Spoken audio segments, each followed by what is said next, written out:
that are guests, and they actually promoted a culture to welcome and replace, the natural born citizens or natural born societies of this here continent known as America, right? And they did it in North and South America. So it's just they refuse to change those laws because of our voting practices and to further marginalize the sovereignty of the indigenous. You bringing up a good point. Maybe the sovereign citizens are right. There are no real laws here. And they did call this shit the Great Experiment. So it just made me wonder over time, like, is this shit even, does it have a real structure, I don't think so. When you said sovereignty, you reminded me of the sovereign citizen, and what you're saying just kind of connects, But back to the Chinese shit, I think Trump should stop Pete Hegseth from doing what he's doing because it says they're trying to quarantine Venezuela. And that, to me, those words are very problematic for me. Do you know what you said about real laws? What's a real law to you, Jazzy? Say that one more time. What's a law to you? Like, what would you consider something that's a real law? So for me, I don't know if you've ever heard of sovereign citizens argument, but all the laws are real to me. But to a sovereign citizen, they're not real. So you would say something like something that can be enforced? You would consider being a real law, like has some enforcement mechanism with it? So like when you just said Venezuela, right? Like we've had sanctions on Venezuela oil for, I don't know, 5 several long, but... I was in a matrix. Like when you mentioned Venezuela, right? Like we've had sanctions on Venezuelan oil, like for a very long time. The enforcement mechanism is now being deployed. Right, but the thing, what I'm trying to tell you is we're not allowed. Venezuela is a sovereign country. Absolutely. America should not be allowed to tell them who they can and can't sell oil to. Why not? Because it's not right. And that's what I mean by there are no real laws. Like, I understand what the sovereign citizens are saying. There's no law that says America can fuck with countries in its continent or nearing continents when they feel like it. This Without is provocation, not cool. Right? All right, It don't matter. It doesn't, bro. I'm not willing to have this argument with you. I said what the fuck I said. You're losing it. Yeah, I'm losing it. I am because you're always trying to make everything a fucking argument. All right, let me zoom out. All right, so let me zoom out. Damn, I don't want to argue. I'd rather talk. So if you feel differently, just tell me how you feel. But you're not going to make me change my motherfucking mind. I said what the fuck I said. America does not have the right, regardless if they're doing it or not. They don't have the fucking right to do it. Period. Ooh, that's a Now you can third pull that shit out your ass and show me where they have the fucking right on paper, other than being big dick bullies, right? Show me. But what you not gonna do is go down this dumbass rabbit hole. He gonna pull it out his ass. You be taking everybody else down these dumbass rabbit holes. It ain't gonna be me, nigga. It ain't gonna be me. I'm not doing it. I'm going to get my motherfucking tire fixed. Can you be quiet now? No, I'm not done. I can do that for you. Yeah. I was right in the middle of that shit on 24 pressure. CSI, yeah. I got you. Yeah. Pull up over this way. All right. Yeah, so I Where you need to be after me. Who the fuck are you? Yeah, so when people... 335. All right, brother. So yeah, so like when you put sanctions on somebody, it's in response of something. Okay, leave me alone, I'm not talking to you. Can we get... I'm not talking to you. No, I was talking though. No, you weren't. It was literally yes, I was. And then it went in the Matrix. God, there was literally a pause. Stop lying. No, the conversation be so good till you jump your... I'm talking to Kendall right now. Bald-headed ass in the combo. Oh, damn. Why is she... Bro, what's going on? What's going on right now? Relax, it's okay. Get the tire fixed. You're gonna have a wonderful second day after Christmas. I'm not even there yet. So you gotta be messy before you get there? Yes. When I get there, I can't fucking talk. Oh, shit. All right. You finish and I'll go through. All I was saying was the international market is a piece of shit. They stopped Haiti from growing their own, breeding their own pigs, which was the most cleanest, best breed of pig in the motherfucking world, right? The international market said, no, Haiti, you can't grow your own rice. It doesn't have any fucking harmful chemicals in it. No. You have to get your rice from Arkansas, where Bill and Hillary Clinton own the rice. That's where you're going to get your rice from, right? So when you do things like this to other countries for no reason, right? Like a sanction, you're like, they did it for a reason. Yeah, because they don't want Russia or China buying oil from Venezuela. That's why they did it. And you know what the Saudi Arabians did? They said, well, we'll make OPEC plus, bitch. Fuck America, right? You got America and OPEC, then you got OPEC plus. All the people America put sanctions on. Because the money don't stop because America's a big booster. There are way richer countries, way more countries with bigger dicks. They just don't talk as loud. That's all. So glad she was able to get that out. I thought that it was very valuable, especially when you're trying to paint the famous words that are being used here as like narratives. I think that all countries will have a justification on why they do what they do. And the reason why that is because they're called a global community that has treaties that are enforced. So these treaties govern the waters, like maritime. They have international like waterways. So like the world is cut up through all of these agreed upon borders that are set by these individual entities. Sanctions are imposed by multiple countries on one country, not just one, multiple countries. They say, hey, like Iran, for example, South Korea is holding the money right now that was frozen because of what they were doing with terrorism and the funding of the Houthis and the Somalian or whatever. So you're talking about 17 to 25 different countries sanctioning Iran's oil. They won't purchase it. So then America says, hey, if you guys buy from them, you can't do business with us. So then people say, okay, cool, we're not going to buy it from them because we value your partnership more than we value Iran's partnership. And I think that is a ethical way of conducting business. Yeah, but that's just to interject. That's not what happened. I'm not done yet. I'm not done yet. I said to interject. I don't consent. Not to cut you. Okay. I'm gonna rape you. So like I was saying, I'm just joking. No, go ahead. No, but I don't think that's valid, right? But that's not what happened here. So I love the words you use to position a narrative, right? I'm gonna do what you did to me.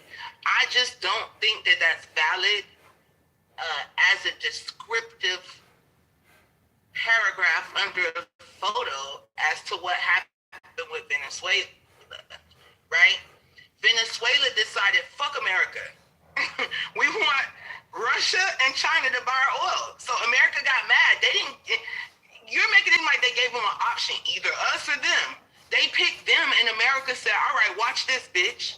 So it's not ethical and it's not like free choice. It's like telling your child, eat your dinner and then you'll get ice cream. There is no choice there. The choice is yours. You're not gonna get no ice cream if you don't eat your fucking dinner. But to make it seem like you cannot eat your dinner and still get ice cream is a fallacy, right? So there are no free choices when it comes to America and these other countries.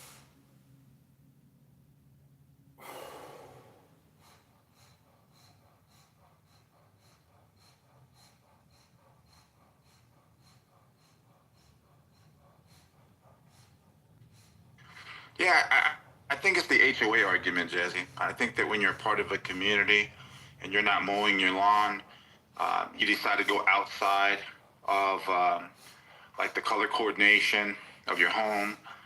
Your trash bins are on the side of the house, not behind the house. Your driveway needs pressure washing. Your roof, right? So, as a collective, if you're part of this community, there's certain penalties that are placed upon you, and there's certain dues, HOA dues, that are asked of you. And if you kind of look at it, some of the sanctions were on in violation of certain contracts that they had. I think it was like 1.7 million like barrels or like smuggled something. I forget what it was. The other one was like a democratic or like corruption within their government, like underneath Maduro. There's this like treaty about democracy and fair elections. So when you're in violation of those types of things, like who do you think would be the appropriate We don't body have fair to enforce elections it? here. We don't have fair elections in America. And I don't see other people coming to start bombing us to say, hey, that election wasn't fair, right? The fuck are you talking about? Maricopa County had 11% adjudication and 1% is the threshold that they could even get to. Like, they had 11% adjudication, right? I don't see Mexico coming and say, hey, guys, you're breaking the fair election treaties that we have as a community. No. It's only America that uses that bullshit as an excuse to go in and wreak havoc on other countries. Now, let me tell you something. I'm a proud American. People will tell you I don't fuck with other countries. But what I also do is speak up when something is wrong. So this is very fucking wrong. What do you think would be a justified reason to go into Venezuela or to do what we're doing? If you could just think of one. They fucked with us first, dropped a bomb, harmed one of our people. Maybe we could use the fact that they sent MI6 over here to fuck us up, right? All type of shit. But this ain't it. Because we don't care about our own citizens, let alone other people. So when I see America going in to drop bombs for humanitarian reasons, when they won't even feed people here in America, a house cost, I was looking at the value of my mother's home since 2001. And it went up 7 times. And the wages didn't even double since then. Okay? So, when they don't care about us, you can't pay me to believe that they're going to another country to help them people. It's bullshit. Do you think when Maduro said, like you're familiar with the mass parole program, right? That Joe Biden and them are running? Like you've been down this line before. With like Venezuela, Haiti, Cuba, Nicaragua, how they were getting TPS status to come into this country. Yeah. So like, did you ever see Maduro's speech on how he implicated forces within the United States of America that negotiated the access to the American dream through this program? It was like a quid pro quo. You'll take all these people and then we'll be funded this way. Do you think that they should pay any type of consequence for that? No. Not more consequence than anybody pays here in America for being corrupt and trafficking little children that still have not been faced with any type of motherfucking consequences. So no, I don't think that's a big of a deal as what we got going on in our own backyard. That's what I'm trying to tell you. We got problems.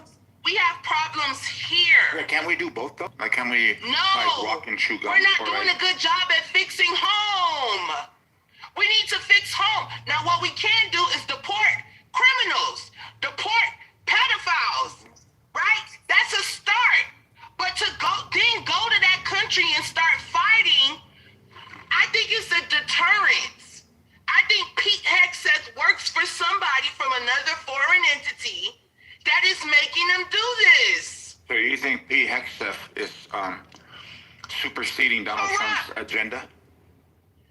Yes, because Donald Trump, like for example, Donald Trump knew very little about them, those boats. He found out afterwards about the boats. Pete Hegseth gave an order without Donald Trump's consent because he doesn't fucking need it. Oh, that's not He true. doesn't fucking need it. Wait, that's not. Hold on. That is, bro. Don't argue with me on this. You can look it up. Pete Hegseth ordered that lethal strike on that boat. Donald Trump found out afterwards, backed Pete Hegseth up because they were saying that doubling back and killing the survivors was or whatever. Remember, we got into this before. So after reading all that, I'm finding out that Pete Hegseth has the right to conduct missions without the president's consent. Who approves the mission? Pete Hegseth. No. So the president has to sign off on the, let's say, mission A, and how That's mission if A they're is. going to war with another country, right? But I'm telling you right now, they do not have to brief the president on anything. They can wait till after the shit happens. Okay, so the president says, hey, I want you guys. How about you look it up instead of making shit up? Just look it up. How about if we just say Samoa already knows? How about we do that? Okay, well then, nothing else to talk about. All right, so Samoa knows. Conversation over. All right, Samoa knows that there's this authorization that's given to green light a mission, and then it's delegated to the proper command chain to carry out said mission. So they bring these plans. Hey, President, this is what we want to do. This is how we're going to do it. This is exactly what it is. If you listen to what Trump just said about the Nigerian bombing in northeast Nigeria, he purposefully said, don't do it on Wednesday, do it on Thursday, because it's symbolic for the Christian birth, right? So you can clearly see that the president has unilateral authority to stop or start something. Right, but look at when he had to do that, right? He had to get the president's authority for something like that, but something in our own waters, quote unquote. You mean internationally? Yes. Like Nigeria?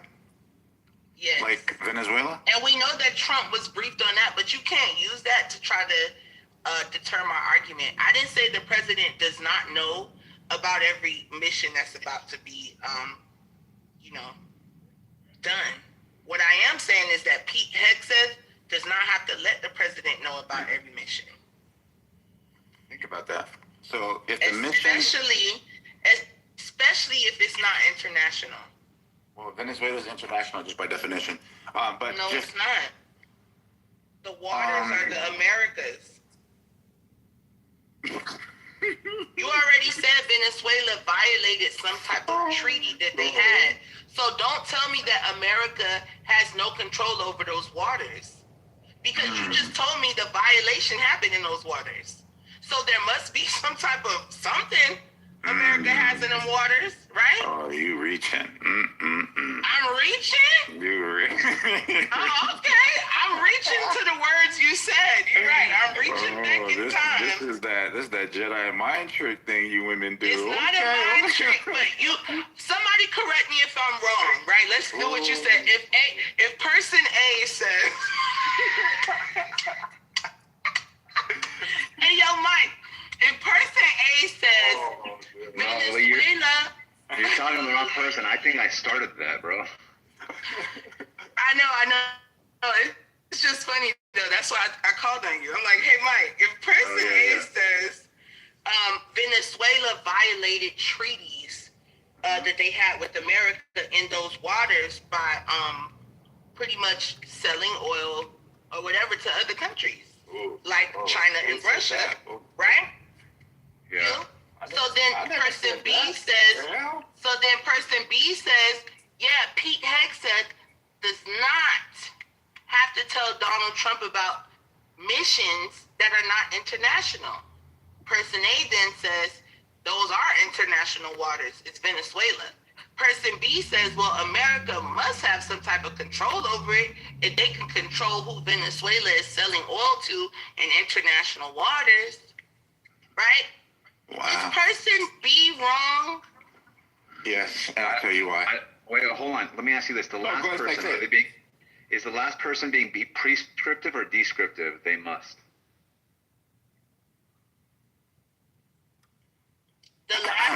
person is being descriptive. Oh, okay, then that's just how they The see last it. person is me. Yeah, if you're saying that, then I don't think you're necessarily. You can be proven wrong, but I don't know. If you have some type of control and you're being descriptive, it means that you're evaluating it. Then I would say no, you're not wrong. Well, how about this, like, how about if person B, and that person has proclaimed this title as being her, Jazzy, says that the president only needs to be briefed internationally as if our military apparatus operates domestically. For some mysterious reason. I don't know why she said that, but hey, whatever. Yeah, that sounds really wrong. International waters would not be like, for example, in Cuba, right? We share the same water. No, there's a in border. The same ocean. There's a certain point where Everybody technically shares the same water. Yeah, so what would make it international, dummy? So like 200 miles out from like the invisible lines, the invisible lines that There we is draw. no, so that's what I'm trying to tell y'all. I don't think y'all know what y'all are talking about. No, hold on. Every Where's country. hold on, nigga. I'm What's telling the you, invisible? No, shut the fuck up. What's the invisible line Hey, that separates What are Haiti you from doing? America? all right. So Tell each. me. I don't know, but hold on. There is Is none, there a nigga. difference? Wait, hold on. Let me ask you this. Oh shit! She's crashing out. That's how she got the flat Okay, hold on. tire. That's how Let she me got the flat tire. let me ask you this. There's obviously a difference between Haiti and America, which is why you can make the distinction between the two. So like there are rules that we need to follow legally, right? In America, if you're on a boat and you're on the shoreline of Haiti, right? You're still in the water, but you're like maybe just 100 meters offshore. Is that American territory?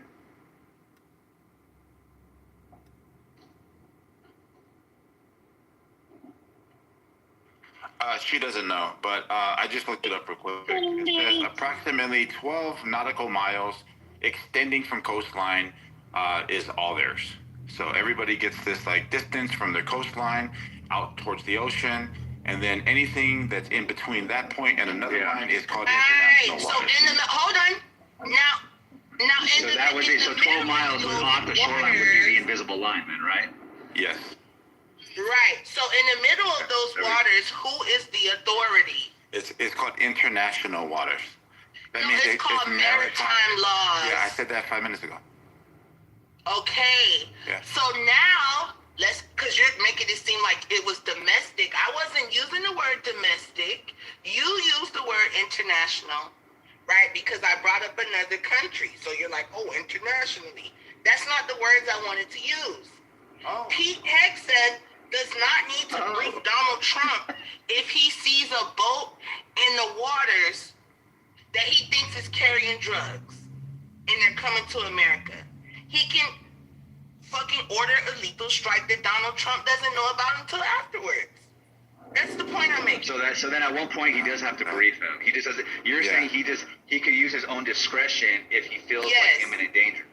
Okay. Yes. I don't think anybody would agree with that. No, the problem here is that I'm saying that the whole plan on what they're going to attack, like the scenarios, right? Like the progressions of what could possibly happen, they're all given to Trump. And Trump has to decide, is this a plausible plan to reach said goal? So Donald Trump knows that all these things are within the actual mission. This boat moves here, we're going to blow it up. This boat moves here, we're going to blow it up. And then we're going to give a little, and we're going to push it down the line. So I forgot what this one's actually called. It's called something Spirit or whatever the hell it is. But if you look it up, it's a comprehensive plan on reaching the outcome or their objective. And so are you saying that they go through hypotheticals? Are you saying that they go through hypotheticals to be proactive? So Hexec is like somewhat already like has an understanding. Hey, look, the reason why I don't have to ask Trump or run this through Trump is because he's already given me these kind of like parameters at which that. Yeah, it's kind of like game theory. Yeah. Okay, right. That makes sense. It's like what if there wasn't a situation where the hypothetical like was planned out, Hexec can still use his own discretion if he feels like there's danger. no, then the mission would never get like off the ground, right? Like, so this like, is what there has I'm to be trying this. to tell. No, I'm saying this is not a mission. I'm You saying know like. about Well, she's making it about the Venezuelan mission. do you know about WikiLeaks? Yep. Okay, you little remember bit. the video where they shot the unarmed journalist? Yep. You think the president knew that they were doing that? Probably. Wow. Yeah. I mean, I don't understand like why people don't like factor Why in is that surprising? Why is that surprising? Yeah, this thing's built into the president, understanding that you got to do Hold something. on, I I'm wanna know, trying like, to why- tell you, a lot of shit goes on that the president does not know about. Y'all make it seem like the president know it all. Like, no, they're briefed afterwards, sometime after the fucking chaos has already ensued. So let me just What are point they this out, gonna do? then And they're never let me just- supposed to talk down on their service members. All right, so this is So like what the do they point. do? They bite the bullet and act like they knew about it the whole No, but that's time. different. But that's No, different. she's Look, using a broad like view of this. Like, if you look at just Trump's personality, do you actually think that this dude is not on every single pinpoint, like in their ass, asking them, "What's this? What's that? What's this? What's that?" You could say, Yeah, that but this- sometimes it's after the fact, Samoa. That's all no. I'm saying. Sometimes If you were to go look, if you were to go back and just look at COVID in his first term between him and Anthony Fauci, you can clearly see how this dude governs. He's like always, and like Deborah Burke said this as a criticism to him, that he didn't give a fuck what was going on because it was his agenda that was going to be prioritized, and she was afraid, and the medical professionals were afraid that he was looking at it through the lens of an economic like health instead of a medical health, and that he was prioritizing his own political aspirations than the medical health of the people, right? Like, that's what their criticisms is about him, because that's why they say he's this narcissist. So if you just just move that over here to a second term, all of a sudden he just changed as a person. He's no longer the controlling, micromanaging, nothing to do- narcissist, pompous orange guy. No, I'm telling you, a lot of the military things that go on, he does direct them. It's his directive. But a lot of the things are Pete Hegseth's directives. And yeah, but the thing is president that, but the directives is under like the general narrative as to what he's allowed to do, and then let's just say, for example, he doesn't run something by Trump and he like takes his own initiative. Then Trump like basically evaluates that and determines whether he did something right or wrong, right? Yes. Okay, and if we don't hear that he's done something wrong, then what's like Well, an easy? to be fair, it wouldn't always be the president that criticizes him. Like the last thing Pete Hegseth did, Congress had something to say, right? So I don't think the president, that's his branch. He's over the military. He's never No, going that's the only reason why I'm talking about it. I'm sure other people go on to a lot of people. I'm just saying in reference to Hegseth and Trump, right? That's the relationship we're talking about them. I hear what you're saying. You're like, hey, look, dude, like, he doesn't have to run every fucking single thing by him before he does it. But at some point, he has to at least tell him what he's done. I'm sure you I acknowledge said that. That's what I said. Okay, yeah, okay, I said perfect. that. And what I'm saying I said is, he will tell him after. He has to know. yeah, But whether so or not he knows before is no, I another got topic. that. I got that. So if I gave you like some description to say, hey, look, like, keep the house clean, you don't think that I'm talking about outside of the house, right? It's more like what's inside. So there's a general idea, which is like, okay, don't leave trash on the ground, wash your dish. So there's certain things within that broad statement that covers, quote unquote, keep your house clean. So if Trump gives him some type of broad directive that can like basically touch upon something like more specific, right? He doesn't have to run it by Trump, but when he does do a thing, Trump will eventually know about it, and Trump will basically determine whether he did something within the granted parameters or not. Right. And I'm saying right. so far, this, yeah. So Like, far, guess who sets the parameters, though, right? It's like the lawyers. So before every single strike, they got JAG lawyers that are there. They got certain like military lawyers that are there to understand like the rules of engagement and when they cross those lines. So if anybody were to watch the interview of the admiral that resigned, and they were talking to him like during this hearing. He pointed out like it's super comprehensive. It's like check, and there's like all these people that have to check if this is a good shoot or not.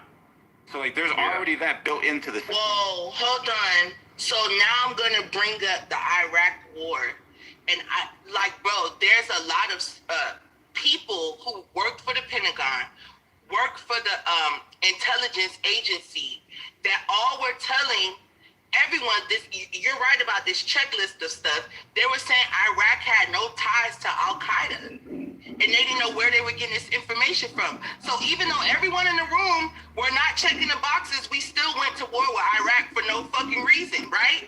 So long story short, it don't matter if everybody in the room checked the boxes off. What they want to do is going to get done.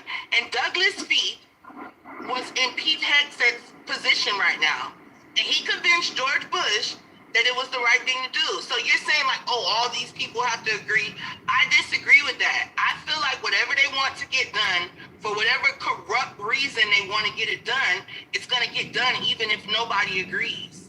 It could be two people that agree. Just like the Iraq War, it's going to happen. Well, I mean, look, to me, that sounds like a separate conversation. From what I heard, what Samoa was just saying is like, you have people that interpret the legal, like authorities that interpret the law to either say Trump's allowed to do this or not. It doesn't mean that you're not going to have other legal fucking authorities to say, hey, look, this is not the case. Now, what you're saying is, nah, but they said go to Iraq. We didn't have shit. That's not referring to interpretation of the law. That's just lying. That's lying. No, it is. No, I'll tell you why it's not. I'll tell you why it's not. Because the claim they interpreted the law and said that them niggas had no right to go to Iraq, and it still happened. Even after they were in the room checking off the boxes, they're like, hey, the law says no. We still went. Oh, so you're saying the legal scholars knew the evidence that was being put forward? Yes, and we still went to war. Okay, it wasn't. So the legal scholars become exposed to what our intelligence agency proposed to them, because I don't think that the legal scholars have access to what the intelligence. Okay, to me it sounds like they this. They do, and they were saying that Colin Powell got on TV and lied, like they were fabricating evidence to the general public to have a reason to go, but the legal people that Samoa brought up saying like, oh, they're gonna always stop it if it's illegal. They tried to, and we still went to war. So all I'm saying is the president don't have to be on board. Like, I think that, and this is just all I'm trying to say, it's not as clear cut and dry as we make it seem. Like, it's just not. That's all. Like, I don't want to get into the semantics of it, right? Into the details. It's just, yeah, it's not as, that's all I was saying. Do it.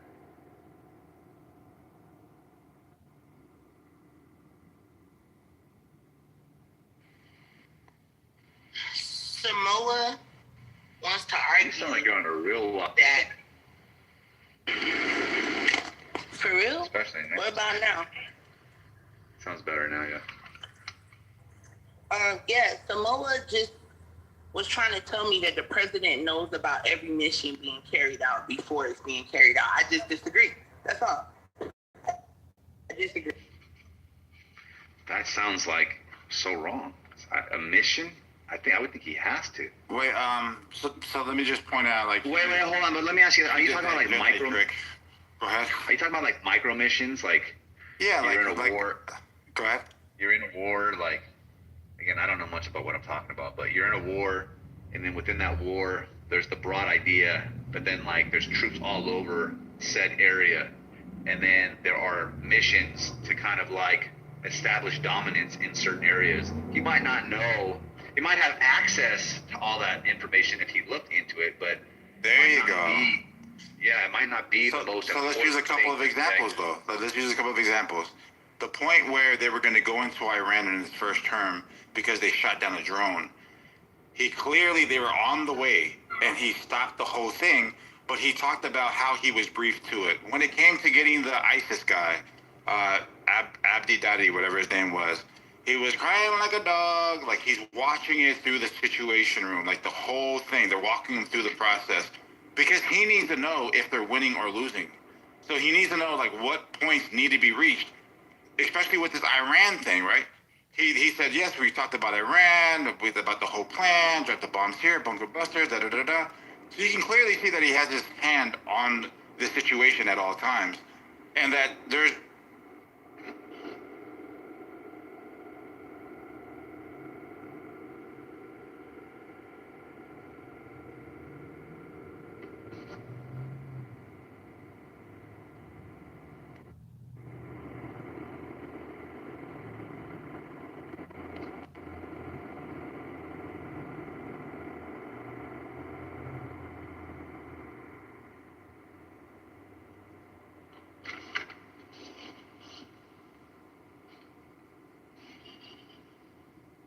My bad. I can't talk. I'm getting my tire fixed.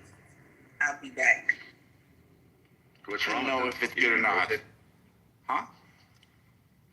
Saying what's wrong with her tires?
Oh, you got any PRs before the year's over?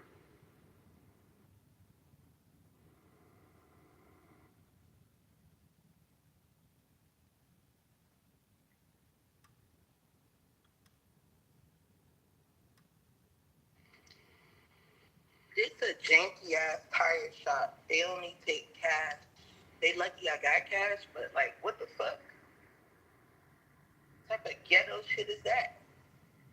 What? They only take cash. Oh, they're behind, or they're trying to hide some shit. They're not reporting all their earnings, man. Ask if they accept Venmo. No, they don't. You should try it, dude. Trust me. These are black people. They don't even know what fucking Venmo is. Just try it. Don't do that. I know my people. Come on, just try it. I'm the only one of my friends with Venmo. Like, they changed the rule, right? So they changed the rule. Apparently, if you have more than 600, you gotta report it. For yeah, that was the Biden. That was the Biden thing. Yeah. But that's not saying. But a company that says they accept cash, they might accept Venmo. You know what I mean? So the thing is, so cash and Venmo, right? Like Venmo has a record. So you're still trackable there. So if they're a cash economy, they want to hide something, Venmo would be not helping them hide it because it can be tracked. And if you exceed that 600, you gotta report that shit. And that's like. But if it's under 600, then you're good. Coding Hunter thing. Unless she's getting, I don't know what kind of car she has. So. Yeah, man. Next time, we have to. I don't know if I was in the. I was probably in the Matrix because you guys carried the conversation on. So I was in the Matrix. Do you have any any closures in the gym that you've done before the year's over? No, I'm still in that last phase to peak in 2 weeks. So, what do you mean by just things to finish off? I was stoked because I was coming off a shoulder injury, but I was able to this is not even a 1 rep max, but the top of my pyramid on my bench, I was able to hit fucking 350 pounds, pretty smooth too. Oh hell yeah, bro. Yeah, it's pretty good. So I did working load is like 225, 2 sets of 5, 255 for 5, 275 for 5, 295 for 5, 315 for 3, 345 for 1, and then I hit 350 for 1. So I could probably hit around 365, which is good for me at this point in my life. Shit, bro, like that's Are that's you a crazy good. Am I what? Are you a bodybuilder, Syke? I'm a former professional bodybuilder, yeah. I can't say that I am anymore because I don't necessarily compete. I might have one more in the tank just to kind of show my son when I get a little older, but like as of now, no, I'm just a father that wants to be an athlete. Bro, like those numbers, I can't even like bench press those numbers. You're like saying, shoulder press those shit? I'm like crazy. Yeah, no, thanks. It is rare, like statistically, especially for my like absolutely it is. weight. Yeah, for my weight and stuff like that, and how lean I am, it's not normal. But that's why I'm saying, like, I'm just happy because I'm coming off of a shoulder injury, and this one's been lagging a little bit, and it's funny how I didn't fucking even do anything dramatic.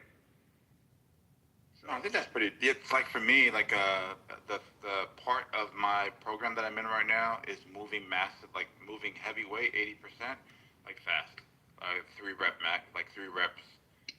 explosive reps. So that's where I'm at right now. Just keeping every movement, super snappy, aggressive. Force productions. Yeah, force. Yeah. So that's where I'm at right now.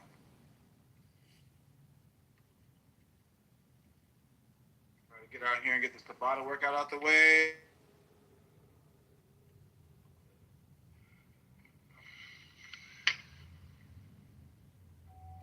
I just pulled up. Jazz, did they accept Venmo? No, they say cash only. Did you ask them about Venmo? Yeah, and Cash App. Oh shit. They said only during the week when the manager is here. So I guess he don't trust them. But cash seems a little like as a business owner, right? Cash is a little more risky because you can say only 20 people got their tires changed, or like he just put air in my shit. I don't know what he just did, but he didn't change my tires. So those little $7 don't have to be accounted for. Cash is easy to steal. Exactly. Yeah. It's just easy to lie about how many people you had. Unless he has a camera, he's gonna count every person and every service. I just don't see how cash is smarter when you're not around.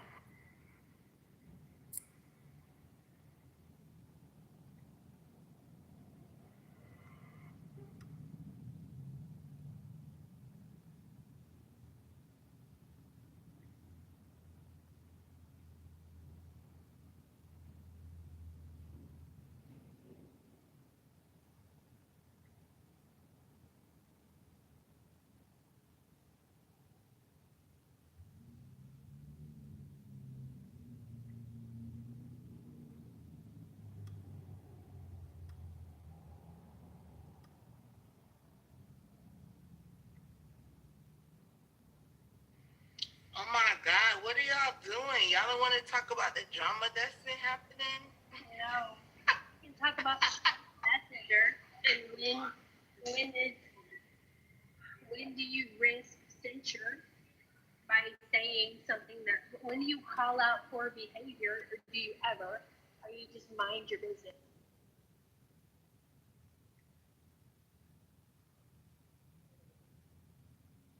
If it's affecting the culture, if it's negatively affecting the culture, we have assholes that are doxing people. Probably should address that.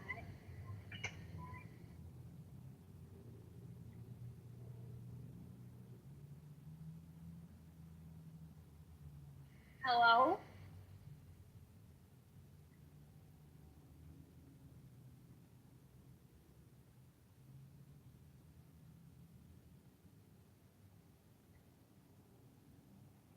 Nathan and Ollie are going to start advertising for the football pool. And what, did you think, like, next Friday we call the trucker, or whether we have to lower the squares and recalculate? You and these damn squares, girl. complained no one was talking. I provided a topic and you're unhappy with my topic. No, I'm not unhappy. I was gonna see. Look at you. I was gonna say, what the hell is the squares about? What? What the hell are the squares about? It's a football pool. We have $25 a square. If we get 100 squares of $25 sold, then each quarter of the Super Bowl will be worth $625. And then, of course, the finals. Right now, we've got about 25% of the squares sold. Maybe a little bit more. I don't know. I don't trust y'all. Knowledge is the banker. You said that 3 times. Every time I tell you about the football pool, you end up with, I don't trust it. I need to stop smoking because I don't remember you telling me this. And that means that I'm authentic if I say the same thing every time and I don't even remember talking about this. Knowledge is the banker. I've never known knowledge not to pay up. I found him incredibly trustworthy. And his reputation means more to him than $2,500. It doesn't mean more to him than $3,000, but it does mean more to him than $2,500. Okay.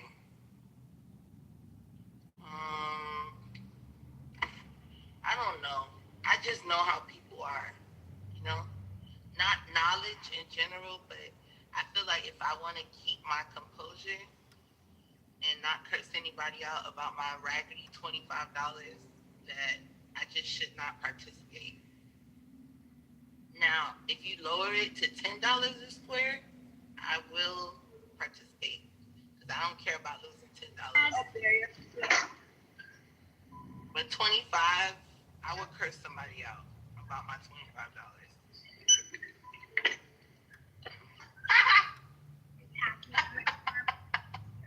But you're right. I do buy a lot of big stuff today, so not all of this is. Yeah, and then the little bitty, these little things. Monica, go on mute. Perfect. Kendall. Okay. Kendall, What up? where are you going to dinner at tonight? They trying to see right now. Oh, they put it in backwards. They don't even got it planned? Jesus niggas, what you what you expect? I don't play no shit like that now. No, this If one. you ain't got There no you go. reservations, that's gonna be your ass. It's Saturday. Yeah, that's what I'm trying to see. I don't do my ideas out there, like, so we just gonna see. I told them they got Can into you imagine? 5 Sorry, go o'clock. ahead. No, I told them they got into 5 o'clock. Can you imagine living in a town so small, there's no restaurant there for you to go out to eat at? Yep, they got a town here like that, and like the nearest restaurant is like 30 minutes away.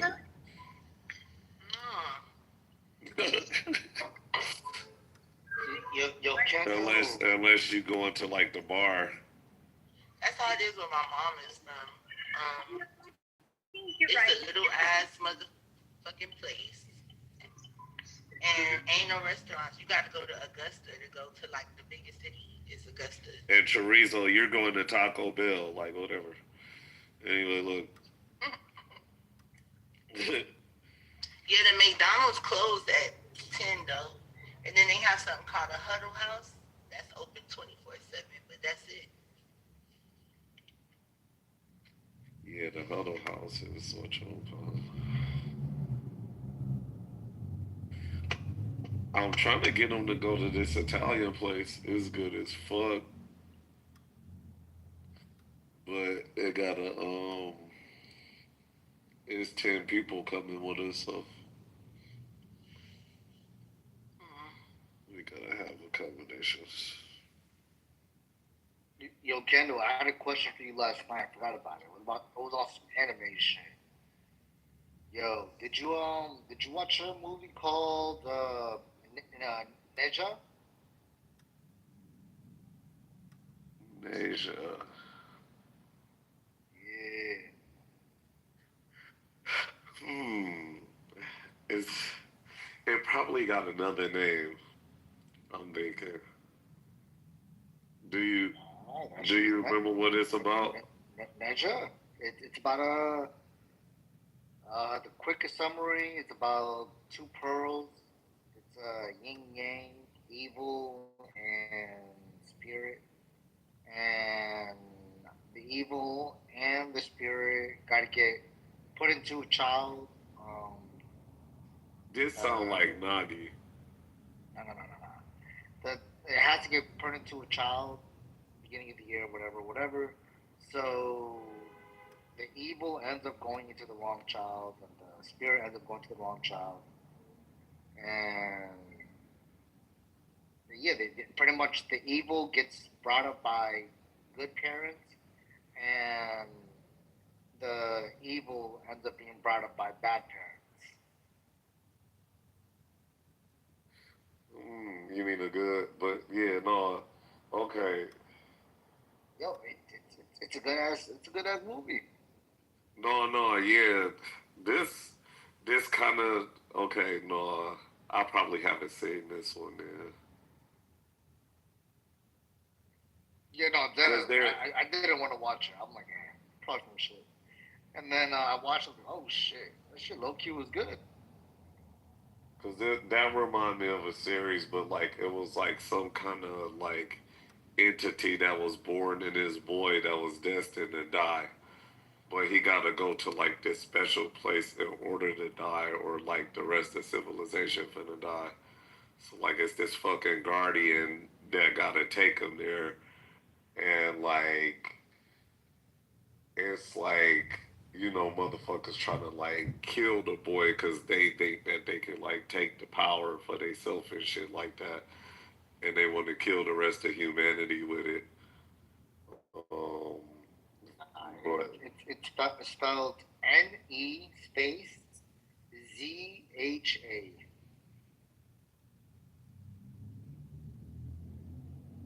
Nexa. Niggas. I know it sounds pretty close to that.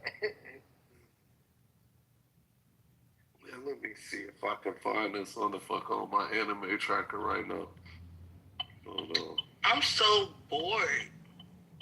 Also, you know what channel right now is like dominating the anime world? What's You wanna that? If you wanna watch any anime right now, you gotta sign up for I think it's called Crunchyroll. Oh, Crunchyroll. Crunchyroll, yeah. Yeah, them niggas got all the anime episodes. They got some stuff. They ain't got all of it. They ain't got Compared to the rest. they ain't got the Chinese animes that I'll be looking for, or the Korean ones. You said it's NEGZHA.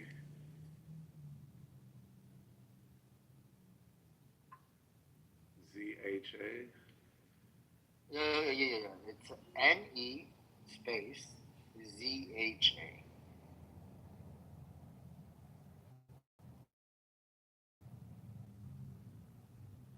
Oh, let me see. Found it. Boom, clap. Let me see. Yeah, I think I saw it on. It was either Prime. I think it was Prime.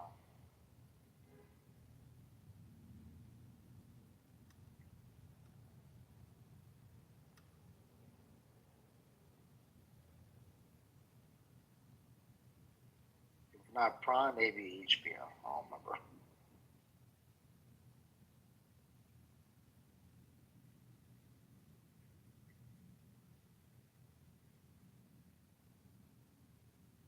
Oh, this is it from the heavenly object known as the Chaos Pearl. Two Yeah. elements are extracted: the Spirit Pearl and the Demon Orb.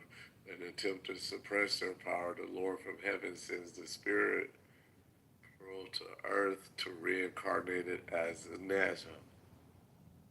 Sure. Knowledge. So it's a discussion about nature versus nurture. Does the evil kid become good, and does the good kid, born good, become evil? Yeah, the good kid actually becomes more evil than the bad kid that becomes good. Isn't that something? Do you buy that? Do you buy that? Because I struggle with that. I mean, I don't. I do buy it. It costs me like $20.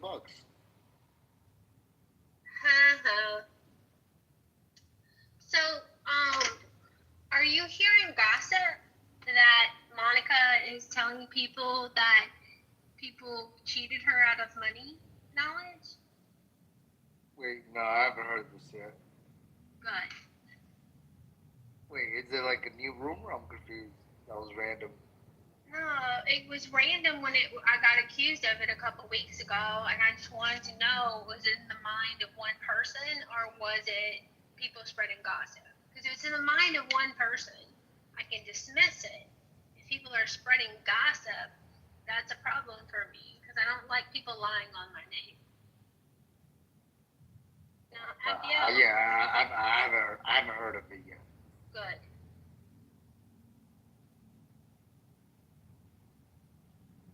For one, that's an inaccurate statement, and for two, yes, but I'll never tell you.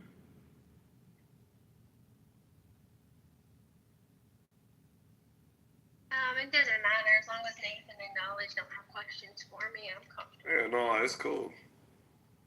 Maybe nobody will sign up for the squares. You're welcome. I don't know. Anyway, It was mine. Hey. Hey, no.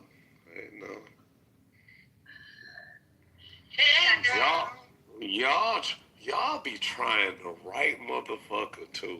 And I don't know why. Y'all think that I'm just like some silly dumb motherfucker who ain't got no influence, but I'll tell you something. You gonna learn by sight before you see by sound. That's right, because I've got ninjas killed on this app before. And I never said that. See, that's the crazy man. You said it. Keep So up. clearly. No. I said there was people that have died in other clubs before. You idiot, dumb whore. Knowledge knows, but I'm. That's it. That's insensitive as fuck.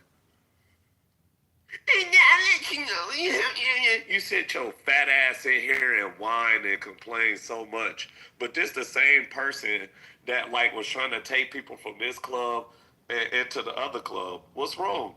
Like snatched ain't got time for you today? They too busy for you? Wait, yo, Kendall, I got another stupid ass question. You know how cats be like assholes, right? Like complete assholes. Oh yeah. All right. So I got a cat. I've had it for like 7 years. Oh hell no. It's a complete fucking asshole. There's no way around it. You pet it. It's cool. After like a random ass amount of time, maybe 1 minute, maybe 5 minutes, there's no telling. After the cat don't want to get pet no more, it's gonna attack you. It's a fucking asshole. All right. So my wife was like, you know what?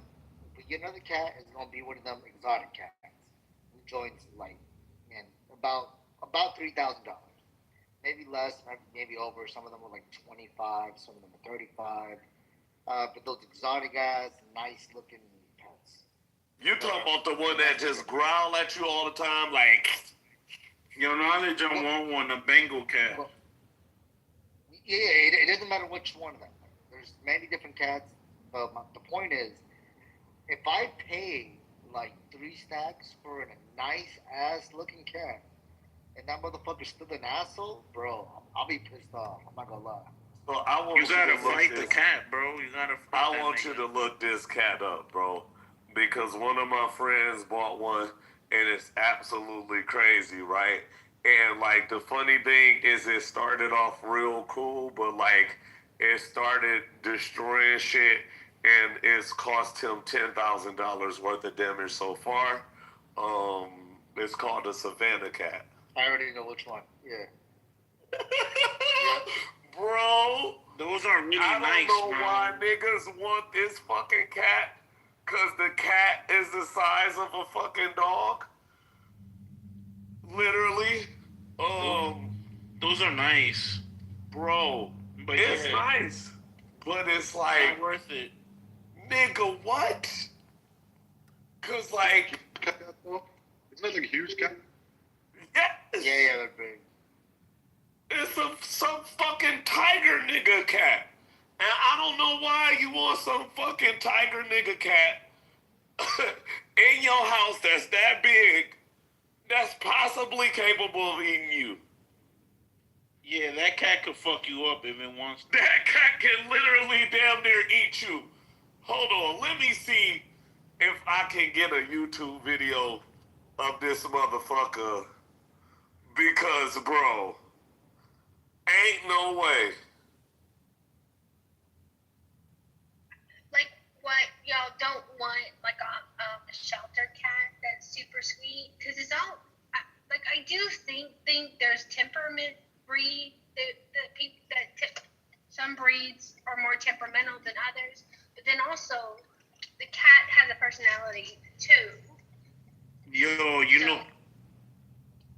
Sorry, Monica. Oh, it's good to hear you. Go ahead. Nah, Kendall, you know what cat I fuck with too, but it's a wild cat you can't domesticate? It's called an African black-footed cat. That shit lives in like the safari or in the wild. Yo, those cats are the most killingest cats on the planet, bro. Yo, they're Are so you cute fucking and nuts, adorable, nigga? but they're fucking killers, bro. They're Nigga, cute they kill damn near fucking like 500 things a day. And they constantly keep eating. they look like regular house cats, but like cute and shit. But yeah, they're fucking deadly as fuck. Yeah, like, but it's like, as if I didn't think people that own tigers and shit like that was crazy enough. And whatever this fucking cat that's done got loose in like Baltimore or wherever the fuck that shit is that we was looking up the other day. Yeah, bro. I'm an anti-cat nigga anyway, but I'm especially against like exotic cats because I done seen how much damage they can fucking do, and people be like, "Oh, but they're so cute." Hell the fuck no. Like, I guess a dog can fuck some shit up too. Kendall, PTR. I'm talking about just one of these regular ass cats. Oh, that's not a regular ass cat. That's amazing. The two color eyes. Yeah. No, Well, I say exotic. It's an exotic. Yeah. You want like a portrait cat. Yes. Yeah, bro. Knowledge, Nathan, can you assign a moderator to kind of check out chat? Because Brian is one of the best intellects on Clubhouse, and he's making great points in the chat. But if he doesn't get invited to the stage, he might not think to join it. And he's really good. You're not the only person that know Brian. He's not in here anymore, but he had some great points about. What? He has some great points. You don't invite nobody to the room. If anything, you chase people away from the room. And you've chased a ton of people away from the room just by fucking being I'm not working this hard. Handle him. Of course. I'm not fighting with him. He's not worth my time. No. You want to lie on my name and then come around? Lie on you, you equal smoke for equal smoke. I didn't touch you. I didn't harm you. You want to cry more about $5? Yo, broke ass. Well, you can't even comprehend that I'm the one that actually sent you the money just for participating. You little dumbass. No, I need an apology. You get squat for what? Squat. You get squat. Okay, all right. And you blocked. Scammer. Oh. Someone Scammer. in the chat said, I paid you Scammer. Scammer. $5. Worst rapper. Scammer. $8 for Scammer. Scammer. Contest never happened. Scammer. Give the money away, and I said no. I want the $8 back. Scammer. You are a scammer. And I proved it. That money was sent back. And I proved it. I proved it because I showed you what the statement said. And that was the only transaction. Like, have a good night. Like, you got refunded. You're trying to get more money from me because you seen money in the till. Now, all of a sudden, oh, Kendo, I never got it back from you. No. I mean, I thought you had a job. I thought you had a man. If you out of work, just say that. If you need money, just say that. If you need money for some more squares, just say that. That's all you gotta do, baby girl, honey child, little darling. The fuck? You finna try to scam me though, weirdo. Fuck out of here.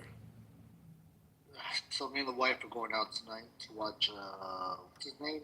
Marlon Wayans. Marlon Wayans out there? Yeah. I've seen him before, but we're gonna watch him again. You know what? He ain't the best. I know. Like I said, I've already seen him before. Yeah. He ain't the best. Yeah, I seen him when he came on the tour with him and his brothers, and they like all went on stage one by one. Yeah. Yeah, they alright. Keenan was only like the real kind of one anyway, and even he was kind of. Exactly, I agree.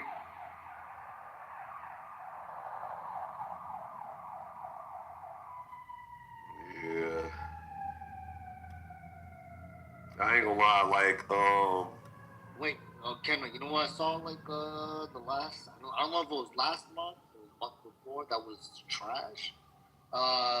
This nigga, what's his name? Dane Cook, bro. Dane Cook is fucking garbage, bro. Garbage, my God. Garbage. I thought maybe he re-amped himself. Nah, it was still trash.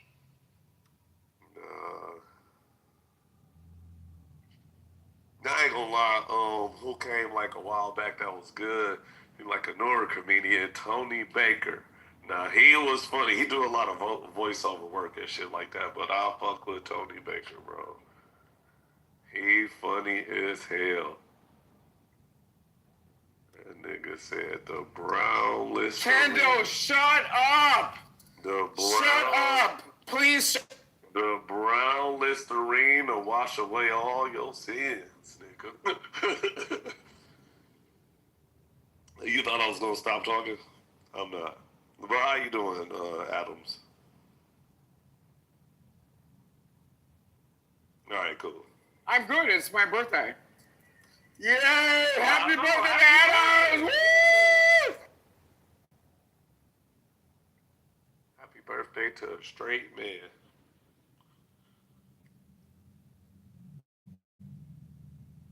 I'm not gonna lie, Adams, you let me down. You let me down. I fought hard, because I was like, yo, Adams is not a gay man. Oh my God! Like, are we doing this? Yes. Are we doing this? Okay. You let me down. All right. Yep. Here we go. These people in Chillism, I said, Here we go.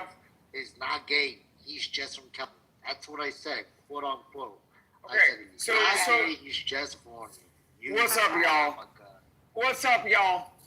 Hi. Hey, Adams, you sound good. How are you? Hear you. Yes, I've had sleep. I'm amazing. I just brought some new pillows today, hoping that that'll help. People Your head forget. is too big for any pillow, Mom. No, come on, Jazzy. Can't y'all just like bond over like supporting your mutual friend? Like this is crazy. This is us bonding. Monica likes when I talk to her. Wait, hold on, my dad's calling me. She But like when I talk to her. I think you're here now, Jazzy. I think you add dimension to the room. So I'm glad you joined the White Belt Chillism. I don't know if I joined. Sasha might get mad at me if I join. Oh, well, let's not get Shy mad, because that's not pleasant. Wait, Jasmine. I mean, it's not like you. I mean, you part of the big three anyway. Jasmine, you heard that Dr. Adams got married, right? Yeah, why? I'm asking. I thought I was the only one hurt. I was the only one hurt by this. He got married to a man after Chillism fighting that he wasn't gay for like over a year and a half. He wasn't gay. He got married to a man. Hello? Yeah, he wasn't gay though. Well, what do you think I say when I say gay? He wasn't gay until he got married to the man or started dating the man. He still ain't gay. Okay. He's still straight. Hold on. He technically still ain't gay because he identifies as bisexual, and that's not gay. You know what I'm saying? You know what I'm saying? Like, it's not. He dates women too. Yeah, he still date women, which is absolutely like, man, he like. And that's my point. He wasn't gay until he married them. Well, to be gay, even whatever. I'm saying he was in a gay marriage, so that's what made him gay, or what makes him. Wait, it's all nasty.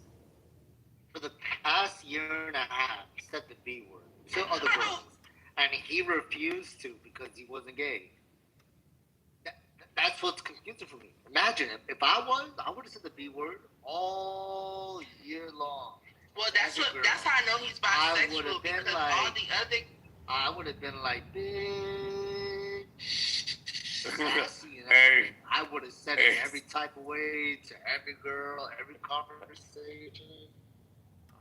Seeing the kid pills get knowledge. It was like, I said, bitch. You really said the word bitch though. But you said bitch though. Yeah. Wait, hold on. I gotta find that bitch. Okay. Bro, that's the one that made me start watching the show. Yeah, that's a classic. They go to space. And then I said, look to the left, look to the right. Bitch. He said, I said, bitch. bro, oh my God, bro, I fucking started crying. I just put that motherfucker in the chat. Hold on, why I didn't send it? Okay, there you go. Bro, that's literally the fucking funniest shit ever. It was like, but you said bitch though. He said, yeah. He like, hold on, let me see that come back. Hey, come on, let's go over here. Oh, then they almost hit caught.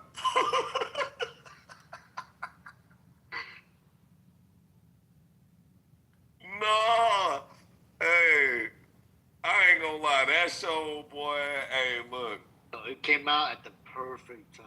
It came out at the perfect time, cause like, bro. If that joke would have came out years later, would have got canceled. It probably would have. That's what I'm saying, cause they had some shit on there, boy.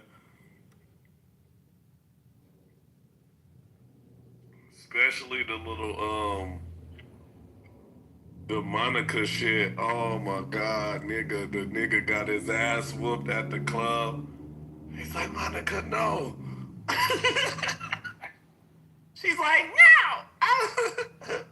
Oh shit. All it was the Dave Chappelle 2.0. Yeah. more updated.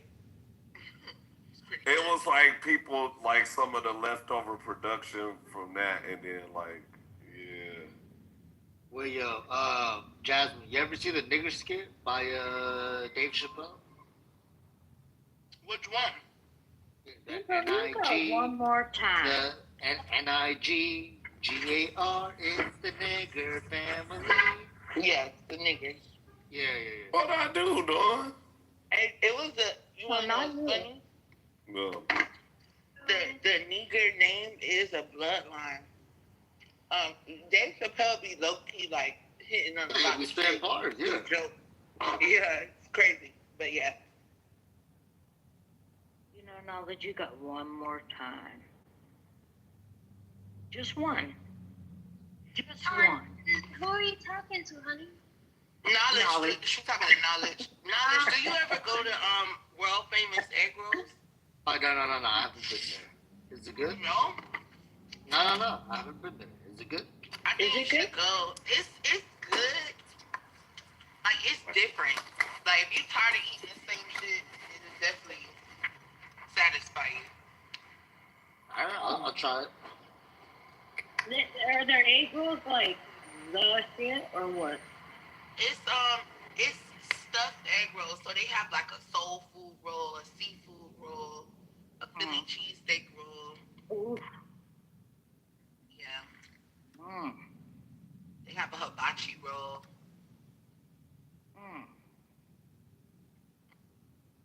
Why do women take so long to make their fucking mind up? That need to be like a study. I got niggers.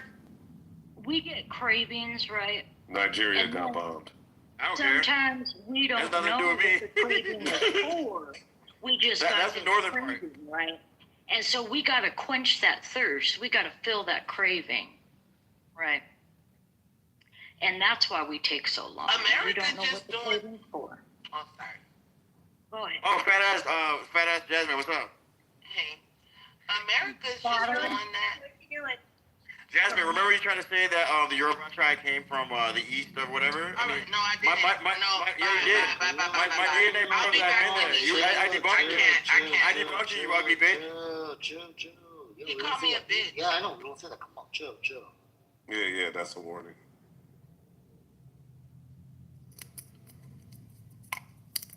Can I call her? Be nice, Femi. You don't Yeah, okay. have I want to assault her. But yeah, I debunked you, Jasmine. You tried to say I showed you humans that were there every day. You always mute people and try to remove people. I don't care. I debunked you.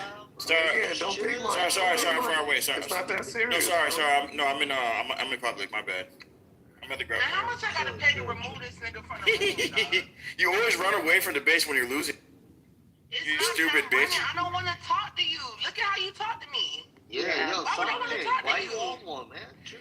She talks shit about Africans every day. Chill. Okay, that's fine. Fuck the Africans. But yeah, I showed you humans that were there 5,000 years Fuck before. fuck the Africans. I'm doing it We're on right that now. type of Anyways, chill. time. man. Yeah, but that doesn't mean that's the same tribe. No, my DNA is genetically matched with that region. The Yoruba tribe is genetically matched. There's only 5% difference, from Chad, and that's. There you go. Fuck We the were Yoruba. on it. No, they're not. They're not fully. I'm saying they're indigenous to that region. The DNA proves it. Yeah, What are you they're doing? Yeah, not. they are. It proves it. They're not from the east. That's all. You don't even know what it is. I'm indigenous to that region. You're being annoyed for no They're reason. from the Levant, bro. No, I'm not from the Levant at all. Yeah, DNA doesn't prove it. Egyptians, they prove that they're from the Levant. I'm not from the Levant. Yeah, no, you're Yeah, telling me. My the DNA wrong thing. matches with that region only. Because I've been there for 10,000. That's it. No. Look. So even Talmudic scholars have wrote it in their rabbinical Who's that? Talmudic? Who's that? That's not Yoruba people. Yeah. Because Yoruba people are Semitic people. No, we're not. We're not fucking Hebrew Israelites. Why you so No, we're excited? not. Inshallah. No, we're not. I'm not a Hebrew Israelite. We have nothing to It do with don't Hebrew. have nothing to do with Israel or none of that. Semitic, we're not none of that. We're Niger Yeah, Congo, so Woodland. you could be- We're Woodland Nigerian. We're Niger Congo people. We're Niger I Corda. have to tell you something really funny. Yeah. No, I want to go back to regular time. Sorry, my bad. Okay. It's just Jasmine. She's very unfair. She mutes people and moves people to the audience. She can't do it now because she doesn't have the green bean. Well, they can. Yeah, but these guys are. could do it. My money could do it. Oh, okay, I can cash out you and get you removed too. Alright, We'll back to do regular it. topic. Back to regular topic. Alright. What'd you say, Monica? Yeah. Oh, BB, you so like him? I pulled into McDonald's. I wanted a hamburger, a little bitty burger with ketchup and onions, but I didn't want a Happy Meal because I wanted a larger drink. So on their menu is They a had a cheese. cheeseburger. 2 cheeseburgers for I know which one. So Yeah. I ordered 2 cheeseburgers with no cheese, and I thought you'd want to know about it. That's why I told them. I said I do it all the time. It's a Sometimes the 2 hamburger meal. Sometimes the cheeseburger meals have better offers. So yes. Look at your receipt, and I bet it says 2 hamburger meal. No. It says cheeseburger, no cheese. Look at your receipt. It says Yes. burger, no American cheese, extra ketchup, Exactly. extra onions. Yes. That's what it said. I wanted to tell you that too, knowledge. Well, I did that that's on why I my don't online eat order. McDonald's. It didn't say hamburger. It just said cheeseburger, no cheese. As a note. That's what I So told go to them. McDonald's and order a 2 hamburger meal and watch what you get. You gonna get the same shit you just got. There's no deal for the 2 hamburger meal. There's a Yes, deal for it is. You don't know. Look, I know this. I'll go on the app right now. Nigga, Look. How about this? everything not on the menu. How about this? I'll go on the app right now. I'll screenshot it. There's the She knows it because she used to eat McDonald's every day. There's a I didn't eat no deal. McDonald's There's a every Yes, you did. Look at your body type. Come on. There's a Oh deal. my God, There's a God. deal right now on the app. It's called a 2 cheeseburger deal. It's not called a 2 hamburger deal. It's called a 2 cheeseburger deal. On Yeah, the and app if right you don't now. want a cheeseburger, So you have- you're gonna get so a you have- hamburger. So you have to order 2 cheeseburgers and remove the American cheese. Yeah, so it's not a cheeseburger no more. You're It's- just doing that to You're save missing money. the point. You order 2 cheeseburgers. You can't order 2 Exactly. hamburgers. So you changed it once you took the cheese off. We're That's not going the down this deal rabbit on hole. the app. On the I McDonald's app. understand that, nigga. I'm telling you, they got a 2 hamburger meal that a motherfucker should just order, but it's not on the menu. The 2 hamburger deal doesn't come with all the benefits of the 2 Monica cheeseburgers. didn't even get no deal. Yes, she got- did. She said it was No, a she deal. didn't. She ordered like a number 8. They have a meal with 2 cheeseburgers, fries, and a drink. Only she can answer that. It's a number 9, Jazzy, but I'm impressed how close you got. Yes. for the cheeseburger. She ordered a fucking. She didn't get no deal. She See, ordered yeah, a she- combo.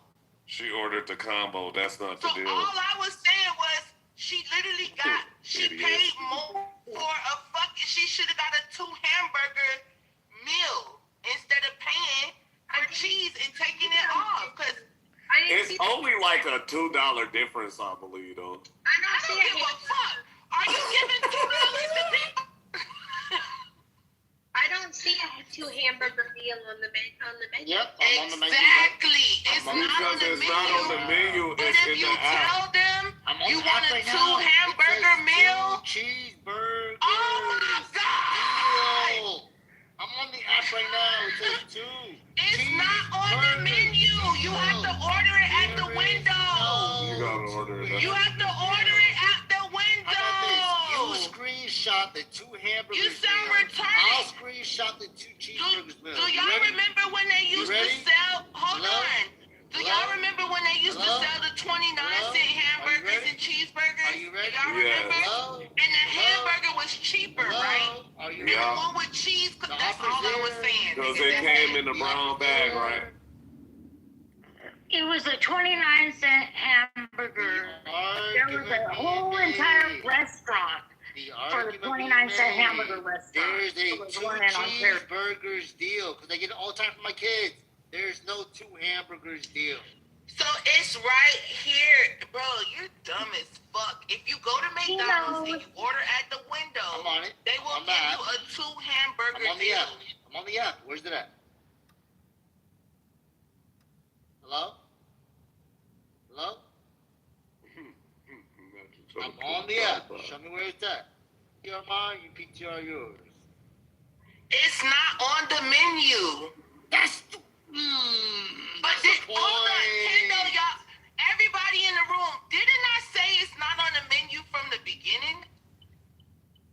So, like, every restaurant got like a secret Every restaurant got like a secret menu. They got like what they call traditional deals. Cause they got them at Wendy's, they got them at Burger King, If that's and the all claim that you kind of guys stuff. are making, then guess what?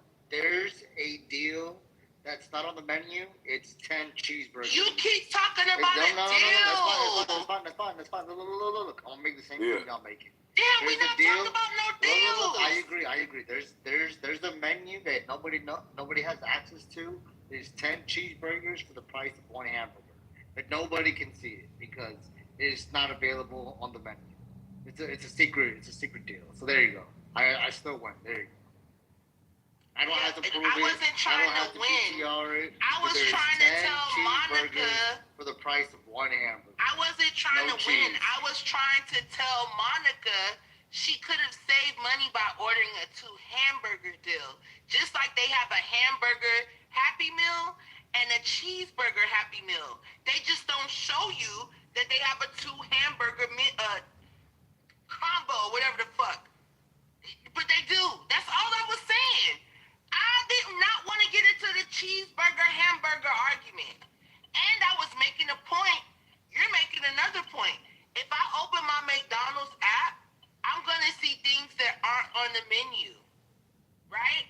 They have deals on the app that is not available to a motherfucker that don't have the app. So it's the same thing that I'm saying, bro. I'll check the time, Zazzy. I appreciate you trying to help her save money and shit too, cause she pressed about like this $5 and shit. So I mean, you know what I'm saying? Whatever, like. Hey, Cogito.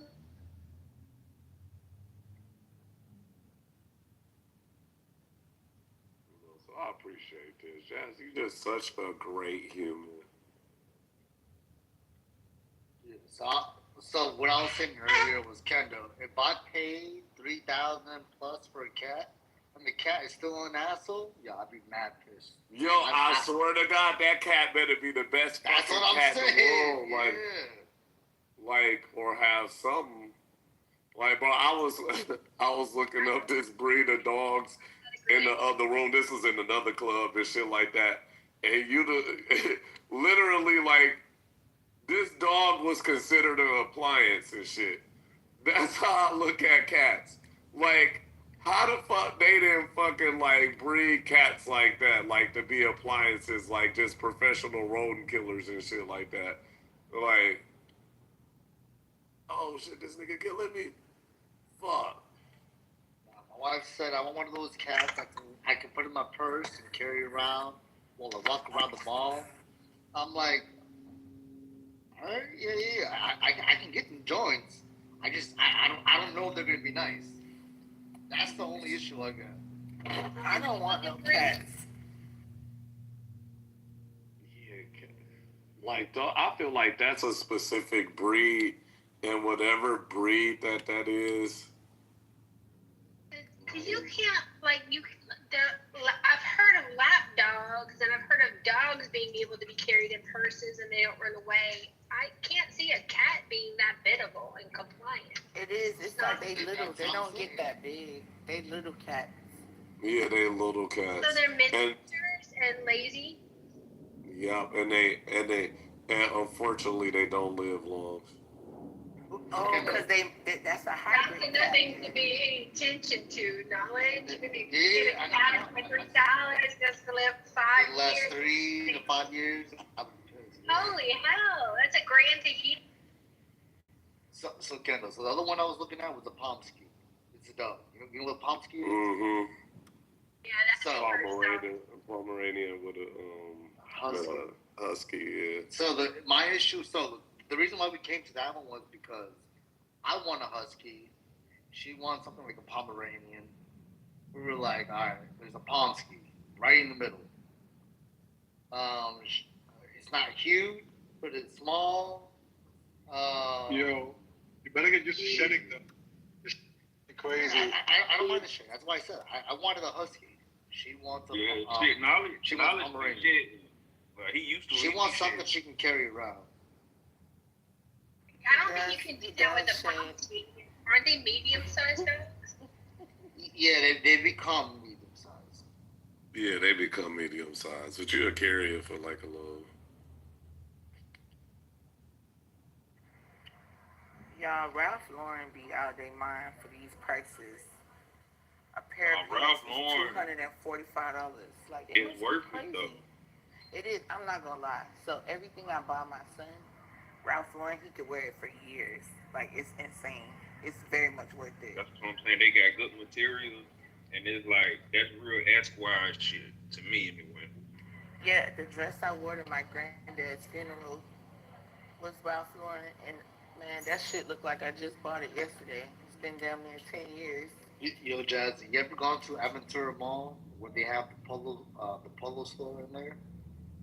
No, but I go out of town to the polo stores, but I don't like Aventura Mall. Like, you have to pay me to go there. Yo, you gotta do it one day. Go to the actual polo store in Aventura Mall, and the starting price of anything in that store, starting price is like $300 to $400 and up. Well, that's not the Actual regular polo. Ralph Lauren store then. That's, you sure No, that's not like a that's what I'm high saying. end? That's real. No, that's real polo product. Real polo product at the Aventura Mall starts off at $300 to $400. Ralph Lauren is Starts different off. from Polo. It's the I same know, person, I know, but I know. that's I what I'm know. saying. You must be talking on some black, purple label shit. Cause man. why the fuck is $400? Just, look, just one of these days, one of these days, go to Aventura Mall, go to the Polo store, and I go to the Polo store all the time. oh I'm my telling God, you, I'm that's telling a you, hot. Aventura Mall. I know what you're talking about. I know, I do it too. I'm telling you, Aventura Mall, go to the Polo store. The minimum starting price of anything in that store is $350. So The you want me to jeans, get mad? yeah, get back.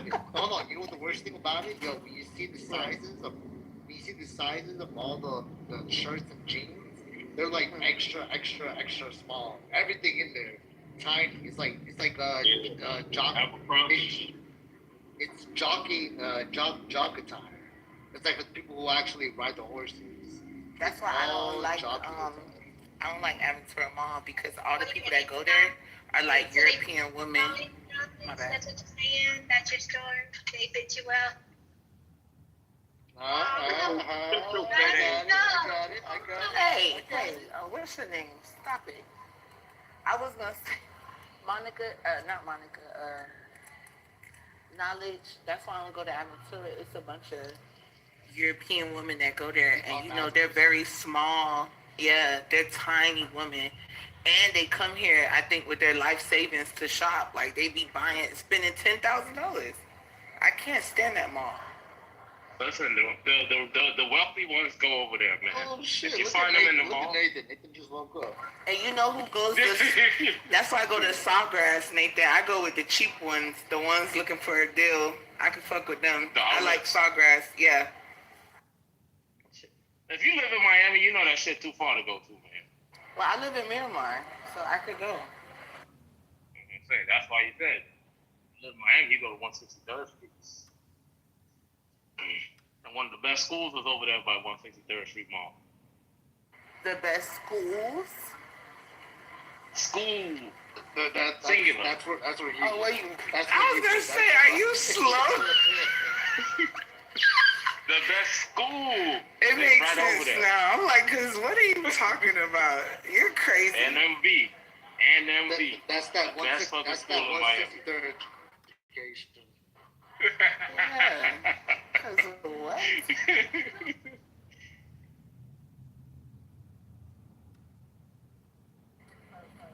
163rd Street Mall used to be You this know shit, when though. the NMB?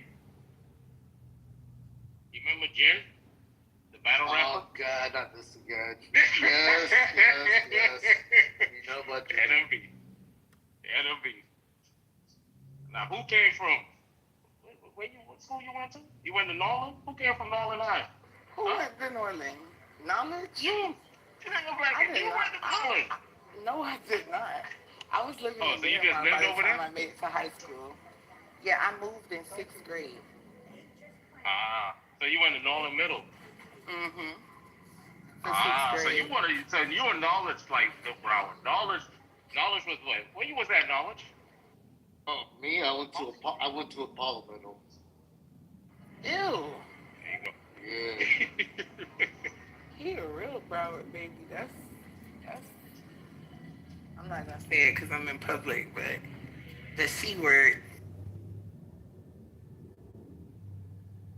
Tell him the C word. No. When I went to Apollo Middle, it was all black. It was an all black school. Yeah, but what neighborhood was it in? Hollywood. Exactly. Excuse me. And you know who live over there? The C words. Who? The crackers? Yeah. There was no crackers back in this is like 02. There was no crackers. You lying. Bro, you was in middle school in 02? Yeah. They were no. That's why I don't know what he talking about. I'm like, man, I graduated high school in 07, but I guess. When you graduated? Oh, okay. Oh, wait. Yeah. You just don't know what you talking about. What are you talking about? Apollo Middle School back in 2000 and 02. There was no white people there. There was zero white people there. You have no clue what they're talking about. I went there, man. Yes. You're lying though. Oh my Lying God, for yeah, clout. troll, man. It was an F. It was an F. Don't take debate knowledge. She trolling you, bro. I'm so bored today. I am trolling you. Yeah, but we're the same year. I was, I think, a class of 07, 08.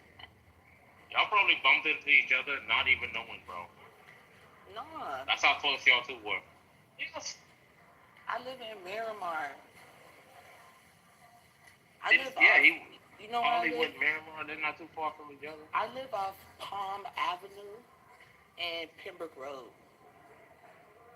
Oh, you up there? Right. I'm west. He was all the way east.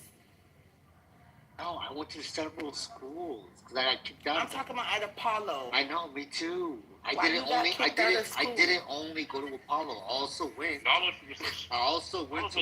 gangster. Yeah, I also went to Walter which was by Flamingo. By Flamingo, Pembroke. Yeah. My church started at Walter C. Young. Yeah, that's what I'm saying. I went to several middle schools. That's where the C word's at. Yeah, that's where the C words were at. Now they're all. Your black guys with the C words too. You up with them? No, Miramar is black. I swear it's like a divided line. No, it's not. No, listen. Bro, you go past. I used to work in plantation. No, You can't. I'm telling you, you don't know what you're talking about. It's so black out there. And even our mayor, the whole city council, everybody's black. I know the mayor personally, man. This is a black city. I just don't like. Talk about where you at. If you up west in Yes, Miramar. you just don't know. You don't live out here. You don't know what you're talking Man, about. I know exactly what you're talking about. Bro, I live in Miramar. If you go in Pembroke Pines, on the north side of Pembroke Road, it's definitely white as hell. But if the south side, it's one road that segregates You know, us. listen. You know when you go on Flamingo, right? You see those big ass entrances that go into those homes. That's a black line people. of roads over there. Trick Daddy live over there around a bunch of niggas. Yes, he does. They're not all My black pastor people. live over there. Yes, they are. It's Yes, you're talking majority about a black. handful. No, I'm you're talking telling a you. handful of black people. How the hell would you know? All my friends I went to church with, they all live over there, bro, off Dykes Road. Check your front. What are you talking about? Dykes Road, yep. That's black. It's a bunch of rich. No, it's a bunch of rich black people. You're wrong, bro. I get what you're saying, right? But I'm just telling you, it's all niggas over there. It's all white people on Dykes Road. I gotta keep it one. No, it's not. And Pembroke Pines, you're forgetting Dykes goes from Miramar to Pembroke Pines. In Miramar, it is not. In Miramar, it is not white. I know the area. Yes, very once you go to Chapel Trail and all of that, right? That's when you get into the white area. I'm telling you, y'all don't know what y'all talk about. That's fine. But No, it's an all white people area. I'm sorry. No, it's not. How you gonna tell me I live here? Yeah, you spend so much time in the area. Bro, no, I don't live in no one part. Y'all the ones that only go to one part. I go all over. Y'all be going to one part. You're a visitor. You sound silly as hell. Yeah, where is she the ambassador of Myanmar, bro? I am. Where's she the ambassador? I've been here since 2001. I seen the crackers flee. I seen them leave white flight. You feel me? 2001, that's when you seen them? Get out of here. That's when I moved to Myanmar. You know what? Yes. You got a point. You got a point. Yeah. A lot of shit been. I saw the white flight. We're over 50% black now, bro. Like, you're tripping. I get it. Man, every time I go in that area, right? You know what I see? One of the most famous spots in the world. What? A Chick-fil-A and a Starbucks. See, and that's what I hate that y'all think black people can't have nothing. It's because you from Miami and you stuck in the Miami mentality. No. They come in specific areas. They come in specific areas, right? They open up in specific areas for specific people. You're wrong. Now, if you told me about a Raising Cane's, I'd say, hey, you got a point. We have a Raising Cane's that just opened on Miramar Parkway all the way out west where you say the white people are. Now, that place in West where you talk about is black people. Wait, what percentage?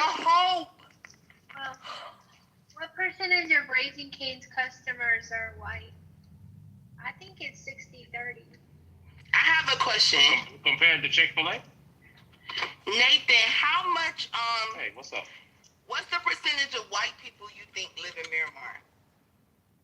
I don't know. I think 60 to 60. And when I say 60, that's including the Hispanic somebody whites. could fact check me if I'm wrong. And the whites. Miramar has 8% white people. God bless those white. No, I mean the Hispanic whites too. No. I'm talking about non-Hispanic That's in whites. Miami. That's in South Florida. Look it up. We have an 8% white population. So you said 60. That lets me know your brain is just fried.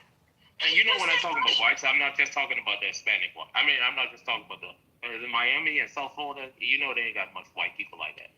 Of course it's going to be included Hispanics. I grew up around Come crackers. on, are you serious? I grew up around crackers. My Miramar is just now turning Hispanic within the last 5 years. I got the number. It says 44% of people in Myanmar are black. How many are white? I don't know. I just asked the black. Hold on. 8%. Hold on. White. 8%. And then you got a bunch of me no black, me Dominicans, but they some niggas. They just checking another box. But I just Googled 25%. Yeah, 25%. Non-Hispanic white. That's non-Hispanic as well. So that isn't including Hispanic. Yeah, 25% white. That is including Hispanic, dumbass. No, it says non-Hispanic white specifically. Yeah, Bro, let me show y'all the stats. I don't know what y'all reading, but I'm gonna pull it up from my state. You're on Chat GPT. Wait. You know why she's cooked as well? Because it says Hispanic, a very large segment with over 21,000 residents identifying as white Hispanic. Bear in mind, I just that's told you including, that's within the last 5 years. It doesn't matter. That's within just the population. The last 5 years. That's just the I don't know population. if y'all know this. Nathan could tell you there's a bunch of fucking Cubans that are gonna check white, non-Hispanic. I just don't believe in a box, but I'm telling you, we got 8% white people. I don't know what y'all are reading. Maybe those are new stats as of lately. No, that's funny. I live here. I'm on the streets right now, and I've only seen like 3 white people. Yeah, we should trust you. We should trust your eyes. Talking about? We should trust your eyesight over the census data. I'm So we should talking trust to Nathan. Everyone should stop. I'm talking to Nathan and knowledge. I'm not talking to no nigga from the UK. Everyone should trust. Look, everyone should trust. Everyone should trust your eyesight. I know what I'm talking about. Y'all don't even live where I live. We should You're gonna use the internet. You're like, oh, I'm gonna use the internet over a bitch that live in the city. No, but You you're wrong. sound retarded. No, but you're wrong. Look, you're wrong on multiple You levels. sound retarded. I know what I'm talking about. Come on, man. You Come on, trying to let's keep tell it a me I discussion. live in a white area. It's I don't live in a white motherfucking area, nigga. Yazzie, let's keep it a conversation, though. Let's keep it a You're conversation. wrong. I don't live in a white motherfucking area. You're wrong. I don't give a fuck, you fucking Nigerian bitch. Shut your African ass. Come on, Yazzie. You're crashing out, man. Please, man. I know I'm crashing the fuck out. I don't give a fuck. That's the difference between me and you. I know I'm crashing the fuck out. You know what you said? This nigga's trying to tell me where the fuck I live. I see a cracker right here. This nigga looks scared. The fuck? This is a black fucking neighborhood. I'd be scared too. Screaming like that in the car. Nigga, you can't see me. See on the black side. It's just one side. I'm getting out the car, so I can't yell. You on the side where Man, bro. Stop talking about where I live. you on the side where the turnpike run through. Yo, you know what? Y'all some dumbass motherfucking island bitches. That's a fact. I thought it's Dumbass. And then you got a nigga lost his whole identity in the UK speaking the quick. Come on, Jesse. I would like to hear what he's saying, please. Well, I'll go after the blinder. You're wrong. Oh, she's gone. But you know what's like fun? You know what's so funny? Like I don't know what the percentage is, but like maybe I don't know. Let's say 75% of chillism fact checks result in an overturning. Like, people always chat shit. Like the only reason I bothered to Google is because of my previous success rate. I just thought she's probably chatting shit, and she covered like a really specific figure as well, like 8%. Like that is a fucking hilarious figure to just like pluck out of thin air, though. You know, she wanted it to be small. She just threw out 8%. That's funny. That's cool. Who used I think she just wanted to crash out. Getting home late from the airport or something and wanting a drink and wandering into the first open bar with assless chaps and getting caught in the bar and being thought to be gay when he was just tired and thirsty. Who had that example for us this morning? I think it was AK. Because that actually happened when Knowledge hooked up with Jacobus and Ramsey. Oh my goodness, that is true.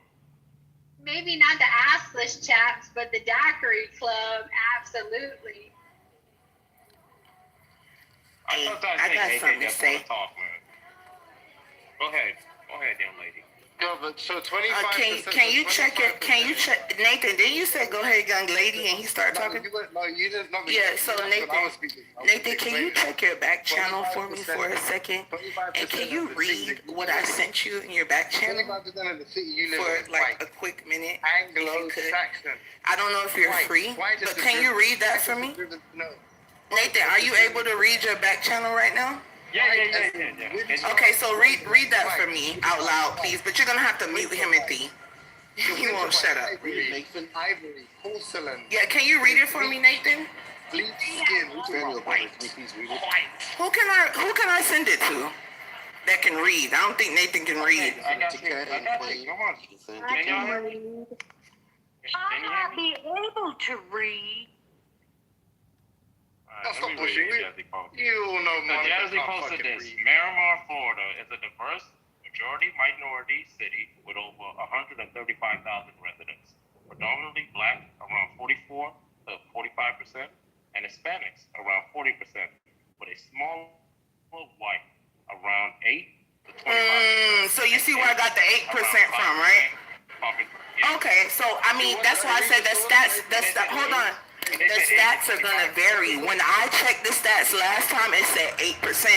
Now it says 8 to 25, which is pretty vague, which was the point I was trying to make, that these stats are not accurate. But one thing that is accurate is I live in a majority black city, period. In the story. Nate, what's the source? Is the source that... So I won the argument. I won. Thank you. I live in a majority black city, period. Thank you. You got it from AI Overview. It don't matter where I got it from. It says 8 to 25%. No. And y'all gave me the right numbers too, right? You said it was 40-something% black. All right, man. Shut up. Hey, was it? Man, hey, listen. I'll be back when this Nigerian cracker done trying to be white and British. I'll be back. Oh, Jazzy, Shut please. up. Damn Wait, it. Nate, isn't wasn't one of her complaints that we got? Well, I feel like talking during the time. Yeah, that is true. She I did feel say like that. just saying that was a whatever good he's talking. Because he did Come that on, to come on, Jazzy. come on, No, you didn't say come irony. on when he was talking, when Jazzy was talking. The irony is anyway, Nate, Uh-huh. that like what I pulled I did from say it. was the legit was the actual set. No, but why do you think God created everybody equal? No, you're a muppet. You're dumb. I'm not. So obviously, I'm like people don't want to hear what I have to say. Wait, about wait, you. hold on. That's just how life. That's how life goes. Respect, Dom. You're That's not just gonna how call her life dumb. goes. That's just how You're life not gonna goes. call the elder dumb. Relax. Oh, you're dumb. Like what the shit? Yeah, you're dumb because that's why you're seeking approval. I You should disagree. That's why you I'm not should seeking be in approval. I'm bed. telling you to That's shut why up. you should be in bed, but you're on the internet yapping, trying to gain some approval from some online dummies. I'm not. So if you're amongst the dummies, what does that make you? Dummy too. Now shut up. Exactly. Hey, So don't be calling nobody shut dumb. up. You look right in the mirror. Shut up, man. Shut up, man. Shut up, What's wrong with you? man. Hey, but Nate, the point is, That's the actual citation was from the census data. So actually, like, if you actually pull the actual source, it's the census, as in, it's literally, it's like, it's the government literally asking. Come on, yo, chill out, man. I'm trying to hear. Maybe y'all don't want to hear, but I'm trying to hear, bro. Come on, let's one at a time, bro.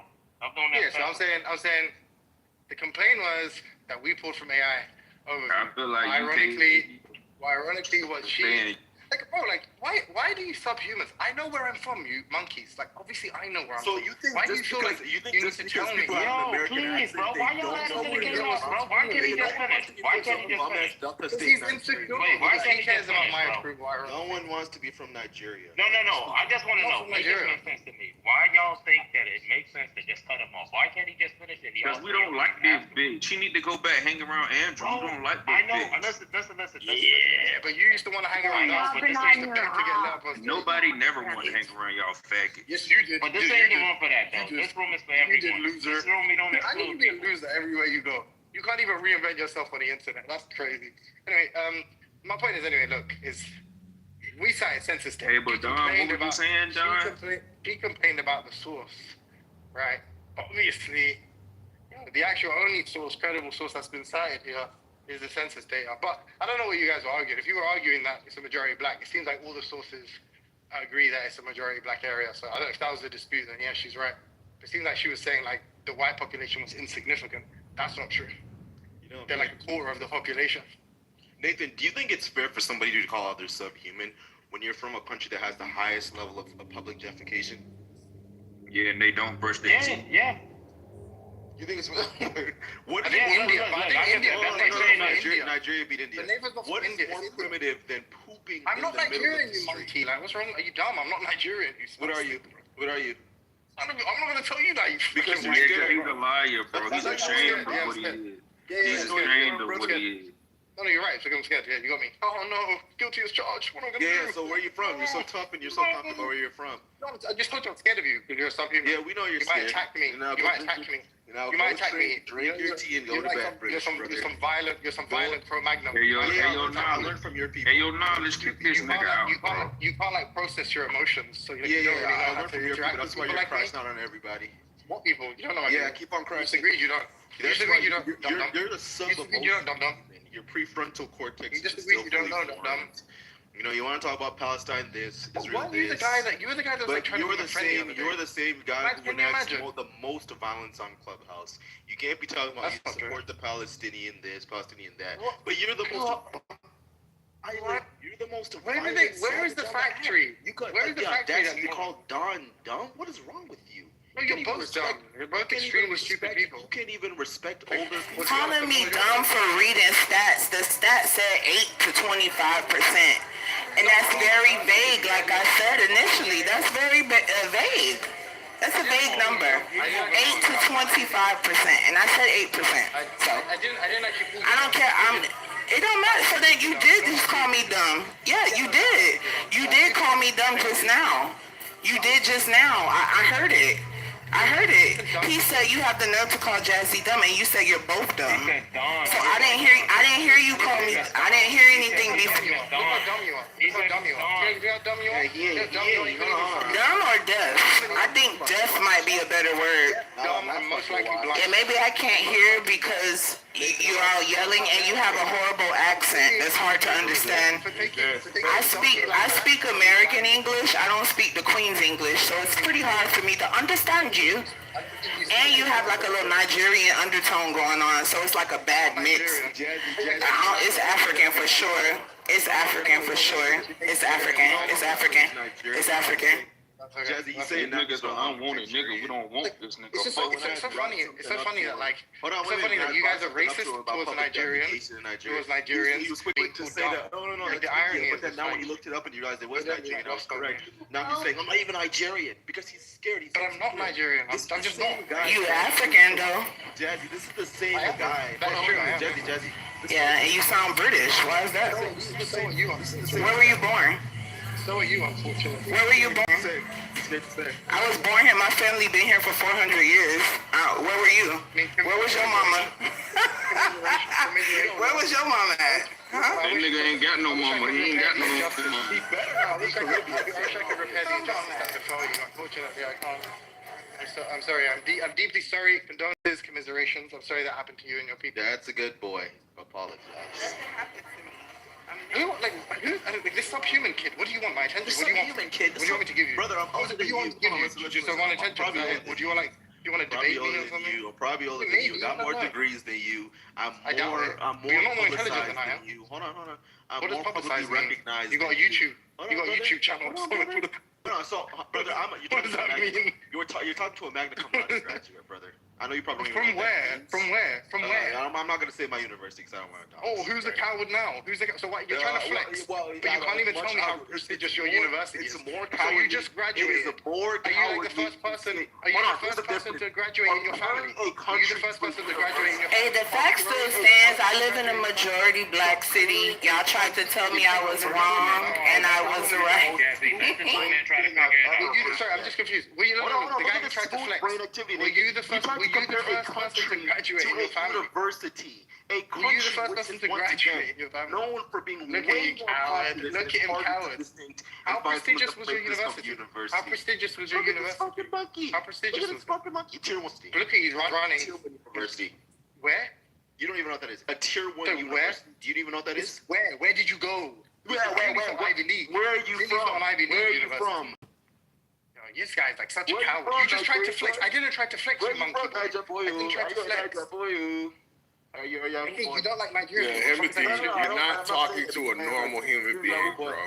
It might feel like it, because most of the room I think is normal, but this one, just you're not. There's no winning. There's no winning. There's no reaching. You're gonna just come in here like that again. No, that's not gonna happen. Yeah, he's not gonna call a drunk old woman. Listen, I was letting him have his moment, but the moment he called Auntie Don, bro, your mom's dumb. Shut up. Your mom's existence is dumb. Your fucking existence is dumb. Who do you think you're? I'd beat the sense out of it. I'd beat some sense into you, dumb monkey. What's the problem with you? Your whole bloodline is dumb. You even have access to a university. Your grandma's dumb. You even have access to a university. Your dead grandma's dumb. 3 world recognized universities. Yeah. You see my PTR? That's what I think of when I look at you. Your grandma look at my PTR, brother. That's what I think of when I look at you. Name 3 world recognized universities from your country. Name 3. Name 3 recognized world recognized universities from your country. Like so dumb. Like you tried to flex. Where did you go? You're so smart. You're so smart, right? No, I'm not doing a single question. 3 world recognized universities from your country of origin, and I'm not talking to you. Yeah. My country of origin. Yes, I'm not talking to UK. Because you tried to make fun of black Americans by saying, no. You tried to make fun of black Americans by saying that they're from you. Yeah, everyone in the room. I didn't say that. What are you lying for? You can say that you did. I just said commiserations. you're from. She said, I've been in this country for 400 years. And this was before she came in. This was before she came in. That's when I got off the mic. That's not true. That's just not true, you fucking monkey. Now you're scared. It's not true. You're scared. Don. Ask anyone else. Ask anyone else. Not your fucking white mom. Hear him say not your surrogate mother. Not your surrogate mother. Not your white benefactor. You guys don't even know where you're from. Did he not say anything? Nate. Don, you're there, right? Don, you're there, right? Why are you over here asking your mother? You're literally here defending her. Quit yapping, Sass. Obviously, you're going to ask her because you two are a tandem. You two are a little fucking dumb team. Hold on, Sass girl. We know you probably might shit in this fucking street right now, but hold on. Don, did he not say... No one on this planet thinks you're smart. Like, it's so weird for you to think it's Did he not say earlier... Why are you asking your friend? Like, do you think that's an unbiased source? Do you think that's a neutral source that you're appealing to now? I don't care where you're from. I don't care where you're from because know where you're from. Dumb. You're just so dumb. No, I didn't say that, you pussy. You did say that. We were talking about Miramar, right? No, this was after Jazzy left. Bob, stop trying to rewrite history because you're shit and you're a coward. You went to you're shit. You're shit. Your breath probably smells like shit. The only thing you've ever achieved is graduating from some West Bubble fuck bumpkin bullshit university. That's obviously why you were desperate to tell me that. I didn't know you for 2 seconds and you told me I graduated university. Oh, well done, genius. Well done. You've evolved to the status of a black woman. You're a black woman from America for graduating from university. Congratulations. What the fuck? So it's funny because you use education against people. Now you're trying to say, Jazzy, what are you doing? Okay, all right, but you're dumb. He's dumb, and the white woman's dumb. So what's the matter? Talking about me though. Yeah, you are. Yes, let her speak, Nathan. Let the dumb man speak. Let the dumb man speak. Name 3 major accomplishments in your life. I jumped into the stage and keep on jumping. You're spazzing out, giving me your CV. Now you're giving me your CV. And why are you giving me your CV? Why do I care? You could literally kill this for the It's not funny. I think you're a retard. Without Americans, you guys are lost the war. That's the problem. You UK Brits need to be more respectful to Americans because without us, you would have lost the war. Without us, your country would be shit. But why are you talking like us? Hold on, no. You're still there. I guess you're right. America beat you guys at your own game. We beat you in the war. We're beating you in the army. How many levels have you gone through? Continue losing like look, relax, calm down. Do you want to flex on me? No. Do you want to relax? Tell your queen to relax when she's 6 feet under. You might be joining her soon anyway because we know that your access to healthcare in the UK fucking sucks. What is wrong with this kid? Your teeth are probably rotting. Your spirit's rotting too. Timothy, he crashed out earlier and brought up a conversation from 2 weeks ago, or at least a week ago. Hold on. Why are you talking about? I think it's that. Hey, look, my bad, bro. I'm sorry. Because this is the same guy that was making fun of your people concrete. Do you want me to apologize to your mom? Do you want me to apologize to your mommy? Be quick to What's your mommy's name again? I'll apologize to her. What's her name? What's your Nathan, he's getting jumped. He called himself a Christian. King is getting jumped. I'm talking to Himothy. He calls himself a Christian. Oh, Himothy's getting booty jumped. claps for a devil. He booty claps for female devils every day and calls himself a Christian. But look, this is how it usually works, just in life, yeah? It's like, if you want to flex on someone, if you want yo, I'm driving a car, I'm whipping, you're not whipping. You're too usually you'd be like, no, but usually you'd be like, oh my God, usually you're starving. You are the people that they said some nonsense today for the starving Mexican. They were talking about you, Timothy. You can't flex. You don't got no muscle on you, brother. You got skin and bones. This is what passion without skill looks like, right? So he's got to flood the zone. You look like he's got to flood the zone. Proper mouth. You look no savvy, no strategery, noise, constant noise. You look like obesity without proper nutrition. Just coming into a room calling people dumb fucking monkeys. Here goes Don. And that is not original at all. Yeah, because concrete that was original. I said, look, this is what I'm proposing. That's all the person who wants to flex. You why don't you offer something to flex? Do you think getting a degree is a... You people from Andrew's saying that I'm running away. Is this... Hold on, wait. Is this Luca in the chat saying that I'm running away? The big bad Luca who gets mad when we talk about religion? Nate, why'd you let these people noise troll you? It's just like, I'll let you go. I'll let you go for as long as you want. When I'm done, when you're done, you tell me, I go. You know what I'm saying? Yeah, that's how they're gonna do that. No, you can't go in here, bro. You can't go in here, bro. That's a fact. Even I buy Cooch won't flow with his ass, bro. Okay, so what we doing, bro? We're gonna let one at a time, bro. We're not gonna do this whole thing with one person talking. They don't give the other person a chance to talk. No, we gotta go one on one, bro. All right, go ahead. Go. Kane, finish up, and after Kane, it's gonna be Timothy uninterrupted. And then me. I think we just all gotta donate a couple cents for this guy so he can have some food in his system and hopefully get some rest, because we know he's up because he's hungry and he's starving. He wants some online validation for the lack of accomplishments he's had in his life. He wants to feel smart on Clubhouse. He's a Clubhouse scholar. That's what he is, right? So I don't have much to say. I'm gonna Jazzy take care of this racist, anti-black American xenophobe who wants to make fun of people for not from when he himself is ashamed to say where he's from. But go ahead, Jazz. I mean, it's me, but... Now, how is that on Jazzy? It's on him. He was giving me his time. He's not It's not time. You know it ain't time. It's not time, so you can't give him time. It's no time. He spoke anyway. I'll be quick, trust me, I'm always brief. So, firstly, on the first point, I mean, look, the whole point is that I don't want to tell you anything about myself. I'm absolutely not interested. I don't seek validation from you. You can think whatever you want about me, and it wouldn't bother me. The reality is, you did want to flex on me. Like, you did want to everybody in this room that you were better than me somehow. And the measurement or the metric you wanted to use I thought we all solidly agreed that we was gonna talk across this nigga. Just move him down. Just move him down. Yeah, I'm gonna move him. You not finna move me down for your bitch ass. Bye. The grandmama. Nathan, don't move him. He called me dumb, so I responded. No, please. He's gonna be quiet. But you see what just happened? Can you organize anything? Okay, no. Just move him down. All right, anyone else interrupts, they get moved down. All right, and thank you because of the polite young brother. We're gonna reset. So to begin, okay. Look, I don't give a shit what you think. Obviously, I don't care. Like, you can ask me a million questions, and if I choose to answer them, I will. But absolutely, there's no, like, benefit for me. It's not going to advance my position in any way to explain absolutely anything to a subhuman like you.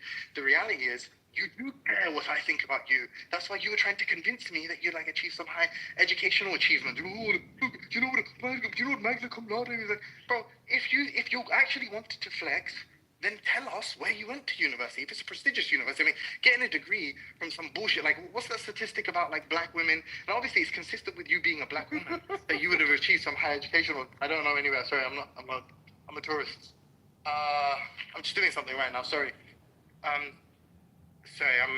Right now I'm in the marina in Dubai. People just asked me to take a picture. But I don't know, I'm going to be long because your guy interrupted me, one member of your team. Anyway. Second point, so if you want to flex, I'll teach you how to flex now. Let me teach you how to stunt. Like, you say, like, I went to this university, this prestigious university. I don't know if you know this, but not all degrees are created equal. You achieving some social science degree from some bullshit community college isn't going to impress absolutely anybody here. And in fact, it's expected given that you're an effeminate black woman. Obviously, we would expect that percentage-wise, you're likely to have a degree, right? You're also likely to do fuck all with it. Hence why you're on Clubhouse too. So if you think I'm a dumb Clubhouse scholar, well, guess who you're arguing with, dickhead? Me. So we're both dumb, you know, by your own lights. Cool. Second point, the racism thing. The only people who've been racist here are you and your idiot group of friends, your little cohort of monkeys, of fucking simians. All of you people are the one, Nigeria, something African, something impoverished. I'm not Nigerian. I may be African, but I'm as much African as you people are, right? Like, we're all African, we're all of African descent. So you insulting me is just insulting you. But then to cry wolf, like, oh, he's being racist, Nathan. That's the only reason I stood up. Or even something as innocuous as like someone saying that your white benefactor, your white mom, sugar mama is dumb. he called one of our elders. So young black man to old white woman, she's your elder. All right, cool, yeah. She insulted me. It's so offensive. I mean, the irony being, what do you think is more offensive? Just randomly insulting Nigerians for no fucking reason, other than you don't know, you can't like get a precise look on my country of origin. You think that's less offensive? Like, are you a fucking moron? That's why I call you dumb. And the other person about the 8% and stuff, I didn't actually call you. Nathan was right. In the same way, I didn't discuss. I said condolences for the 40 years of oppression that you made reference to. I think that makes me a good guy, not a bad guy. I wasn't mocking it in any. But I also didn't call you dumb. I do think you're dumb. You're a very stupid person. I hear that from the way you act off.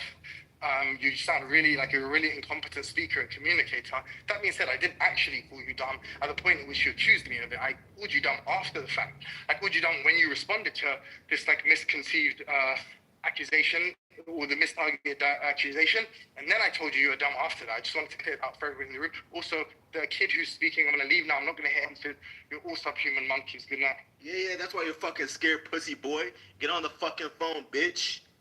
can't stand niggas like that. You know, he wants to make fun of fucking. Hold on, just a second. I'm sorry. You want to make fun of oppression.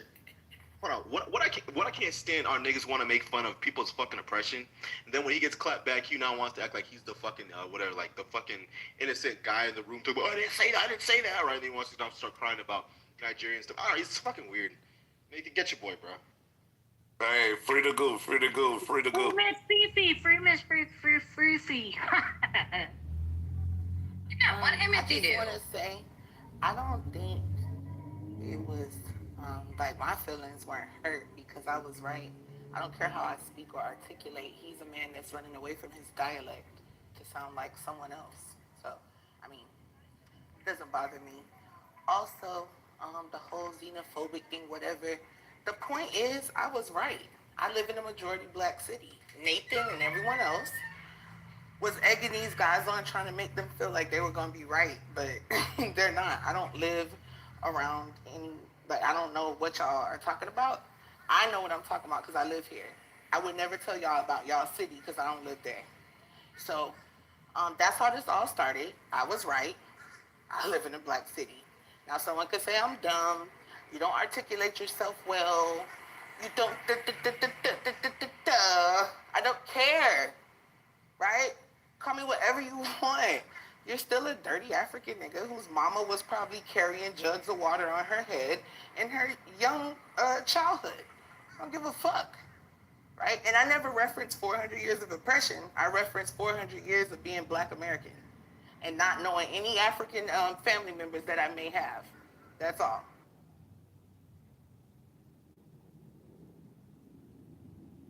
We got is this Luca? I think Alessandro trying to say, oh, you know, Kank is running. Oh, Timothy's cooking for this boy, bro. You disrespect your fucking bloodline. It's crazy, man. But that's what I said. For a man, he's like, oh, I'm the same African descent as you. No, you're not. Your mom is African. Your mom's African. My mom's not. We don't have the same amount of African DNA. And to think that just because you're black, you're from Africa, that's how I know y'all not that smart. The logic ain't logicking.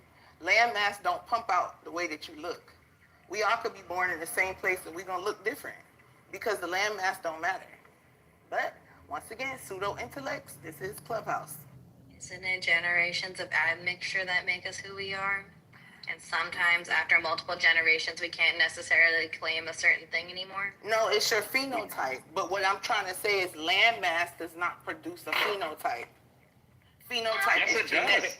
Nathan, hold on one second. If that's the case, everybody born in Florida for the past 200 years will look the same, right? It takes longer. Hold on. No, it does. Bro, yes, it does. If you don't believe that,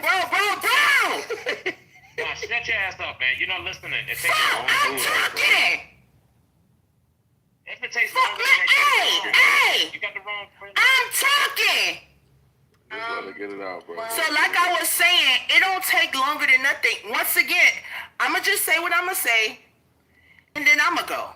Cause I know y'all not gonna understand what I'm trying to say. What I'm trying to all right. I am gonna listen. I am. But listen though, real quick. You all are spewing things that someone told you. We don't even have a picture of niggas from 2,000 years ago, right?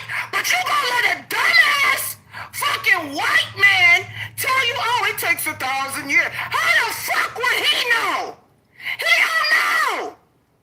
So if you're gonna try to teach me some shit, bitch. If you're gonna try to teach me, Monica, if you're gonna try, yo, could you shut her up? Your phone, yo. Yo, y'all chill. Y'all let the Yazzie go. And AK, you don't need to come off the mic. No, Monica didn't need to come off the mic. When you get a green bean, then you can run yourself. Well, give me one then. But shut up. I just feel like if you're gonna try to teach me something, Nathan, can you go on mute? if you're gonna try to teach me something that I already have been taught, right, that I don't agree with, it's a waste of breath. Because like I said, no one has proof that over 1,000 years people start to look different. There's no proof. There's no picture. These are all theories. But for some reason, y'all are trying to tell me my critical thinking skills are wrong because I see a bunch of people being born in the same landmass that all look different. right? You got motherfucking Dutch people being born in South Africa for 500 years. They still pale and they turn red when they get embarrassed. All right? Nothing has changed because they're born south of the equator. They did not turn black. So if you're going to try to spew to me some pseudo-intellect, scientific, fake-ass genetic theory, I don't want to hear it. Thank you. Okay, so shut your black ass up now. This is what I dislike about black power. Nathan, I thought it was on me. Shut up. Shut up. You don't gotta be rude, man. Go ahead, bro. I didn't know it was on you. I've been having this discussion with Jazzy since the beginning of time. So I'm just gonna add little things that she's heard me say before, because I've heard her say this before, and she has a great argument. Trust me, she's not just talking out her ass, right? But as far as location determining what you look like, it takes a longer time, right? And it's, we all know that depending on the climate and the terrain, right? Animals, including humans, adapt, right? And that's all I have to offer. Go ahead, Nick. Hey, can I go after Nate? Together, bro. Of course. That was beautifully put together, and I thank you for that submission. I apologize for being loud on the process, bro. Just want to say this, Yazzie. I think one of the issues is that your understanding of what evolution is could be incorrect. I'm not telling you to believe it. I'm just telling you that what you said is a straw man to the position. Because they're not saying that it takes 500 years. They're saying thousands, like tens of thousands or something like, up to 20,000, 30,000, 40,000. I don't know. They say years. They say, look, just like how my boy Ock tried to explain, right? If you put a species in an environment, given time, the species can adapt given time. And some of that adaptation is determined by the environment, right? For example, let's say we have a bush, and in this bush is close to a lake. But within this bush, you have a population of green frogs in the springtime. And those green frogs are thriving. And within those green frogs, some frogs are born brown. You know what happens? Because green camouflages so well, because it's spring, brown ones stick out. And you know what happened to these brown ones? They get hunted down easily. So the brown ones aren't fit for the environment. So those brown ones, because they're gonna die out so quick, they can't pass on their genes. You'll see over time, right? In that springtime, there's gonna be more green frogs compared to brown frogs. That's what you call natural selection. The environment is selecting for the ones that's gonna pass on their genes the strongest. Then let's say it goes to winter, right? Or fall. And the bush starts to become brown. Guess who's gonna stick out? Guess who's gonna get killed off? And they're saying like this given time, let's just say it always turned brown, and there always was fall. What you'll see after a while, it's just brown frogs. It's gonna be no need for the green frogs. Sorry, for the green frogs. There's gonna be brown frogs. That's how evolution works. The thing is, the environment changes you so that the species could adapt, or the species change to the environment so they could adapt. Something like that, anyway. That would make sense if we didn't have different colored people living in the same landmass. I hear you, but you don't understand what I'm saying. You're talking about something I'll go fast. Let me address this. So what you're doing is you're thinking about how we move. What you're doing is how we. You can't tell me what I'm doing. I don't need to be lectured, bro. You do, because you don't know. My last thing is this. Yes, I know everything you're saying. I don't agree. You don't. Yes, I do. I don't fucking agree with it, Nathan. What don't y'all understand? Let me get your black ass up and let me talk, man. And I'm done after this. This is my last thing. I'm gonna say this, and then we can go to concrete. My last thing is, Yazzie, so wrong. If she's thinking about how me and you, how we move to different continents this day and age. Like with a plane. Back in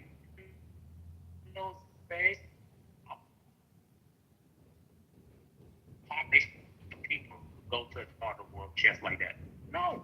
During that time, place you could much like places, what you call it, groups can move through, right?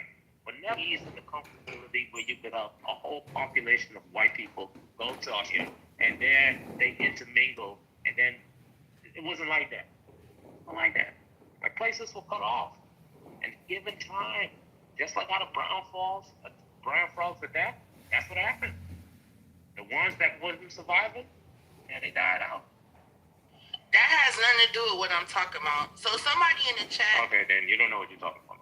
Yeah, I do. Somebody in the chat said exactly what I'm saying. I've been waiting patiently. I've been waiting random patiently. genetic, I've been waiting patiently, bro. genetic mutations. It's not your turn. It's not Yes, your it is. turn. It's not Nathan your said I could go turn. after It's him. not your No, turn. it is his turn. Come on, man. Let him go. I'm done. You told me I could go. No, he didn't. He said he was gonna let concrete He go. did tell me I could go after him. You He just said misheard. that. You misheard. You misheard. But Jazzy, he was in queue though. If I said that before, but he No, was you in didn't queue. say That's it. fair. You said concrete. You said concrete.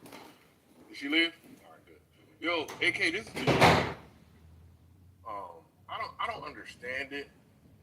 So Jazzy is yelling in the middle of a conversation that's not even personal, and it's just annoying for no reason. Monica screams at her, and then you scream at Monica, or you try to check Monica. Try to make that make sense, brother. Like, what? Is it that's just like you don't like Monica? So Jazzy got a text in the back channel from me, and a text message from me, right? Monica is not a mod. She's added to the chaos. So I came off mute to check Monica. You saw what happened. Yeah, and other things too, as far as like Nathan, no disrespect, but Nathan, I wanted to see who he would choose to shut up, and he chose to shut me up. And then he followed up by telling Monica to shut up. So it's just, my personal stuff that I'm doing. There's nothing towards nobody. But the thing is, I know that Jazzy is your homie, but Jazzy gets into these fits of rage for no reason. It's a conversation about Africa and genetics. Genetics. Why are we screaming? And I feel like, all right, your other experimentation going on, that's fine. But Monica will help the problem. And you're... By calling her a bitch? Attacking. Yes. All right. Yes. She's screaming for no fucking reason. No one is attacking her. It's a conversation about genetics. Let's just put that in perspective. A conversation about genetics. You preaching to the choir, bro. Okay. Me and her, then come on, bro. And I didn't take a break earlier when she brought it up. She was talking about. Bro, can you stop trying to ride a nigga way, bro? Let that nigga talk, bro. What the fuck? That nigga asked me. I'm done. Goddamn nigga! That nigga asked me a question. No, I thought he wasn't done. My fault, bro. I read it wrong. My bad. Nah, I don't forget. Go ahead. On your suck muscle. Yo, this suck muscle shit, bro. Nah, bro. I don't know who. You remember when we was talking about the simps? Many times. Which comment? Yeah, yesterday, and someone read this definition. It's simping is being overly sympathetic or giving women attention that doesn't deserve it. Key thing, doesn't deserve it. Now, when Jeff was yelling our black ass up there, right? And Monica rightfully said, shut the fuck, because it was loud and for no reason. When she said, shut the fuck up, bitch, right? So why you ain't saying You jumped up. I did say something. You a moderator. No, you told him to let me talk. You told him to let me yell. Why you ain't stop me as a moderator? So rightfully so, Monica jumped in as a fat white bitch. I'm gonna tell you. As a fat wide booty white bitch. One second. Yeah, that's a good question. Why I didn't stop you? Because listen, I'm gonna let a coon be a coon. If you're gonna bully yourself for white people and you're gonna put on that role as angry black woman, I'm gonna let your coon answer that. So that shit ain't got nothing to do with me. You wanna be a coon? You be a coon. Because I know if I said something to you, you're gonna say, why can't I do this? Why can't you always? Hey, so be a coon. Bully shit for the whites. But the point is this: when Monica was like rightfully so, shut your black ass up, you bitch.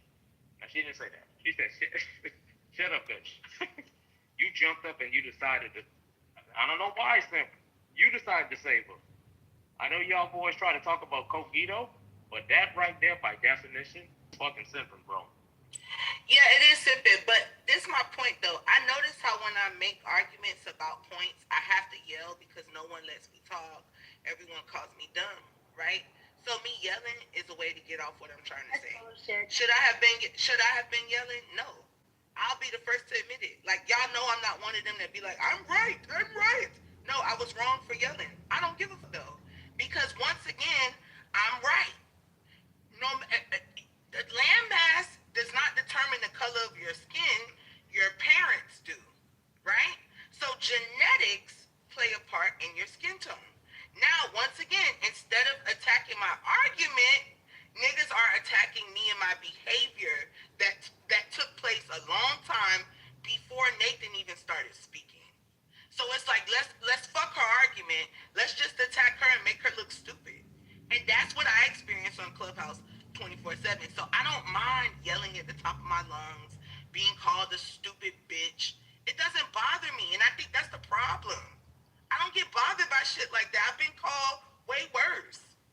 Attack my argument. Don't attack me. Thank you. Yeah, I got something to say, I y'all. wasn't even done though. Real quick, to address what Nathan said. Someone in the chat said exactly what I said. They said, it's not simply land masses, it's genetic mutation and climate, right? But what colonization has done, including the Catholic Church, which is why the last pope that died repudiated the doctrine of discovery. Because once they discover a landmass that's not Christian, they can make up whatever rules, whatever narratives they wanted. So the narrative that have been painted through the doctrine of discovery is that certain people come from certain landmasses. No, I might inhabit that landmass or may have been inhabiting that landmass for 1,000 years. It doesn't mean I'm from there.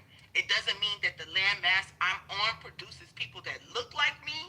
The people on the landmass, I'm not done.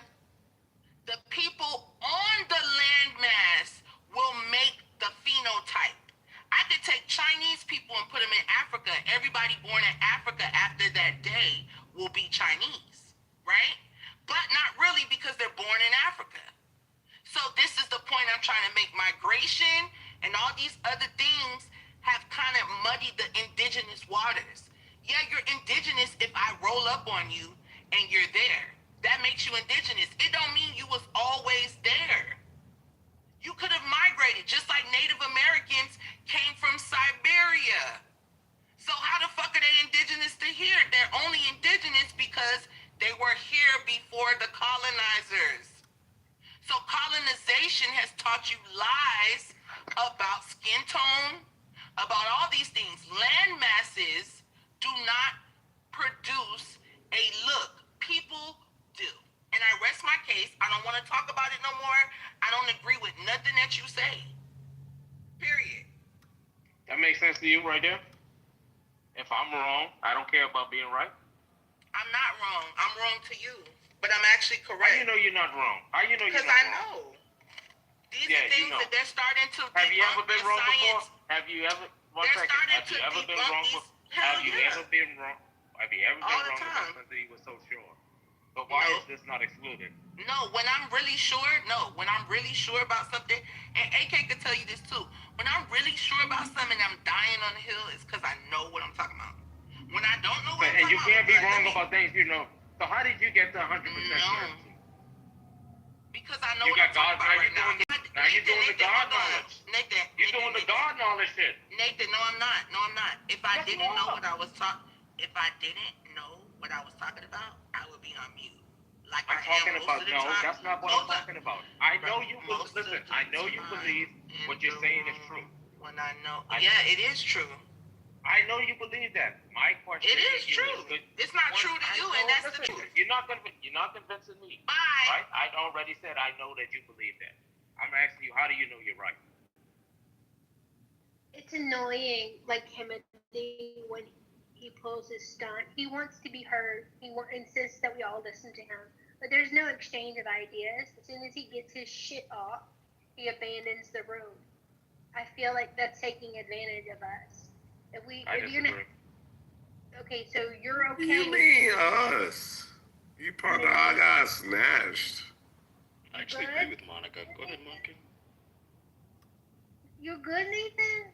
Holding us hostage while he talks and then not valuing or respecting us enough to stick around and hear our rebuttal? I don't take what he says personal. So if he's talking about, I don't think he's talking to me. I think he's just complaining about the people that was interrupting him. I think she's talking about a pattern, not specifically this situation, though. Oh. Yeah. Even if she's talking about a pattern. What I saw was this, right? Hey, there was a conversation. He wanted to say something, and instead he got yelled at initially by Yazzie about how he's a Brit and why he's even in this conversation. Oh, you're just a Nigerian, blah, blah, blah, blah, blah, blah, blah, blah, blah. And all he was trying to say was this: I just Google search or ChatGPT search, and the percentage I got for this, and Yazzie cooned out. That's what happened. And then, when we was talking in the background about it, him and King got into it, right? And then after him and King got into it, I'm like, yo, I gotta set up some rules because you're not letting the dude talk. So let's do Q. And he just was like, okay, let me just say my things and leave. Because it seems like I'm not wanted here. That's what I saw. Sometimes I look like this.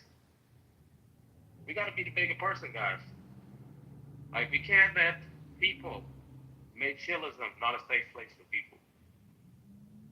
Chillism was never that. Chillism was a place for everyone. The hedonis, the bonquishas. Yeah. Right. Yeah.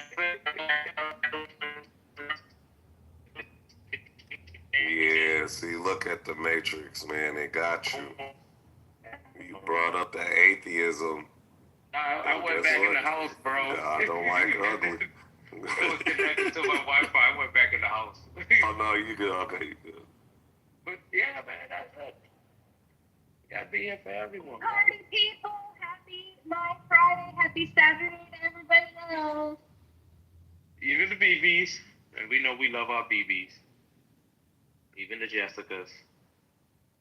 Who is down there? So, even the Anns. not the Ashleys ever. I can't even get a good morning. Good morning, Ashley. What the fuck? You're not a big... Even the Concretes. Everyone, man. Everyone. What about the revolters? What about the Yeah, people they who even are on the space. anti-communal? They ain't even on the space yet because. What about the hopefully they get better. What about the backtrackers who stand on business and then backtrack on their business? She will. I think she Wolf was trying to do that. I think she Wolf was still on business. Why is she open? Yeah, she was thought about how she rolled for the crew. She booty clapped so hard when Guava wasn't here. Then she realized how egregious Guava is. And then she had to draw a line in the stand. And then she saw how Guava responded. And she remembered the good old days when they was best friends. And she felt bad. Like, y'all niggas caused me to lose my bestie. And that's what happened. Concrete. You know what? Concrete don't even know what be going on, Nathan. That was never my Concrete. bestie. They're clear. We know who that's that not your bestie. Oh, that's not your bestie. Be always there, Concrete. Be always there, bro. Thank you. You know, And I don't like how he's trying to spin a narrative, Nathan. It's weird. She don't remind you of Heidi? How Concrete? Who, she Wolf? No. Who? The girl, Lava, the big G. No. Heidi's way nicer. Heidi switched up because she became management. She became owner. So she didn't, she had to fall in line with what the people did. That was Heidi's problem. But Guava, that's a whole thing. She will know she's a demon, and she was used to booty clock. She was. Now there we go. Now that's a fact. You're not lying. You're not lying. How that's not your bestie? How that's not your bestie then? I'm about to say it. I used to booty clap for all the girls. So all the girls was never my best. From Ashley to Guava to Shy, every Mochi, obviously. Not the fucking Tally. Yeah, that's Not right. the Tally. Nally's not. I mean, Nate's not lying. Nate's not lying. Not Tally. So it's not you want to know all the why? girls.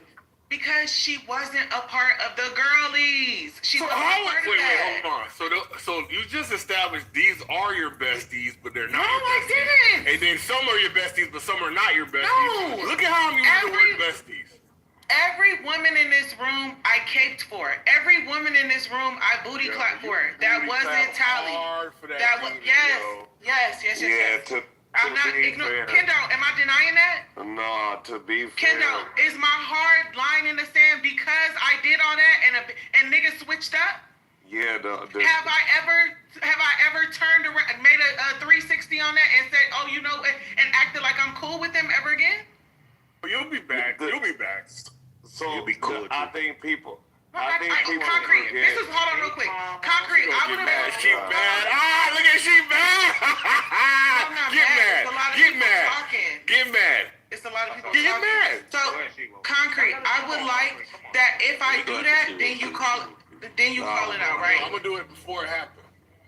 But then you're saying I'm doing something that I'm not doing, and that's Same not shit fair. you did to Because you're making same shit you did to Samoa. Same shit you did to Samoa. So this is about me. Got him. This is about me. Concrete. I think they were trolling Samoa. Nah, man. Nate, it wasn't even so much about it was about trolling, but it was also about letting you know, like, nigga, I see what you did. It's fine. I don't care. But you knew that she was in the room. She said it. Did he deny it? He said he didn't. though. You keep holding them to it, and I'm gonna hold you're going back to them. There you.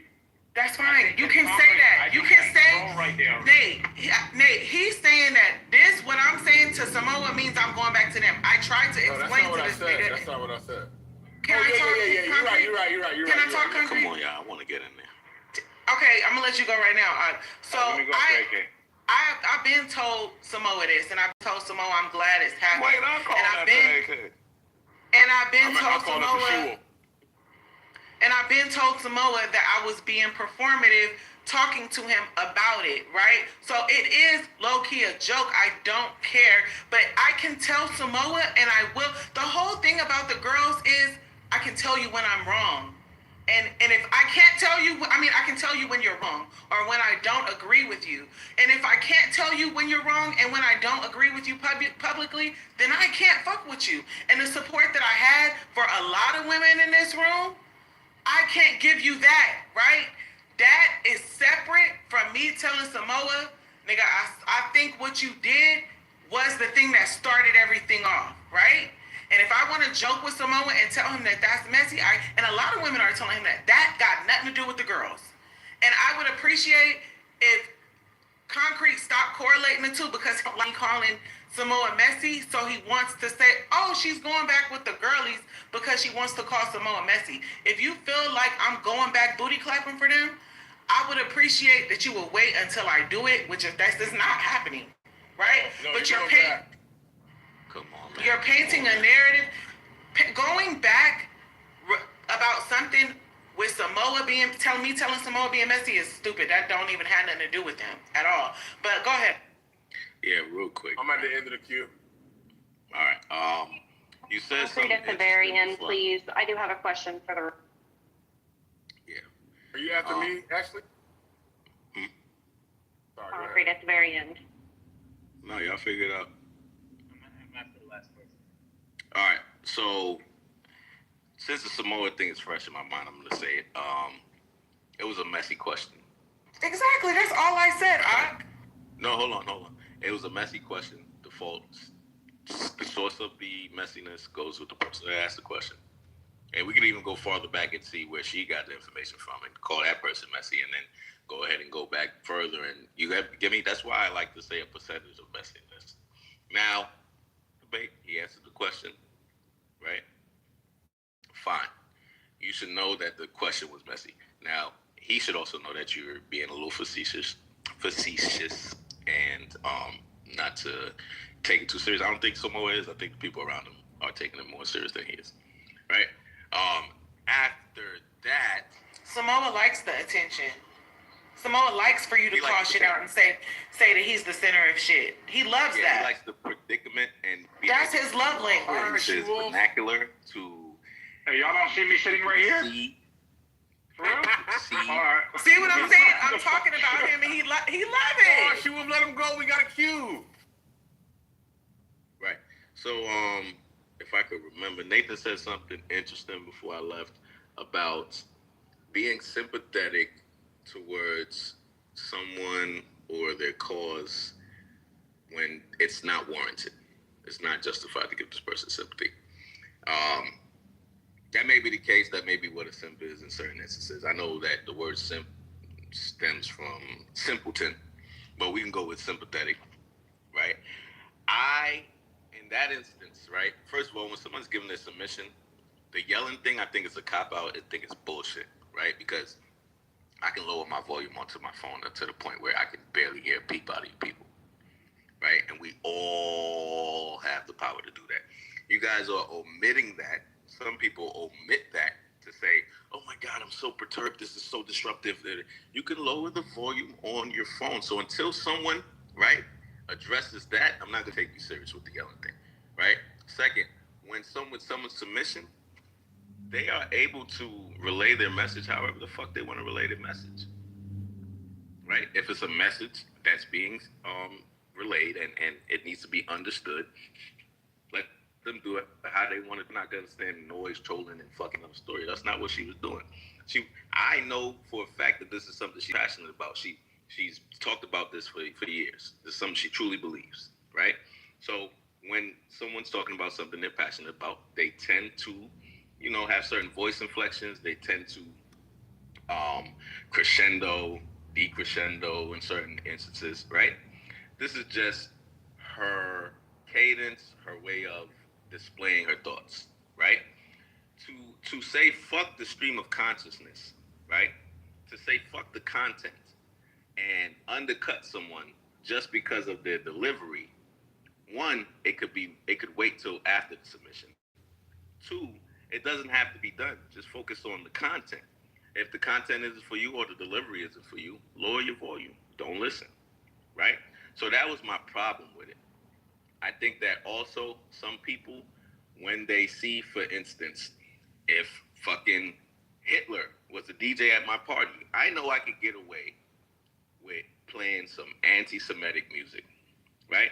And that's how it is sometimes when Nathan's in the room. People think that they can get away with beating on certain people or doing certain things to certain people that are not in quote-unquote good graces with Nathan. And I think that's bitch shit. So there's a bunch of nuances mixed up in this concoction. I'm able to see it. All right, cool. So All right. Not me? Yeah, because y'all not finna do this shit where y'all keep taking me out the queue. I know people hear me. I know y'all heard me fighting all weekend. My voice is kind of low. You know what I'm saying? So I don't want to have to keep fighting you niggas. Because I can easily just go crack the Henny and we can get this shit popping. Please don't bring me back to that fucking level. Please. Thank you. Now, as a person who actually get discriminated against, far as how they deliver shit, or people try to use you're drunk, you don't know what you're talking about, that kind of shit. I feel where Jazzy is coming from, because people like to, use certain tactics when it comes to people instead of addressing the argument, and that's some coward ass shit. I've fought with Timothy before about this shit, using the whole, typically you Americans, you're black, educated, blah, blah, blah, blah, blah, blah, blah, blah, blah. Bro, that's white people shit. You know what I'm saying? Y'all try to sit up here and try to say that Americans are uneducated and that we don't know nothing about our history, and that they try to do what they call flattening history, right? To say that, hey, because you're Black American, oh, you were slaves, and all of y'all were slaves, and most of y'all come from West Africa and shit like that, when it's actually been proven that there are certain people who have East African lineages and stuff like that, like Kenyan kind of stuff and stuff like that. I don't want to get into it, right? Point is, people flatten history to try to cop out and not do the deep dives or the fucking mental labor that it takes to actually address what certain people are talking about. And I think that's some faggot ass shit, I ain't gonna lie. Now, there are certain people, you know what I'm saying, that refuse to address certain points because if they had to, especially, over my, bloody battles with certain people that I had, for the past couple of days, it actually made me realize that, like, certain people that are just fucking tone deaf or they're too cowardly address, like, the context. So I just want to urge to the people who actually have a brain to listen and stuff like that, like, please engage in good faith. And when you see that people are doing this, just back out, bro, because sometimes these motherfuckers just are not smart enough to actually keep up. They're actually the ones that are the retards and the, you know what I'm saying, the people we should, like, treat bad and shit like that. Now, I'm not promoting that we should exclude certain people from conversations, but I think we should just look past the fuckers and look at them for what they are. Cowards. Have a good night. Yes, sir. I totally agree with that one. Hey, AK, can I ask you a quick question? Anytime. All right, so you said it was a messy question. So let's say at 3 o'clock in the afternoon. Well, I think there's a concrete. I think there was a. Okay, my bad. Ashley in there, Nathan in there, then you. All right, so AK, real quick. So hey, I'm only going to engage for about a minute with you. All right, so at 3 o'clock, a person asks the stage, "Hey, did anybody hear a person say this?" If anybody answers this question on stage, are they being messy? They're partaking. They got duped by the messy question. All right, so she's asking a question. Do we have to check for the person that she's talking about on stage for it not to be a messy question? You don't have to do shit. All right, so then we don't have to answer the question at all. You don't have to answer the question. Because if we answer the question, then we're being messy, like under your meaning, right? It may be a catalyst for a messy situation. Right, but I would think that you would attribute the messiness to the person who's asking the question if you're being consistent, yes. Right? All right, so then Caroline's messy. All right, that's what you just said. All right, so then Samoa answers the question. He said, yeah, I heard it that way. All right, fast forward to 7 p.m. Person Bima enters into the room. Samoa says, hey, Bima, did you say this? Bima says, absolutely, I did. Wait. I didn't know that. You then again brought it up on your own volition. That's the messy part, not him being asked. You see how he keep on trying to confuse you when somebody asking him, and he not really emphasizing the part where he asked. Can you go on mute? Come on, man. Obviously, I know where you're at, bro. I just repeated it. So if you could just indulge just for a moment. You said you only had a minute, so we don't have that long, right? All right, so Samoa said that he recalls something. Then the person who said the thing, Samoa's confirming with that person, did I hear you right? Person says, absolutely, you heard me right. Okay, let me ask you now. Is there any point where those actions could lead, did lead, and most likely would lead to chaos? No, because the moment the motion has already been. He knows it's led to chaos, so why is he saying no? Hey, bro. If Jinx already told her that she heard it, and everybody else has already said she heard it, then she's actively looking for Bima, right? Wait. I'm sorry. She actively is looking for someone to question. Obviously, she actually. So you're saying, Simone? Can I ask this question, Simone? Are you saying that You know who shot himself too, right, She-Wolf? I'm trying to make sure. Cause y'all niggas is slick. What's something that's slick? What's something you can't really that catch? shit is crazy. Y'all niggas is slippery as fuck. Like I swear to God. Buttery hot dog. How about that? What do you think you heard, Nathan? Try to catch that. You just said it, bro. Don't tell him, Nathan. You said that she let already She-Wolf know do it. about it. Okay, shit. Yeah, go ahead, She-Wolf. You already did it. So you're saying to me, Samoa, you're saying to us that Carolyn already knew before you asked the question that Bima called her a bitch? That is correct. She already knew it? Yo! Can you guys shut up? Can you guys shut up? Fucking done, yo. I'm out of here, bro. Hey, Nathan. Can you go on mute real quick, bro? Yeah, At sorry 3 p.m. At 3 p.m., Caroline asks, "Hey, did you guys hear this?" That must be boring. I didn't hear it. Okay. So this is 3 p.m., okay? All right, Samoa, I'm sorry, you're not just messy. hold on. You're not messy. Just hold on. Like you guys, I mean, you're laughing, but you're like absolutely wrong. Like, I just said you wasn't messy, nigga. You're right, I am wrong. I am wrong. See, I just said the nigga wasn't messy. He told me I was wrong. Okay, you if I messy. can finish. Stupid. All right, AK, bro. Like, I expect more from you, bro. Like, you got the XY, right? Come on, bro. This is not good stuff. All right, so Samoa, why are you bringing this back up? Oh my God, you just got here. He didn't bring Concrete brought it back up. Concrete brought it back up. Okay. Fuck. All right. Because I came in the room and that he took We have people waiting. It was definitely Concrete fault. I'm just trying to clear makes the sense. business.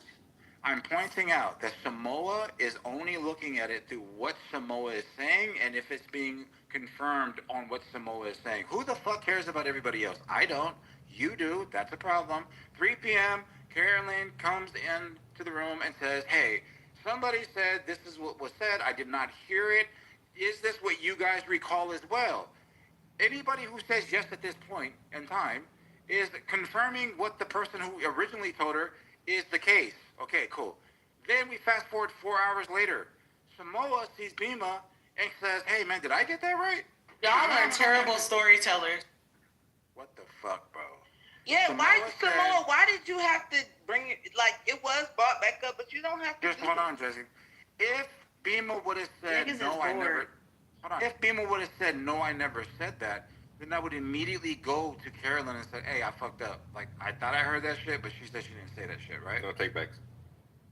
Just come on, bro. Oh, Just- so you told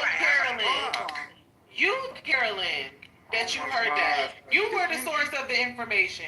Right, it was multiple people. It wasn't just Samoa. So you still It wasn't You just still a Samoa. big So it wasn't messy nigga. It was a bunch of people who told me. It wasn't just Hold on. If I could just say this again, Samoa didn't go seek anybody out. This is I so didn't go look- stupid.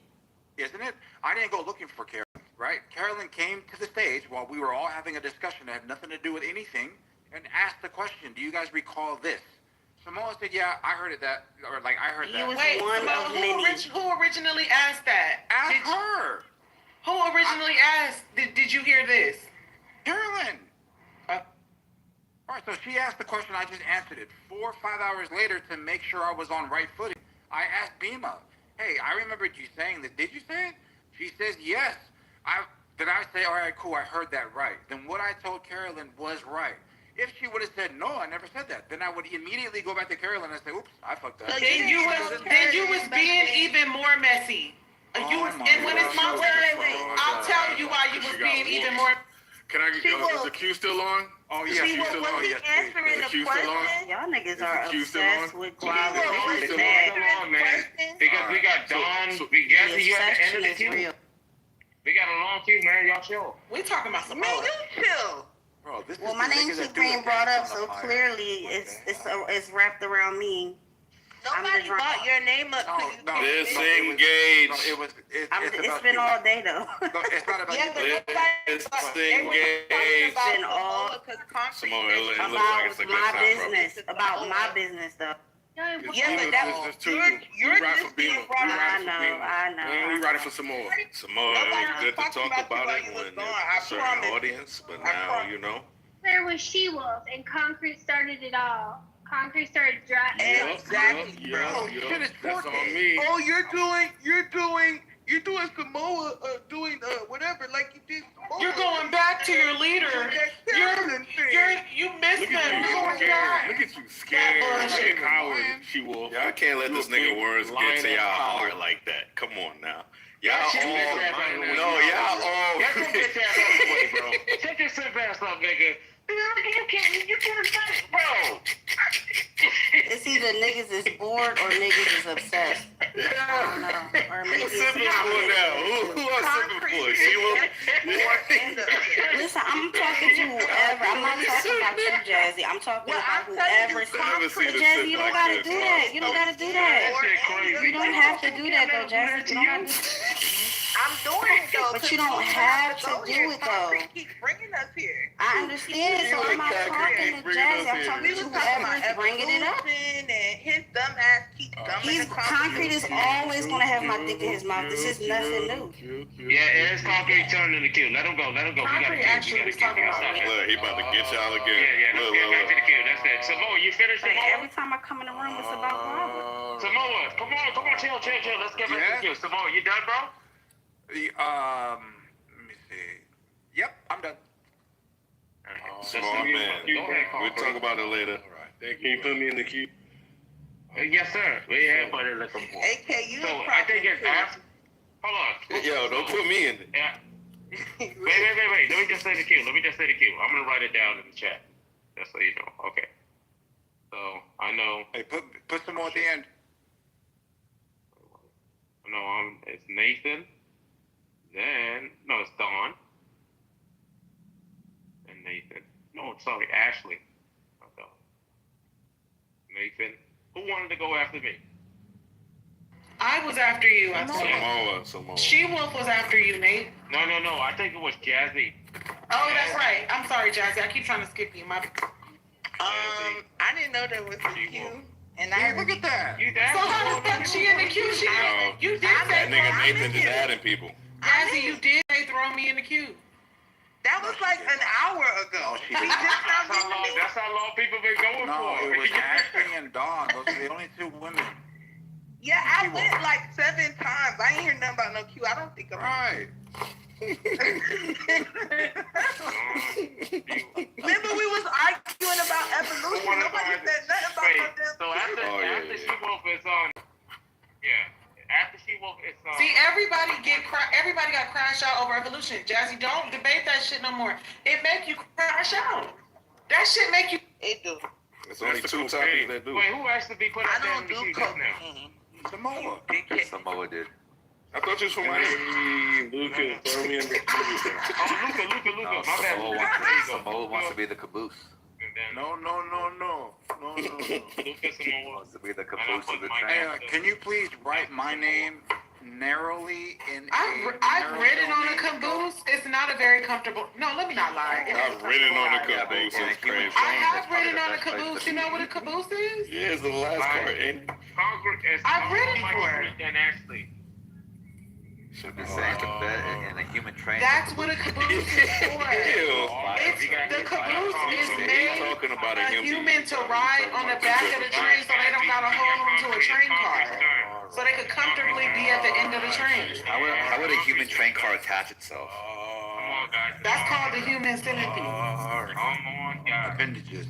Go ahead, Alright, so how we got started is because She-Wolf, in all of her fear and all of her booty clapping, was told that she's going back to the big 3. She's gonna get on her knees and crawl back to the big 3. Then she said, "Nuh-uh, I'm not finna crawl back."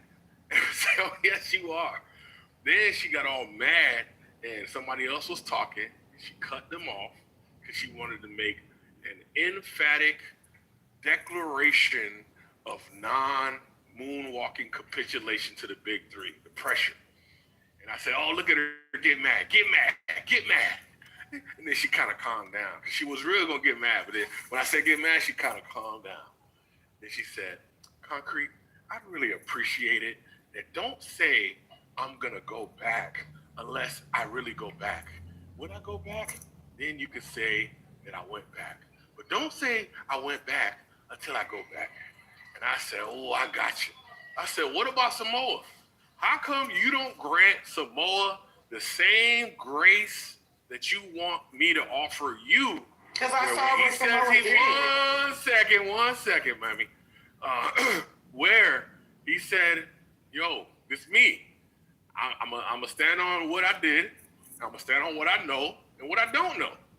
And you could have easily have just accepted it.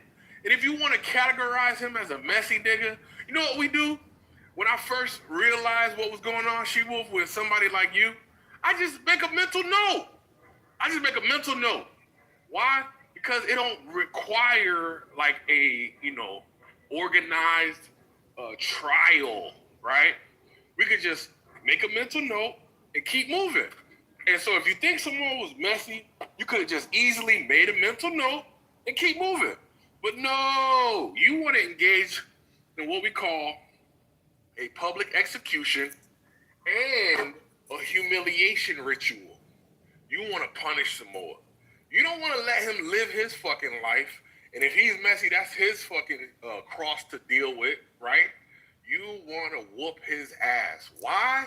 Because you feel like that is a part of your falling out with the big three.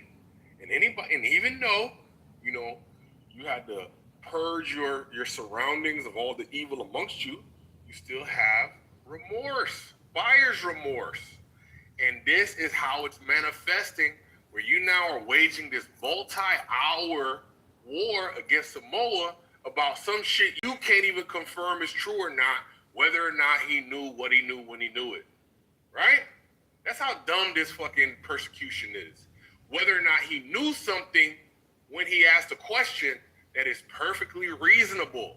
There's nothing messy about it, and you just found out who originally answered the question, and you still stood on your bullshit because you thought he's the one that was the catalyst.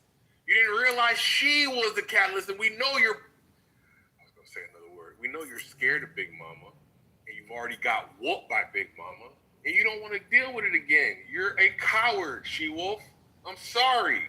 You are a coward. You're picking your fucking poison.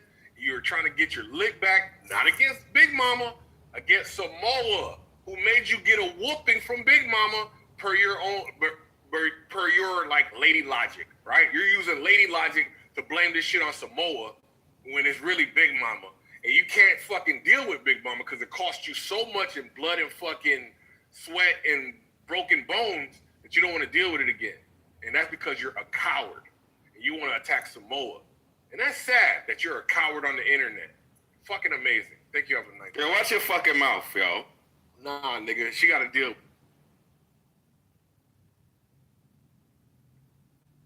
We're going to talk about the Samoa thing. You can go ahead if you'd like. No, if you're going to talk about the Samoa thing, because mine's kind of going to change it. Do your thing. You got to say, Ashley. I'm after you. Your voice matters. I was just trying to be courteous. I was given information this morning, and I want to find out. I'm not going to give out names, but did anybody hear anybody refer to my children as crackheads? I didn't hear that. Samoa? Did you hear anything, Samoa? I heard that someone referred to them as that. Messy. She was being messy. Messy. Names. And that's fine. You can say I'm being messy. That's fine. No, you ain't say no names. Oh my God. Yeah, but she don't think she's being messy. That's the fucking hypocrisy. She's not being messy. She asked the question, and I expect that she wanted to answer. There you go. Ashley, is that it? Because we do have a queue. You ain't say no names.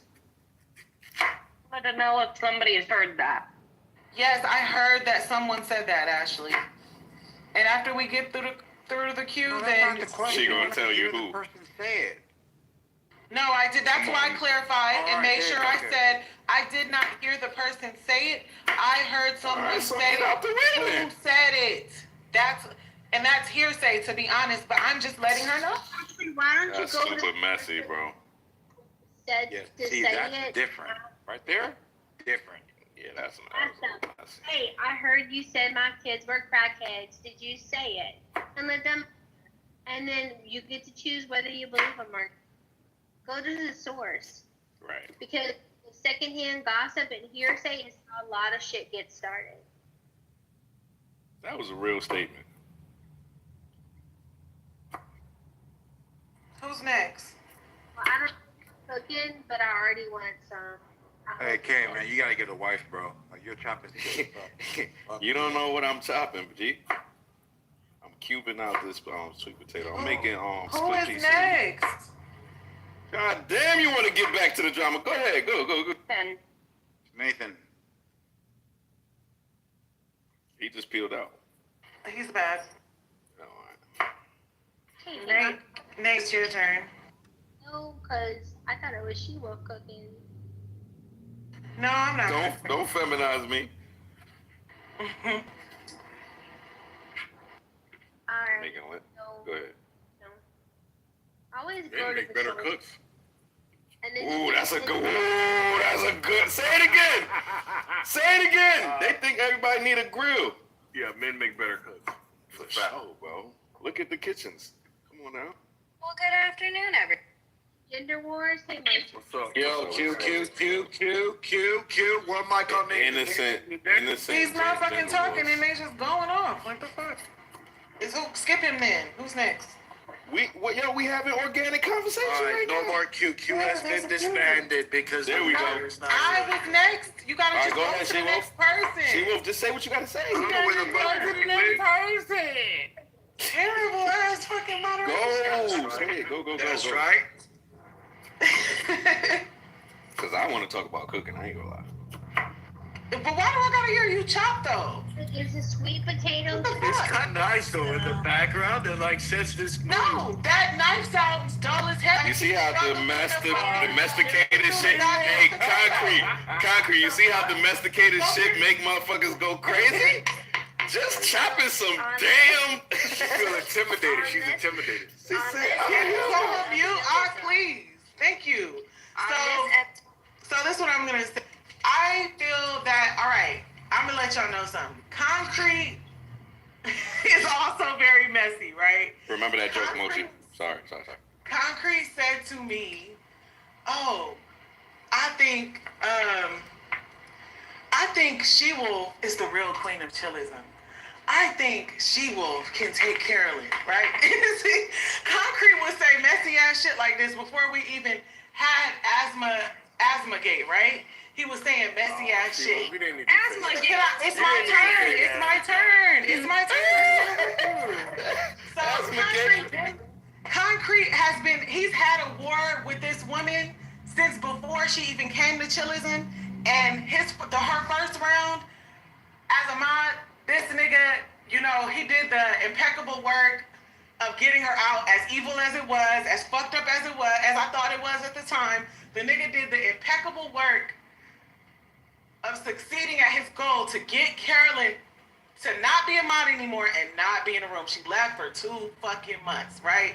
So when she returned, something that me and a lot of the girls wanted, right? Couldn't wait to happen.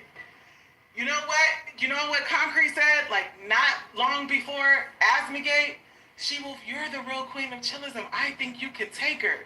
At this time, we was still cool, so I'm not paying no attention to nothing he's saying. But lo and behold, look what happens. Ended up doing Concrete's dirty work for him, right? And what do I get a thank you at the end, right? He starts giving me all my praises. What? Yeah, She-Wolf. You did. I'm so proud of you. You turned away from the big 3. You made a good decision. Your morals. You're this. You're that. And then what does Concrete do? As soon as I say something that he disagrees with, he attacks my character. He attacks my morals. I'm getting on my knees and doing all this shit. So essentially, I want y'all to pay attention. If a motherfucker is not doing Concrete's bidding, if you don't do everything 100% as he fucking agrees with it, he's going to attack you. The nigga loved me a couple days ago when I was doing his bidding, and I was doing shit that he fucking liked, right? He was, yes, She-Wolf, yes. But because I am letting it be known that Samoa is messy today, now he has to conflate, right? He has to make a dramatic fucking conflation of things that aren't even mixing together. Two things can be true at the same time. The girls can have said some stuff that was super anti fucking girly, right? Super anti female unity in a space where women have to unite to survive in this fucking room, right? That was very anti-woman. So I can stand against that and say Samoa is messy. Now I'm gonna get to Samoa. I'm so cool with Samoa. I don't have a problem with what Samoa did. I can label it as messy and still not give a fuck and say I'm glad that it happened. Situations need people like Samoa to bring about what just needs to happen anyway, right? I'm not mad at Samoa, but we're gonna call a fucking thing a thing, and that's separate from how I'm standing on my 10 about whatever else, right? So I did not have the info. I wasn't privy to the information that the person that said, I heard this. Did anybody else hear this? I didn't know that was Carolyn, right? I didn't know that Carolyn knew what was said prior to hearing Samoa. Prior to Samoa, yes. So prior to Samoa asking Bima the question. I thought that was when Bima found out. I mean, I thought that's when Carolyn found out that Bima called her a bitch. I didn't know that she knew that before. And I'm going to say this, and I'll close with this. Yes, right. So, it makes Samoa even more messy because he knew Carolyn knew. I'm going to tell you why. Listen. Because he knew Carolyn already knew, and we know that he knew Bima was in the room because Bima had just came in the room and not said nothing. So we know he knew who was on stage, right? We know Samoa knew who was on stage. We know Samoa knew that Carolyn knew that Bima called. Hold on. I'm telling you. Okay, fine. Samoa, stop. This is what I'll say this statement. I'll say this. I'll put it like this then. I feel confident. I can't say that I know, right? I have a reasonable amount of confidence to say that I believe, right? We believe things because we can't prove them to be factual, right? You believe something to be true. I believe that because Samoa knew that Bima was on stage and Bima had not said anything and Bima had just come in the room, that equates to him knowing who else is on stage, i.e. Carolyn. And because he knew Carolyn already knew what was said, him looking like, oh, they're both in here. This is from what I believe, right? What I believe. And nobody can stop me from believing what I believe. I believe Samoa knew they were both in the room. And I believe at that moment he said, Carolyn knows Bima called her a bitch. I'm going to make sure Bima sure Bima admits to it in front of Carolyn. So Carolyn can have her confirmation and everything. Wow. And I'm going to be, that's what I believe, right? And that don't mean, I want y'all to understand something. I don't make hard stances and then do a 180. Do that, right? You can believe whatever you want to believe. You can push whatever narrative and say whatever attacks against me because you think it's gonna make me fall back in line and not disagree with shit that you support. Like you're essentially doing the same thing as the girls. You're attacking for not agreeing with you, Concrete, and that's weird. That's what the fuck I went through with them. Motherfuckers want beef. Motherfuckers want beef because I don't agree with them and I said what they said was wrong. You are no, hold on, Samoa. Aren't you in the queue? Samoa wants to attack. Concrete wants to attack me because I said I don't agree with something Samoa did. Oh, not even I don't agree because I don't care. Because I labeled something Samoa did as messy. Right? So that right there is the same thing the fucking girls do. So Concrete is acting like a fucking girl right now. Like I can't have my opinion and it not be connected to some other motivation. Like my opinion on what Samoa did is my opinion on what Samoa did. My opinion on what certain girls did is my opinion on what neither one is going to change and they're not connected. And you're not going to get me through your bidding or to agree with you because you're attacking me every time I fucking disagree with you. That's just Concrete. You did already though. Concrete thing is I'm going to attack people when they don't agree with me. That's Concrete. You're the connector, She-Wolf. So think about this. Let's say I wasn't on Concrete stage. could never make me dance, What if Carolyn, with the information that she obtained through her sources, whoever she was talking to at 3 p.m. Hold on. It's a clarifying question for son, there's company here. Clarifying question for She-Wolf. If I wasn't there, with the information that Carolyn had, as soon as she seen Bima, she would beeline to her? No? Yes? What? What do you think? She would make a beeline straight to Bima, right? Even if I wasn't there. Okay. What you said, bitch? Okay, so Samoa, I accept that. But if I go, there she go right there, go get her. That makes it so that she didn't have to beeline herself. I inserted myself to the beeline. I directed you to make the beeline. Hold on, Samoa, you asked me a question. You're connecting. You asked me a question, Samoa. So essentially, I understand what you're saying. She was gonna come after Bima anyway, but you made. That's not what I'm saying. Okay. I'm showing you how there's Q. Like you're doing exactly what you're saying. Somebody's conflating two different lines of thread, and you're the actual connector. I'm just pointing out how you're connecting. All I did was ask Bima, did I hear this correctly? This is all about me. This has nothing to do with anybody else. Exactly, and that's those people don't understand. This is about you. It's all about you. Oh my God. Go. Come on, man. Samoa, what if she would have said, I didn't say that? What would you have? Bro, I brought this up 5 minutes ago. I would have said, you know what? Let me go ahead and get a hold of Carolyn so I can let her know that I'm wrong here. That I'm sorry for being messy. I'm sorry, Carolyn. I was wrong. I was messy. That I was incorrect. Yeah. Wait, you were being messy. Recollecting is being messy? Yes, especially when it's not your business. Yes. Samoa's the last person that need to apologize to me about being messy. So if I stick my nose in somebody's business and I get the business wrong, that's a double whammy. Samoa's the last person that needs Unfortunately, to if a man apologize. asks a question, a man should be able to answer that question as he understands it. If you think a man should run away from a question because the girls don't like it or some other nigga don't like it, that's not fucking ethics and morals. A man should know what he doesn't know, sir. I'm sorry. Principles state that you stand on the fucking truth, not what some other weird ass nigga says. Because I got information that I still haven't heard on the phone. I don't care. That's not true. This is stupid. Thank you. Have a nice day. Anyway, I know exactly what happened. She-Wolf is a blatant But I'm not liar. gonna- You can tell now that she's a liar. And Concrete, right? you trying to get your work to do your nasty work, Concrete. What's so weird? You're a weirdo. Trying to make it seem like it's worse. Concrete. Can you tell me a lie that she trying to told? divide the girlies Oh, I'm not because gonna you want to like be the girly, capitulate Concrete. wrong. I'm not gonna capitulate and say I'm wrong. I'm gonna double down. I'm gonna double down. You know what's crazy? I watched She-Wolf fail one moral fucking position after the other. One moral position after the other. And the one time it got so egregious, she finally stood up. She has been having one moral test after the other. She fails on every fucking time. But one time where she finally stands up, guess what happened? She gets buyer's remorse, and now she want to throw somebody else under the bus with the most dumbest of arguments. All so she can get back in the good graces of Big Mama.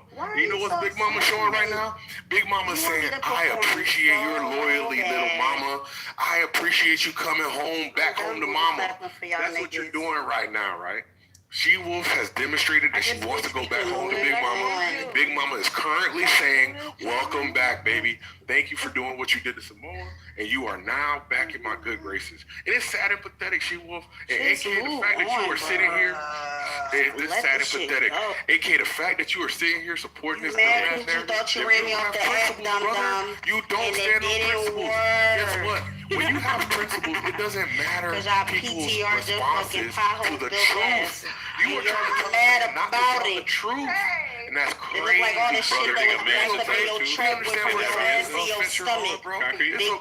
You think a man should tell the truth in every instance?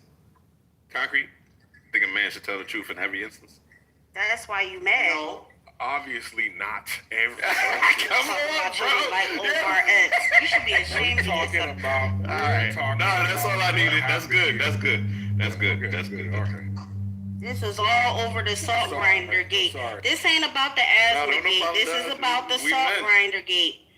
You're mad, Concrete. I don't understand why you're trying to pin women against each other. All I gotta do is take I don't understand, Concrete. I don't understand why Dookie Stain boy.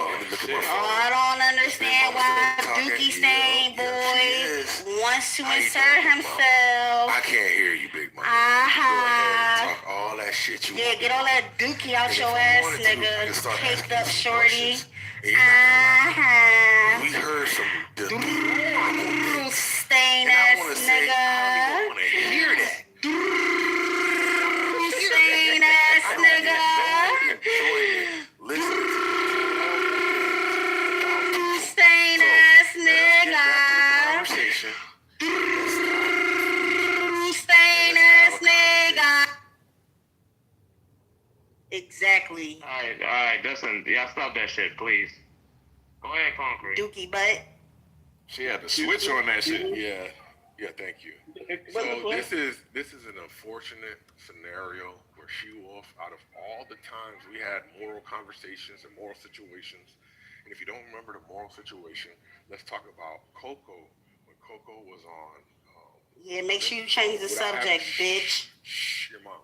No, your mother, bitch. Your mom. That's why you can't fucking crash out because you at the Starbucks using their Wi-Fi. I want you to scream in that Starbucks, Concrete. Scream in that lunch cafeteria. Can somebody get the animal? Stop using their Wi-Fi. Can somebody get the animal? Can somebody get the animal? Animal. That's why you can't Somebody scream. get the animal. Anyway, yeah. So thank you. So what were you saying? We saw She-Wolf crash out on Coco, who was dealing with not the government being shut down, and she and Lion dragged Coco. I take that to be a moral failing. We also see that She-Wolf supports this demon on everything. I take that to be another moral failing. And the reason why we're talking about morals is because She-Wolf is a part of an organization that are very strict religious adherers to the law, right? And if we went through the law, we would see that, are you really? Because it don't seem like it. Because the shit you do and the people you associate with and the shit that you condone doesn't seem to be very, very godly. But it is what it is. We can all, we all got our crosses to bear. That's my only problem when it's blatant, when there's no ifs, ands, or buts. It's not even a question of heat of passion. It is a calculated decision to sit here and misrepresent Samoa, all so you can get back in the good graces of Big Mama. That shit don't make no fucking sense. It's unnecessary. You don't have to bring it up. If you want to think somebody's messy, just make a mental note and proceed accordingly, right? But to try to get this public execution, public shaming for some shit that you didn't even understand, because you didn't even know that Guava asked him the question, and then he went and fact checked his point. So it's basically like, did you hear something? Yes, I heard it. Just like we saw with Ashley. Yes, I heard it. Then you say, you know what? Since misrecollecting is possible, mishearing is possible, let me go and clear up the business, make sure I don't put somebody in the jackpot. And you think somebody doing their due diligence and checking to see if they were mistaken is them being messy. That is crazy, backward, demonic thinking, and unfortunate She-Wolf. You know better. That's the problem. But you see her? She left. All right. Is it my time? Did someone skip me? You skipped me.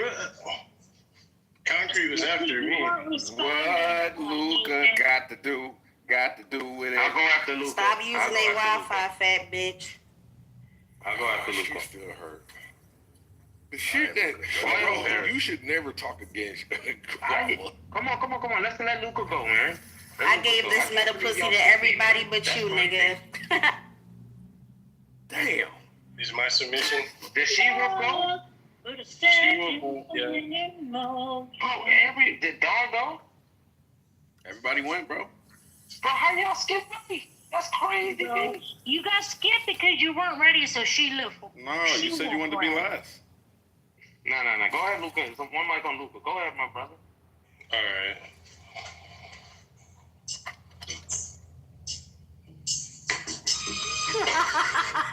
Okay. That's him singing? I'm gonna let you go.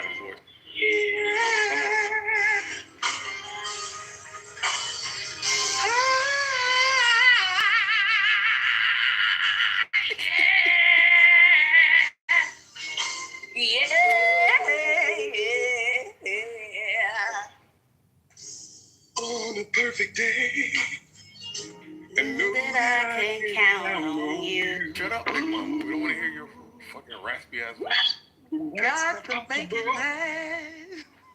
Tell me, can you weather the storm?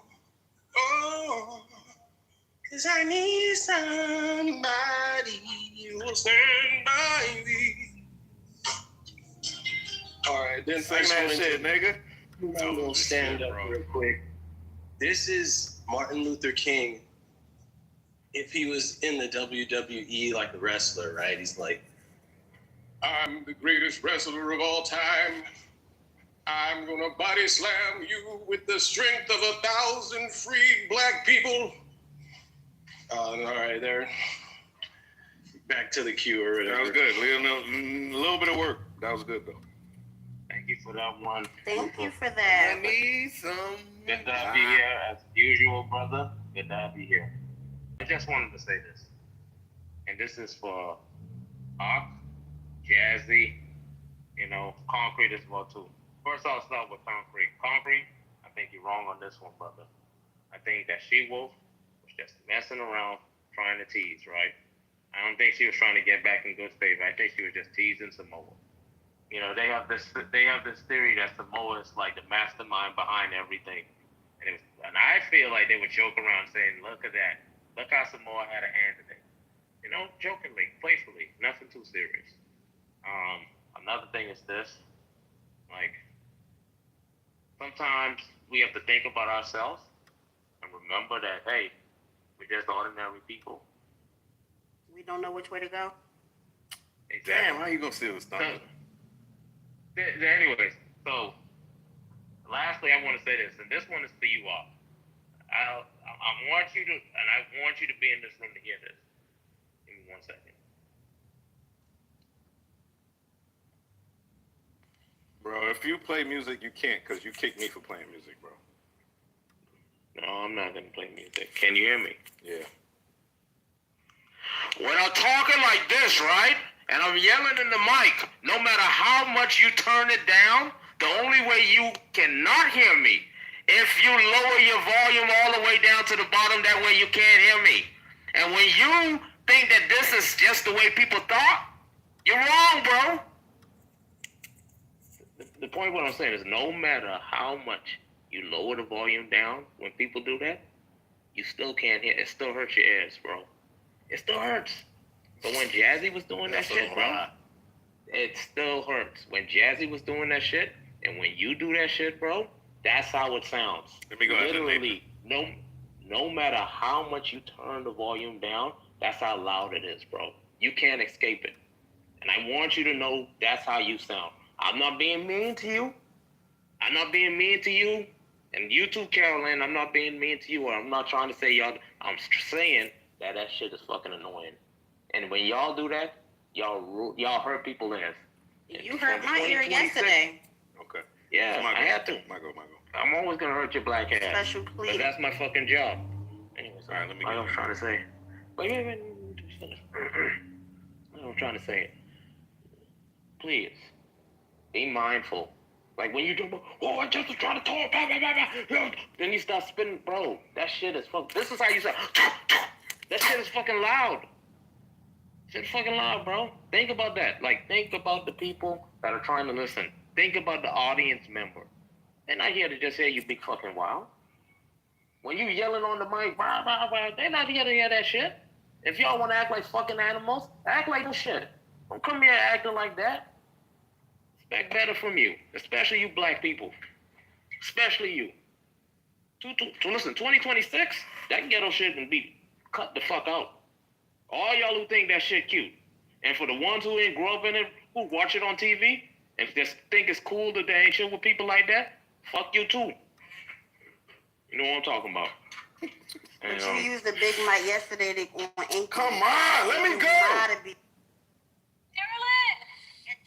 Hey, baby girl.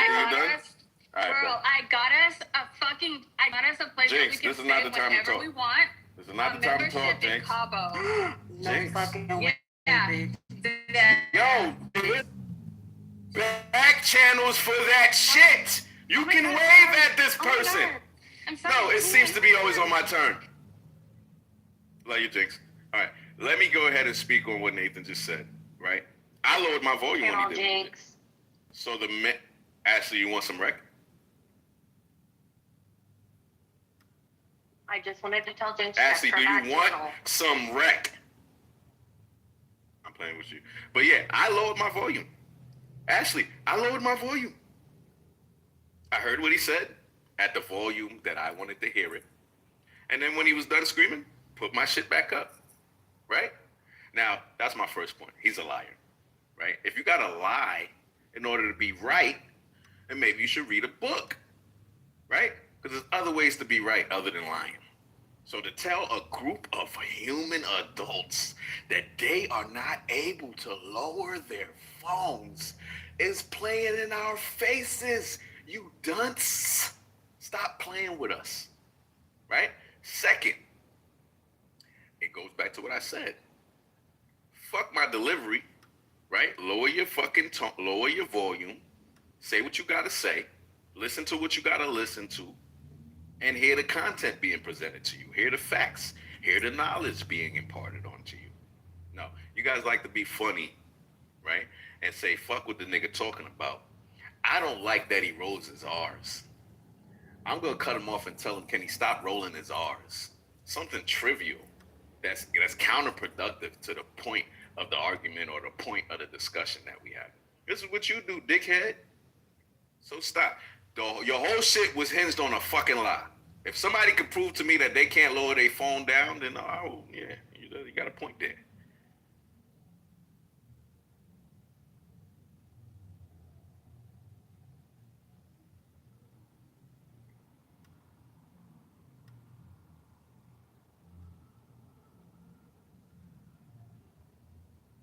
Can I go next?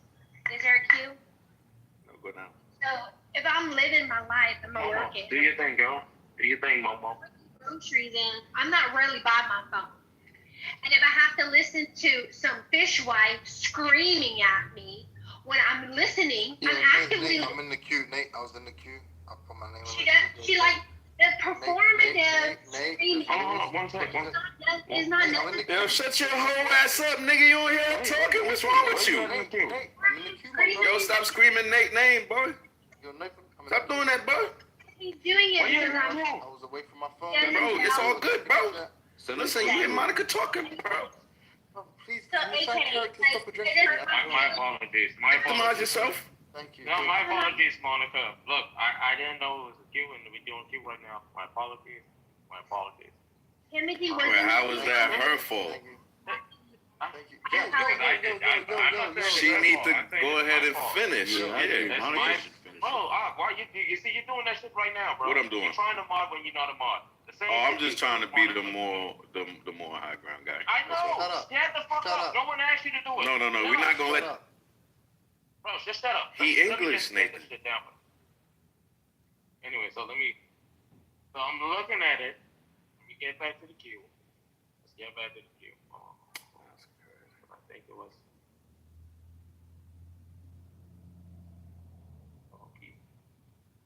Donkey booty. So we have Luca, Samoa, Mike, Concrete, and then Timothy. Correct. Okay? Pass me up, Nathan. Don, you already went. You went way before she I went. did not go.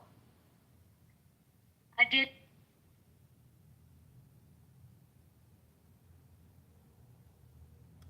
So did she will go? Yeah, she was went then Put Concrete me went. in anywhere. Just post it again for me. Just put me in anywhere. Okay. Yeah, put So, Dawn before Monica. Samoa, Dawn are you before there, Monica. Samoa? Put Dawn before Monica. Inshallah. Samoa, are you there, Samoa? Mike, Mike, are you What's there? up, my brother? Okay. You're in the queue, my brother. Oh, I'm in the queue? Yeah. I don't know. Okay, what's up, everyone? Keep it going. I don't know what to say. Come I on, put say myself something in profound, man. Hey, would you like Monica to take your turn? Yeah, go ahead, Monica. Yo, fuck you, Nathan. Good man. Good man. Prioritizing American voice. Yeah, that's a real nerd. Yep. You can be passionate and you can really feel for this topic and also screaming at us. And I gave her several minutes and she didn't stop screaming. And I just think it's unprofessional. And white belts and chillism is unprofessional, but it's not that unprofessional. It's not that casual. There's a dark side of Clubhouse if all you want to do is scream and yell. And her argument was she needs to scream and yell to be heard is bullshit because she just gave us a summary of her commentary without any screaming and yelling, and she had the mic for the majority of the time and was maybe interrupted only once. So no, I don't believe you have to scream and yell in here to get your mic turn at the mic. And I also resent people who get their shit off and then abandon the room without people an exchange of dialogue. That's abusive. You're holding people hostage so you can get what you need, and then they're selfish and just abandon instead of handle the business and any refutations that might occur. Thank you, Mike, again for the mic time. I don't know who's next in the queue. I'm not by That was my a good phone. word. Refutation. I just want to say, I want to apologize to Dawn. That was obviously as uncalled for. I apologize as out of line. You seem like a really nice person. You didn't deserve that. And then also, like, all these, like, fucking weirdo extra people, stop fucking addressing me. Like, unless you're someone else, like, old school kind of chillism, or you're an interesting person, then cool, but, like, just stop that. No. What's your name? AK, the other kid I was talking to earlier, just allow me, please. Don't at me. No.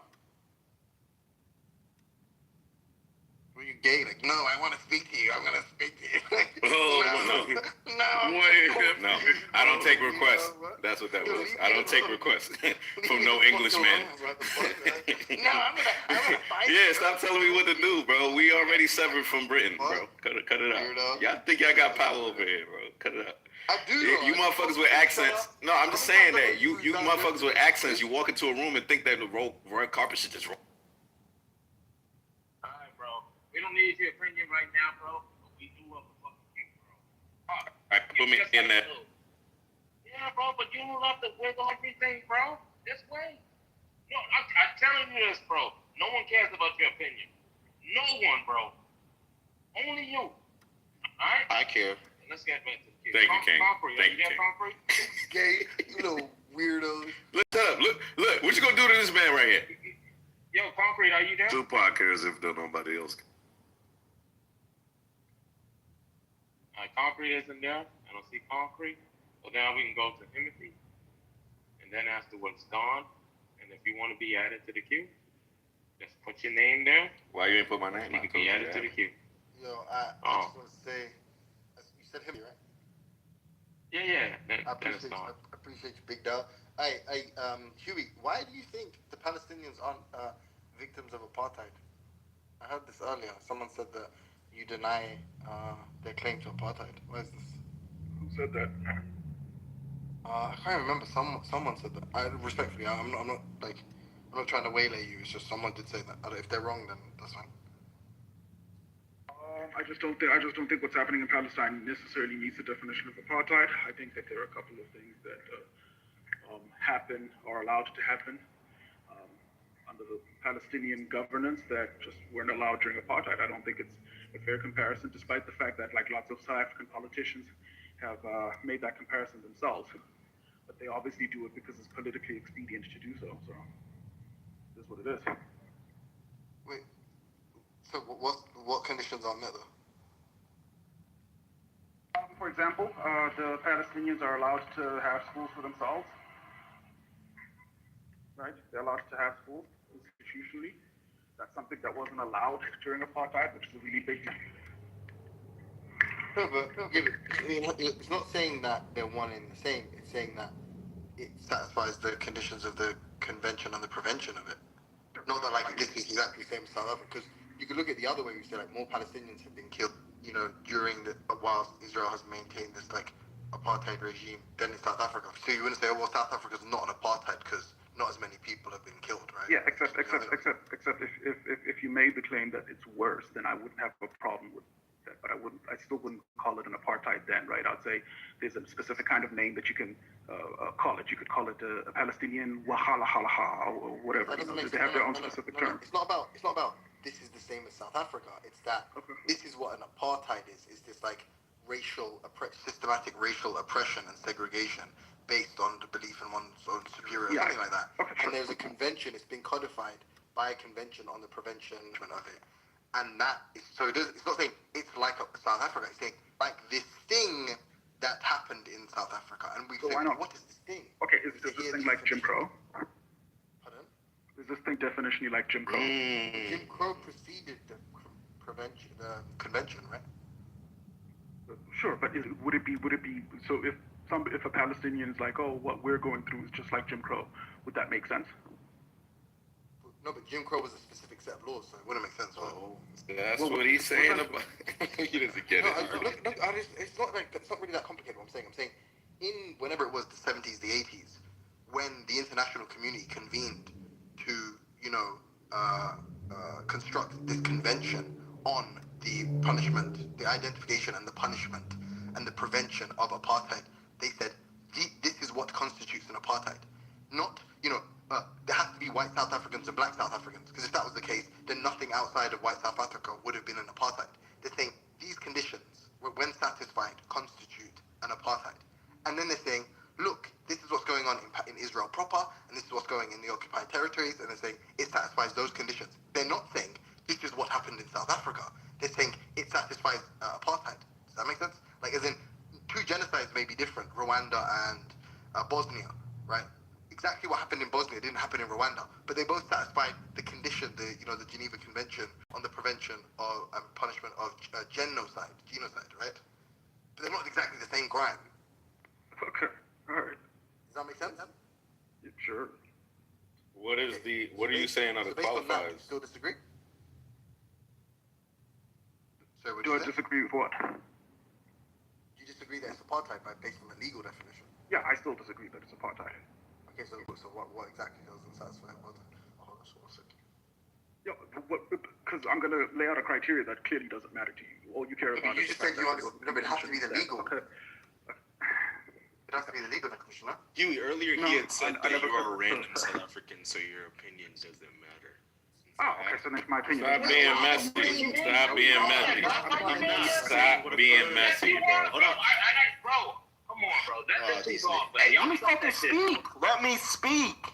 How am I being messy? The man said it himself. He said earlier, because he had brought up what Louis had stated about It doesn't matter to the argument. But let them two up there one-on-one before you poison the well. What you're doing is poisoning the well. Let them two up there one-on-one right quick, man. All right. To be honest, I know what he's talking about is that earlier I made a case for basically conspiracy theorists. Like, I think people who deny, not you personally, it seems like you have a weird reason for doing it, so we can get into it. But I think people that deny, I think you can criticize people who deny genocide and apartheid in Palestine or in Israel, wherever, the occupied territories. I think those people are like, it's not like a moral critique I'd offer them, it's a rationalist one, where you'd say like, hey look, all of these legal experts, all of the independent institutions that are investigating and adjudicating these matters, all of them seem to have concluded using their, legal liaisons and experts and whomever else, they seem to have concluded that it's 1, apartheid, 2, genocide, 3, ethnic cleansing, blah, blah, blah, right? And it's like, to people who deny it, I'm like, well, you're basically just flat earthers at this point, because you've got the consensus of all of the experts saying, and then he said, yeah, but do you know, when he asked me the question, when did apartheid end? I think I said 1994. I luckily guessed it correctly. No, you didn't. And then he was like, I did, but it's fine. And then he was like, oh, but I think Huey's older. He's like, I think Huey was born before that. So that means he actually experienced it. And I was like, so wait, I'm supposed to take some anecdotal evidence of some random South African over essentially the consensus, the weight of all of the expert opinions on the issue that are contrary to that person's opinion. So that's the way in which I called you a random South African. That doesn't say your opinion is Thank you. Yeah, I did say, no, I didn't deny I said that. I'm saying, See, so Nathan, you ain't gotta fucking crash out because the brother's clarifying. I was trying to give context. All right, but now they got to get back to the argument. Yeah, so let him- I understand what he said. Wait, hold on, wait. Just to be clear, there is no argument. He's asking me why I deny that it's an apartheid. I'm giving a case for it. Now, he doesn't necessarily have to agree with my case for it. There is no argument. I'm not going to engage in the type of back and forth where I want to convince you that you shouldn't call it apartheid. I'm not interested in that. But he's trying to convince you. It's not going to happen. That's not going to happen. And I'll tell you why. That's an argument. No, sure, no problem. No problem. I'll be intransigent. But the primary reason why is because I'm trying to get to it. Okay. No, but you just said even if I present you good reason, you won't accept it. So that's kind of because I've dealt with this argument before. So this isn't the first time this argument's happened. So this argument first initially happened with King Nani and somebody else on the stage. I forget who it was. I think Kang, you were there. Somebody else was there. This argument's already happened. People presented the exact same case that you did. That like there was some kind of legal convention. The UN came together and essentially qualified that this would these are the necessary things that constitute an apartheid. Except completely ignoring like the fact that apartheid was a specific sort of like regimented sort of like government that deployed a set of laws that affected people in a way that's sort of like uniquely a South African experience versus let's say what's happening in Palestine, right? That's my main. So wait, hold on. My point is that the legal argument or the convention for in which the UN classified that this is necessarily what constitutes apartheid isn't appropriate enough because they missed a lot of things. Number one, so for example, they missed the fact that like the apartheid government created certain laws to not just segregate peoples, but to segregate the educational and schooling system, which affects South Africa today. So when people in South Africa complain about the effects of apartheid, they're complaining about stuff that goes beyond how the convention sort of like defined or created these parameters around apartheid in the first place. And I just don't think it's an appropriate analogy. I think it's perfectly fine for the Palestinians to say things like, we're suffering, and it's really bad, and we're getting killed, and it's a genocide. I think those are perfectly appropriate things to sort of like discuss, but then to call it an apartheid sort of like trivializes the term for the day-to-day political things that are happening on the ground. So that's my main thing. So just as I understand it, you're just saying that like the law that exists on the books, as in the International Convention on the like identification, prevention, and punishment of it, you think those conditions are satisfied by Israel's, let's say, oppression of the Palestinians? You just don't like the name. No, I just don't know. But mostly I don't like the name, so I don't know. Okay. I don't know enough about. That's fine. Okay. So here's my thing, right? One of the things, it seems like a small thing, but like the fact that Palestinians can do schooling system makes it different or uniquely different to. What do you mean a schooling system? What do you they have like the Palestinian. Correct me if I'm wrong. Palestinians, the Palestinian Authority, or like say Hamas, they have funding that they can allocate towards schooling their own children, stuff like that, right? Like as in there are schools in the West Bank and in Gaza. There are schools in the West Bank and in Gaza, right? And like what? Like during apartheid, Black South Africans that's under the control of, let's say, the Palestinians and Hamas themselves, right? Yeah, I mean, just to be clear, that isn't the purview of the convention, right? Like, but it's fine. If you're just saying I have a problem with the name, like it's a bit of a strange objection to make, but I guess it's possible to use. Yeah, it is. So part of the issue is that like calling it apartheid seems to trivialize it a bit. This is why I asked the question about Jim Crow, right? So for all intents and purposes, you could like draw an analogy to how like what's happening in Palestine is exactly like Jim Crow in the sense that you have like racial segregation, you have mistreatment of one group versus the other. You have there's several ways in which like you could describe what's happening in Palestine so that it neatly fits what's happening with what happened with Jim Crow. Except some people would say, oh, that's a kind of like inappropriate cultural appropriation at that point, right? Like it's a bit strange. Why do we have to call it Jim Crow? And it's the same sort of like intuitive response I have to calling it apartheid. Even though theoretically, let me ask you a question, Timothy. Do you think it would be fair if somebody did call it Jim Crow? Like if somebody said that like everything that's happening in Palestine is not dissimilar to Jim Crow? Yeah, I think it depends on it.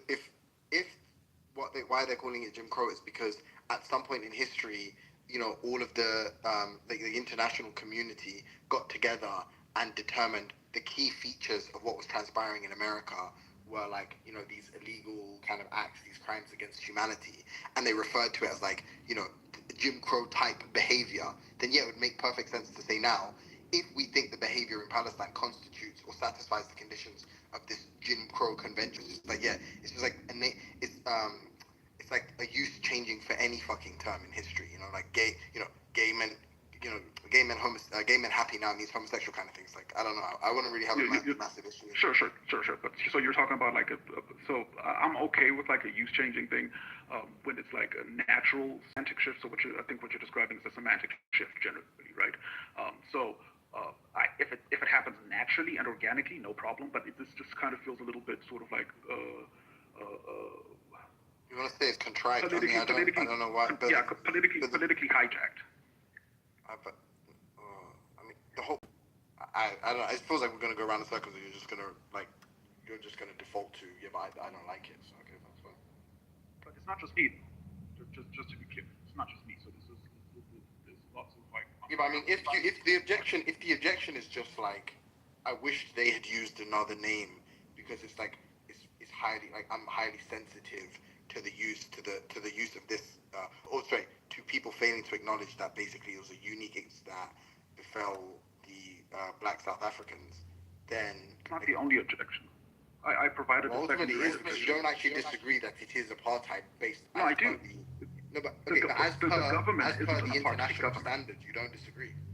No, okay, sure. And I'm saying as per the international standard, that's irrelevant, right? So the government that's like... all you have an issue with is the name. I think what he's simply saying is he has an issue not just with the name but with the connotation. So it's not his issue. It's not just the name. It's not just the name nor the connotations. It's also the fact that like even just I guess technically speaking, right? Apartheid representing like the government, right? Like this is the name of the apartheid party. It's not the apartheid party that's ruling the Palestinians right now, right? That's happening in Israel. That's not an apartheid party. It's the same as like... Neither is there like a direct, like sort of like parallel with all of the policies that happened subsequently after... After the convention happened, right? So it doesn't necessarily even reflect what happened in apartheid South Africa after the term... that's like, all of that's like not... Because it's not the South... It's not the apartheid... The crime of apartheid South Africa. It's like clearly not that crime. It's the crime of apartheid, and what that refers to, what that picks out, is a set of conditions that you don't deny are satisfied by the Israelis. So it's just I don't know, like okay. And then I don't deny, but no, I don't deny, nor do I agree. The issue is the name. We say why is the, and you just say like because I'm sensitive to its use in any case outside of South Africa. I guess it doesn't see it. Just to be clear for the record, though, I don't deny it, nor do I agree with it, because ultimately, I think you're agnostic. I mean, that's substantively not important for me. No, but your reticence to use the word isn't motivated by your belief that it fails to satisfy the condition.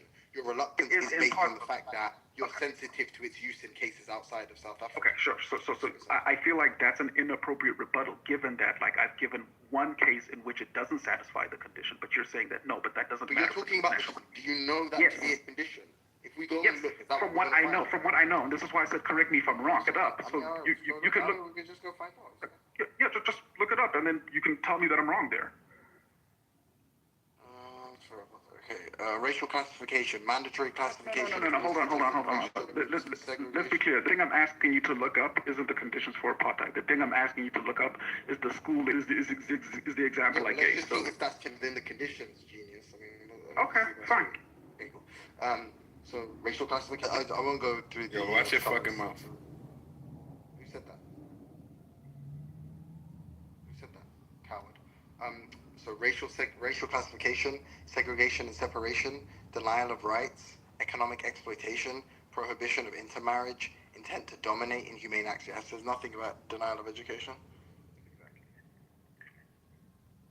What do you mean exactly? That undermines your point, bro. What do you mean exactly? Absolutely not. That justifies why He's saying that they didn't account for it. Exactly. Supports humans. Then I misunderstood. Yeah, you dummy. You calling people geniuses and fucking slinging ad hominems, and you wrong. But Timothy, that also qualifies. All right. Okay, man. All right, cool. No, I apologize. I'm confused. Your mother should apologize. Sorry, but I just let me understand just quickly, right? So your criticism is that you don't think it's comprehensive enough, and by that what you mean is it doesn't satisfy all of the crimes committed by the white South Africans. Black South Africans suffer. It's not meant to be the crime of white South African apartheid. That's not what it's called. Like, that's not what it is. No problem, which is why I asked about Jim Crow. Yeah, but so, what I'm saying, the way in which it's relevant is because I think he's missing what's going on. So like, stupid. Look, no, wait, stop. Trust me, please. You're not gonna add clarity. Look, this is what it means to be apartheid. Okay, a set of conditions extracted from a situation in South Africa, and what they did is they wanted to create a legal standard, but with which they could through which they could punish people in the future who basically satisfy the same conditions in terms of these crimes against humanity, or just international crimes. Okay, crimes as per this international standard that the whole international community agrees to. Okay, they're not saying what you did is exactly the same as the white South Africans. In the same way, in Bosnia or wherever they're saying that what you did isn't exactly the same as what Hitler did.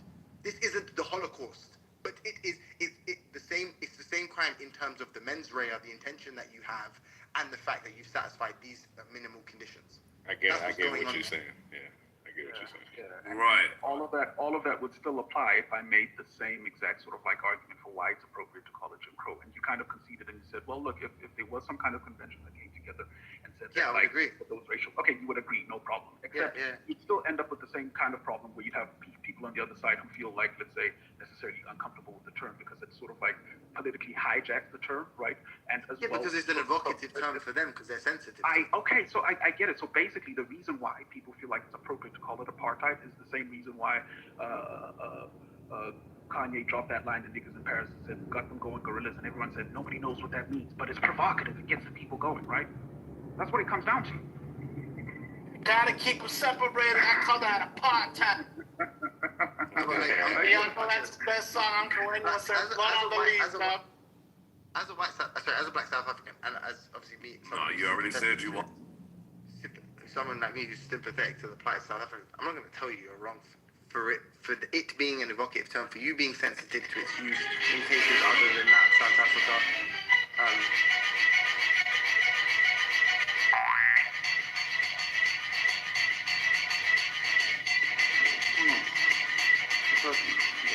Yo, Huey, have you ever moved anyone? Yeah. Okay. Hey, that was kind of fun.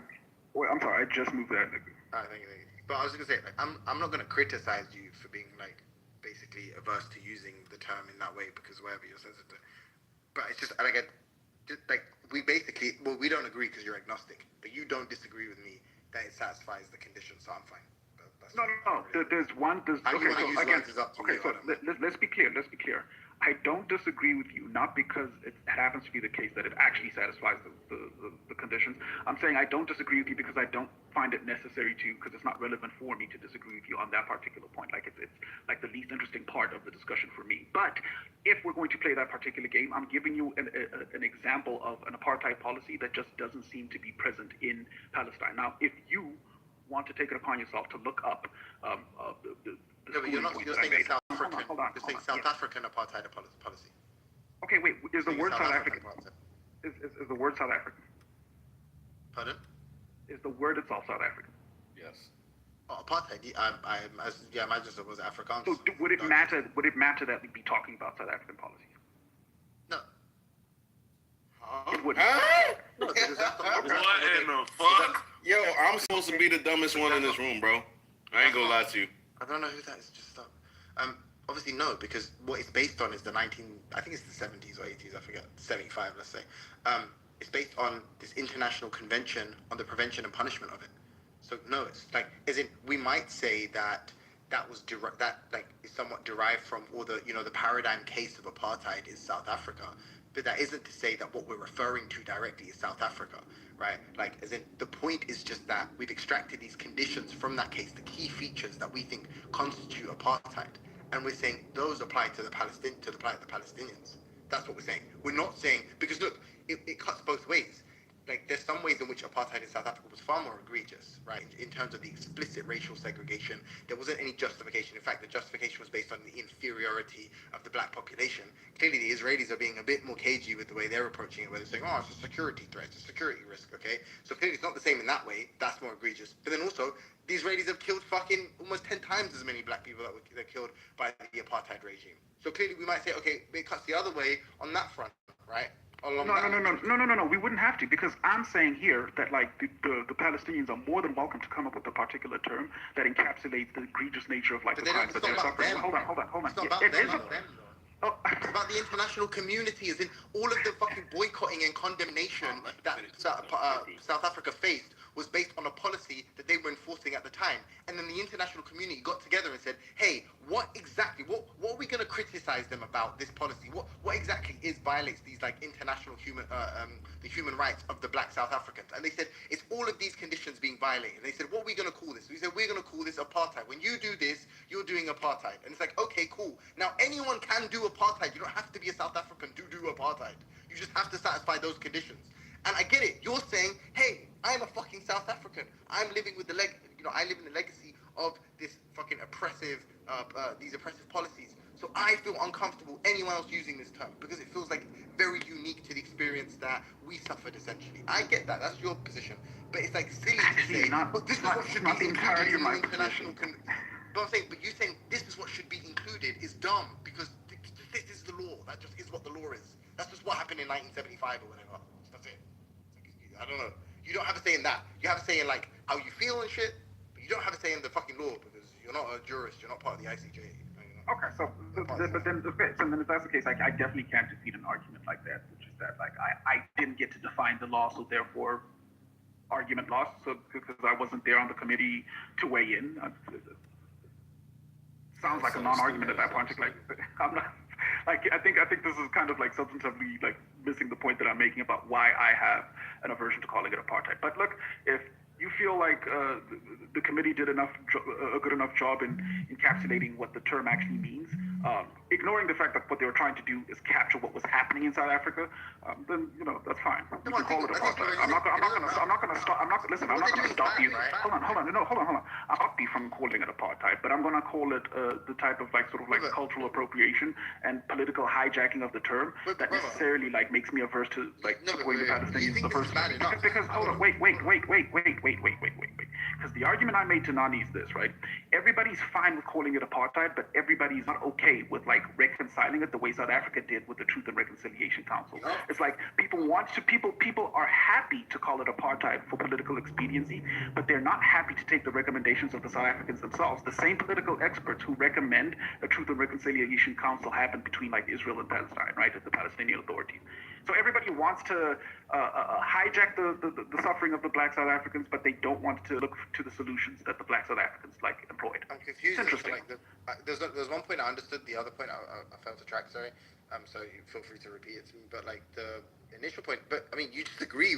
The conditions that I set forth earlier, they're really bad, right? Like it's like that should be like a kind of crime, right? As in that seems like a violation of the human rights of the people that are suffering these kinds of policies. You agree? So I think, namely, racial classification, so mandatory classification of all citizens into racial groups, segregation and separation, laws enforcing separation in housing, amenities, education and social life, denial of rights, depriving groups of fundamental freedoms like political participation, freedom of movement, work, unionization and expression, economic exploitation, blah, blah, blah, blah, blah, blah, blah, blah. You agree that's like bad, right? I agree that those things like which of those things, because we'd have to go into but it's like minimum. No, we'd have to. Right. So for example, okay, let's start with the first one. You said something like the racial classification of citizens, right? That in and of itself, classifying citizens into like racial groups. Into racial groups. Okay, so the problem, I can't just jump and say that that's bad because I need to know like what's happening after the classification, right? So if the implication there is that like there's a classification and then there's like a mandatory hierarchy placing those citizens who are classified one race over the other, like there's a mandatory sort of like hierarchy imposed. Wait, no. Then let me finish it for the rest of the audience, okay? Because this is actually really important for everybody else who's listening, right? So classifying people racially isn't inherently a problem for me. It's when you force them into a particular hierarchy, just like in South Africa. So I'll give you an example. In South Africa, the hierarchy was whites at the top, followed by colored by Indians, and then blacks at the bottom. That was the actual problem with apartheid. Okay, denial of rights. Denial of rights. That one violates human rights, right? Okay, denial of human rights or just denial of rights in general? Denial. What do we mean? Just denial of any right. Presumably, you have an obligation to ensure that people's rights are observed, right? Okay, that's just like a trivial one. That's not. Please don't be autistic. Like, I'm sorry. I have to get hyper specific with each one, right? So when you say denial of rights, what does that mean? I am a moron. Which is rights. Do you think that violates rights? What rights? Is that any fucking? What the fuck is Their a right? rights A right to, is a norm. they don't have papers, like they don't have citizenship. It's a 1v1, she will. It's a 1v1. A right. Okay, so when can I ask the question? I just want to ask the question. I'll say one thing. A right at core is just a norm, isn't it? It's like an obligation. Like if you have a right to do something, then we agree that people either shouldn't prevent you or you should have the ability to do it. That's what the right ensures. Okay, please don't be like a massive autistic spaz. Okay, the denial of rights is a fucking violation of rights. That's something that shouldn't happen, right? We agree. Okay, wait, stop. That wasn't what you asked me to agree to. Because the implication there was that denial of rights. One of the things on the fucking list. Can't stop yelling. You're asking me if I have a problem with it, and I'm asking. Please don't be like this. Please don't be one of these children. It's just so fucking annoying. Okay, look, given that we can't reconcile this, I'll just say, I don't know. Denial of... Oh, okay, I'm done. I got you. Okay, can I ask All my right. question? No, we gotta get a queue. No, man, we got a queue. I was We got a queue, guys. It's on Dawn, then me. I've been waiting. They did this in the middle of a queue. All right, I'm after Ak. Oh, he said Dawn is after him. I'm after Dawn. He said Dawn, then him. I'm after Ak. Okay, I'm after you guys. Okay. Thank you. I just wanted to say that I accept your apology, Timothy. No need. We're good. I was just kidding anyway, but thank you very much. That's very sweet. Also, I don't want anyone arguing on my behalf. Please don't do that. I want everyone to get along good, okay?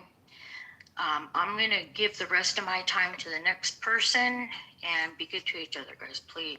Oh, look at Don trying to be nice and sweet again. It's too late, Don. Oh.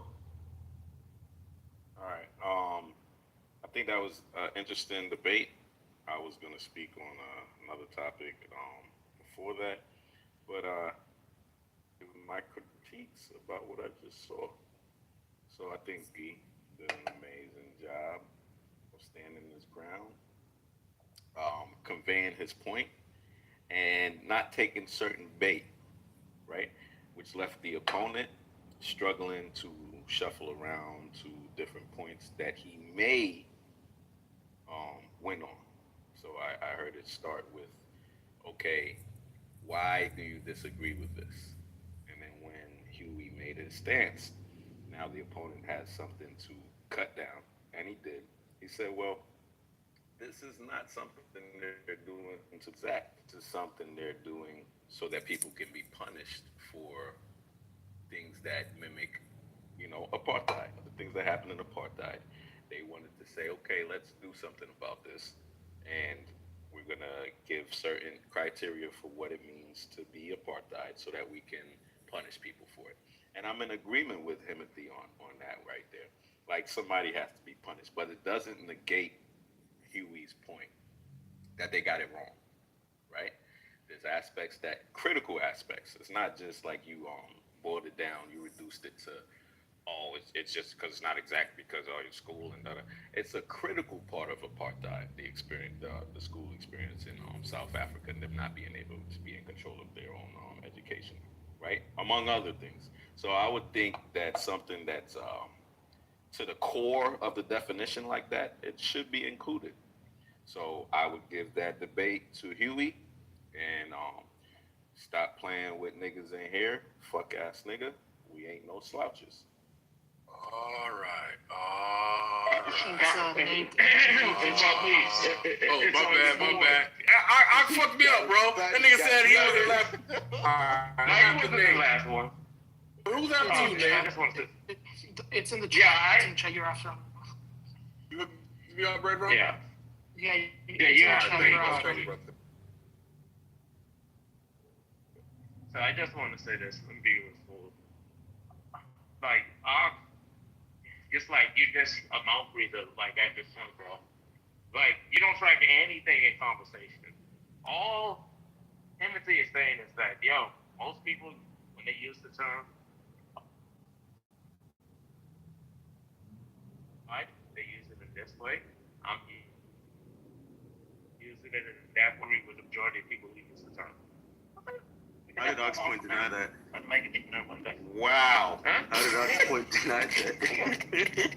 No. Oh my God, bro, that's not all Timothy Ox Point was to explain that, hey, he's doing it because he's justified. No, all he's saying is like, hey, and that's why he's having a disagreement with you. Like, listen, you're not gonna convince me that it's just unique when like these things play in place, and because of these things, right? It's like, think about it. Like when black people use the term racist, right? And they try to exclude themselves from being racist. They come up with their own proprietary definitions for what it is to be racist and all this other stuff, right? But they can do it, they can fight for them too. That's it. And another thing is that Nathan, can I point out something? So towards the end, towards the end, I was asked, do I agree with how, let's say, the convention themselves defined apartheid? And there was like a list of, I think, 4 things that were Himothy listed out. He didn't get to finish the other 3. He didn't get to reconcile. Sure, he asked me, are they wrong? Yeah, sure. So for example, he said racial classification, and the first thing I pointed out is I wouldn't even agree with that. If that's how the convention defined it, right, classified apartheid, it's like, no, you have to go a step beyond that. It's not just racial classification, it's the forced sort of like hierarchy as a function of that. Like, and if you miss that part, like, then you can call any racial classification apartheid, and then that's too vague for me, right? It's way too vague. So that's like a substantive thing that, like, I think you need to reconcile if you're going to do this recap of yours. That, like, I fundamentally disagree with like how people are using apartheid, and you could say, well, a whole bunch of these people did it so that they could do X, Y, and Z, and this is me acknowledging that, yeah, political expediency, political capture, hijacking of the term was necessary for them to, that's like, no, I guess, do something. No, you agree. Come on, no, just let him finish. Come on, he's doing well. All right, never mind. No, but just look, just be clear, and just remember what I read out to you. So, okay, this is where I stopped. I stopped at economic exploitation.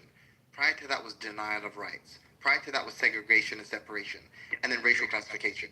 You said you wanted to autistically go through each list. Yes, and, I did. You know, and scrutinize. But no, sorry, each item on the list. Yes. And I'm saying, like, bro, the relevance for me asking you that question is because at that juncture you were saying basically like, no, a lot more work needs to be done. Saying, wait, hold on. But just take these minimal conditions. These minimal conditions, most normal people, as in who aren't like autistically trying to be evasive and temporize in a discussion so as to not look like they've ceded any ground. A normal person, when presented with these facts, would say, yeah, seems like people who do that are bad people. Governments who do that should be punished. They sound like tyrannical governments, okay? Normal people. So the reason it was relevant for me to put that to you is if you agree, then they did a good job. Because what they did is they definitely identified features of apartheid that are definitely bad. If they see them in any other government, any future government, that government is violating the rights of their constituents, right? That's all I needed you to agree to. I'm not even sure you anticipated that. But just ask anyone here in this room, if a government is guilty of all of those things, are they bad people? If the international community is doing the right thing, should they sanction people who do that to people? And if everybody here thinks yes, then why fucking can't you just say that they did a decent job? And here's why. And it's funny because, like, ironically, bringing that list out kind of demonstrated precisely why it shouldn't even be called apartheid in the first place, right? Like, that's the irony of you bringing out that list because, for one, simply ending it at racial classification, right, isn't enough, right? It says nothing, like, because the government post-apartheid, the ANC government, had to use use the same racial classifications to create corrective policy. So, Kang, you might know about this. Triple BEE classifies people by race in order to sort of like equalize the economic sort of like disparity that's a function of apartheid. But racial classification still happens today. So if you go to a bank in South Africa, you're still going to get asked, are you black, white, Indian, or colored, right? In some banks, right? So e.g. Bank, for example, right? You still get asked those particular questions, right? So the racial classifications happen, but are they like sort of like placing people forcibly within a hierarchy of sorts? You could theoretically say that like a hierarchy of needs, maybe, but the point is that they're not doing it. So yes, I am to demonstrate to Nathan. Address this point. This point is, okay, what's the point? Look, do you think the conjunction of all of these policies, namely racial, forget the racial classification because you're just going to be autistic, segregation, separation, denial of rights, economic exploitation, intent to dominate, wait for it, my brother, inhumane fucking acts. Do you think if a government is responsible for subjecting its people that it's controlling, occupying, fucking terrorizing, do you think if a government's responsible for that government should be sanctioned by the international community and or punished and or deposed? So I can agree to. I can certainly agree to that.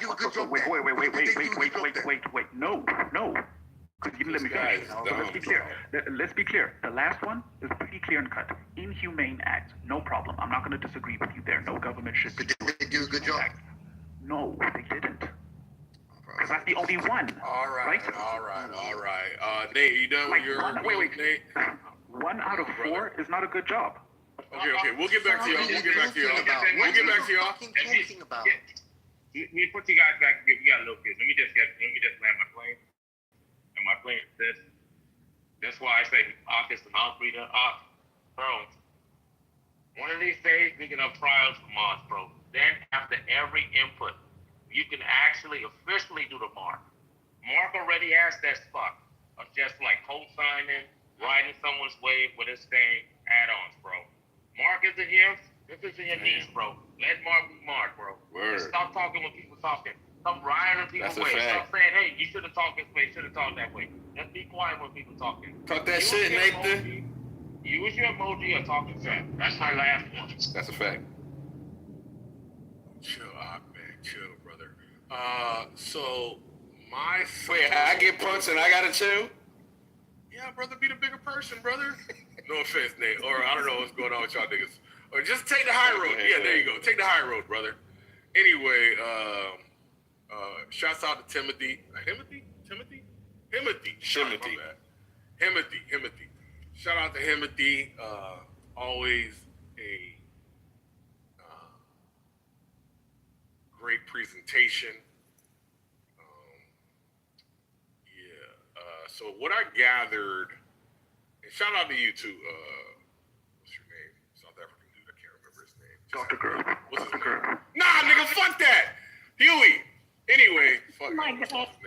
Sorry, my bad. Anyway, this nigga. Anyway, it was a good back and forth. I thoroughly enjoyed it, and I think I understand your point, Huey. You're saying that apartheid that genocide doesn't do what happened in South Africa justice, and that's why you will not use the label. Am I right about that? No. So let's be clear. Genocide is a different point because that's a separate argument. I'm saying that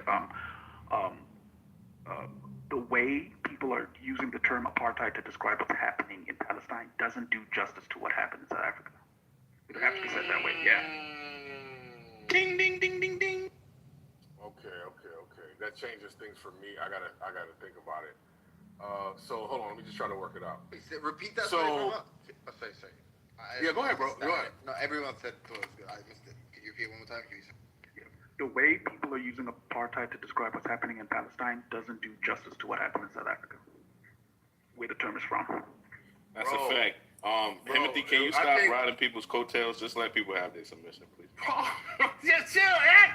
Anyway, where was I? I think that we could look at this on two different levels. One is going to be on the technical level. Two is going to be on like the emotional level that we feel when we think about Gaza and the emotional level that we feel when we think about South Africa and apartheid, right? Shout out to Steve Biko.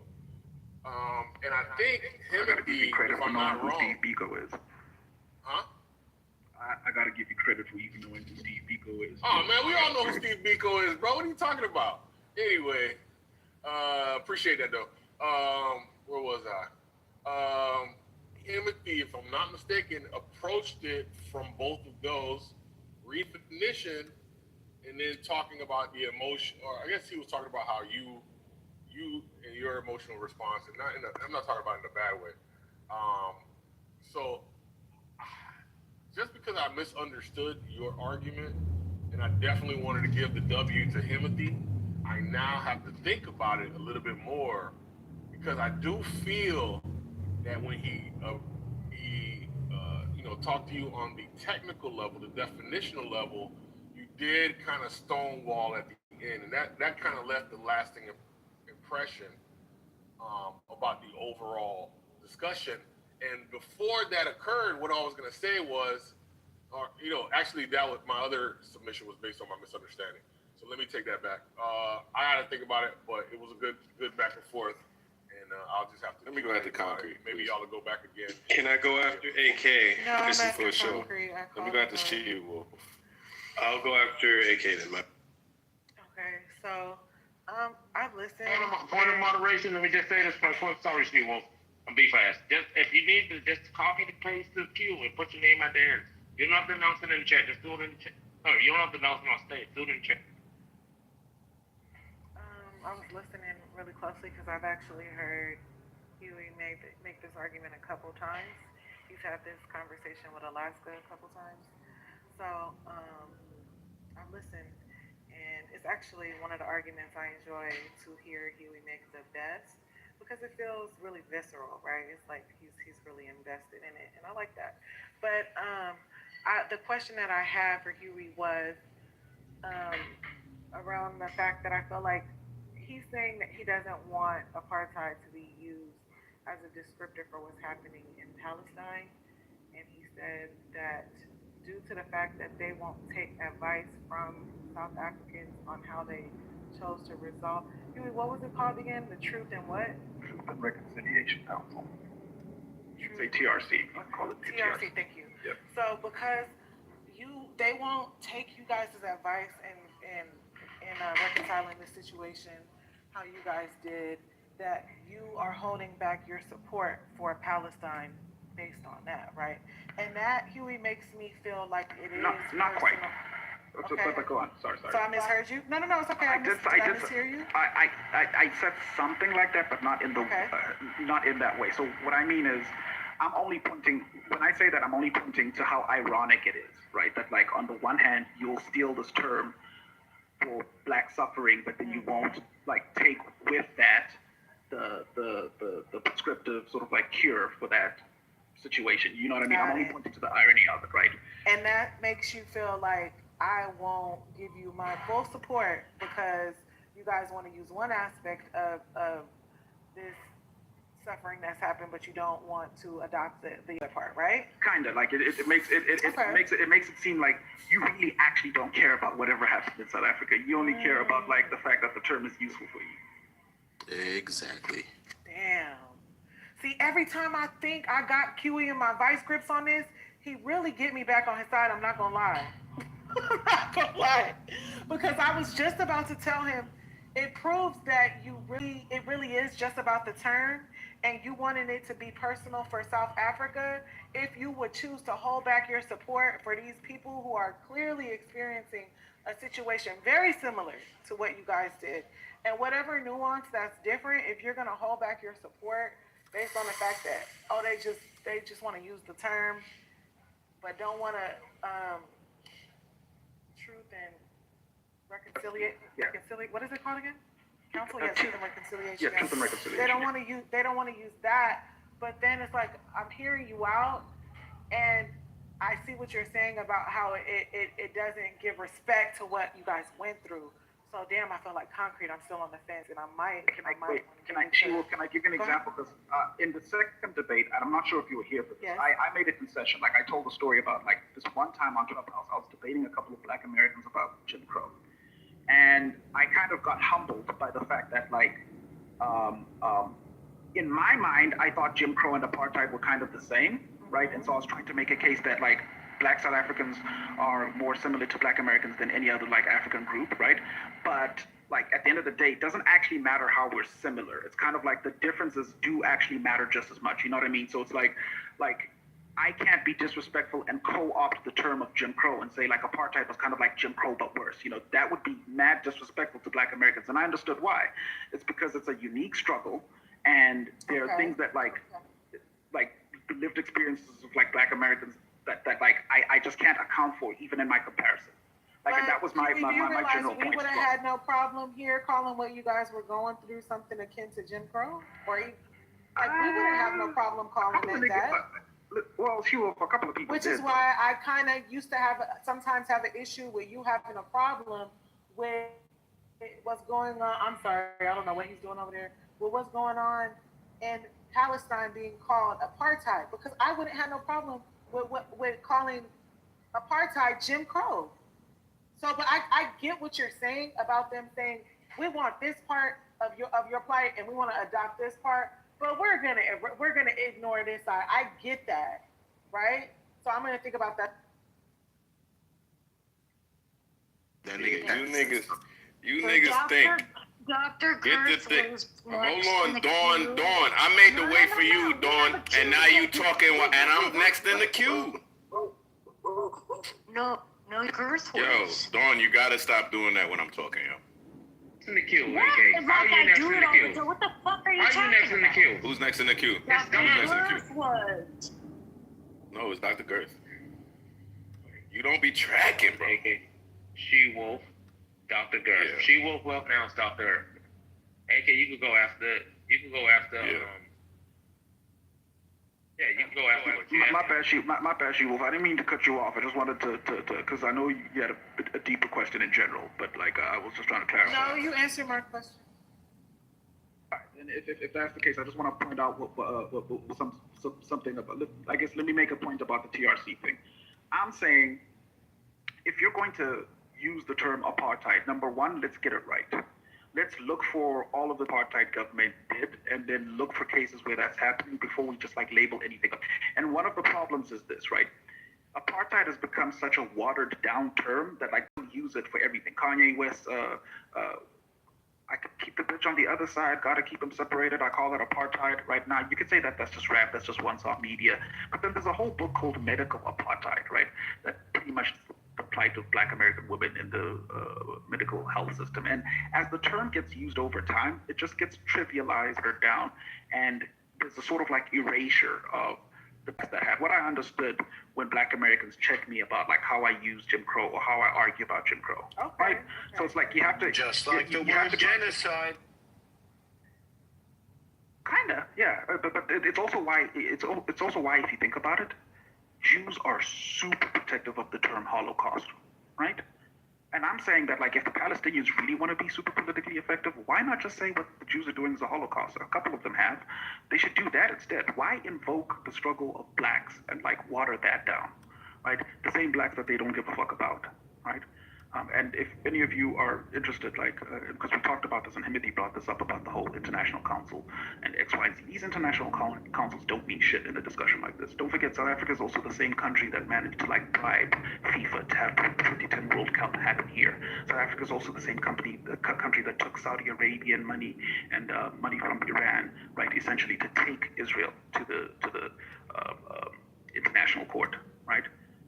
So, like, pointing out that like the scholars on the ground that also agree with calling it apartheid. These scholars have been bought and paid for. You're talking about one of the most corrupt like countries in Africa, and you think the academics and intellectuals that like participate in this discussion aren't going to just like sell themselves out or sell out the integrity of like the actual argument just to be able to make a little bit of bread? That's stupid. You have to have a logical argument outside of like consensus here. All right. I'm not trying to be rude, Huey, but like next time, can you just back up a little bit from the mic, just a little bit? You see how you did that on my turn? I don't know. I'll return the favor. I'm not trying But to. that's okay. I don't be trying. AK, I'm not talking to you. Yeah, it's my turn. I'll back it up. Yeah, back that Now up. I can't hear you at all. All right, so I don't got the big mic. I have a Nigga big mic, but I'm not using it right now. I don't want you to think I've got a small mic, you know. all right, man. Mortal words of Jacoba. Settle down. Shut up, King.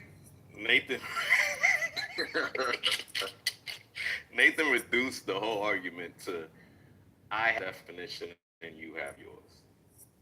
Now, all of us sitting here we know that it was more than right?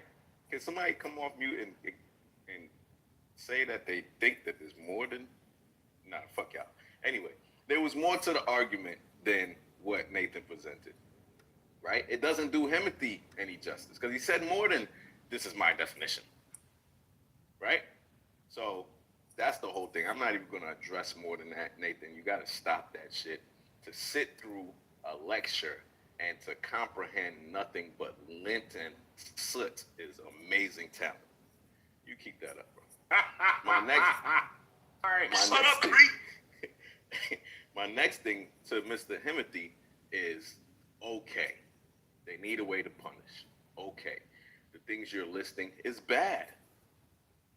Why don't or didn't they just call it racialized authoritarianism? Racialized authoritarianism. Authoritative. Nigga. Stop interrupting him. Let him talk, please. Go ahead. Look, you see that loud dumb? Yeah, go ahead, try it, Desi. Authoritarianism. Oh! Let him talk. Yeah, I like my smart women. I'm gonna teach that first one how to do it. So racialized. We had to suck dick. I could do that too. Racialized authoritarianism. There we go. There they call that. That sums it up, right? I think Huey's saying if you're gonna use apartheid, the term that we made and we defined and represents a specific situation in history, right? Then represent it correctly. Nathan, this is what he was saying, right? Just listen. Racialized authoritarianism. I'm gonna say it 4 more times so I get it right to myself. That includes systemic racism. That includes state-sponsored racism. It says here, it includes ethno-political control. That goes to what he's saying about the academics, people controlling the education, right? It also includes apartheid logic, meaning like historical and it's morally loaded. So it's in that term, there's some aspects of apartheid in there too, and racial governance, right? More neutral than sharp. So that's what Huey's saying. If you're going to use apartheid, use it right. If not, he's not saying he's mad at the UN or whoever the fuck trying to penalize people for doing this, but they could have called it something else. There's many words that describe the attributes that you brought up of a government state doing this. There's many words that authoritarianism. Ooh. All right, so I'm next in the queue, so I'm gonna just go, right? I think, AK, a lot of what you said does make sense, but at the end of the day, Nathan is right. It's a disagreement about what words mean, right? So like, you know, Huey is looking at this, and Huey is intimately familiar with all the details of apartheid. And for Huey, it's not simple as like, we're being oppressed, this is apartheid. Now, I know that in time, him had brought out criteria, right? That the international community has decided as a whole, like this is what many leading experts among humans have decided. are the defining attributes of apartheid, and that's fine because we need language that we can use to refer to something, right? Unfortunately, there's not a great word that we can use to describe what they're doing to the Palestinians. We can say they're oppressed, we can say they're this, they're that, but apartheid kind of seems to fit best, right? Because like they're discriminating against you, obviously based on like your origins, your indigeneity, your ethnicity, your race, right? They're obviously doing that. They obviously have a multi-tiered system of engagement with, the authorities, shit like that, right? But I think that Timothy does raise valid criteria, but I think that Huey understands a little bit more about the details of it, and he's validly objecting. All of that shit makes sense. Huey already did this. I have a question for you, which I think would be more interesting, right? So, like, Huey, do you think that Israel is engaged in a genocide, right? Because we can play the word game all day. It's not an apartheid, it's an apartheid. It's not an apartheid, it's an apartheid. Who cares what you call it? I think genocide is more cut and dry. If you're not going to say it's a genocide, that says something about how you think, or it indicates that you're open to a challenge, right? So I'm curious, Huey, would you say that they're engaged in a genocide? Is Israel engaged in a genocide? I think Israel is engaged in a very callous war, a war that's resulted in the death of millions, I think over hundreds of thousands. I think Israel is engaged in a very brutal slaughtering campaign, but for it to necessarily meet the technical definition of a genocide, I'm not sure. And so to make sure I'm not sitting on the fence here, just to give you a direct, straight up answer, no. Okay, cool. Timothy's gone. Wait, just to clarify. I feel like before we pass it, I'll let you finish and then I'll just land. Okay. You can go ahead and finish and then I'll land. I was going to say, I can be convinced otherwise if we're willing to sort of like play the semantic games that I know you don't like, which is defining what genocide means and showing me the mens rea, like that the intent is the actual sort of like complete eradication. Right. So, and we already did that, Timothy. So I already know how that goes. So like, I was just curious how Timothy would handle it. Timothy's not here, so it's like, damn. Whatever though. All right. As in the words of Concrete. I think Huey decimated that guy, right? Earlier in the convo, spoke to Nathan. I crashed out. I didn't crash out. I mean, I kind of, shut Timothy up because he was trying to, state the argument by saying, oh, the experts do this. I'm not going to take some random South Africans, whatever. But it's like, if these people if this person has experienced the effects of apartheid specifically, he's not a random. His experience is very much valid in this case. He had brought up aspects of the experience of what apartheid was like in the definition that his source, Timothy, didn't even include, right? So I just think it's a bit interesting how people will be quick to co-opt pain of certain groups of people, right, as a means for quote-unquote social capital, as in the words of Huey. But I think it would be even more powerful on behalf of the Palestinians for them to advocate for a word, not even advocate, but use a word that's more culturally aligned to them, so that when that word gets used, people think specifically of what's going on with the Palestinians rather than trying to, mix up different cultural forms of people's different cultural experiences of specific genocides. Not genocides, but, oppression. So yeah, Timothy lost, my opinion. Huey, I gotta give him the win. Fuck the fence, I took that shit off Huey.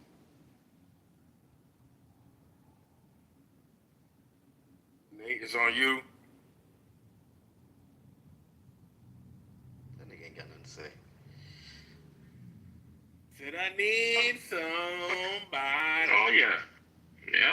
Yeah. This is for my boy Huey.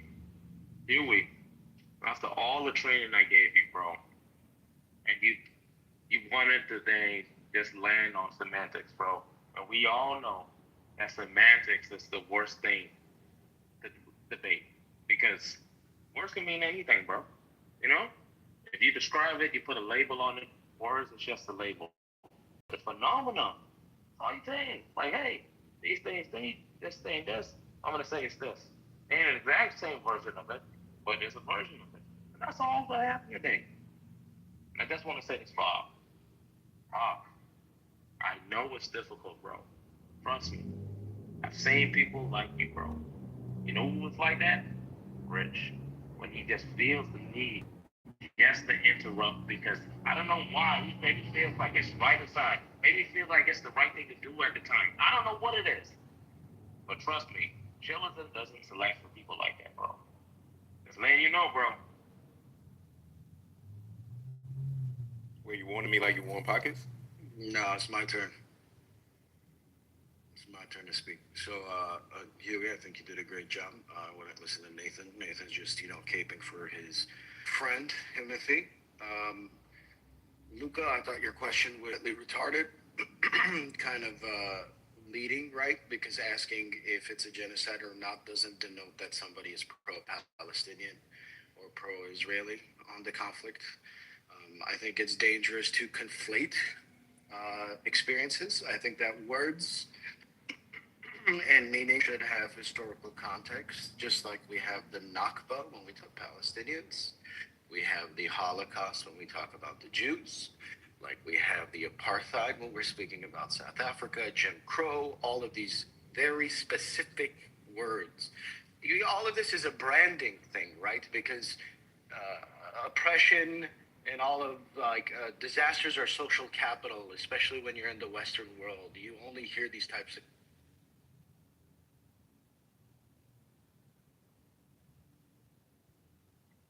Did he go out? Look at never said I pro-Palestinian. hear perfectly. Go ahead, brother. I never said pro-Palestinian, but we'll let him go ahead. So does that mean, how much time do we give him to recover? 1 minute. He can concrete put him off. We don't. Hey, are you there, Haga? We're not gonna leave without Haga. We're not leaving without Haga. Yo, Dawn, can you go on mute, Dawn? God damn, Dawn. Yo, hold on, I got my campaign, nigga. Hell no. No, I can hear him, man. Now stop trolling. All right. Shouts out to Haga. He sacrificed his time for the rest of us. And, he will be missed until the next time he's in the queue. So I have to say, after further evaluation, I have to say that Huey, it seems like a protest, brother. It sounds like you are protesting. And what we got to do is you got to give us the distinction. If you give us the distinction, then we can see how they're separate events. But until that point, it sounds like a protest. That was concise. For me. That's fair. I like that. You want to respond to that, Huey? That nigga don't want no smoke. She whoop. The problem is the response might take quite a bit of time, but like concrete, I did try to give the distinction. So I gave an example of like the school system thing, that in Palestine they're allowed to form their own school systems and provide their own curriculums, their educational system, and that was actually like a big component of apartheid. So that's one important distinction, because that distinction would play itself out in South African sort of like politics later on post-apartheid. So triple B policies, fixing of the Model C school system. So for example, if you hear the way I talk, if you came to South Africa, most South Africans would assume, because I talk this way, I went to a Model C school. If you don't know what that is, it's not going to make sense. But basically, they're going to assume that I went to one of the first integrated schools and was able to learn white people and learn English and yada, yada, yada, yada. Because the schooling system was very specific on blacks not being able to learn English. You had to learn Afrikaans. You had to be taught specific things as approved by the apartheid government. Whereas in Palestine, they don't have something like that. That's a distinction, because blacks can't get jobs today because we're not qualified, because we weren't sent to the right schools. Right? Shit like that. Well, Huey, real quick before the next person goes. No. Real quick. No. Real quick, She-Wolf. No. I got She-Wolf. Bow to my will, She-Wolf. No, you disrespected me. I didn't. Look, I had to put belt to ass. No, shut up. No, I Shut up. It's not his turn. Be quiet. So I just wanted to tell Huey that the topic of, you withholding your support because they refuse to accept the reconciliation tactics, I would say don't hold that against the Palestinians because they have no choice in the matter. Like, if Israel don't want to use that, then it's how do you know the Palestinians specifically are rejecting the Truth and Reconciliation Council?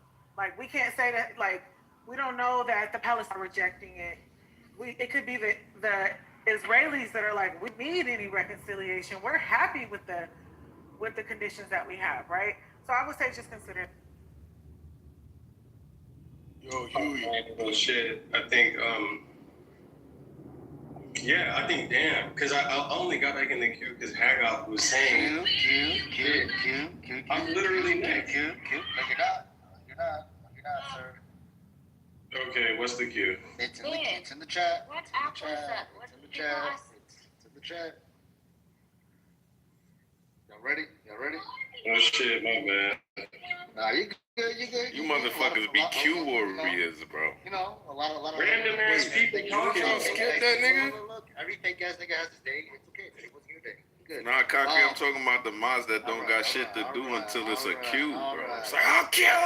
Let's get it popped. Let's get it popped. Y'all ready? Here we go. Why you scared to say my name? Y'all ready? Say my name. Knowledge, nigga. Yeah. Y'all ready? All right, look. Here we go. I am Sam. Sam, I am. That Sam, I am. That Sam, I am. I do not like that Sam, I am. But do you like green eggs and ham?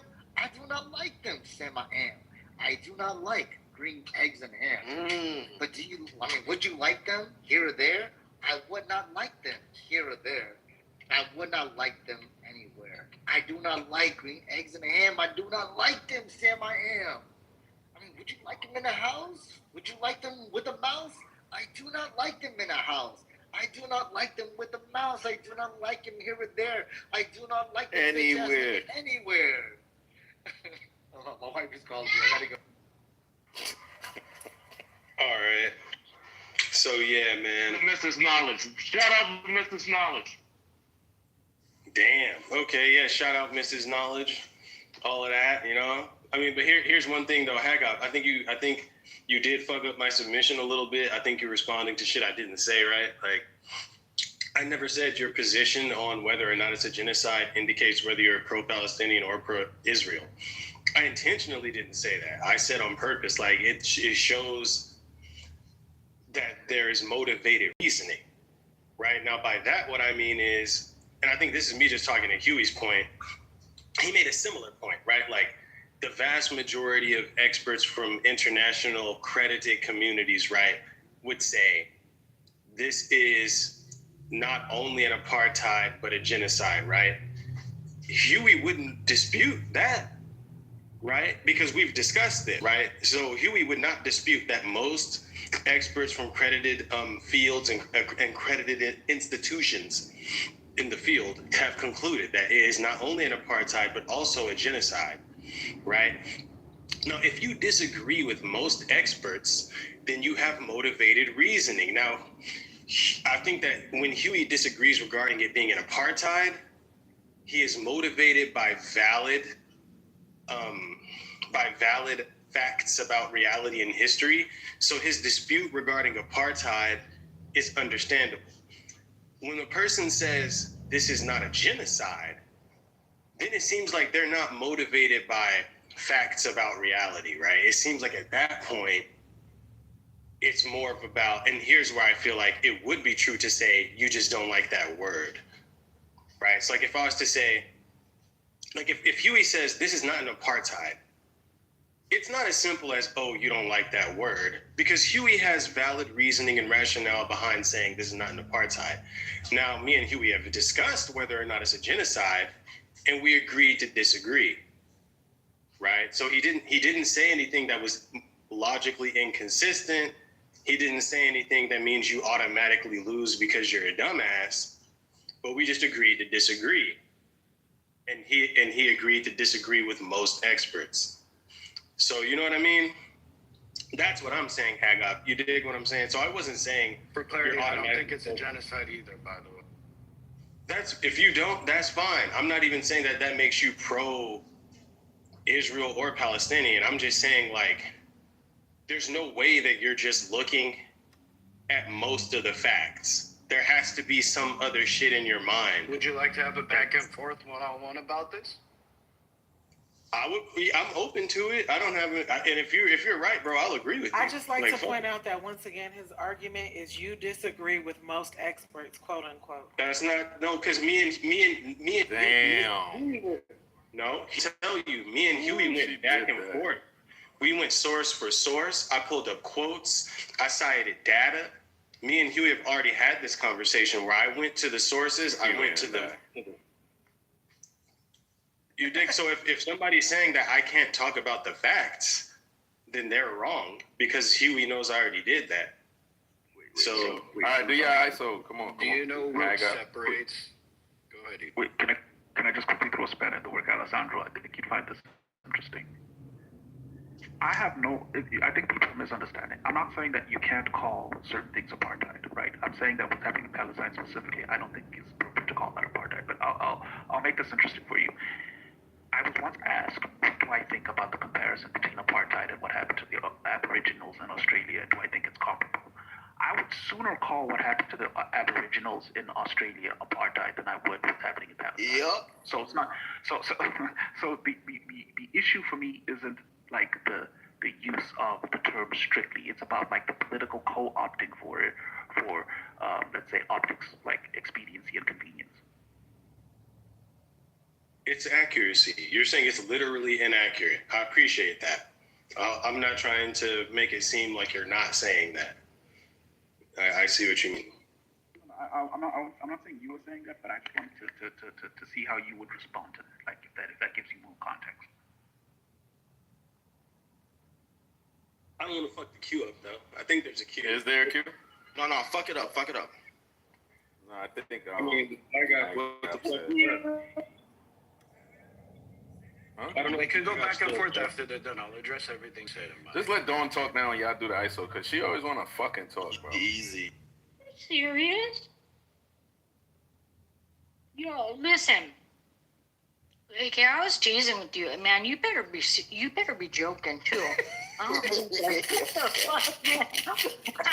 hurt you. Listen. I love you, Dawn. I love you too, little guy. Listen, there are 10 stages of genocide in any order, right? They can go in any order. I personally, if you read through the definitions of the stages and go into everything, I think it just might fit into that. So you guys hash it out, though. I'm here to listen. Do you want to give us the stages, Miss Dawn? I can bring them up. I don't have them. Well, let me bring them up. Here we go. So, the first stage, classification. I'll just run through them. Second is symbolization. Third is discrimination. Fourth, dehumanization. Organization. Polarization. Preparation. Persecution. Extermination. And denial. I want to know what symbolization and another one that seemed kind of obscure. You can't really tell what they mean by that. Or what you can do, don't keep it in the chat. What is she listing off? 10 stages. I would highly Stages recommend. of what? I would highly recommend and suggest looking at the Raphael Lemkin website. Right, we have to go to the actual rules and stages of a genocide. Okay, let's go to that one instead. It's Wait, Haga, do they have to Raphael be? Lemkin Institute. Haga, do the stages have to be in order? No. Okay.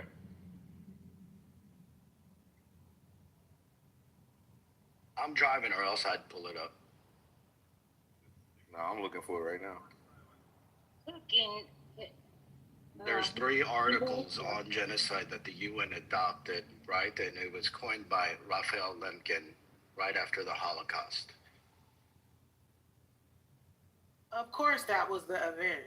Yes, but it's based off of what happened to the Armenians in the Nice. turn of the 20th century. Not nice. I knew That's this was not gonna nice what come happened up. to y'all. Yes, it's important, right? There should be differentiation and understanding, and we should avoid conflation and put a heavy emphasis on nuance, because nuance is extremely important when we're judging. Wait, can you just, because I'm about to have to be quiet for a break. I'm about to make sure the baby's down. But I wanted to send a special shout out to Nathan. I want to thank you, Nathan. I consider you redeemed and vindicated now. That setup was beautiful. I think you know in your heart what just went down. And thanks for letting me correct the record once and for all with the right Chillism members watching. Because the people who were there for the first debate are like, oh, Timothy won, and now it's pretty clear that like Timothy didn't win this one. And and so I'd like to thank you for that setup. I know you troll out of love, and this was the best Christmas gift I could have gotten from you. So thank you. Oh. Just want to. Okay, that's annoying when people talking. The one that right there. That's annoying when people talking. Stop writing people with. Look at him. Look. I'm going to Cabo with Jinx next year. You are? Wow. Yeah. Who paying for it? Your mother. So, Paragraph is bringing up Dr. Seuss model. That's a messy question. Raphael Lemkin. I'll be on concrete. Be on concrete next time. Raphael Lemkin was the lawyer who coined the term genocide, and it's saying that according to Dr. Stanton's model, which he views as a process that is not strictly linear and where stages can occur simultaneously, the 10 stages are. So it's leading me to Stanton's model. Do you want that or not? All of them have to have one specific thing, and that's intent to completely destroy, right? That was going to be my main point of argument against what Luca was saying, or against anybody that thinks that it's a genocide. There are better terms to be used, right? Like egregious, disgusting, horrible war crimes, ethnic cleansing, atrocities. All these terms make sense. But when you talk about intent, there is no legal intent to completely exterminate. What's ethnic cleansing? Right, is ethnic cleansing genocide? Let me hear the definitions. Go ahead. They're different. Here, let me pull over. No. What you think We'll it look is. it up for you. Go ahead. We can look at it. Well, I'm driving, but they could look it up. When you say I'm ethnic trying cleansing, to give you the complete definition, so I want to I want exact words because nuance and exact things matter. Conflation will destroy the argument. So ethnic cleansing is the systematic and forceful removal of an ethnic, racial, or religious group from given territory with the intent of making that area ethnically homogenous. That kind of sounds like what's going on in Gaza, because the West Bank still exists. So they don't care. What we need to know is ethnic cleansing akin to genocide. No, it's a Are they part of similar? it. Are they the same? No. Oh, like okay. ethnic So it's one of the cleansing steps. takes place. So it's one of the steps to genocide. Yes, so then it is ethnic cleansing genocide. takes We place. already confirmed that if you're using one of the steps to genocide, then it's genocide, right? No, because you still have to prove intent to completely massacre an entire genetic group. It's the Q down, guys. Nathan, let's have the convo. Stop, bro. You don't hear organic conversation happening, bro? You want something to control so bad, bro? We set up a queue. Bro, Hag Up is engaging with somebody. We're learning stuff, please, bro. There was a queue that set up. We can open up the conversation. All right, do the queue. Do the queue. No, fuck the queue. You know what I'm gonna do? AK, no learning for you. Fuck you, AK. You don't get to learn anything here. I'm putting it in the queue until I find a. Nate, come on. Until I find no. It's it was concrete. Then I'm putting it in the chat. I was the last on the queue. Then after I go, I guess we could go popcorn, or we could go to hot dog, or listen, I just want to say this. Look, I know chillism is a room where people who participate feel like they can control it. But chillism is a room for everyone, especially the listeners. When the mods make a queue, it isn't for you. It isn't for me. It's for the listeners to enjoy what you are talking about. Yeah, the IO? That's for you. When your black ass is standing in the audience listening. You hear that shit? AK? That's for your black ass too. Mute your mic, bitch ass nigga. Anyway, so you can't like I was trying to say, shut your black ass up, nigga. Shut your black ass up. Shut your black ass the fuck up. Shut the fuck up. You're a pathetic, insecure man. Stop it. Shut the fuck up. IO, please. You fucking piece of shit. Like I was trying to say before your black ass. Shut up. Like, I don't need y'all trying to interrupt me when I'm trying to lay it out, man. Now shut your black ass up, yo. Because I had to shut you the fuck up, you bitch ass nigga. So anyways, I was trying to say that. Look, lastly, I just want to say this. Look, sometimes conversations evolve organically, but we gotta be fair to the audience, man, and for the people who put their name in the queue. You know what I'm saying? Let's be fair to people. Can I say something real quick? You gotta ask about. Well, it's for hack up. Actually, I put ethnic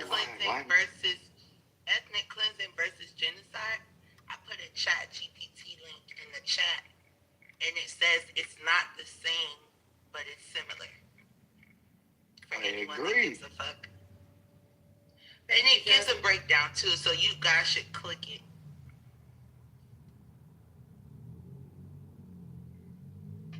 I'm just arguing that ethnic cleansing is a better fit for what's going on rather than genocide. Ethnic cleansing can be a component of a genocide, but again, it has to do with intent. It's the intent to completely destroy. There's a reason why it's called geno, right? It's a genetic group. You're completely eradicating them. That's not what's happening in Palestine. These are horrible war crimes. You can be pro-Palestinian, such as I am. You can be fighting for the cause, but words fucking matter, because then you destroy the history of everybody that came before you. Genocide requires governmental intent to completely wipe out that group. That is not what's occurring. You don't have aid during genocides. You're not getting people to come in and supply food. Yes, they're fucking cutting off lines. They're fucking bombing these aid trucks. War crimes, horrible. But at the same time, they're sending out fair warning, and at the same time, they're fucking allowing the aid to take place. They have freedom of religion in Palestine, right? West Bank can completely operate on its own under the Palestinian government. Hamas doesn't allow anybody to practice anything other than fucking Islam. That's not a fucking religious, what would be the opposite of freedom? Control? That's not true either. Palestinians can practice their Islam comfortably. They can't visit holy sites without going through. Doctor, you're doing the AK right now. No, don't move. We're building. It's all good. Jazzy knows I love her. She can yell at me. I didn't yell. I was talking regularly. I know, but I'm anticipating it. He wants you to yell at him. I do want you. He does. It's soft right now. I'm not doing that. I just want to tell you you're wrong. Real quick, Hamas does allow people to practice things other. They don't care about that. Like, I'm tired of them being to people about like all this shit is based on religion. Like, come on. You know how much wrong goes on in these Islamic countries? Stop. Yo, even in your chat GPT, it says that I'm right, by the way. Yeah, I was supporting you. I was supporting you. Fuck ChatGPT is stupid sometimes. There, again, like we could go back to it. The Jews are not imposing religious persecution, and like you can practice your religion freely in Israel. in the West Bank. Sure, maybe even in Gaza, under Hamas control, you can practice Christianity. But there is a complaint from Christian clergymen, especially Arab clergymen, that they cannot practice freely. The Palestinian Christians are actually the ones that are getting the most shit end of the stick out of both the West Bank and in Gaza, where it's almost impossible to access religious sites because they're controlled by two factions that hate them equally, right? The Jews and the Muslims. I was gonna say, you just said one group is not persecuting people religiously, and they are, right? So I don't even know what you're saying anymore, because We're specifically talking about Palestinians. No, we were talking about Hamas. Sure, they're also not allowing people to practice freely. Yes, they are. Is it my turn yet? Q. Wait, hold up. Let me finish this. Well, let me finish this and you can go. Concrete, you missed your turn, bro. Sorry, go ahead. And then I'll get back to you, Jesse. Luca, do you see my point in what I'm trying to make? Yeah, I think you're doing a better job at creating a definitional distinction. You're saying that the definition of genocide, in accordance with what you're with, is so particular that observing Gaza does not meet your standards, right? And so by doing that, you've done what many people fail to do, and you've made it a semantic disagreement. So, I mean, by making it a semantic disagreement, you've turned it into a draw. Am I mistaken on that, or is that what just happened? It's not a draw. 2-0. No, it's not a draw because the reason there needs to be accuracy in what is definitionally a genocide is because these things are laws that need to be imposed, crimes that need to be punished. Right, but let me say, I'll ask you. I mean, so if you subscribe to one definition and I subscribe to another, then we have to argue for which definition is best, right? Now, I think, like, for example, with Huey and Timothy, I think Huey has a solid ground to stand on when he disagrees about the definition of apartheid. Therefore, it's a draw. Now, unless you're saying that I'm being unreasonable by calling it a genocide, like if you're saying I'm being unreasonable, then yeah, you win. But if you're an adult and you can say, well, look, I understand that you're just looking at the definition of genocide and drawing conclusions, then we should be able to walk away like it's a draw. But if you're gonna like pretend that I'm saying like crazy shit that I just made up, then I feel like that's an L for. I don't think I'm taking an L here. I think that there needs to be distinction between ethnic cleansing and genocide. There has to be definitive proof that there is an intent to destroy the entire group. Wait, back up. Isn't the easiest way to just like describe it as that genocide is a type of ethnic cleansing, but not all ethnic cleansings are genocide. So, for example, gentrification is a type of ethnic cleansing, but it's not genocide, right? But genocide is a type of ethnic cleansing. Wait, the definition of genocide entails part of the group, not necessarily all of it. Sure. But hold on. He's responding to Hagop. Hagop said all of the group, and he's saying no, it's in whole or in part. So Hagop, just for me to make sure I'm understanding you, the distinction you're drawing is that like ethnic cleansing is probably, let's say, a broader category, and genocide is a type of ethnic cleansing and could fit within that category, but it's not necessarily the case that like all ethnic cleansings are genocides. And all genocides aren't ethnic. They have to be. You can't interchangeably use them. No, wait. Aren't all genocides are necessarily ethnic cleansing? Definitionally, yes. Okay. Because you're completely eradicating an ethnic group from a region. That doesn't have to be forceful. It could just be, like you said, gentrification could be considered ethnic cleansing. Yeah, so it has to be murder. No, displacement is also the same. Gentrification is not fucking like the Nakba. You're saying Wait. You're saying that your voice came in so clear. The Nakba, right, did not necessarily mean mass murder. These people were picked up and placed somewhere else. They were marched to leave their homes.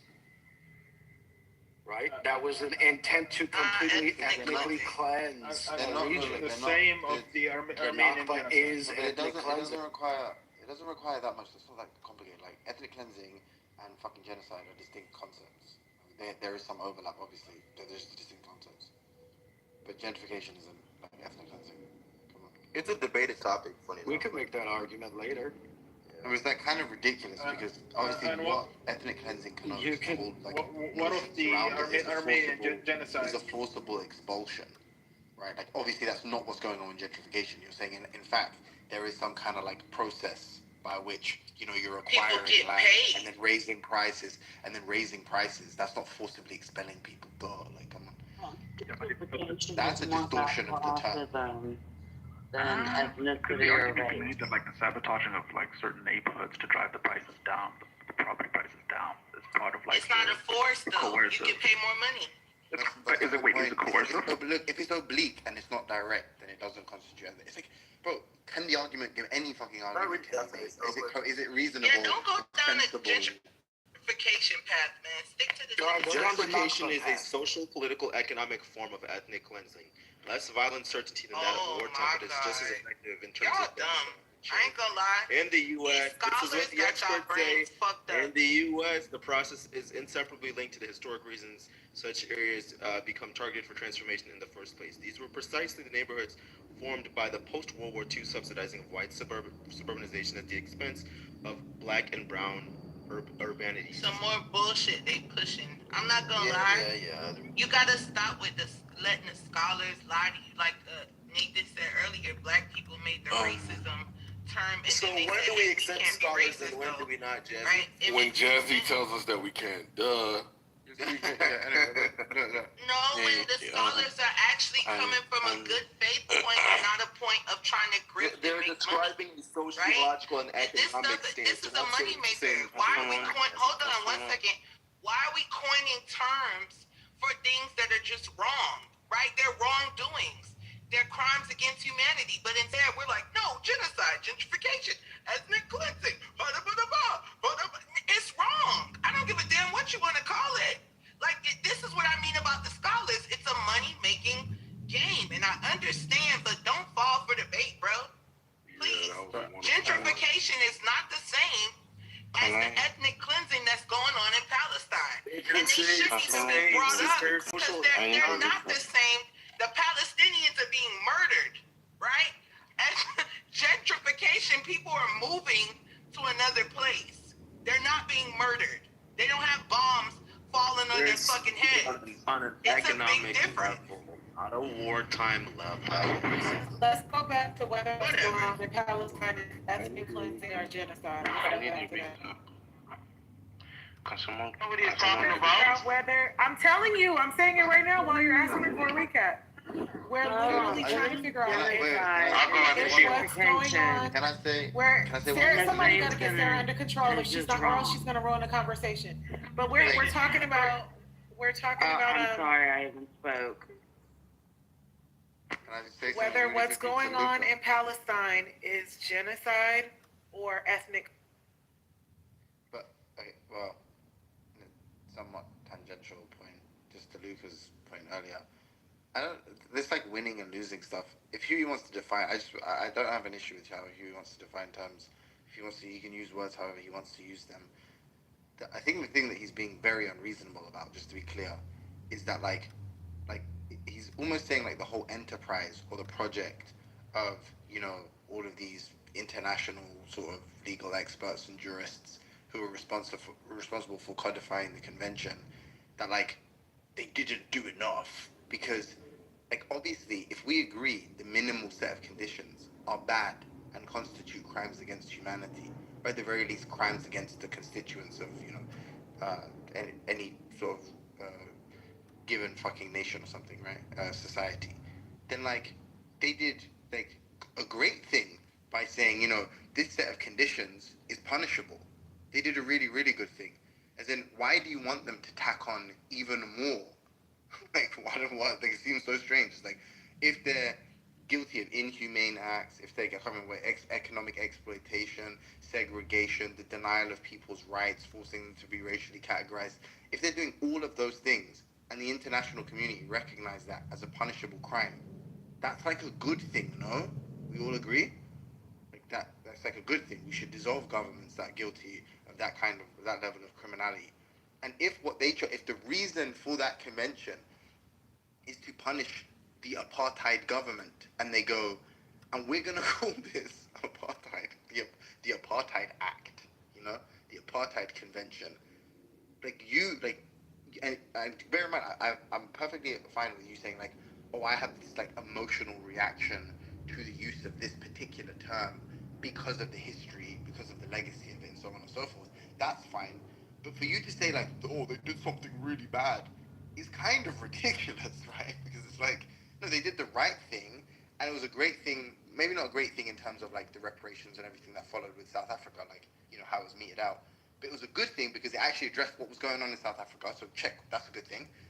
But then also it's a good thing because it's like actually the fewer conditions, but conditions that we all agree are really, really bad, that are set forth, that are going to be used to punish future nations that are responsible for similar crimes, that there are good. It's good that there's actually a few less. Because now it's like, oh, you can't get away with that. You can't abuse all these people and go, nah, but we're allowing you the right to education. So, you can't punish us, no apartheid, ha ha ha. Like, actually, it's good that there's like one or two fewer, right? Or maybe not good, but it's just like, it's clearly not a bad thing.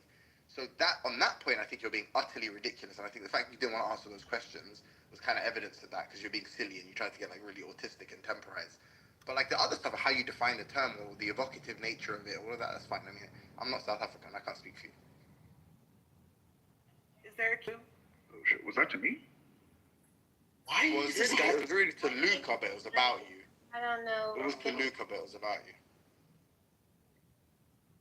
Is there a cue? Because I'm about to pack Hag up. Pack this Timothy guy too. No, I'm not packing him. Yeah, can I? She will go ahead. She will. Is anyone going to show? We start here, and everyone like. Well, let yourself go, bro. She's trying to get into. Hold on, someone said something. No, don't let. She's get that. Go ahead, Shuma.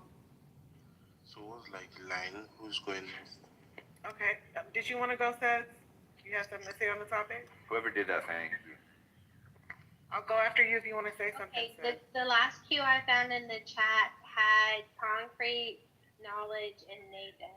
Wait, Concrete, Tim, Knowledge, and Nathan? So what I want to say is, I feel like what is happening in Gaza is not good, but like the way they keep shouting the word genocide, it just like gentrifies the word, and it makes the word not hold water. Like next time, if an actual genocide is happening somewhere else, people will be like, people are already so acclimatized to the term genocide, so it doesn't really mean much. It doesn't really string people so much. So, but what is happening in Gaza is bad though. But I just feel like the way they keep screaming the name genocide just keeps like watering down the severity of the word.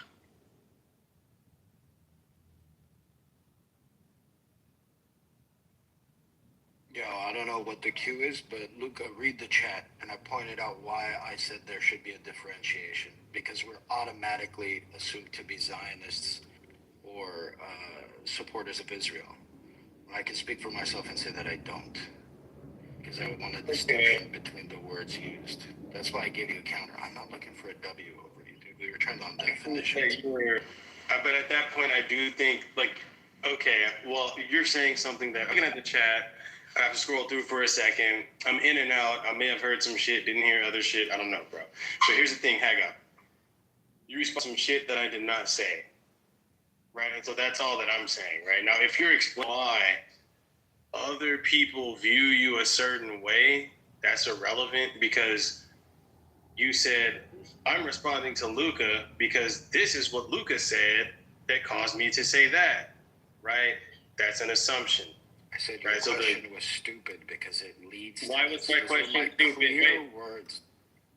Well, okay, so wait, Haga, finish this sentence. Luca, your question was stupid because we were talking about apartheid and the definition okay, of and what did I say and that was you irrelevant? asked Huey to qualify his position on genocide versus ethnic cleansing.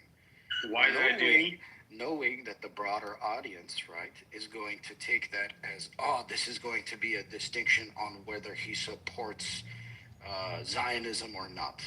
Right. So there's the distinction, right? So there's your assumption. You assumed what I know, right? Really, all that I'm doing is, as an interlocutor that like engaged in these conversations hundreds of times, I know if you're about to debate the definition of apartheid, okay, we're never going to agree on that, and Huey has valid reasons for what he's saying. All I'm saying is, what's more interesting is, does Huey disagree with whether or not it's a genocide? That's more interesting. That's all I'm saying, Haggop, right? But I think that you know, like a hit dog hollers. Like when I say, look, I know you're never going to agree on the definition of apartheid. Huey is smart enough to know he doesn't fucking have to. Huey knows that. Huey knows that all he has to do is have good reasons, and he's fine, and that's fine. Okay, so this is going nowhere. I'm saying, as a person that's not a fucking idiot, why don't you actually get to the bottom of it? Is it a fucking genocide? Now, here comes Haggop, who feels like I accidentally kicked him in the balls while I was trying to shoot a goal. And it's like, I'm not saying anyone naturally supports anything. I'm just trying to get to an actual disagreement, because they don't fucking disagree, Haggop. They don't disagree. It's a semantic issue, right? So I'm just pushing it to where it should go. Is it a genocide? Right? So when you left, Himothy, when you left, right, Huey said it's not a genocide. Huey said it's not a genocide. I don't know how anybody in the room feels about that, but let me be messy. Let me start some shit. Let me see if You're doing exactly what I said. You're trying to do. Let me, no, but see, now, Haggop, no, look, you accuse me. If your accusation is that I'm being messy, fine. I just want to watch you motherfuckers argue. But I'm not taking a side, and I'm definitely not saying like, oh, this side is right or that side is wrong. You calling for Himothy is taking a side, my guy.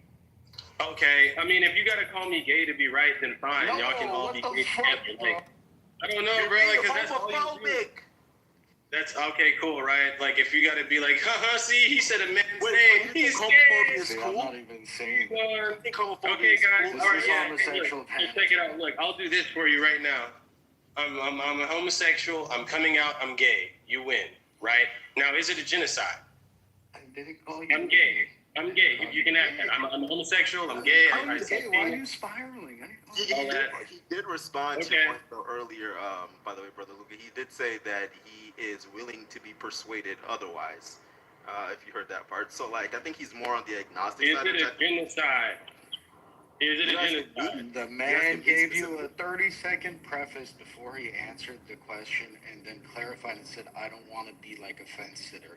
So I'm going to say, no, it's not a genocide. I know he did. That gives you enough so to get my response. No, Haggop, he did answer, Luca. He did answer. He didn't run away. He answered. And I noticed that. Because at first I was like, okay, this is bullshit. That's like, wait, hold on. Sorry, can I And he that's answered. That's like borderline retarded, though. Like, if you're Here saying we that go. you're agnostic, Here we go. If you're saying you're agnostic, why would you say, but seeing as you're going to press me for an answer no? Either you have a reason for no or you don't.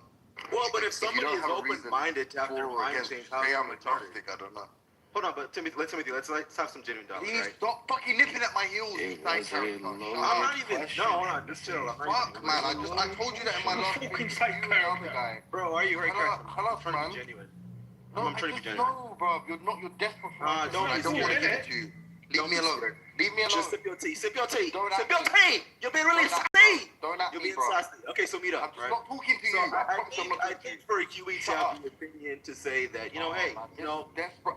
You're smart. I think you're a genius. Could you leave me alone now? Open to being open. I just think you're Shut the fuck up! You stupid British bitch! Shut up! Hey, hang on. You fucking ape! Hang on. Allow it. You little feminine rat. Move it down. He's interrupting me. No, because Hang on, you want it's fucking open dialogue, bro. Do your fucking job. Exactly, it's open dialogue. Do your fucking job. Do your fucking job. How about you do your fucking job? Alright, how about I do my job and have the mic go to She-Wolf because she was trying to speak. She-Wolf, what mic on She-Wolf? Yeah, I was just about to say it's not actually open dialogue. I said I was next. So this is for the conversation me and Hagop were having about whether this is genocide or ethnic cleansing and how closely related they are. And if there really is a big difference between the two, right? So I kind of just Googled something about like the difference, or is one like a smaller scale to the other? I think that's what I Googled, right? And I got this article that I'm going to read a little bit of. It's called Ethnic Cleansing Bleaches the Atrocities of Genocide. Oh my God, you guys. Just listen. Opinion piece, but keep going. What'd you say? Sounds like an opinion piece, but keep going. Just like all the conflation recently. Just like everything we're talking about, our opinions on what's going on in Palestine. Genocide has been the leading cause of preventable violent death in the 20th, 21st century, taking even more lives than war. The term ethnic cleansing is used as a euphemism for genocide despite it having no legal status. Like, I'm sorry, I don't know this word, Judenrein and racial hygiene in Nazi medicine, it expropriates pseudo-medical terminology to justify massacre. I guess that what they're saying is that they use these terms that the Nazis used in Nazi medicine they're saying it expropriates pseudo-medical terminology to justify massacre. Use of the term reifies a dehumanized view of the victims as sources of filth and disease, and propagates the reverse social ethics of the perpetrators. Skip that part. Bystanders' use of the term ethnic cleansing signals the lack of will to stop genocide, resulting in huge, like y'all just basically, and I agree with this, y'all just don't really care about what's going on there, and to call it what it is, which is genocide, it means that there would have to be something done about it. And using the term ethnic cleansing, it reduces it to like there's no law behind it, so there's nothing to do about it. Like essentially is what this article is saying, and I agree. The term ethnic cleansing signals the lack of will to stop genocide, resulting in huge increases in deaths, and undermines international legal obligations to acknowledge genocide. The term ethnic cleansing corrupts observation, interpretation, ethical judgment, and decision making, thereby undermining the aim of public health. Public health should lead the way in expunging the term ethnic cleansing from official use. Ethnic cleansing bleaches the atrocities of genocide, leading to an inaction in preventing current and future genocides. And I totally agree with this. And I get that it's an opinion piece. I think it expresses exactly what I was trying to say about there not really being a significant difference between the two. Can I give you a quick counter and then we can get back Yes, to the sir. queue? I would look up the laws that the International Criminal Court follows, right? And notice how they also consider forcible deportation, i.e. ethnic cleansing, a crime that is punishable. It's considered a war crime. Okay. No one's So you these saying people it should needs be to be punished, bro. But her point is that like it's basically innocuous. Like it's a more innocuous term. So it's like it's whitewashing what essentially was transpiring in Gaza, in the West Bank. Like he's saying, like, look, you might be right. I don't know about the point about the legality, but it's like obviously it's a less egregious sort of crime. You know, like ethnic cleansing doesn't necessarily doesn't require the people responsible for it essentially murder or target based on ethnic membership groups, members of the group, right? Whereas like obviously genocide would imply some killing or forcible forcible deportation, transfer of children. No, it's like children it requires like children basically separating families and stuff like that. Whereas like ethnic cleansing doesn't have those necessary conditions. So clearly like the point is just like people who use that term, who basically use the lesser term, are essentially trying to Well, attenuate genocide in Palestine is Let wiping him out. finish. He was in the middle of a sentence. You'll go after. You were saying You'll the go same after. thing over and over again. You'll go after. Yeah, I mean that was they're trying to attenuate the seriousness of it, basically. I was curious of what the fuck he was gonna say. I mean, he mumbled the rest of it, but Let's hear her go. Sarah's been trying to speak up. You can go after. So ethnic cleansing means that there's an ethnicity that's going to take place over them. When you're dealing with the Palestinian-Israel conflict, there is no ethnicity that's going to take place over them because Israel's not a real state. Israel was established, and this is one thing a lot of people don't understand because they keep looking at 1948. They don't understand that this shit started in 1898. Is when Israel was actually established. Is like a few kilometers, acres, whatever the fuck, land that they were given. And passed a law, and they said we have government. And then, like, they established their own government. And through establishing their own government, they have gone through 100+ years of war crimes through that government. And that, I mean, it happened in Texas, okay? People bought a bunch of land, they called it a city, and then they established laws so that they could sell alcohol. Like, where you couldn't sell alcohol. It's really easy to get you a chunk of land and just claim that you have your own government. That's what Israel did. They are not an ethnicity. So you cannot cleanse, and you can't wipe out an ethnicity when you don't have an ethnicity to replace it. Which is why this is blatant genocide. And I'll land with that. all right, cool. To me, and I could look up terms, and I'm receiving the definitions that people are putting forth. But to me, genocide, and I get what you're saying, She-Wolf, like a cop out, the ethnic cleansing shit. It can be used as a cop out, and I understand that. But I do understand there's a difference in the terms. Genocide meaning you want these people to be wiped off the planet Earth, right? You don't want them, no trace of them on the fucking Earth, right? That's genocide. There's no use for them in the human race, right? Ethnic cleansing, you don't care. By the way. Can I say something real quick to you, Og?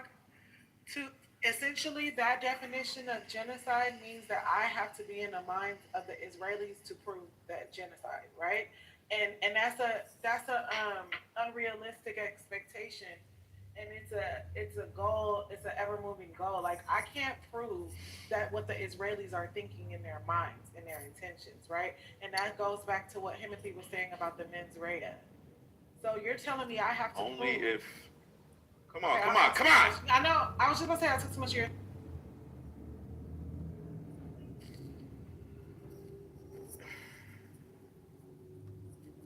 Genocide,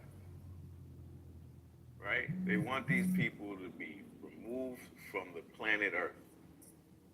Ethnic cleansing. I'm looking at it like I don't care if these people are here, there, blah blah. They just can't be. No, I don't care if these people are there. They just can't be here, right? I don't want them mingling with us. I don't want them on the land we claim as ours, right? So there's a critical difference in the definitions there. Now, what you said, She-Wolf, I will reply to it. If they're being covert, yes, it's hard to tell their intent. But if they're saying, look, we want these people dead, then that's genocide, right? So I understand what you're saying when people trying to hide shit, they may hide behind the terminology of ethnic cleansing, right? But we will look at what's exactly happening, right? If their intent, if their what's the word I'm looking for? Processes, the end goal is for this to be a race that's no longer existing, then there's genocide. Even if they're trying to be covert, you feel what I'm saying? You can point out things that fall under the definition of genocide. They want these people gone. Yeah. Well, And I you can think with correct me, Palestine, Timothy. the Real obvious quick, point. Sarah, I want to hear something from Go Timothy. ahead. He was correcting me. I would like to hear Well, no, his- yeah, like on the definition of genocide. it's just it doesn't. So the specific mens rea for genocide, I think, is called Dolus Specialis. Essentially, so even something like collective punishment could still constitute genocide because all it really means is you're destroying in whole or in part this ethnic group based solely on individuals' membership. So like you're like I'm gonna kill this person. I'm gonna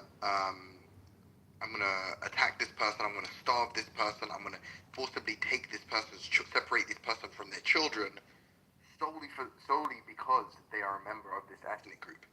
That constitutes genocide. So it doesn't have to be like, oh, I have to completely extirpate all traces of this lineage or this ethnicity or none of that stuff is actually relevant. I know like the folk concept that a lot of people have of genocide is that like the Nazi exterminate all Jews kind of thing, but that isn't actually required for the legal definition, like the convention on it. Okay, so the word destruction that you use and that I see in the definition, when it says that they're trying to deliberately destruct in whole or in part a nationality, a ethnicity, a race, or a religious group. That destruction, that destroy part, that doesn't mean to erase them off the face of the. No, it wouldn't, because it just said in part, right? In part. Yeah, so it wouldn't mean whole like, or wipe out in every part, part. to deliberately destroy, whole or in part. Oh, yeah, you're right. Thank you.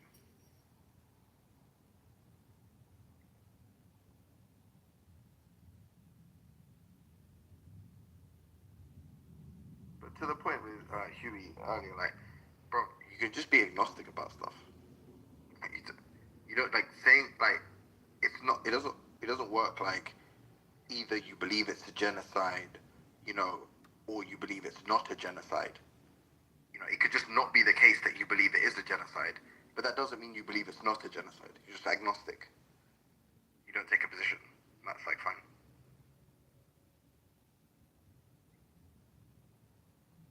You're saying Huey believes that he said that he doesn't believe that it is a genocide?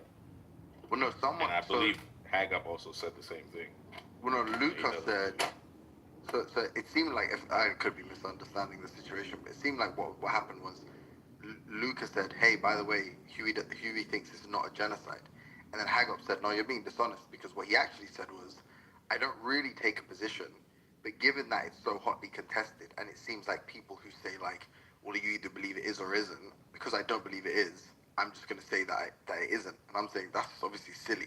If you don't have a reason to believe it's not a genocide, you can just remain agnostic.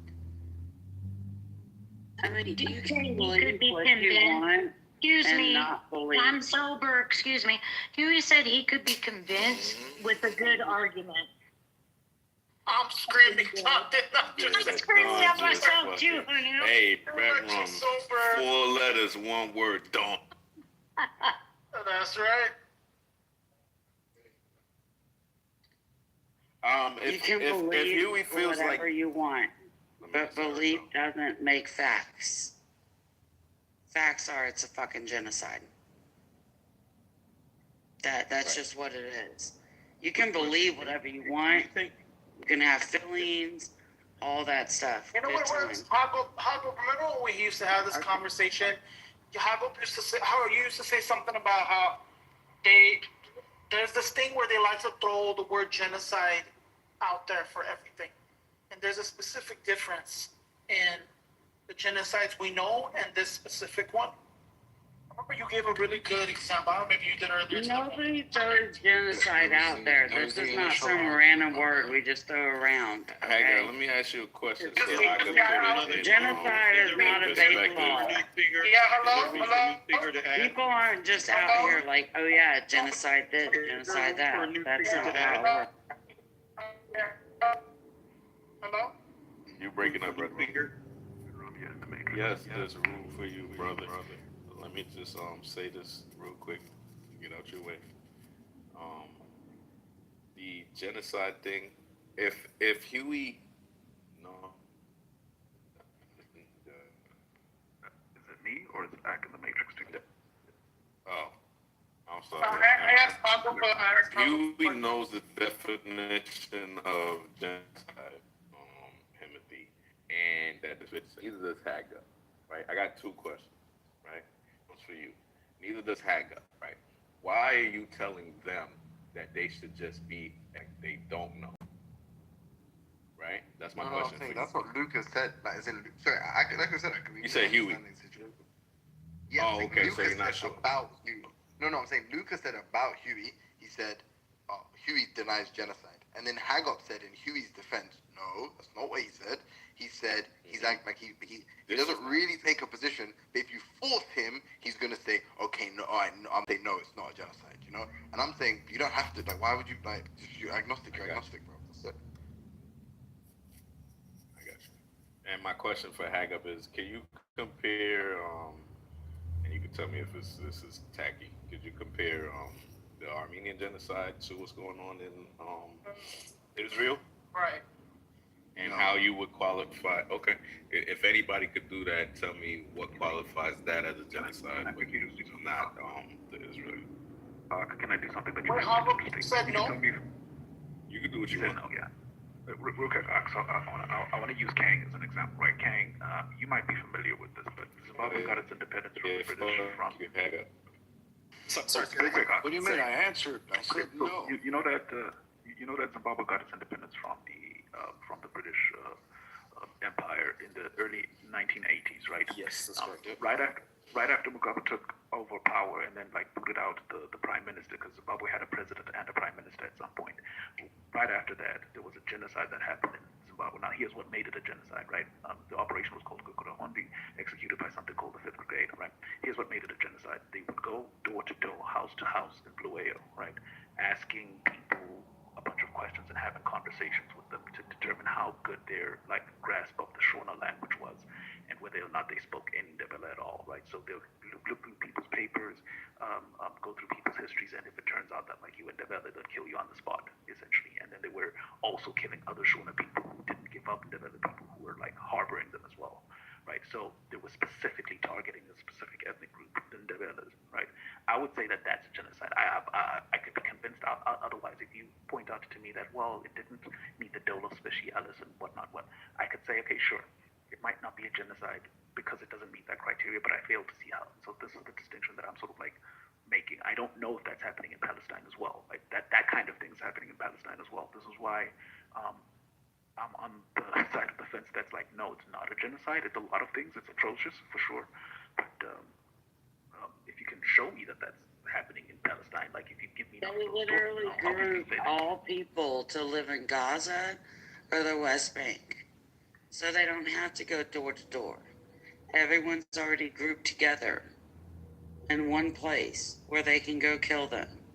That is absolutely a genocide. So that proves his point, is that I think what he's saying is that they don't necessarily, they're not basing it specifically off of like certain ethnic groups. If you're a Palestinian national, regardless, you're gonna get killed. They're not like basing it if like, I don't know, if there's some sort of like, I don't know, like a Sudanese Palestinian or something like that. I think that's his whole point. That they're basing off of I'd like to address an occurrence that happens, especially in Western culture, and particularly this tactic comes from European ruling class. The idea that once you, it's almost Machiavellian, once you can debate something, you give validity to questioning empirical data or what's right in front of your eye, right?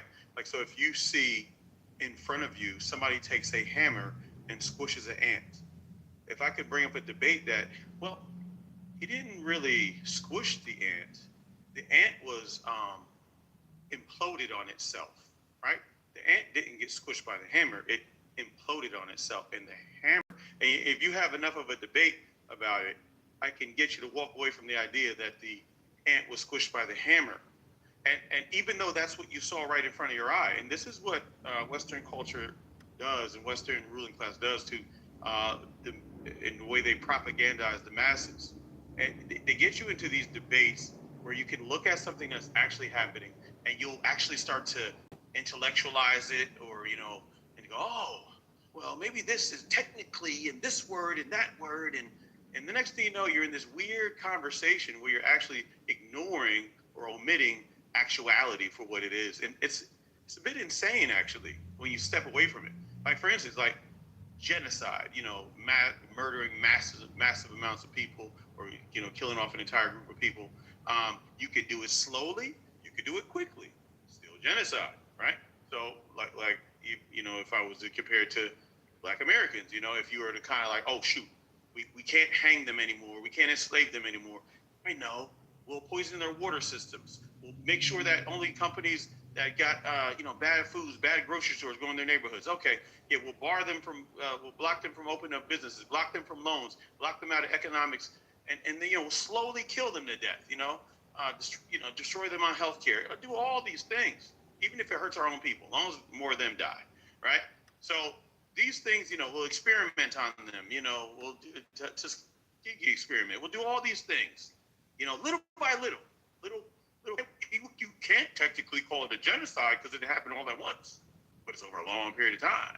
So technically, we're not a genocide. And this is all this nonsense that technically, even though we're squashing them, it didn't technically fit the definition of genocide in Gaza. Man, I'm so sick of that mentality. The one good thing I did hear this year, I'm not going to say who quoted it or who said it. Maybe you might know, but I heard this quote this year, and I said, I'm sorry if you know, I'm so sorry. I don't even want to quote this person, but I have to. They said, and that was the best thing I've heard this person say. And it's really true, because it's going to be the main thing that's going to determine, who's right and wrong, not morality. And so hopefully, if enough of this stuff happens, it's going to backfire. Nature has a way of balancing itself. And the people that do these things, you can't do it forever. It's impossible. Now I know why Hagop refused to answer that question. Every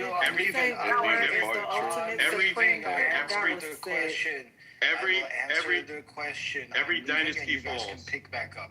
I didn't refuse to answer the question. That was the initial argument, Red Rum.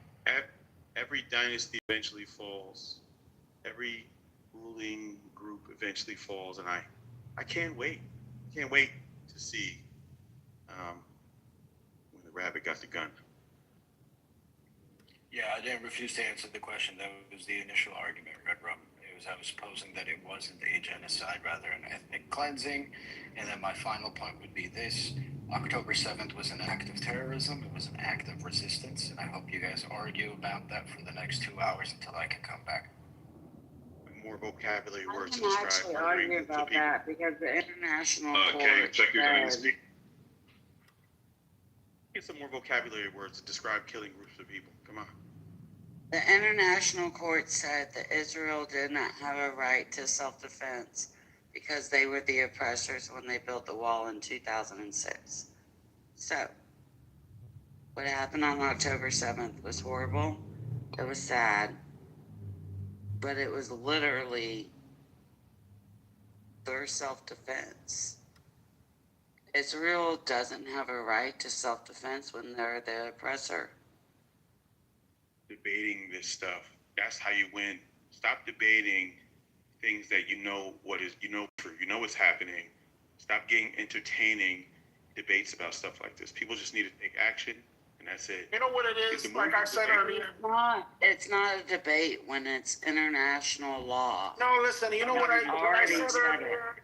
What I said earlier in the chat, I don't know if anybody caught it. It's just the fact that this human rights violations and all this shit is all bullshit. That one organization that cares, it's all bullshit. Let me tell you something. They only care about human rights violations if those people being affected are important to the United States, are important to Russia, are important to, the big superpowers. Because if they're not, nobody gives a fuck. I'm be honest with you. You can see that there's so many Christian countries that are being affected by other countries and the violations that are happening, and no one says anything.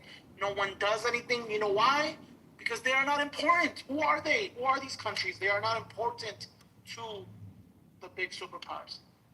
You're speaking to the media coverage, not really what these organizations do. You'll have no. These organizations don't do nothing. They don't do nothing. Stop. You'll see that they have reports. They have talked about this stuff, but it doesn't get the same media traction as perceived religious it's war not about the between media traction. Jews, It's not only media Christians, traction. and Muslims. But when it's like Muslims doing it, Muslims, who gives a fuck?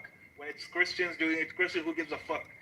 So on and so forth. It's the media. No, what about I really doubt that. What about Muslims to Christians? What about Muslims to Christians? You want me to bring up multiple Muslims and Christians and they don't do it? They don't say anything? Stop the cap. Stop the cap. Stop the cap. Muslims doing it to Christians, but there are Arabs and Arabs. You're making the same point, guys. You're making the same point. You're making the same point. Like I said, I stand with that. Human rights organizations don't do nothing. Absolutely nothing. They do something, but you don't read about it in the news. Ultimately, the media, listen, don't really care about internal stuff. No, you're an idiot. You don't know what you're talking about. Ultimately, the media plays a crucial role in the masses and how they respond to threats, how they respond to crisis. Right? The more awareness that the world has, the more people can get on board with supporting a thing. So if you're not publicizing something, then it's being minimized because we have the means to publicize and let the public become.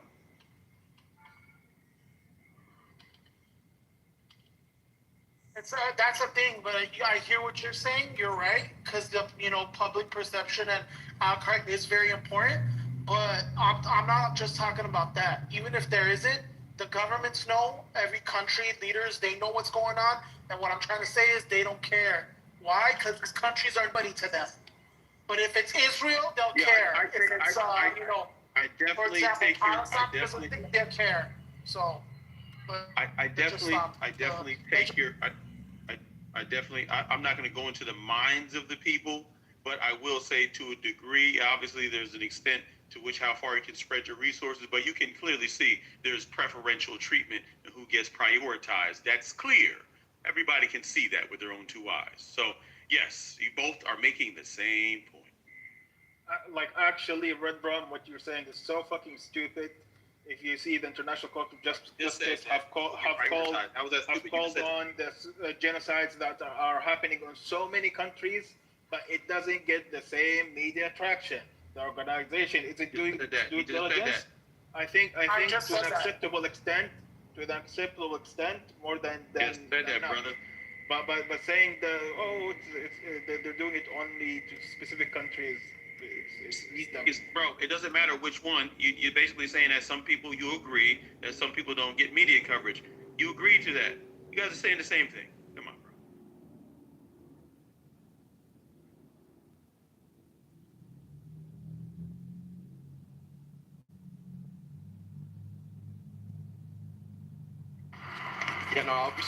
We can also look at the fact that Palestine didn't even get media coverage for the genocide for 2 years.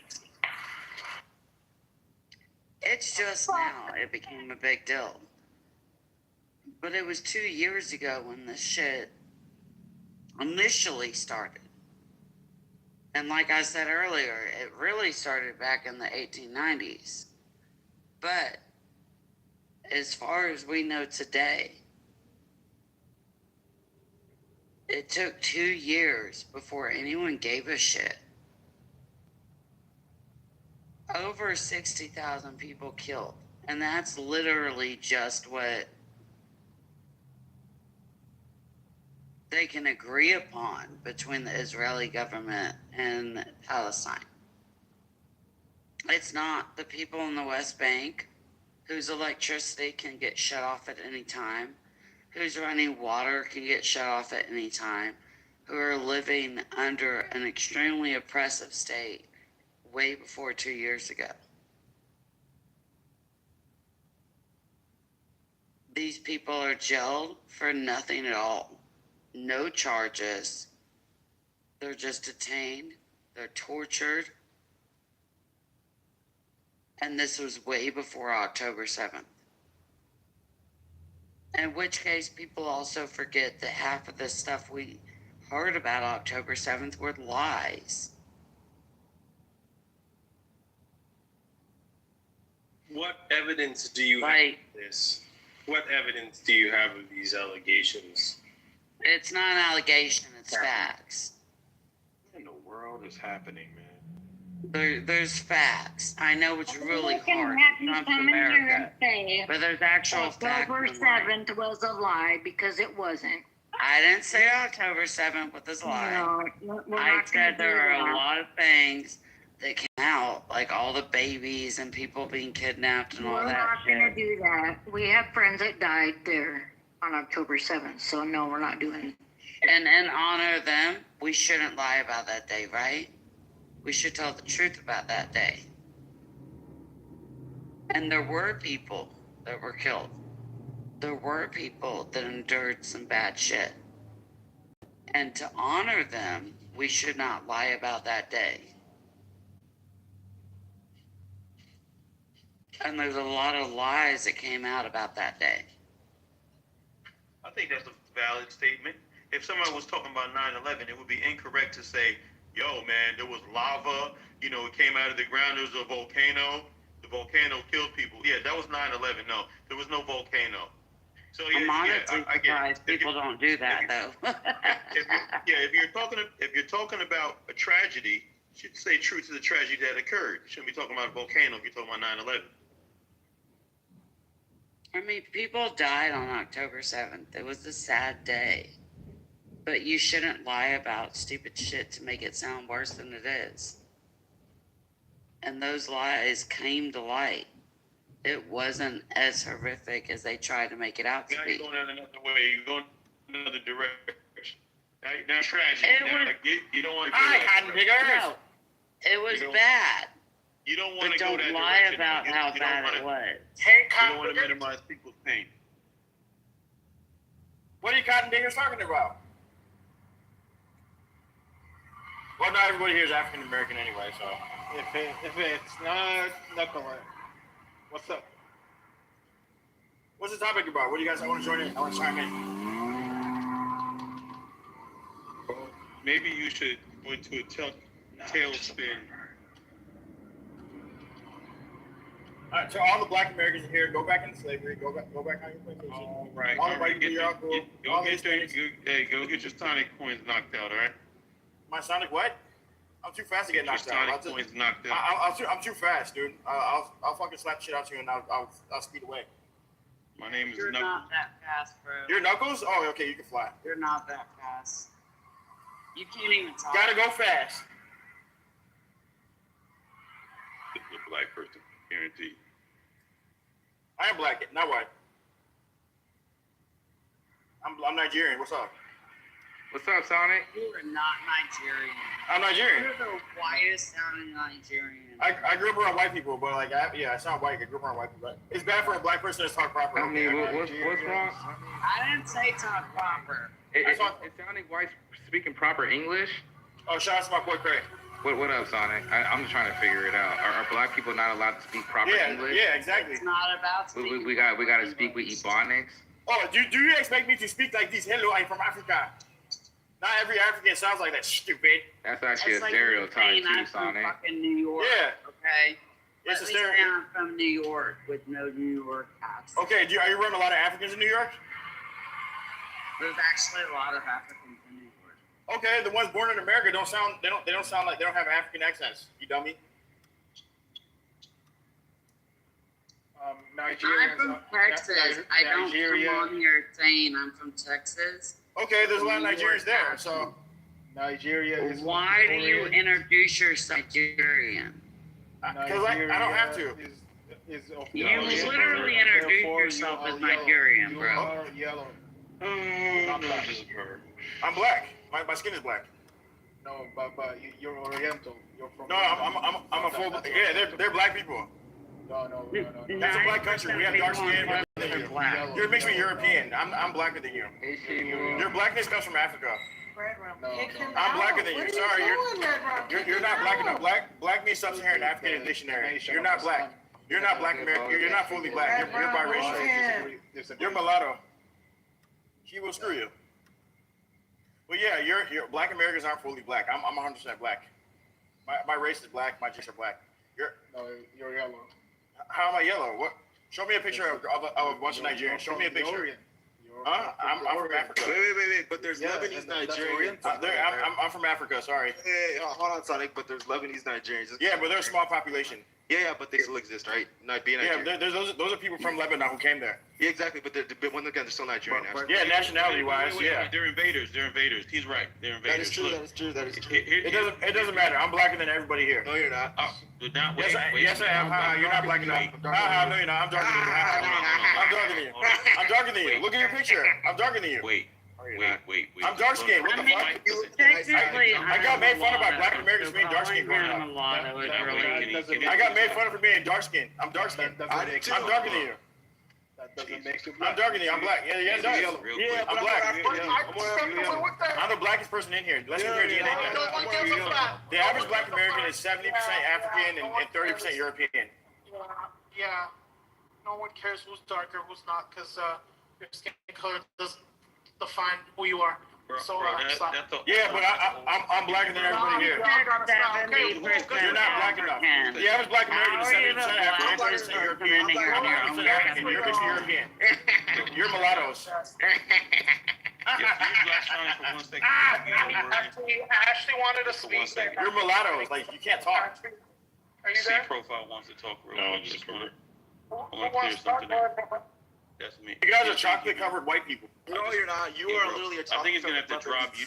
Gang and Sonic, stop. Gang and Sonic, stop trolling for a second. Hang on, right? So there's a lot of things going on here. One of the things. Oh my God! One of the things that. Watch this cotton pigger babble.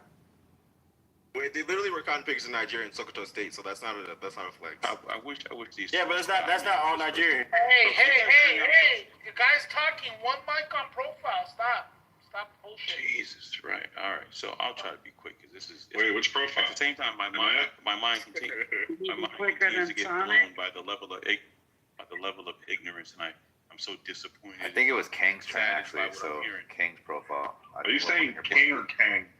Kang, bro. Kang needs to go. These guys have no respect Kang needs to whatsoever. go. Zero. Thank you, Psych. There's 4 people here. There's 4 people here. I'm going to identify them real quick. Knowledge, Sonic, Kang, and Psych. They have no intention of having a civilized conversation. They're very impulsive. They don't want to discuss it. They don't want to have a civilized discussion. They want to I know I'm taking away from that. Does your profile represent your personality? You're just looking down all the time, like you're sad. Who's trying to make like a fucking CD album cover, all looking sad and shit. That's what it is, bro. Without a doubt. Hey, buddy, pick your head up. Those 4. Pick your head up. Yeah, hold your head high. There's no money on the ground. Pick your head up. C profiles get that. Matter of fact, Red Rum, you got Cash App? Yeah, he does. Yeah, he does. $dollars and I'll shut up. Drop these 4. Red Rum, Cash App. Drop these. Wait, drop these 4 on Let's what? all vote on dropping C profile. Wait, drop these 4 on what? No, go ahead, pay him. Quick, Red Rum. Let's see what it. Watch this. That's called pop the off. That's something that I made up. Yo, what is happening? He wants to pay you. Oh, Nathan's like, if anybody's gonna get money, it's me. Let's get back to it. I just want to say this. Look, the last person who dropped someone inside this room paid $1,000. That's true. Get it? Dropped down 2 people. All right. So if you want someone to so drop that, you're looking at 2 bands at least, gang. I was an accidental. Wait, who paid $1,000? I could have Kazi, the honorable Kazi, and he. Oh yeah, right. No, he did. He showed the receipts and everything. If you wanna move someone down, it'd be $1,000 per person. You know what? You can give him the New Year's special of 500 though. Hey, look, they ain't gonna play that pop. I was an accidental victim. They're not playing that pop the off. So hold on. You know what I'm saying? What's up, Kazi? That's you, bro. You know that's that severely overvalued, but that's fine. Kazi, that's you, Here's the thing, right? No, I'm Craig. I know who Kazi is, but I now know. I made pop the op, so like that was something I Sonic used to do. is the Nigerian version of Pepe, not Pepe's. I know what that. Hey, come on. Let's get back to the queue. That way people get a chance to talk. Thank you. I think finally. it was King. It was a King next. Yes, it was King. That's true. So I wasn't speaking, correct? Correct. So who was it? Was it King or UC profile? It was Kane. Bro, I've been talking No, the C entire profile time. was speaking. C profile was speaking. Go ahead. No, but Okay, go ahead, see profile. Let's keep it in 90 seconds. Let's keep it 90 seconds. I get the time. Yo, bro. Go ahead, my brother. Yeah. Look, man. When it comes to color, and obviously it's a vague description of skin color when you talking about, black and white. Nobody looks like a piece of charcoal. Nobody looks like a cloud. All right, so they're vague descriptions of skin color, and they've been brought into our language ever since the late 1400s. Long story short, when people talk about this, like, there's a new anger now and resentment. I noticed this from a lot of non-foundational Black Americans, where you have these individuals born in foreign countries, and there's such a long history. There's no way for me to exactly get into everything, but I can try to shorten it as best I can. Essentially, at one point, there was a broad embrace to embrace our lineage, our ancestry, and embrace groups that come from abroad. But what happened is the American dream and the promise of the American dream to many who come here, people abandon oftentimes the identity of Blackness once they recognize that America is largely anti-Black and white supremacist. And unfortunately, a lot of unfortunately, a lot of foreigners, not all, Now you got 15 more seconds. who embrace white supremacy ideology and will abandon and say, basically, I know Black, and try to distance himself from the Black American person, when in fact, the Black American is the person who forced America and through blood. See profile. That's time. That's 90 seconds, my brother. To live up to its ideals. Have a good night. All right. That's the last time you can. All these mentally retarded FBA. Oh, he left. See profile left. Oh, what up, Pepe? How you from next speaker? So can I speak? Yeah, sure.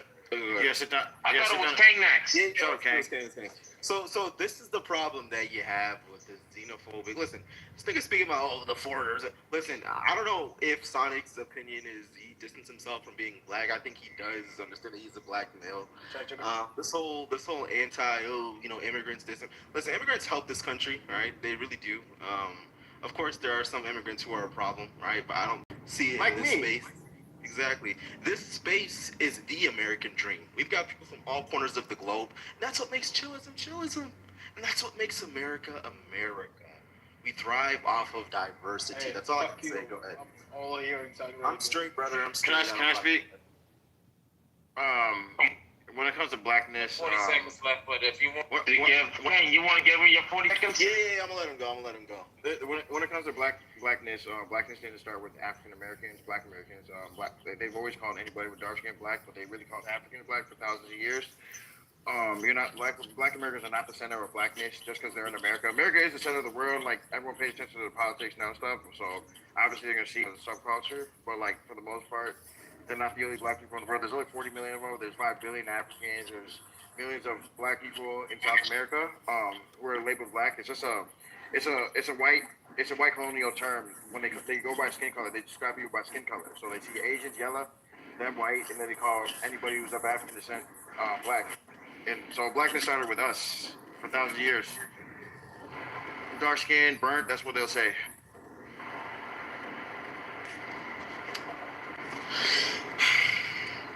Who's next on the queue? And you know he's wrong. You know that nigga wrong. And black people are mixed with Aboriginal European. from Australia. Yeah, they call Black. Yeah, they're called Black too. Yeah, because of the skin color. They see them as Black people too. But you said of African descent. Yeah, but then Australian Aboriginals and those Papua New Guinea people. Yeah, they're the exception. Yeah. It's just like the people who go to phenotypes. Yeah. But anyway, let's get back to the queue. Who's next? Okay, small phone, guys. I think that was it. I just wanted to say the identity of America has always been white. Our founders were white. You were only allowed to vote if you were white. You couldn't be a woman, and even most white men were not allowed to vote. You could only be a citizen here or move here if you were white. So all of you niggers trying to talk about who's actually American can suck my fucking dick. That's all I had to say. Thank you. Hold on, but you're literally considered one of the United Tribe, buddy. You're not white yourself. Yeah, happy belated Merry Christmas. Pepe. Merry Christmas. When was the last time you got a horchata, Pepe? It's been a few years. I can tell.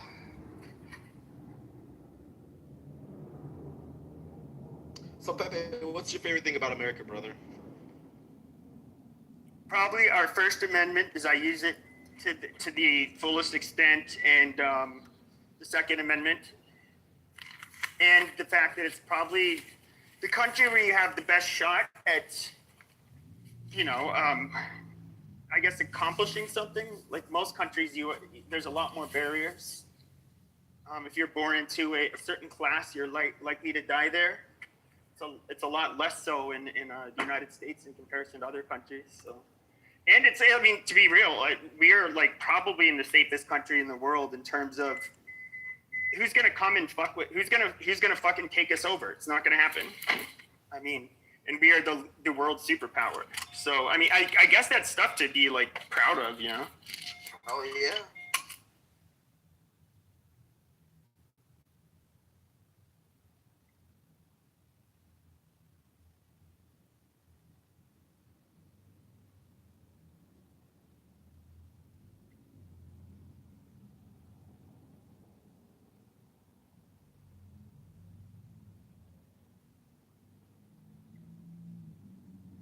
Pepe, what's your thoughts on Nick Fuentes?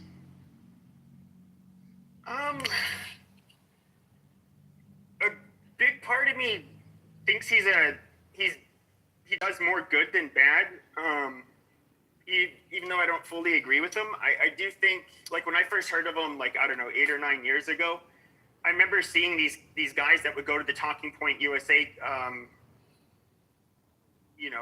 events on college campuses and kind of ask troll questions, but they were in a way legitimate. And of course, there's a lot of overlapping belief with myself and them. So, I guess they help move the Overton window in many of the areas I'd like to see it moved. So, I kind of appreciate him for that.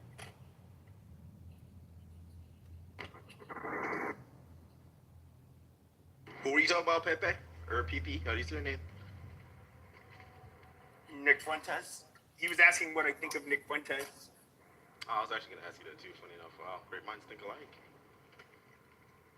So what are your thoughts of Nick Fuentes being a virgin? Do you think he's a virgin by choice? I think he's a faggot, to be honest. Yeah. I think that's a lot of us have thought that for quite some time. It's just very unnatural. And he's somebody that does have a groupie, groupies, his female stan accounts that he could totally bang one of them if he wanted to. It's just unnatural for somebody to have gone through their late teens, early 20s, and not touched a woman. We're wired to feel incredibly compelled to do so. The fact that he hasn't done it, I think it's just because he's hiding something. What if he's a Christian and he's waiting till marriage? I doubt that's the case. So now you're policing his. And but you haven't even seen him date. Literally dating. Well, what if he doesn't want to? What if he's part of the chase? What if he wants to be chased and he believes that dating is a means to open up the doorway of sin for him to commit adultery or sexual sin? What if that's the case?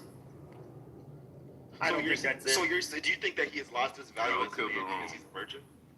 Sorry, brother. No, I don't think he's lost his value. I think he's just not interested in women. Oh shit, Pepe. It's true.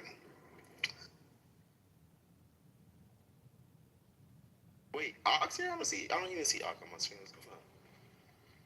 I think a ghost. I'll refresh my shit. Let's see. Wait, who was this speaking?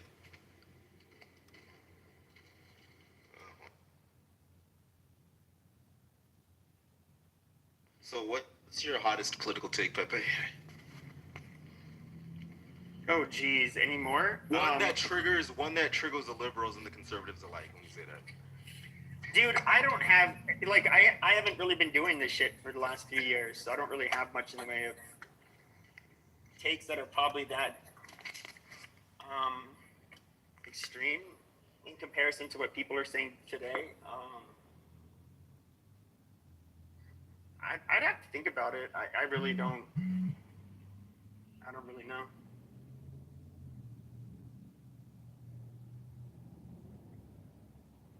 Do you think what's going on in Palestine is a genocide, or do you think it's ethnic cleansing? Genocide would. I mean, I think genocide. They could have done it already if they wanted to, but it's a much greater extent. As far as whether or not it was they went way overboard in their response. It killed way too many people. I mean, I don't know, dude.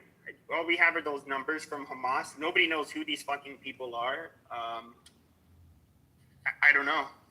And of course, they don't allow media there to fucking document and film the shit that's happening. So they could be committing fucking war crimes, and I'd have no fucking idea. There's been attorneys for the United States, under Biden's cabinet, as well as for Israel, that have said, like, look, I think we have evidence that war crimes have been committed by Israel. However, that's just they don't go into because it's classified. So, like, I have no fucking idea what the fuck's happening there. But if they were doing some fucked up shit, I mean, fuck Israel, and they'll have to pay for it.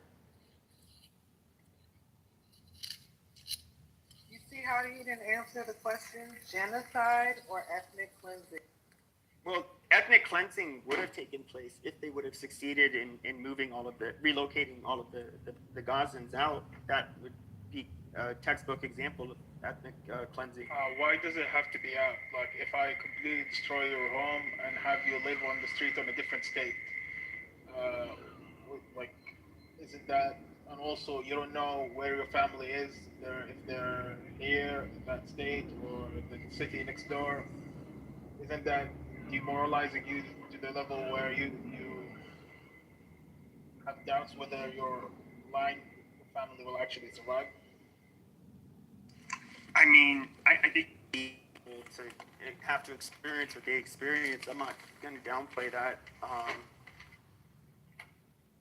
As far as genocide, I mean, I don't.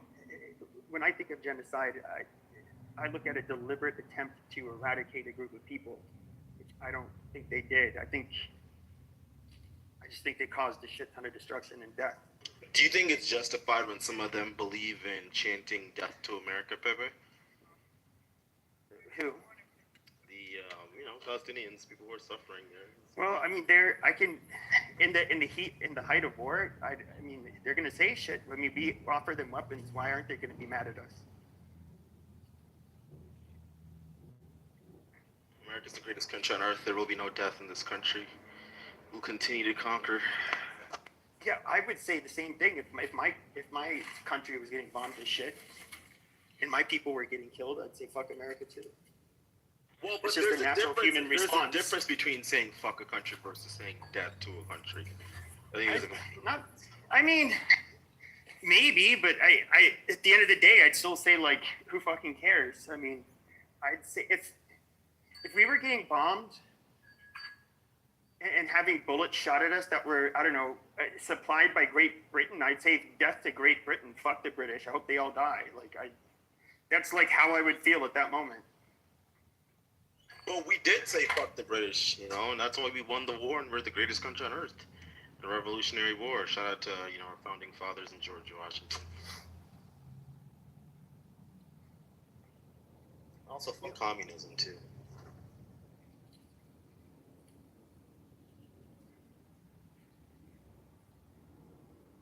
Yeah, I'm not for that stuff. Mm-hmm. You don't agree? I'm not a communist. So yeah, no, I don't like communism. I think people use terms like Marxist and communist like way too much to explain everything. I agree. So Pepe, let me ask you this, brother. If you could go back in any time in human history, what period of time would you want to go back into and why? I mean, in all honesty, I would prefer to stay today. It's when I grew up. So we have more access to shit. I mean, yeah, it may be like harder to buy certain things like a home, but do you want to go back in the 1970s where Healthcare wasn't nearly as good. Cars were fucking death traps. You didn't have a cell phone. Travel was very expensive, especially out of the country. I mean, we have it way easier today than previous generations in a lot of aspects. So I don't think I'd really want to go back.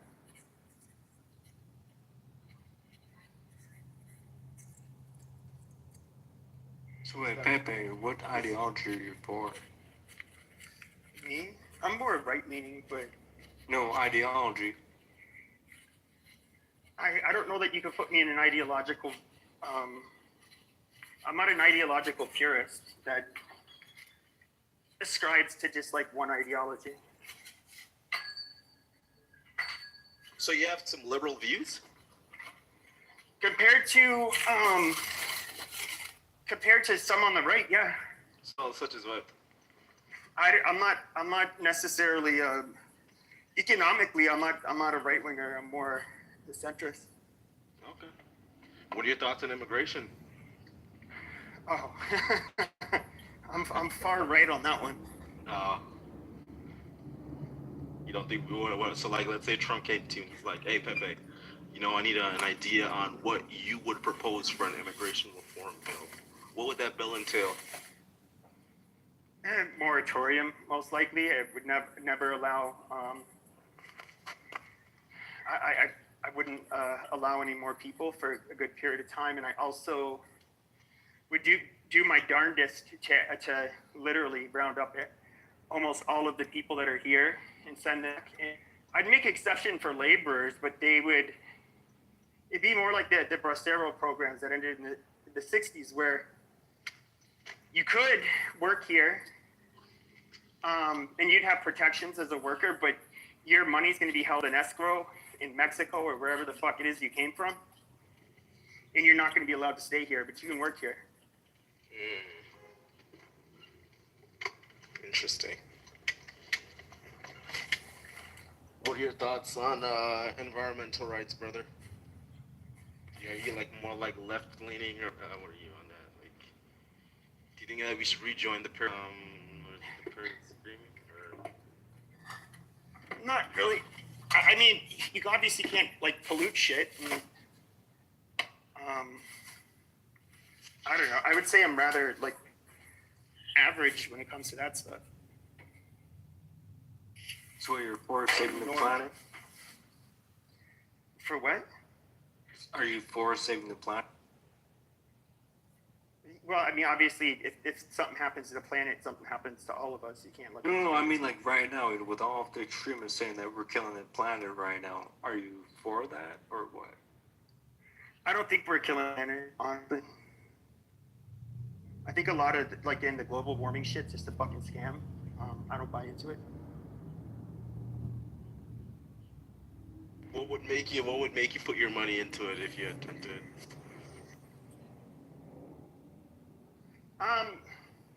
Yeah, I mean, I'd have to, and the proof is super dodgy, and the estimates are always changing, and all of the people that talk about, oh, we need green energy, we need this and that.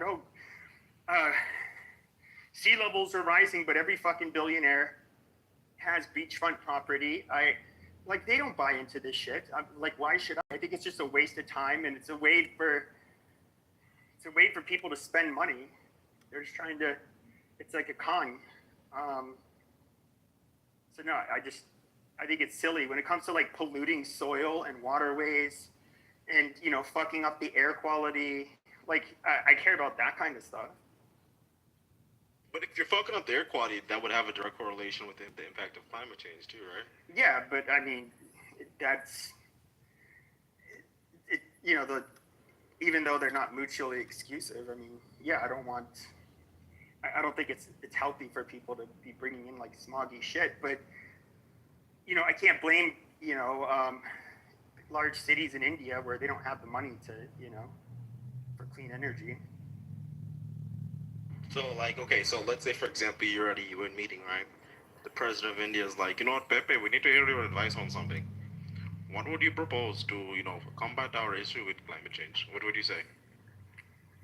Nothing really. So you just let the earth suffer? Sure. I'd tell those fucking Jeets to quit dumping all their fucking trash in the ocean, number one. Well, so where are they gonna put it instead if it's not the ocean? I don't know if we do fucking landfill like everybody else. What if their landfills are overfilled? I don't know. Well, the oceans are for everybody. Pepe, are you for space colonization? I mean, I don't know how that would all work out. Seems like a lofty goal, but So you would rather force everyone to stay on the planet? No, if people want to live on other planets, why would I care? What if they end up polluting those other planets because you said that you're against pollution or polluting? Well, if they're the only life forms on that planet, I don't know if it really matters. Interesting. So do you believe that aliens exist, Pepe, or? I mean, I would say that there's millions of solar systems. Millions of galaxies, you mean? Yeah. Galaxies, and so you have. Okay, with all of these planets, with the sun, and of course we have debris that hits the Earth that comes from outer space. And what's fascinating is that when you look at the elements of asteroids that fall, they're elements you contain here on Earth. And so, I would just have to think there has to be other planets where other things are living, whether or something, whether they're species that are even similar at all to what you find on Earth, or maybe there's some that are similar. I have no way of knowing, but I would think there'd be a high probability there'd be other things on other planets. So if the aliens came to Earth because their planet was fucked up, would you allow them in, Pepe? I don't know. I mean, what do they look like? They're humanoid. They're green, maybe big eyes.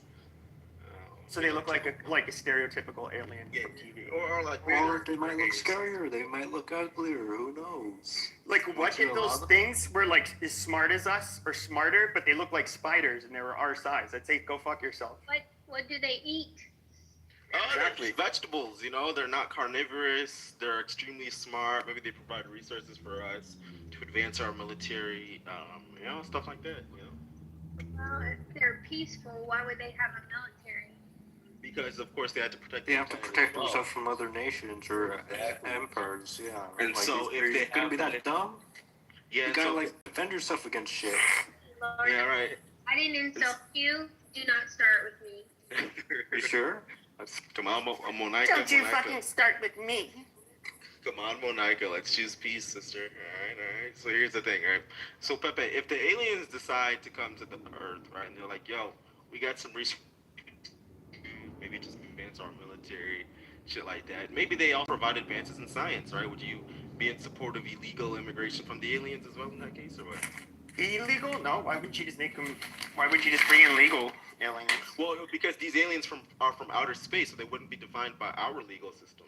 So technically, by that definition, right? Well, we don't exactly have a space or a flying saucer to ship them back out, but we can tell them to get back on their flying saucer. We could kill them, right? And we could kill them or send them back out, take their bodies back to space. So technically, still, once again, there would be illegal aliens. So would you be in support of them coming to Earth if they provided and gave us that transactional, relationship? If they improved our lives, sure, but we wouldn't. Would I want to be necessarily ruled over by them? Which then is kind of like a dilemma, because if they are so much better than us, maybe they would be better at running everything. Not only that, well, think about it. If they came to us and they're able to travel, I mean, their technology is likely superior. If they're willing to talk to us, to ask us to be here, we probably don't want to fuck with them because they're asking us. They probably say, hey, we could take this shit over in a hostile takeover, but we're willing to try to talk, right? Especially if we don't know their weapons. So it's probably like a lose-lose. You probably just got to pick your losses. Like, yeah, we'll let you get some of this shit, Yeah, I mean, if they were like the Ferengis, full-on Starfleet, we couldn't do anything. We want to stay here, but fuck your AIs, nigga. When what? We're audible with that. Please stop that shit. Yo, they crashed out. Yeah, they have a problem with the AI. So, like, Pepe, as long as you guys stop that industry, we want to stay here. Otherwise, we're okay with dying out. Humans, right?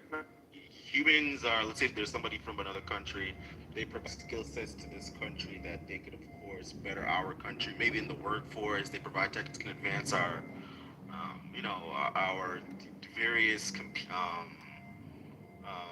the fucking thing? Different industries, right? Would you be in support of them coming to the country and becoming legalized, Pepe? Of like from Cuba? Yeah, maybe they're from Cuba, maybe they're from India, I mean, there's immigrants that, you see, illegal immigrants are something we utilize deliberately. Even the Republicans and the red states that vote Republican, they all utilize illegal. That's true. Labor. And so I don't want to act like there's not they don't fill a role that's beneficial to everybody. As far as like the first wave of Cubans in 1959 that came here to the United States, after the revolution, all of the people that owned businesses that were the highly educated, they all had to leave because they were the first that were going to get killed. And they ended up doing very well in the U.S., like way better than the native born Americans. And so, I wouldn't say the Cubans were like a bad group, but they're obviously a lot different from a lot of the migrants you would get today because they're not the educated and the business owners. They're the poorest and least educated. That's why they're coming here. Wouldn't that be dependent on the country? Because it'd be a lot harder. Like, for example, maybe you could make that argument if they're like south of the border, but like if they're coming in. Yeah, that's what I'm doing. Yeah, okay. I'm not talking about brain drain immigrants from like India or the Middle East. I'm more talking about or West Africa even. It's more the ones that low skilled, undereducated people. Let's say, for example, they've been here for like 15 years. You got like, let's say, a guy from fucking Ghana, right? He's been here for, fuck Ghana. Let's not even talk about Africa. You got a guy from fucking Romania, right? He's been in the country. Yeah, let's say a Romanian Georgian, right? Kind of like Ilya Tuporia, right? Phenomenal class act fighter, right? No, he's Spanish. Sorry, he's Spanish, Georgian, not that. I think he's a phenomenal fighter, right? He contributes to the fighting industry in this country. Brings in millions for the UFC and shit. Like, let's say he's undocumented. Do you think we should take him in and give him legalized documents to make sure he's a documented citizen, Pepe, or what do you think? I mean, well, he'll obviously have a lot of money, so he won't be a burden. And if he's like doesn't have a criminal record or anything like glaring to worry about, I wouldn't really care. But I'm also, to be upfront, I am biased. If it's a European, I'm far more likely to say yes than I would be, for other groups. All right, so let's say it's a fucking black African, right? He's dark as the fucking night sky, right? But he's a guy who is like, let's say he's a medical doctor. He leads to breaking scientific research in this country, right? Yeah, I don't care about brain drain people. Like, Africans that come here to be pharmacists and medical doctors, I don't feel a need to deport them. They're too small a number to really. Oh, I think so, to affect like any real change. But they're pretty much net contributors, and they are non-problematic. Okay.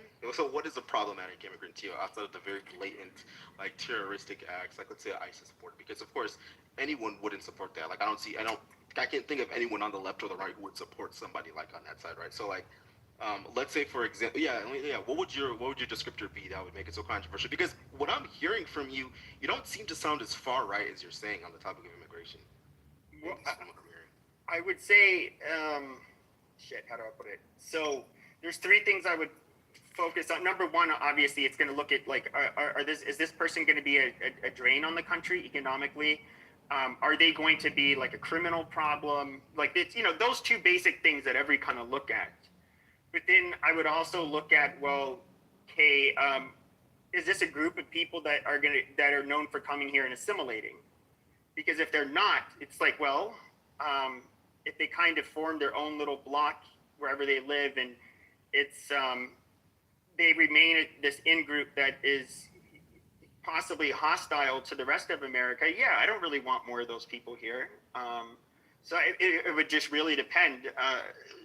So, like, for example, in Nigerian doctors, you don't really see a Nigerian voting bloc with Nigerians starting shit in America with people. So, like, nobody gives a shit about a Nigerian doctor for the most part, just because what fucking trouble do they cause?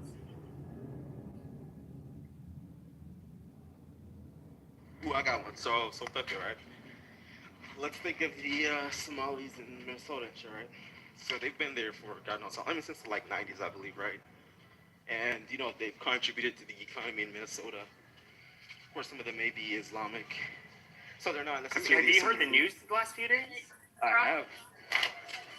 Wait. So, do you mean in terms of like Trump's opinion of them, or? No,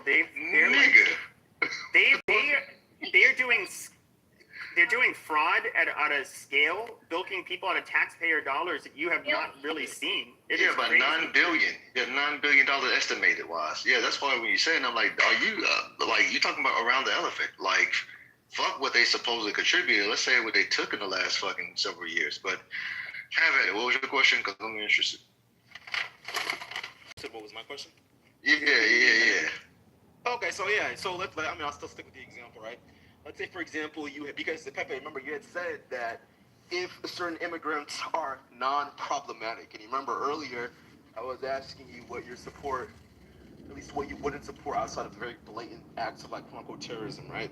So if there's a Somali community, and right, of course they have a history of committing tax fraud and stuff like that, but like within the past 5 years, they've seen a drastic turnaround and change of that.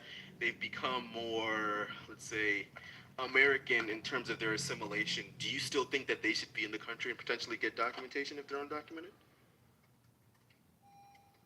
Give me a minute. Yeah, if I say this, I give him a second. Yeah, I haven't been paying attention. Yeah, what if they became Somali lights? Light Somalis. That's funny. I mean, I think it's an interesting combo, to be honest. I sometimes like to have political conversations with people. Not often, but. What if the key solution to the becoming more American, more civil?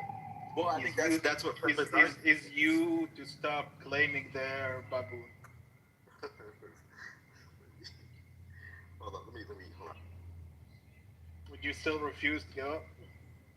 Sorry, say again. Sorry.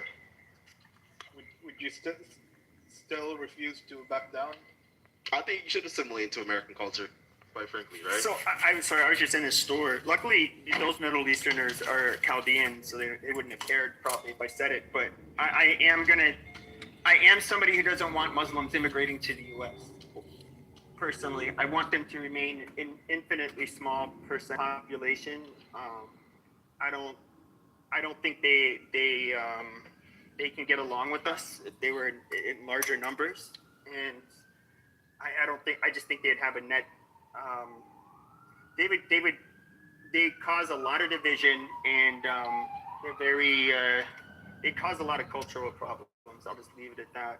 So let me ask you this once again, because I appreciate the comment too, Pepe. All right, so let's say, for example, because I don't necessarily think it depends on the type of Muslim, right? So like, Muslim, yeah, of course. So like, let's say, for example, the Muslim demographic that's coming into the United States, they're more liberal with their opinions. They're not some radicalist, demographic of Islamists, right? Do you think that they should also have the right to also stay within the country if they are assimilating in every other aspect? Right, and if they are undocumented, would you be in support of them getting documentation if they've been here for 15 years and they're American in every other sense? Yeah, I mean, I don't have a problem with moderate Muslims getting citizenship. I just think that they have to remain very low in numbers. But yeah, for the most part, I realize most Muslims are not hardline, but it's just still like I just think we're culturally and religiously too different to gel well together. So that's why I would never invite those kinds of problems in. Now, Pepe, my question to you is this: how are you going to stop, like, as far as like the argument spreading? I know as far as like individuals or people, like doctrine, the information about it still could affect the country. Like, how are you going to stop that? Because Muslims isn't just the people; it's the religion itself. So if a bunch of people started accepting Islam, and let's just say they started, as they did that, as they reverted, as they say, to Islam, and just like in other parts of the Middle East, you had some of them that were like moderate, not religious, some of them that were, hardline. I mean, I don't know what you could really do about that in our, since we have freedom of religion and freedom of speech. I don't know, dude. You would almost have to be unconstitutional about it. How you would go after them to stop the spread. That's a good question. How do you really stop an ideology? If you really can even stop it.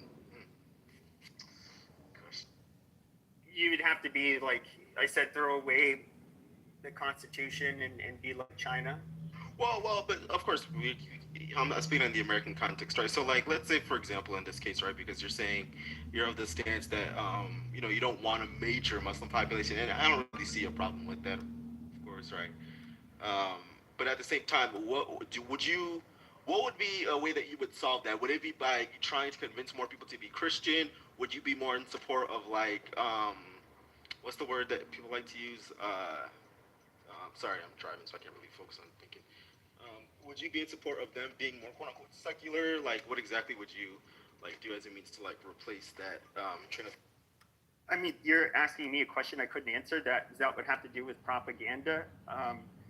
If theoretically, if Muslims were offering the better explanation for why you should be Muslim, and they are more convincing to the population, you would have to have basically rhetoric that would be even more convincing than theirs, and explain things better. We're kind of seeing without that, I don't think you could do it. Right, but aren't we kind of seeing that with the rise of Islamic conversion in the United States? Mm-hmm. All right, so I mean, in that regard, do you think from the quote-unquote religious right or even the left that they should have much more of a responsibility into being more truthful and understanding of their own faith, or? In a way, there's Christians I don't care for, like evangelical Christians, but. Oh wow, Pepe, what the fuck? Wow, I am shocked. You're not nearly as right as I thought. Wow, this is amazing, brother. Wow. Well, so what's your issue with the evangelical Christians? Let's hear this. Yo, it's an atheist. What are you talking about? That thing is an atheist. Is it really? I'm not an atheist. But I would say evangelical Christians, I would say, they're just like a bastardized, Americanized version of Christianity that, and even like the dispensationalism, with thinking all Jews have to go live in Israel for Jesus to return. I think it's fucking retarded, and it's ahistorical Christianity. Oh wow. So I'm impressed. Wow, I really am impressed. So wow, you know what? Matt. Lamont, go with the counter. You got a counter? Matt, when Mike the Hulk is in here, you have to tell him about your new program, okay? Sorry, y'all can keep talking about how Christians are bad. No, I don't believe Christians are bad at all. I'm a Christian myself. No one I said think Christians was bad. What are you talking about, Mark? Yeah, no one What's said that? What's going on? I believe it's but I have a problem with evangelical Christians. Are all Christians evangelical? Exactly. Just one subset of. Look, Nathan, when I say women are hoes, I don't mean all women. What you doing? No. If you he specified a sect. Yeah, he of specified. that religion. He said, I can't. He didn't say Christians I You know, I actually agree with Pepe. In our house. Actually, hold on. I'd like to I leave. can't stand. Hello, John, gentlemen. Thank you. I can't stand pink booty warriors. But what Pepe described was like, and I agree with him. The Muslim religion should be in like a minority position in America. But how would you stop the spread of it when it isn't just for the people? It's just back there. If you look at Philly, bro, there's a whole bunch of Muslims there. And it's getting so bad when you go on Instagram, they have that Muslim propaganda on how to be cool with your fucking kufi. How to be cool with a kufi? What the fuck is that, bro? Well, I would say this for some people, or even maybe a lot of people, perhaps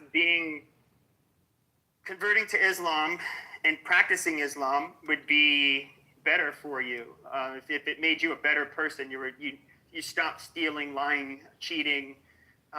You became, obviously more honest, hardworking. Just think of all of the positive traits that may. And of course, you don't drink, you don't do drugs. That. Imagine if you're like a person who does, that kind of stuff, which a lot of us do. Yeah, perhaps Islam is like. It'll have a better answer. A lot of people like to have like a structured way of living. So at what point, though, does a good answer become a bad answer? And the reason why I'm asking you that, and let me say, is too much of a good answer a bad answer? And the reason why I'm asking you that is because if you lay out what you were just like responding to, yeah, the Muslim might be like, what, this gives me structure. I don't drink, I don't smoke. I believe, and they're like, I believe more people should do this, right? And by that, when I say more, I mean we should make this to be a legislative, like law frame which we can, of course, improve society. Right, so like if people are believing that, let's say, the practice of one religion would be better for society in this case, would you still be in support of Islam? As in the case of like Sharia law, right? It's kind of no, yeah, that's my problem with Islam is that they don't really have a separation of church and state. You kind of do in Turkey, but other than that, it's pretty much non-existent. And also, I'd say Muslims are very punitive to non-Muslims when it comes to laws, and they're forceful about it. And I just don't. That's precisely what I avoid. Why I would avoid having any large amount of Muslims come in the country. What do you mean by that? As in their religious laws, or what do you mean by laws? I would say socially, just the people themselves and the governments, tend to strip rights or give the Muslims more rights, and of course they, throughout history, they've kind of tried to forcefully convert people, especially through coercion and threat of violence, or through actual violence. I just personally don't want that trouble, so that's why I wouldn't. Want large number of them. Do you see any of that happening today? Like historically, yeah, I agree, and so is with Christianity and other religions. But today in America, do you see like Muslims are going on trying to coercively? Not in America, but they're also a very small portion of the population. So that's why I want them to remain a small portion of the population. Or even in the West, say in France, is becoming has one of the largest Muslim diaspora. Mm-hmm. Are they coercively trying to convert people? Well, I don't know about coercively, but they are definitely they are clashing with the local population, and they have a lot more problems in them. You could look at the riots. We can look at. Of course, a lot of them, not recently, but especially in the 2010s, there were, problems with Islamic terrorist attacks in Europe. And there should be no reason they have Islamic terrorist attacks in Europe, They shouldn't let in foreigners that will ever do anything like that. Wait, but why not? Once again, yeah, hold on. Like, Pepe, it seems like you're somehow thinking that Muslims have beef with the West. Like they started having beef with the West before it was the West having beef with the Islamic world and doing shit in the Islamic world. And when you see like every now and then some type of retaliation pops out, you like you don't if you don't know the context of it, yeah, it comes as a complete surprise. Wouldn't know. I don't think so. That is absolutely unwarranted. But when the terrorist cites a political reason that had it not been there, you wouldn't have seen the act committed in the first place. I disagree. Don't you think that things are complex and these things aren't just happening for no reason? Somewhat, but I would say Europe has been at war with Muslims for I don't know, almost what would it be? Probably millennia, damn near shit. 1,700 years. We do so. If you look at the United States, as far as we are from the Middle East, the first war that we fought after we became the United States, after the War of Independence, was in Barbaria. You had the Berberi pirates, that were kidnapping people. And Berbera. And they were, and so it was interesting because the diplomat had asked, "Why will you please stop?" And he said, "Well, Allah has commanded us to seek you out and to find you and kill you," and yada yada yada. Like he was saying straight up jihadi shit, and that's when the battle hymn for the United States Marines comes from. That the fight in Tripoli. But why did he do that? Because you kidnapped a bunch of Muslims. Who? What do you mean? 15% of all of the slaves that came to America were Muslim. I'm not aware of that. And also, It's even more than that. Hold on, wait. Let me finish. And when you say Berber, let me They were finish real West quick. African Muslims. Everybody knows we're talking about Arab Muslims right now. Ain't Ain't nobody talking about no West African Muslims, bro. Take off your American racist lens. Okay, I'm sorry. In West Africa, in Africa, there is Mali. Yeah, Mali is a mix. Is a Berber country for the most part. In West Africa, it's very close to other West African countries. So obviously, if you had taken people from West Africa, you would have taken from the Berber. Well, no, the Berberi slave trade, that was something that was happening. They've been targeting Europe for centuries. And by the way, they definitely had a lot of white slaves. That's what you're hold on. They definitely had a lot of white slaves. Hold on, but yeah, go ahead, Pepe. But they were terrorizing the Mediterranean. Being pirates was something that's a centuries-old tradition for them.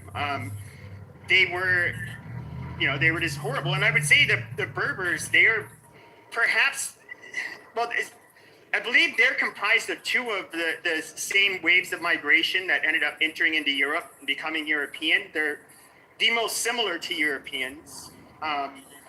They're obviously the lightest skinned people on the continent of Africa. It wasn't really a race thing. It was just a different religion. That's inaccurate. Like the Berbers, the Amazigh people, they span across the entire color spectrum.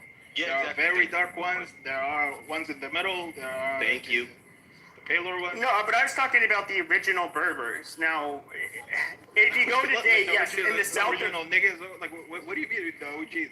Well, because that population. Right, so you got one more time to say nigga.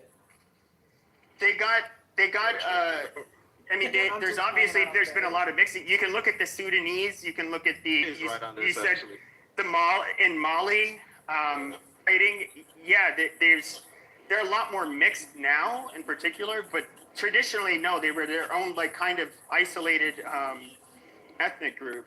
But I think even also She-Wolf's, hold on just a second. I will say, and I'll let you guys back. What She-Wolf said, I think, was actually something that needs to be accounted for when we're talking about West African Muslims. If you look at, for example, the Mali Empire, right? They did, of course, have Sharia law, but they were also very open-minded and in support of people who also practiced other religions as well.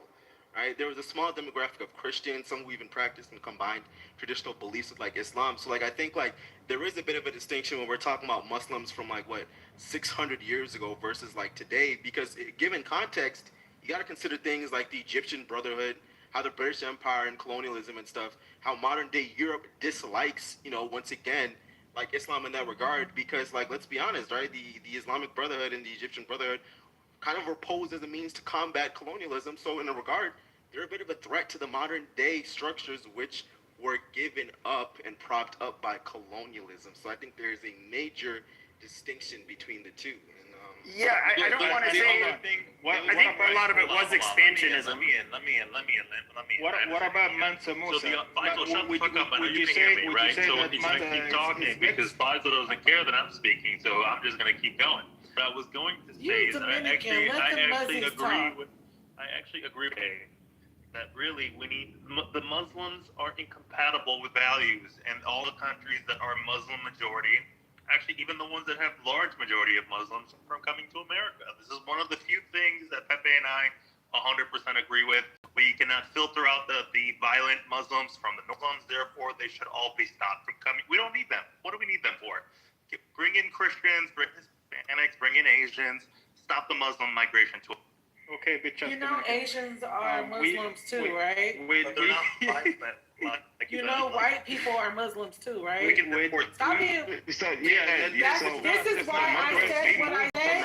Wait, this is why I said what I said about we all know we're talking about Arab Muslims, because everybody knows that when we talk about Islam, it's not the Pakistanis. No, Faisal, I'm making a point. Everybody knows that when we talk about Islam, people view Arab Muslims different than they do, say, a Turkish Muslim or African, a black African Muslim. What about Pakistani? They're not viewed the same. What about Pakistani? Nigga, they one of y'all. Those. I would actually disagree.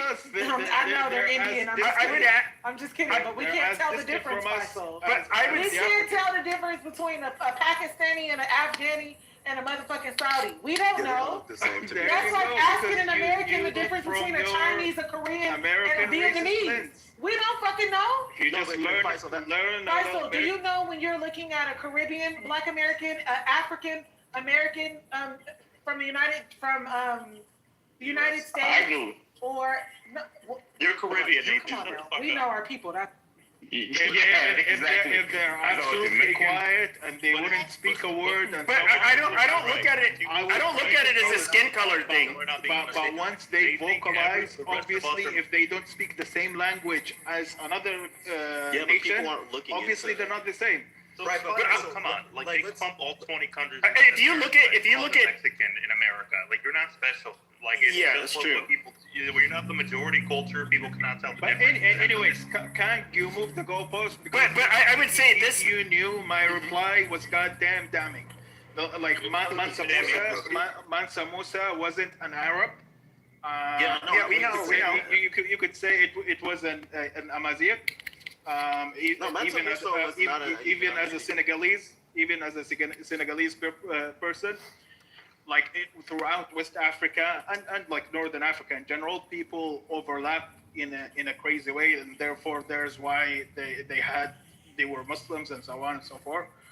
You can't say that the West African slave trade wasn't targeted at people that the Berbers would defend. Yeah, no. They could view them as theirs. No, I was agreeing with you that the Berbers, of course, aren't just limited to one racial demographic. My response wasn't to you. I was more so agreeing with She-Wolf's point that I think a lot of people were saying, oh, you're just viewing it from an American lens. And the reason why I said that originally, and it wasn't to combat your point, because I agree that when we talk about the Berbers, for example, they're not just one color, right? They come in different. I agree, 100%, right? What my whole point was that when we talk about Islam, right, mainly, and let's be completely honest, right? In America, we do see, and this is why some people argue that Islamophobia is racism, although, it's a weird one. The overlap between racism and Islamophobia is because people tend to associate Arab-looking people. People tend to actually. Nigga, sorry, yo. I'm sorry, I forgot my big mic. I'm sorry.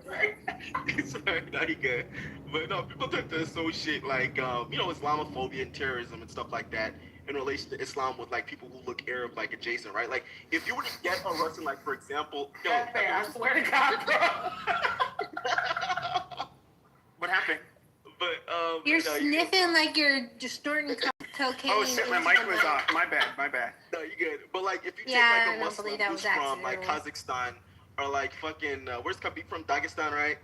To most people, they're gonna appear white, right? So like most people won't associate. That's the them with example I was gonna bring up, though. If you were to look at if you were to look at Chechnya, for example, and Dagestan, Chechnya in particular, they so many of them were part of the Taliban.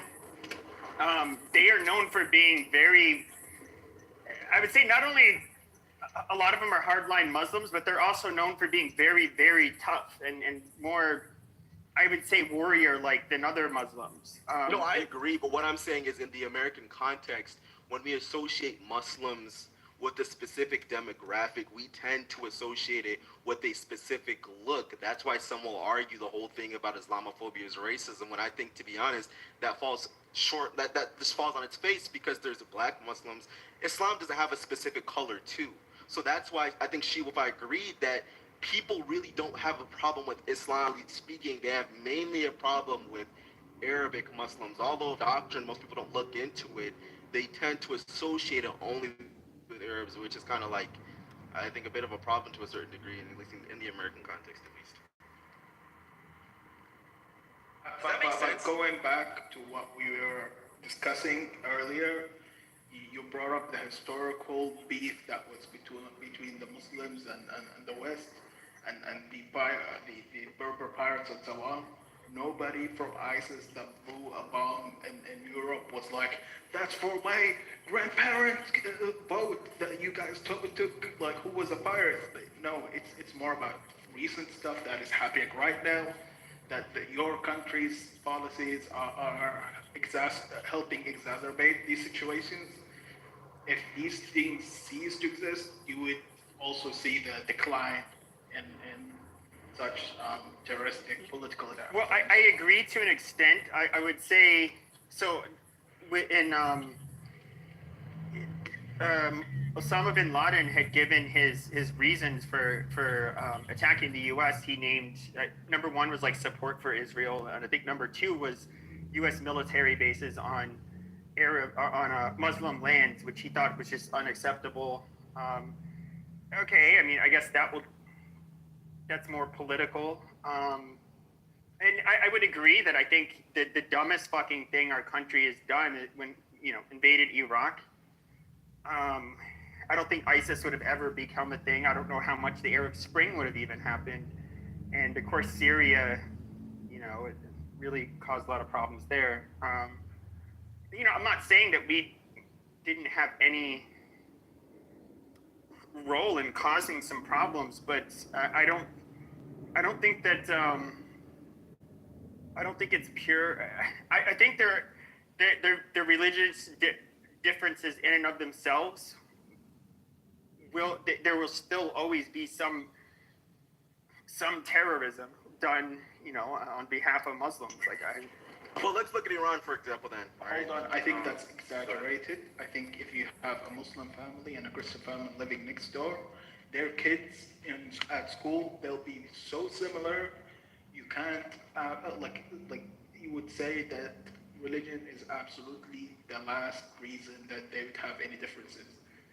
Like, if they're already living in the same country, exposed to the same social norms, I think religion is really out of the question when it comes to being the dividing line. Well, then I guess my question would be, and this is where, at least in more modern times, where I would say despised Muslims for the longest time was Lebanon, where they did have a beautiful country, and it was a Christian country, and it seems like, well, when you get a large enough group of Muslims there, and they realize, hey, we have to compete with these fucking Christians for power, and we're not gonna live under these fuckers. They're gonna fight, and their differences they have irreconcilable differences where they find each other intolerable to live under each other. So it's going to lead to a fight, and I don't like it, it's hard because if there were two Christian groups, sure, there could still be violence because they don't want to live under each other, but I would say it's a lot less likely. And so that's kind of like my rationale for why I think having a large Muslim immigration in a non-Muslim country is just a recipe for disaster. Even with the Lebanese example, like their main differences is not the difference in religion or even sect, it's their policies regarding cooperation with Israel. That's what's stirring shit up. Really nothing else. I gotta check your back channel. You know, no, hold on, King. Let me just ask Pepe one question. What European country are you from? I was born in the U.S. What European country are your ancestors from? France. What? France. France. Oh, okay. So your president was gay and your first lady is a... Oh, come on, bro. Let's go out. I mean, you can make fun of France. It's not my country. I don't really care. But here's the thing. What I'm trying to get to is very, very simple. You immigrated, your ancestors immigrated from Europe to America, right? Are you familiar with the 1786 Virginia Statute? No. Okay, so I'll type it into the chat. 1786 Virginia Statute, which means no. It's basically the origins of separation of church and state. Your religion doesn't matter. Anybody can believe whatever they want to believe, as long as you abide by the rules that are set by our states and our government. That's it. I never said otherwise. Not enough people have said otherwise, and how you have been acting, it seems like you think that we are incompatible. Oh, sure. Yeah, I think that. But what I'm talking about is immigration. I didn't say you can't really do anything about Muslims that are American. So I don't know. I can't stop you from becoming Episcopalian or Shia, Muslim. So I don't know. That's not. I'm not trying to make an argument for something unconstitutional. Okay, so as long as you're not trying to do that, then I'll be the bigger man and I'll apologize and say, as long as it's constitutional and what you're arguing for is constitutional, no problem with it. You can say whatever you want. You have the First Amendment. Pepe, I was gonna ask you if you're aware of the White Revolution in Iran. And the white what? You're in the Matrix. The Revolution in Iran is that Still in the Matrix. He got onto a phone call. All right. Can you hear me now? Yeah, I can hear you. Switch this to fucking Wi-Fi.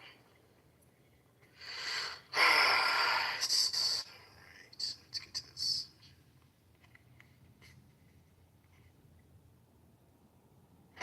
Yeah. So I was going to ask you, because you're of the opinion that the religion of Islam is in direct contradiction to the United States, basically, right? No. I think that they tend to be. Holy shit! How do I put this? So I would say their religion kind of encompasses more so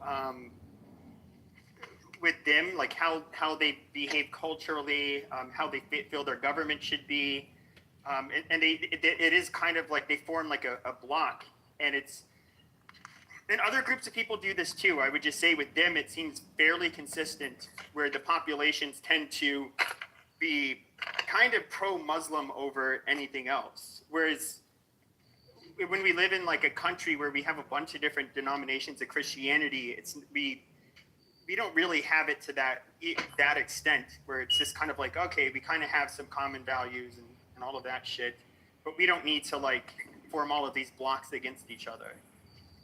So what countries would you want to ban specifically? I'm gonna ask. Like if you were to be in charge, you were gonna be the new Tom Holland, right? What countries would you add on the list to ban? Oh, I wouldn't ban countries outright. Really? I would just like it'd be on a case by case. There'd be quotas for sure, but you'd have to look at the fucking person. Do I really care? If there's a physicist that was like, I don't know, from Sudan or I don't know, Algeria, that they were educated in the West, no real concerning history or beliefs. Like I really don't give a shit. Let me ask you a question, Pepe. What do you think about the majority of Zionists? When they hear Zionists, they automatically think Jews. The majority of Zionists are not Jews. They're evangelical Christians. They make up 25% of our country. And over half of them. He doesn't support them either, by the way. Yeah, I think evangelical Christians are... Can I finish? So over half of them believe that they're going to see the rapture within their lifetime, and they're all working within the government to support a country in order to assure or ensure that they will see that rapture. Yeah, I believe before you came in, I had said how I have a problem with certain Christians, particularly evangelical Christians, because I think they have a very Americanized and bastardized version of Christianity. They believe in dispensationalism, which was not a thing. Of all the different denominations of Christianity, none of them believed that you had to have a modern state of Israel, a nation state that had to be inhabited by Jews. And these chosen people of God were going to be fighting wars across the world. And then, Jesus will come back and whatever stupid shit they believe. I do think that they are, I think they're toxic and they're cancer. I think that the other thing I find very ironic about them is they say that they're greatest defender. Well, there's two things I find very ironic about them. Number one, they say that they're greatest defender of Jews in Israel. But at the end of the day, they say, haha, those kikes are going to be on their fucking knees praying that they don't have to be, perish to hell. That's what's in the back of their mind. But then you have the fact that they think that they can force God's hand, that they can vote a certain way and support Israel and try to speed up the return of Jesus. As if God is not going to do shit on his own time. I find this fucking laughable. And I honestly think that evangelical Christians are a bunch of fucking pigs. I really despise them. The funniest part to me is when they go to Israel and they get spat on and get disrespected. I'd fucking, I'm not offended that Jews do that because I'd fucking spit on them too. And you know what? The Jews should be offended. These are people that are trying to speed up literally what they think is the end of the world, where Jews the majority of them are going to be cast to hell.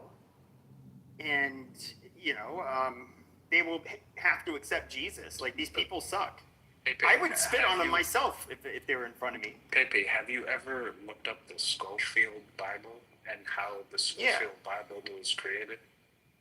Well, I know Schofield, it's like a reference Bible, and that's how it's really, because it started in the Anglican Church in England, but it was not very large. It? No. You should look that up. This predated Israel. The Schofield Bible predated Israel. Yeah, it was like in the early 1900s. Correct. Exactly my point. You should really look it up and see who funded that and who funded that project. Your eyes will open up more and more. I'll look into it. Yeah, I mean, they're just so goddamn, and just watching not only do they kind of have like offensive views about the Jews, but to see them like glaze all over them. There was this old fucking geezer. He gave a speech. I forget where it was. He's like, the Jews are the apple of God's eye, and it's just like he created them to perfection. And I was like, dude, this is laughable. Like, you people are fucking sickening. So let me ask everybody on this stage a question. Can anybody know? Because I'm thinking that the majority of the people on the stage are Christian.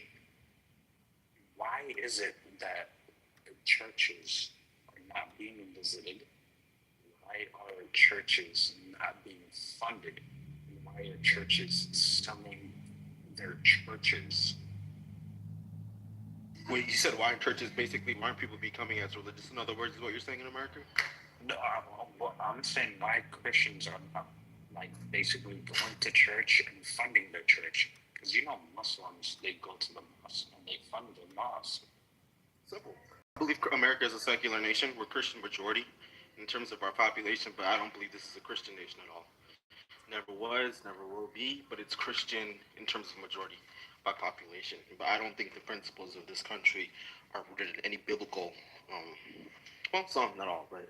So I think as a result, because of the secularity of this country, there's been a lot of religiosity that's died down, especially post-COVID and stuff like that, so yeah. I would say that I think with Islam, you got what you get with Islam is like you also become Arabized in a way, where I look at Europeans. I think we just had for centuries have had cultures that are much different.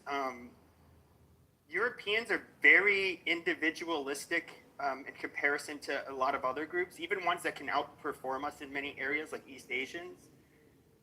They're which tend to be far more conformist and less individualistic. I think, like, when you go to church, you're still, your culture doesn't really change that much. Maybe, the religion changes you a bit, but I would say with Islam, you do kind of become, you end up inheriting a lot of, I would say, Arab, values and culture, where, I think that's one of the things with Islam is that, like I said, they kind of form a block where they are a tribal group of people in a sense. I got a question. So when you're saying, it sounds like you're saying there's a default form of being a human, right? When your parents indoctrinate you into worshiping Jesus and believing in talking snakes, all of that is more natural. Now, if you take a human being and you expose them to Islam, that's unnatural, right? Like, that's what you're saying, right? No. It neither is quote unquote natural. An Arab or a white kid that like grows up in China with adopted parents, I don't know that they're going to be indoctrinated into the same thing. It's going to be natural for people in that area, in that culture. I don't even want to use the term natural because it is like it's a way of socially engineering individual humans via the society and the culture where you were born. Though, like, because I feel like, and I'm just trying to understand what you mean when you say Islam changes you, but Christianity doesn't change you. It would change them. I think if you went to and this is where it's kind of, I would say if you were to go to, especially like a church like evangelical as opposed to Russian Orthodox, like an evangelical church in America, I would say that, imagine you're a Muslim and you convert to Christianity, you're at this evangelical church. They like to do things like duck hunting, and they like to have good old-fashioned barbecues, and they just do like super American shit because it's a very Americanized form of Christianity. I would say you would maybe wholeheartedly adopt those customs and cultures that come with the congregants that you met at that church. I think you forgot the part where you all have to bow to Israel. We don't have to bow to Israel. Don't. That was a joke. But like you're saying, there are these things that Islam teaches that are clearly. What does Islam teach that's so reprehensible or obviously rejectable? Or No. I see. I didn't go that far. What I said is that with Islam, they tend to be so wherever they go, and there's large enough of them in numbers, they are going to seek to have control and power. Why? Not necessarily for nefarious reasons, but because they feel like they have the best way. And inshallah, we should be spreading the peace and the wishes of Allah, yada yada yada. Christians will do this to some extent, but they do tend to be, I would say, more hardline than Christians generally are. Like they form blocks of people based on their religion in a very kind of like rigid way that you tend not to see with Christianity. I mean, I don't know how you would so not see that. Let me go ahead, Luffy. Go ahead. Yeah. So to the earlier question of saying why do churches don't fund their own establishments, that's not true.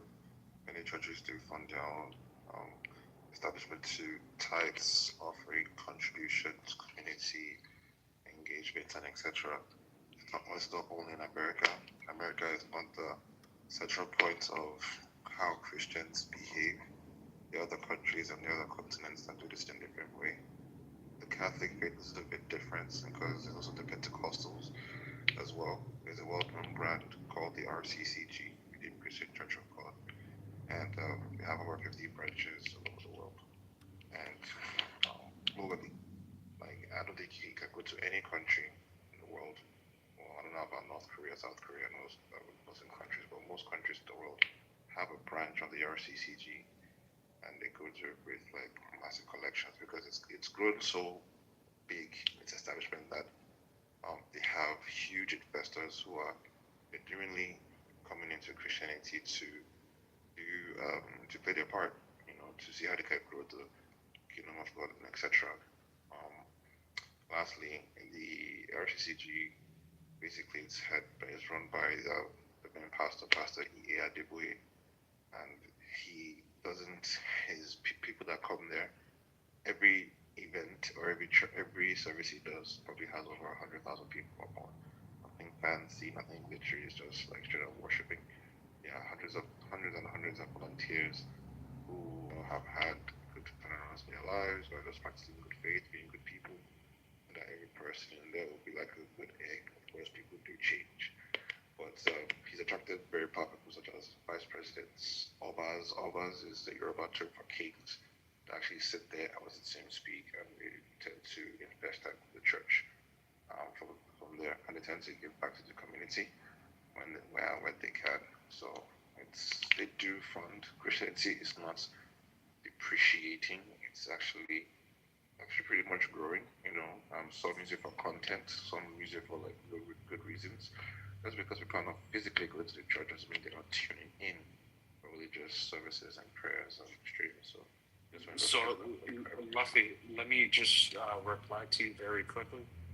The biggest problem that we have here, that I have personally where it's here, growing in up, America or globally?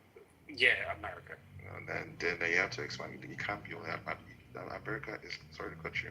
America is not the focal point of Christianity or what happens off the world. Okay, but like, I don't know what room that you think you're in, but this is American. I'm very familiar with this room. I've been here for 6 to 7 months. Cool. Okay, cool. So what I'm telling you is what I have seen personally. They have been taking churches and buying them and turning them into like the beginning of the church will be like the lobby, and then they'll build a skyscraper on the end of it and turn it into like just basically a residence. not only that, like it will turn into different type of like religious spaces, and the only time there's an issue. Actually, you know what? Look up Pat McAfee. He works for ESPN. He's one of their biggest persons behind Stephen A. Smith. He bought a church to turn it into a studio because the church was selling it. The churches are selling themselves. Why are the churches selling themselves? The churches are selling themselves because they have enough donations in order.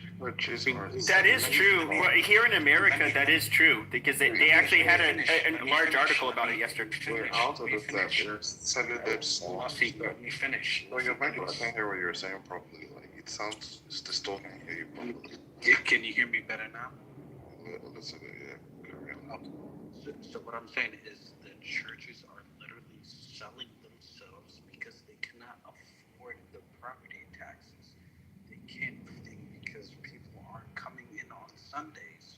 Like you guys are not going. You guys are not supporting. So it's like, how can you blame somebody else for what you're not doing? Like at a certain point, you have to look in the fucking mirror. Well, that's America. That's not globally, but again, America is. Black people are the dumbest people in the world. I fucking swear. It's so funny how, again, I don't care. I'm not looking up no ESPN dude or whatever. I can't afford it. That's not my problem. I think Christianity in America now is very, from my perspective, is very questionable. There are other countries, other continents that celebrate that. They don't have this problem. America is in this clout raging kind of left wing, right wing, whatever tug of war. Who serves Christianity more? And I think you guys are not focusing on the real mission, and that's an American problem, not even a Christian. Luffy, I promise you, everything that I said, there's zero rage bait. Like, please. No, I'm not saying you. I'm not saying you. I'm not saying you're rage baiting me. I just feel like, again, I really do not. I like to look at things from a global perspective. America does not dictate Christianity in the world. It's so funny. I don't care to I never said it did. I never said it did. I never said. Well, you keep putting America as the pedestal. Why? There are other countries, but other places exist. I'll be aware, and they don't have this problem. They really don't have this. You're 100% right. So let's talk about the between America and those other countries. What is the difference? The difference is one values Christianity more and knows how to practice it better and maintain it, while the other is using it for works and shows and Super Bowl concerts on Sunday.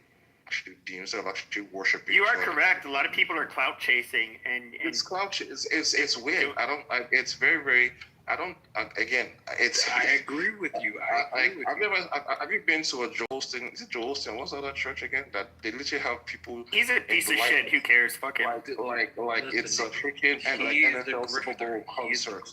Like I don't really care. So again, I will never speak ill about a man of God, quote unquote. But I just feel like America is not the central point. Luffy, can I ask you a specific question? Can you tell me about the prophet who said the world was gonna end and there's gonna be a flood? That's a different country. That's not Nigeria. Actually, that was South Africa. First of all, I didn't know where Luffy was from. Yeah, it was good. I didn't know where Luffy was from, and I'm just asking you about him. There've been a plethora of predictions or false predictions of when the world's going to end. People using the Mayan calendar. One guy said September 10th of this year. I was like, okay. So now another one came in. I was like, oh, December 26th, and he used that as cloud chase. And now he got into the bends. People definitely misuse these things to get like validation and credit as quote unquote social status because the world is crumbling. People don't have jobs. People are going to use whatever content, even if it's Christianity, to poke it, to rage bait people, and to actually start living their lives accordingly. So again, even if I'm not American or whatever, I like to look at these data points from a global perspective. I think the main issue that people make in this room and many other rooms is I hear the word in America probably 200 times in an hour in terms of any kind of arguments. And it does, it's very funny. But we were talking about it, to be fair though, we were talking about here in America, and we were avoiding using a lot of other countries as references. Just but that's also we do have very unique problems here, and like in the West. We can stay specific and counter Chill's position, right? Because it's just a headline he's reading. If we stay specific to these, sorry I cut you off, Luffy. I'm gonna go back inside. I went on a quick wine run. I'm at a party. I was listening to you guys. Wine. I like to drink a lot of wine, especially during the holidays. No, I'm a Cap Franc, but I'll have something down here and there. But the issue with Chill is it's partially true, right? That the low Protestantism is on a decline in the United States. It is. These fucking strip mall churches and these random churches are getting smaller. There's a new movement in the U.S. specifically called, it's the New Traditionalists, they like to call themselves.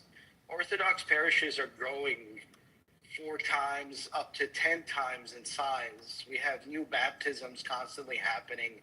The catechism courses are growing, like the Eastern and Oriental in secret. And it's not just converts from like Islam or Judaism. It's a lot of people converting from like these mega churches coming back to, a traditionalist church.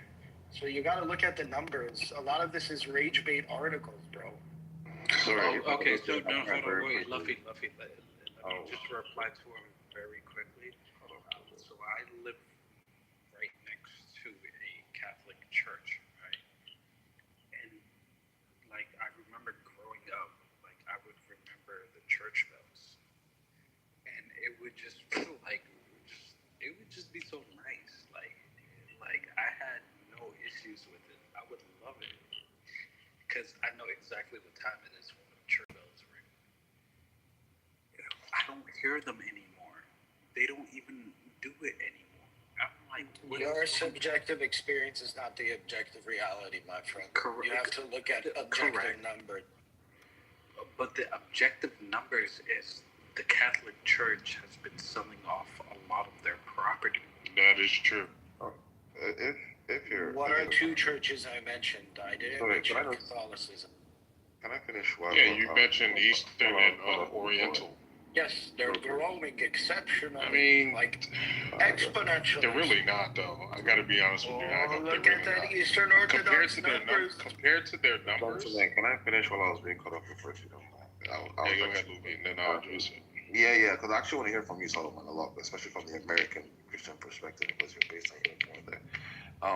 Again, I'm not saying things since we're focusing on American Catholic churches and everything. I would say yes, there's been an issue with that. I mean, there are several reasons.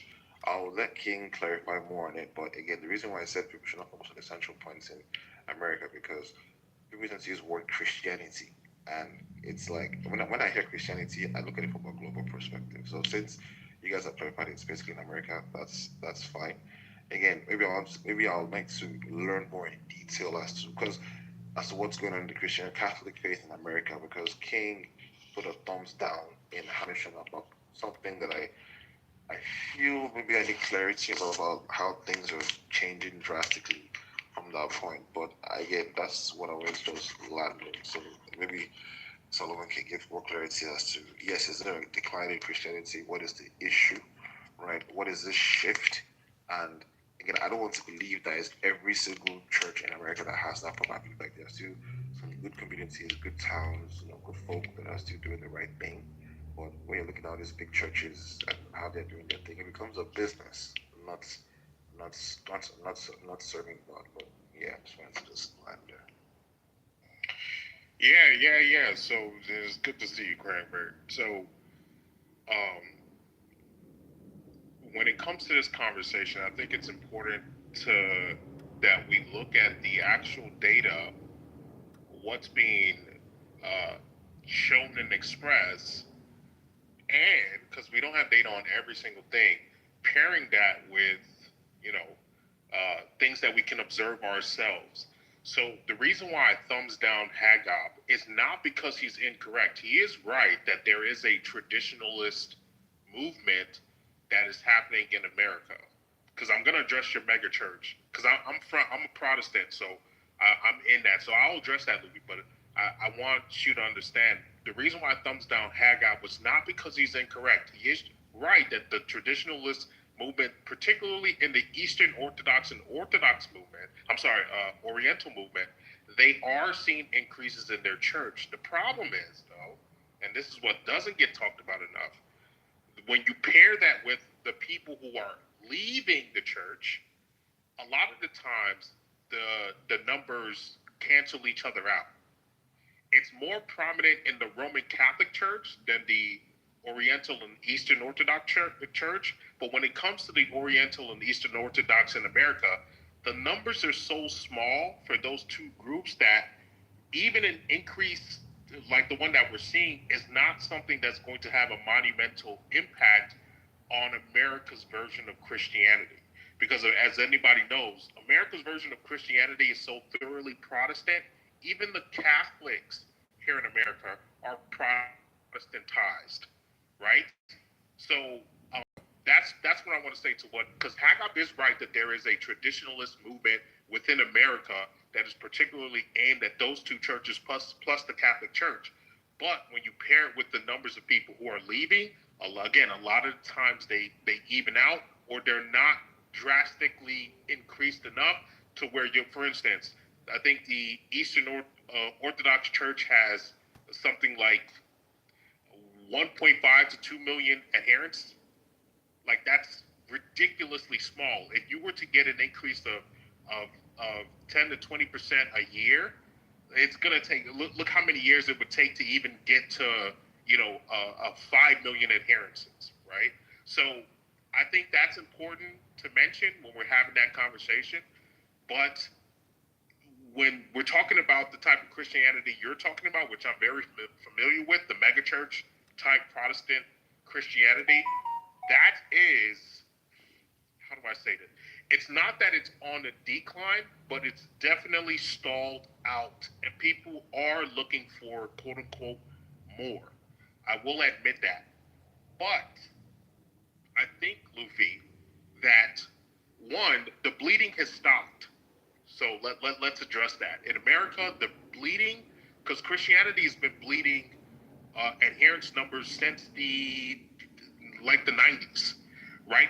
Christianity used to have a 78% adherence, and we got all the way down to 60% a couple of years ago. But going back up, we're around 61 to 62, 63-ish at the higher end. So clearly there's been a reverse in the trend, and it's primarily being led by younger people.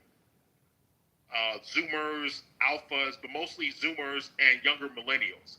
They're the ones leading the charge when it comes to returning to the church. And I can tell you for a fact, the reason that has happened is because of the issues and problems in America that has showed up over the last 10 years.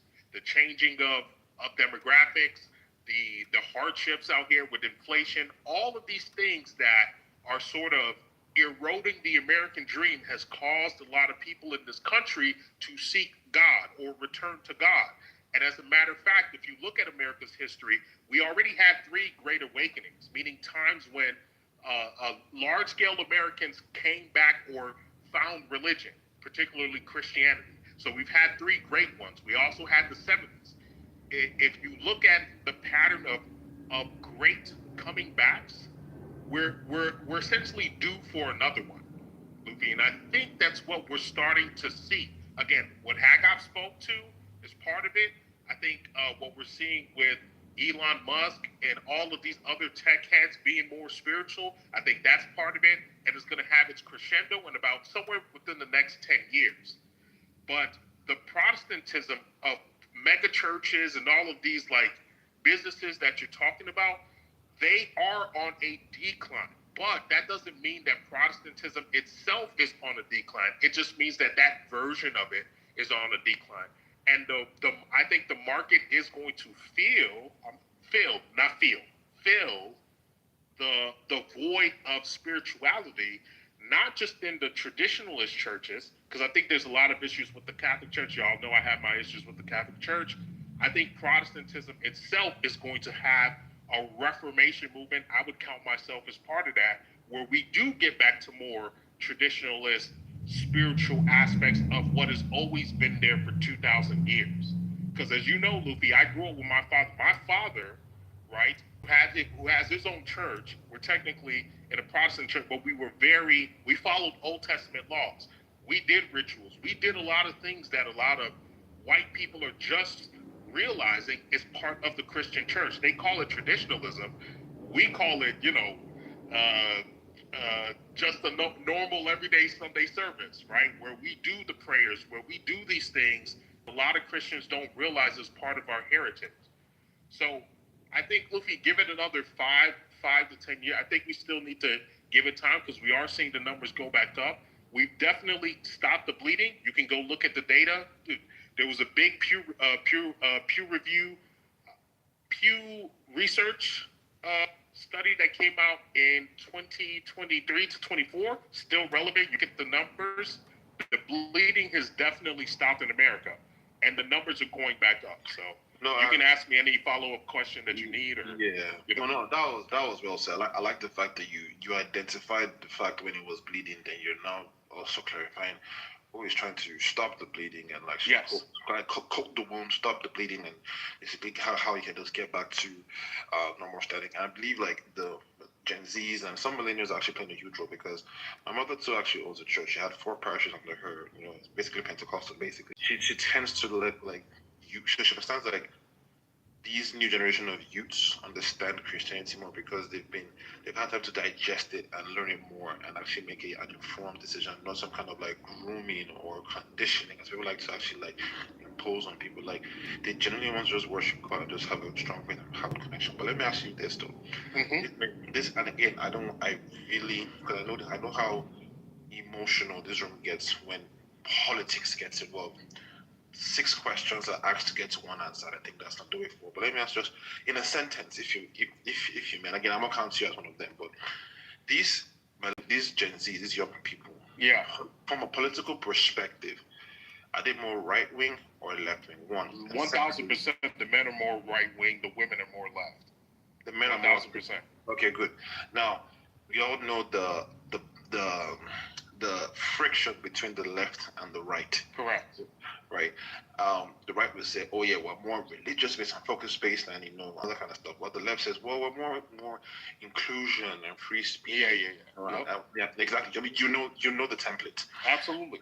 Now, would you say that because America seems to think that the right does more for Christianity than the left? Would you agree? Or I would agree with that. Although there are obviously exceptions, but the general rule, yes, I would agree with that. And the data plays that out too. It's not just there was an entire book written about it. But go ahead. Okay. Now, do you think? Now, I know this may sound like a very weird question. I'll end it there so we don't have an ISO. You know me, I like weird. It's all good. I don't want to have an ISO, but I feel like people want to also chime in. Now, who do you think has a better perspective and view of Christianity, and who is doing a better job, the right or the left? In terms of Christianity itself? In America. No, in America. Oh, 1,000% the right. The right. So you believe so not that there aren't left. I know plenty I'm here in Chicago. I know plenty of people who are on the left that are God-fearing and, So I'm just saying in general, though. You're asking in general, right? Yeah, in America. Okay, so that's fine. Okay, all right. So it seems America values Christianity from a right wing perspective. So let me just break that down for you real quick. If you're gonna ask me to stand beside people who want to allow men into women's bathrooms versus people who wanna fucking just hate me because of my skin complexion or my religion, I'm gonna protect the woman first. So I would rather stand beside the Republicans and have them hate me while protecting women.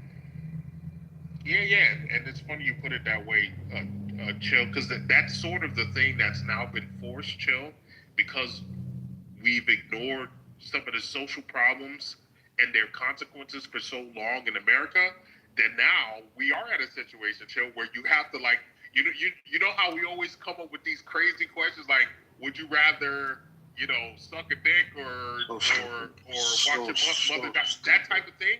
No, Luffy, that's what we've gotten to that point in America. Like Chill, like the listen to what Chill just said.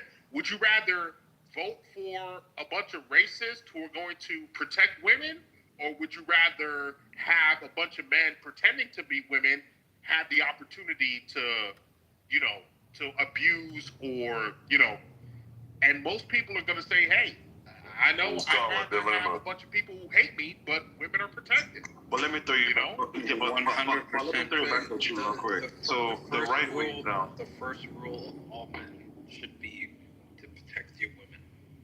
Yeah, I agree. I think you have a universal agreement about that. But let me throw a controversial question in there now. It's been a hashtag release the Epstein files, and we're seeing a mixture of Republicans and Democrats in there. You get so yes, they protect women. They don't want trans women going to all these bathrooms, but it doesn't mean they don't have their own skeletons in their own closet besides just protecting women, right? Would you still? Because I feel like the Democrats may have counter attackers. Okay, you say this about going to the bathrooms, and I believe within the Democratic Party, people are still against that about the whole bathroom thing. I don't know, maybe in America, you guys, I don't know if it's a unanimous decision saying that you guys allow that, but how would you react when Democrats have their own counter attacks as to what the Republicans do, what the right does outside the LGBTQ or whatever, like protection of women and everything? Again, I'm trying to pull out some, but I know there's been like controversies, right? Kids, robbery, fraud, extortion. Yeah, you. Wait, what was the question again, Luke? Because I don't. Yeah. So the question is like, you said, would you rather let Democrats who support, men in women's bathrooms to protect Christianity, or the right to actually, protects? It was actually against. So Democrats is for that. The right is against that, right? But it doesn't mean the right doesn't have their own skeletons in their own closets. Like, what would be your reaction? What would be your response when the left says, "Oh, y'all should do some fucked up shit. You guys are the Epstein files. You guys have done bullshit to young girls and blah blah blah blah."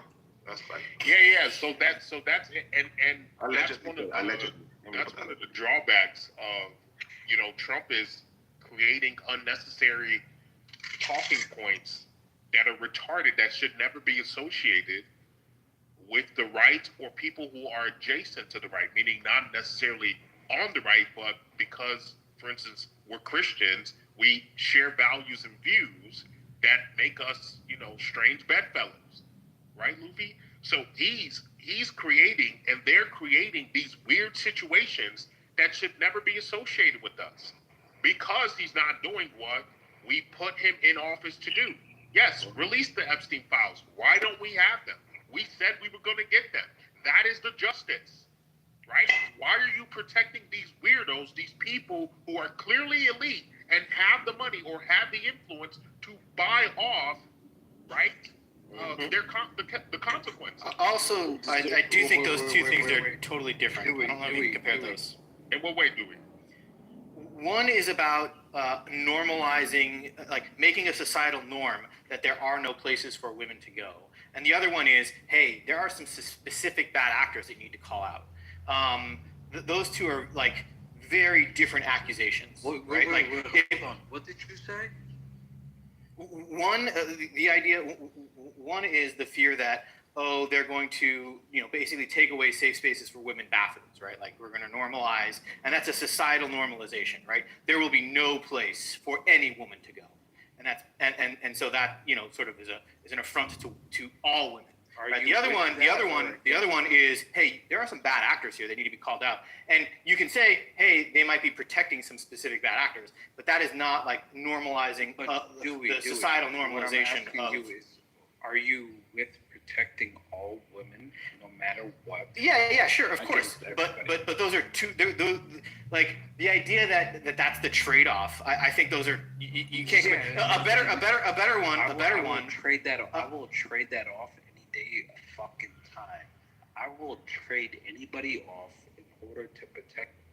But they're not mutually exclusive. The accusation is that neither side is protecting women rape, because exactly. and protect them from murder. Like you can do both.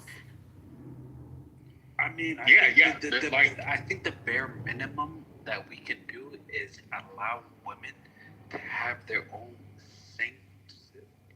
sanctuary in terms. Right. That's why I'm saying it's a bad. That's why I'm saying it's a bad comparison. Don't go too crazy with it because now you're going overboard. The reality is we cannot ignore that women have been instrumental in allowing these policies that are detrimental to themselves. So we cannot ignore that. Yeah, we cannot ignore that women have largely, for instance, we're seeing the data that women, because Luffy asked about the rightness or the right-leaningness of America, and it's particularly in the younger generation, all the men, like 95% of the men are all going right, where you have a 60 to 70% of the women all going left.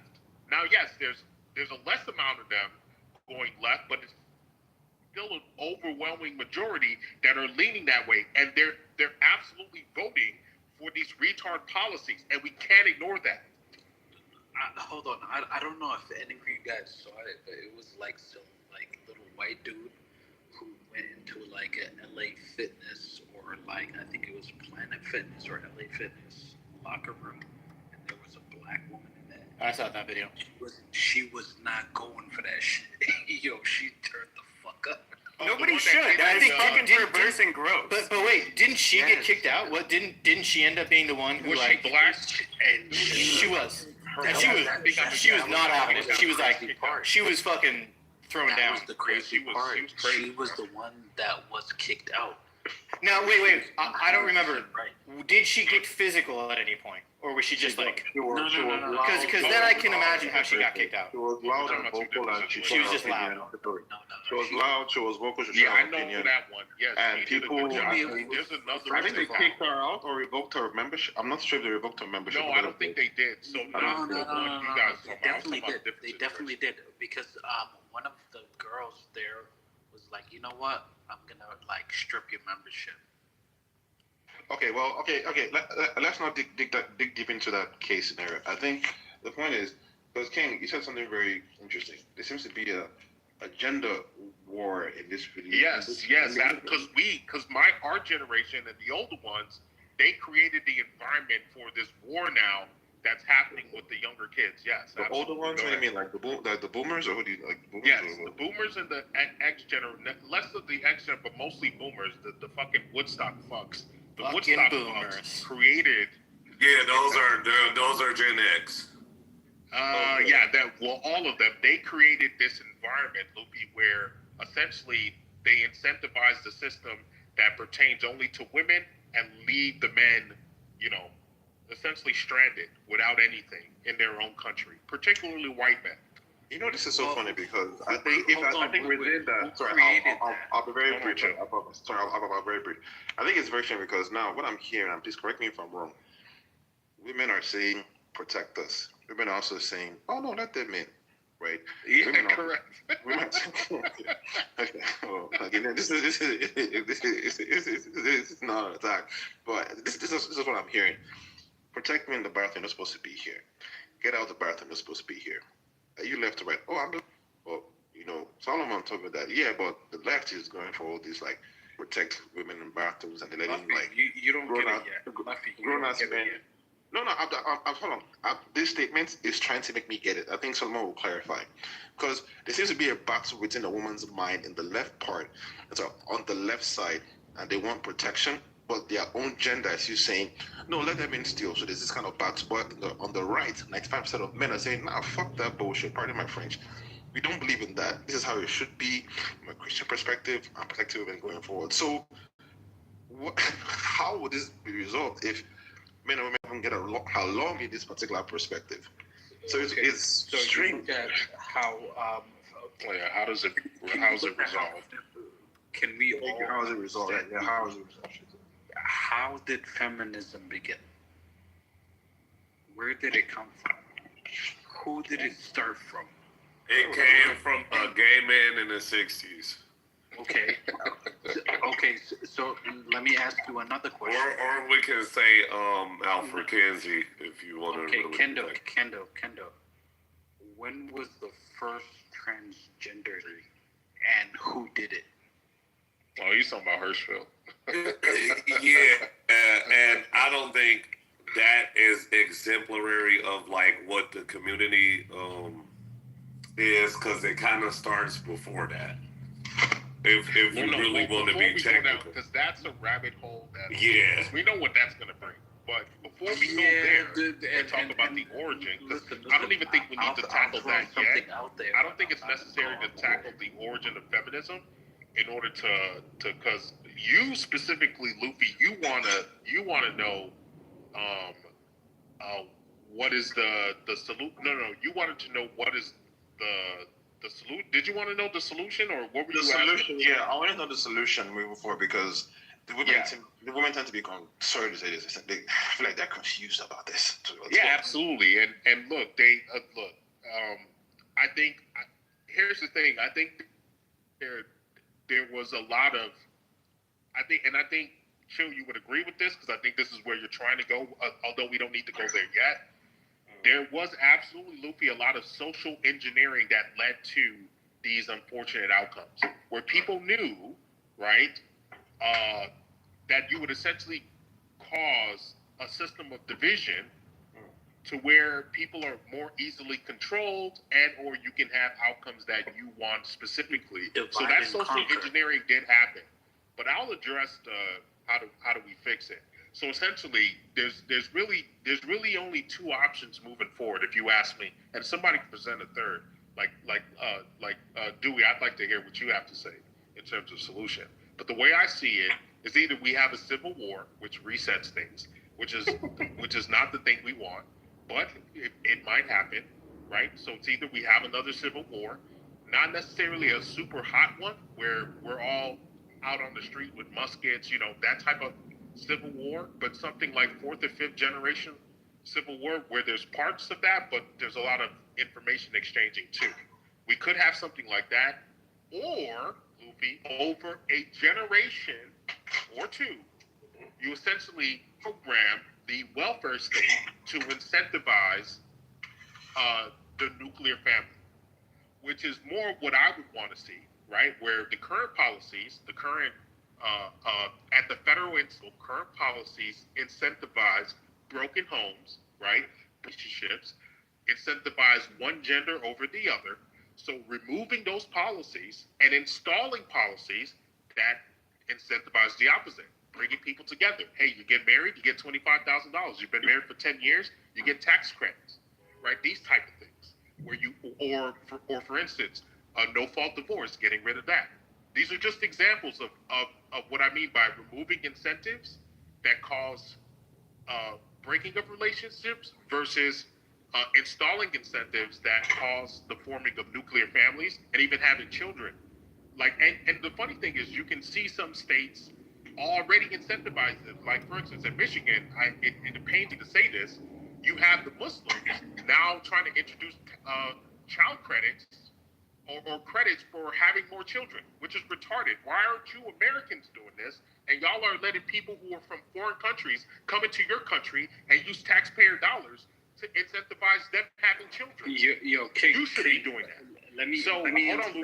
Can I add since I was invoked? But so to me, Luffy, those are essentially the two big umbrella solutions. We either have a civil war that resets all of this, or we, over a generation, we defund the current welfare state in favor of a different type of welfare state that incentivizes more healthier relationships.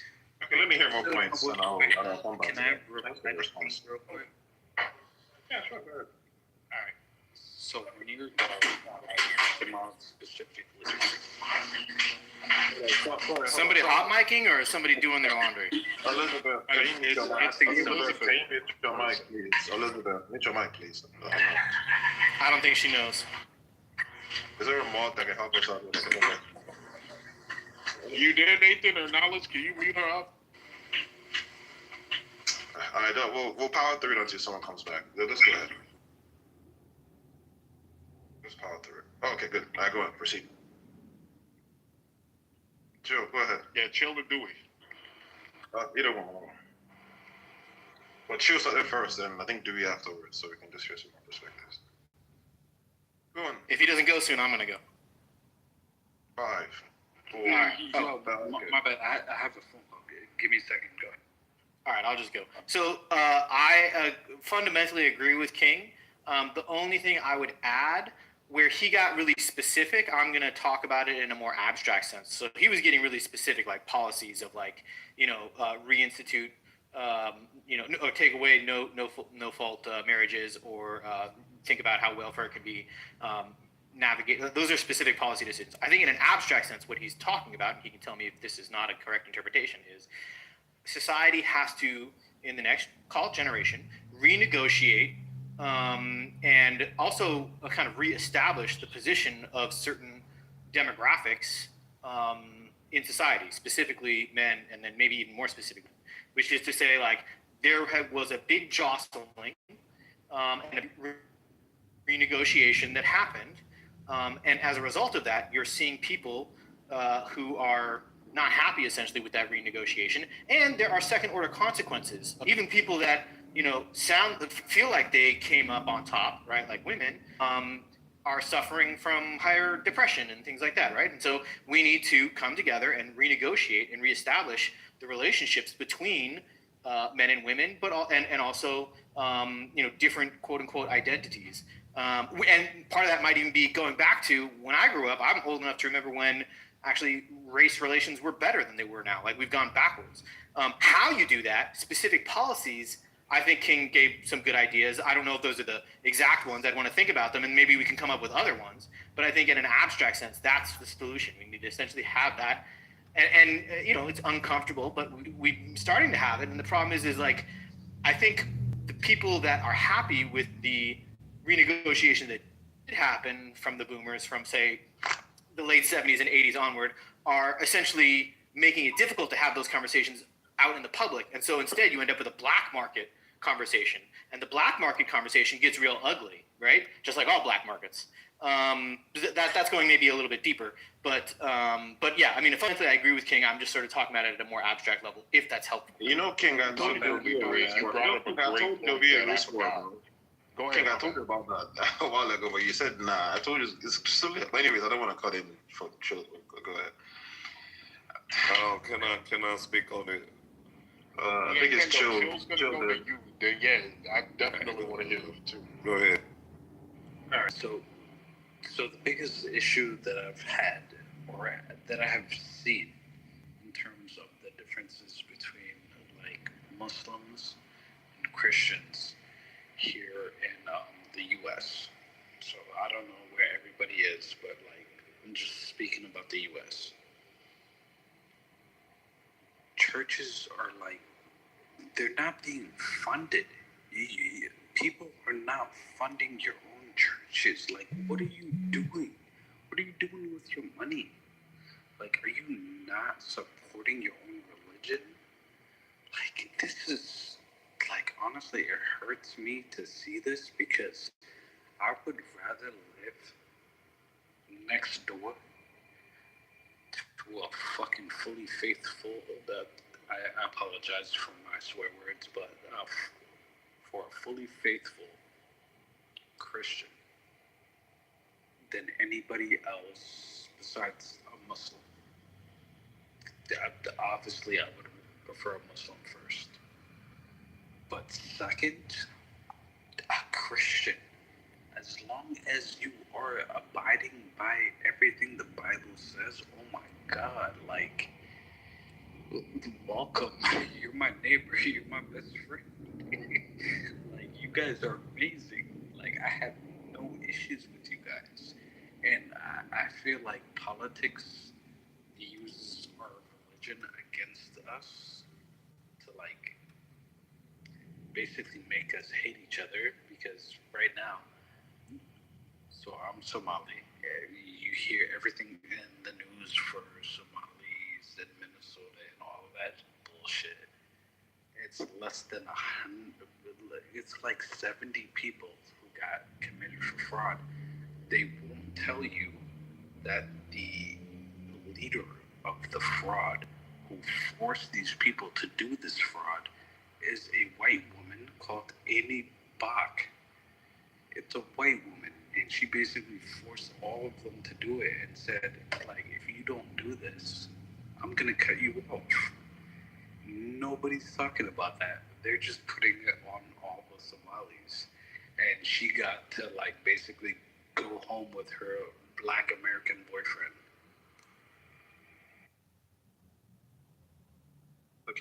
Go after Kendo. All right, Kendall, let's hear it, brother. Yeah, because that just, nigga, what? All right. I mean, listen, It's all good. It's all good. It's all good. Shout out to the Landers. Anyway, bro, so, yeah, folks, just chill. Yo, to be honest, that was the greatest thing that could ever happen. Bro, it's Waco. What the fuck? Damn, you already win. Bro, Daniel, chill, bro. Good. All right, so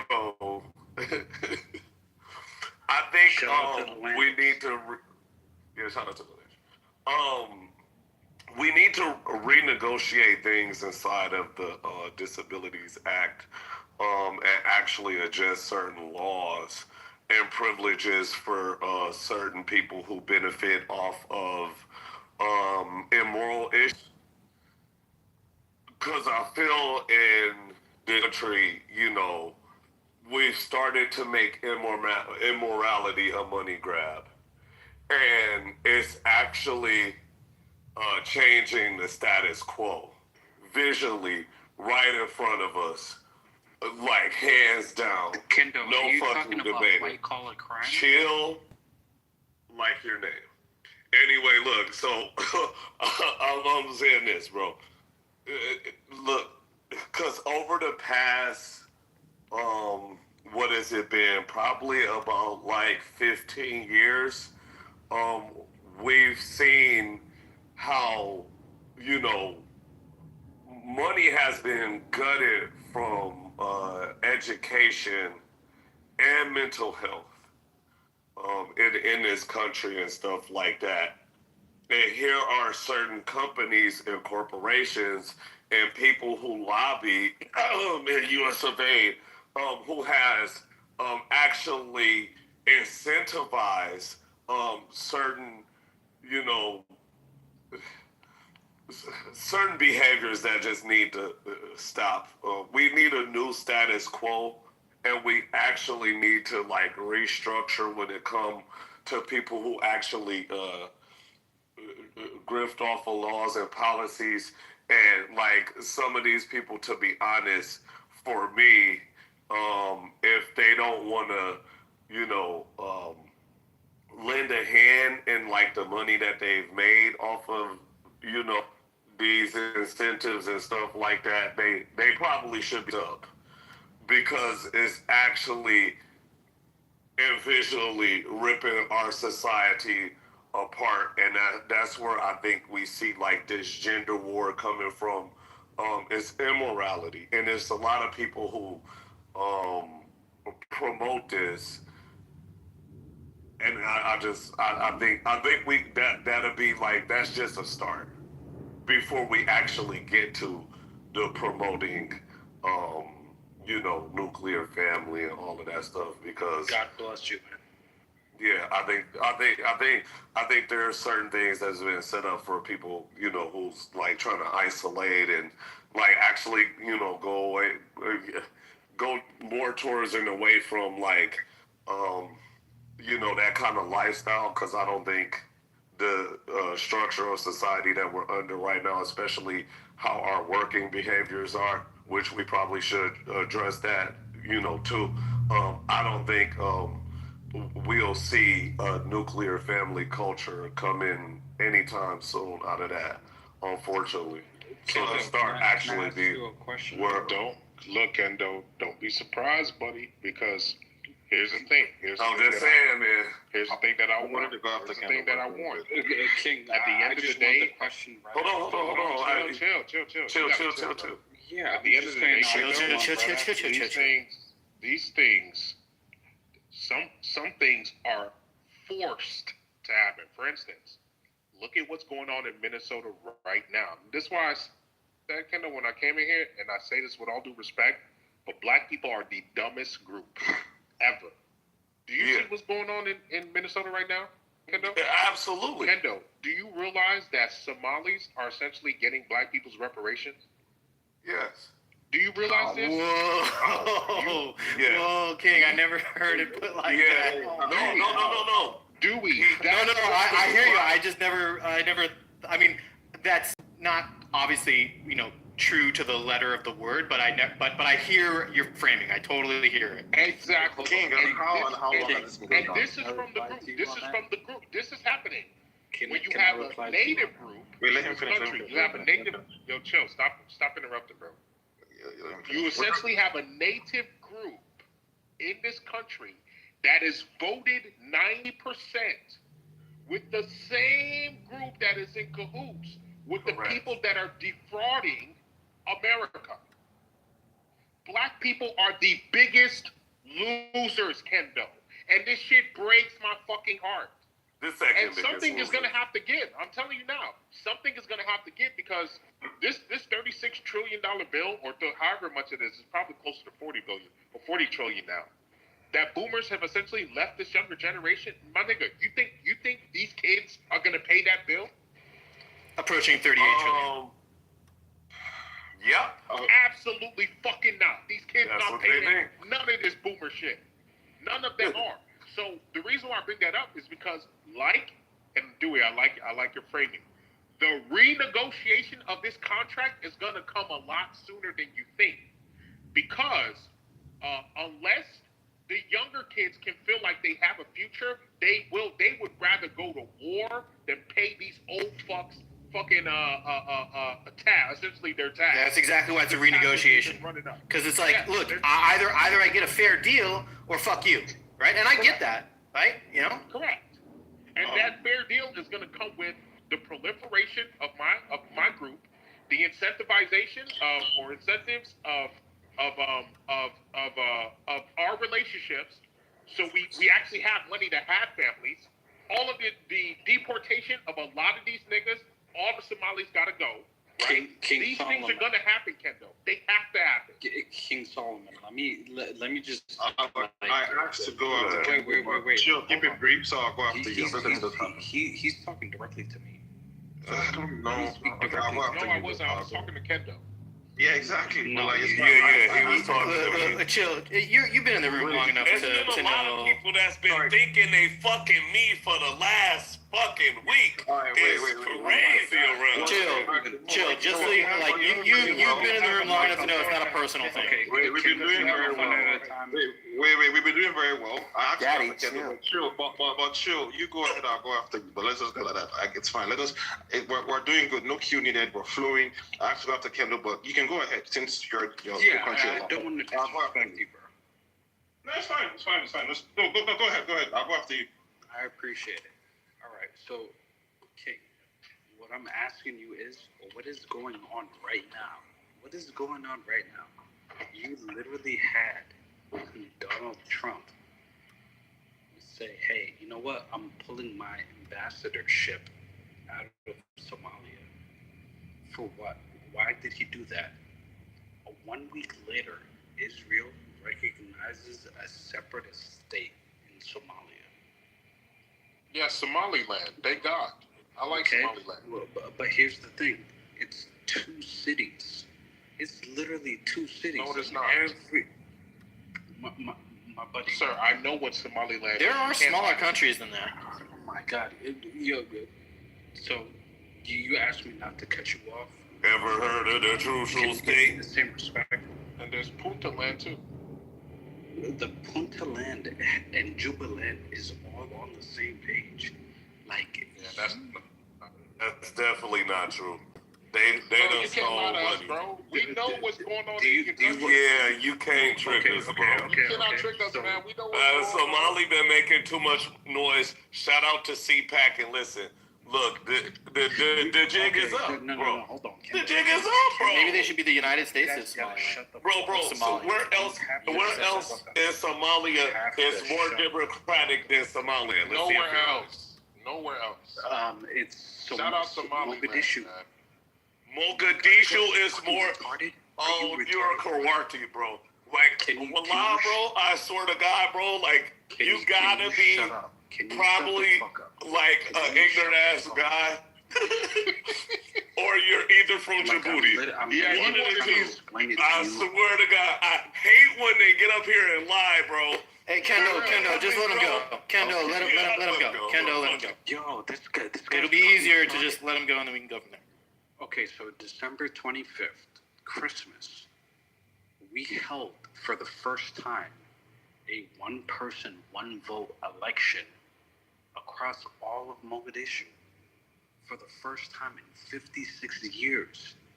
And none of you guys know that because on the next day, guess what Israel did? Oh, so now you're just paying attention to what Israel did. Exactly. They're fucking controlling you. You don't even fucking know it. You don't want to even know what Somalia did and how Somalia is growing. Go ahead and go to Chat GPT, go to Gronk, go anywhere and say, just go ahead and type in, is Mogadishu one of the fastest growing cities in Africa? Just type that in and it'll tell you the truth. Like, if you literally just go on YouTube and just go see it, you guys have never been there, you've never seen it. Like, the shit is fucking amazing. Like, the way we bounce back is fucking beautiful. But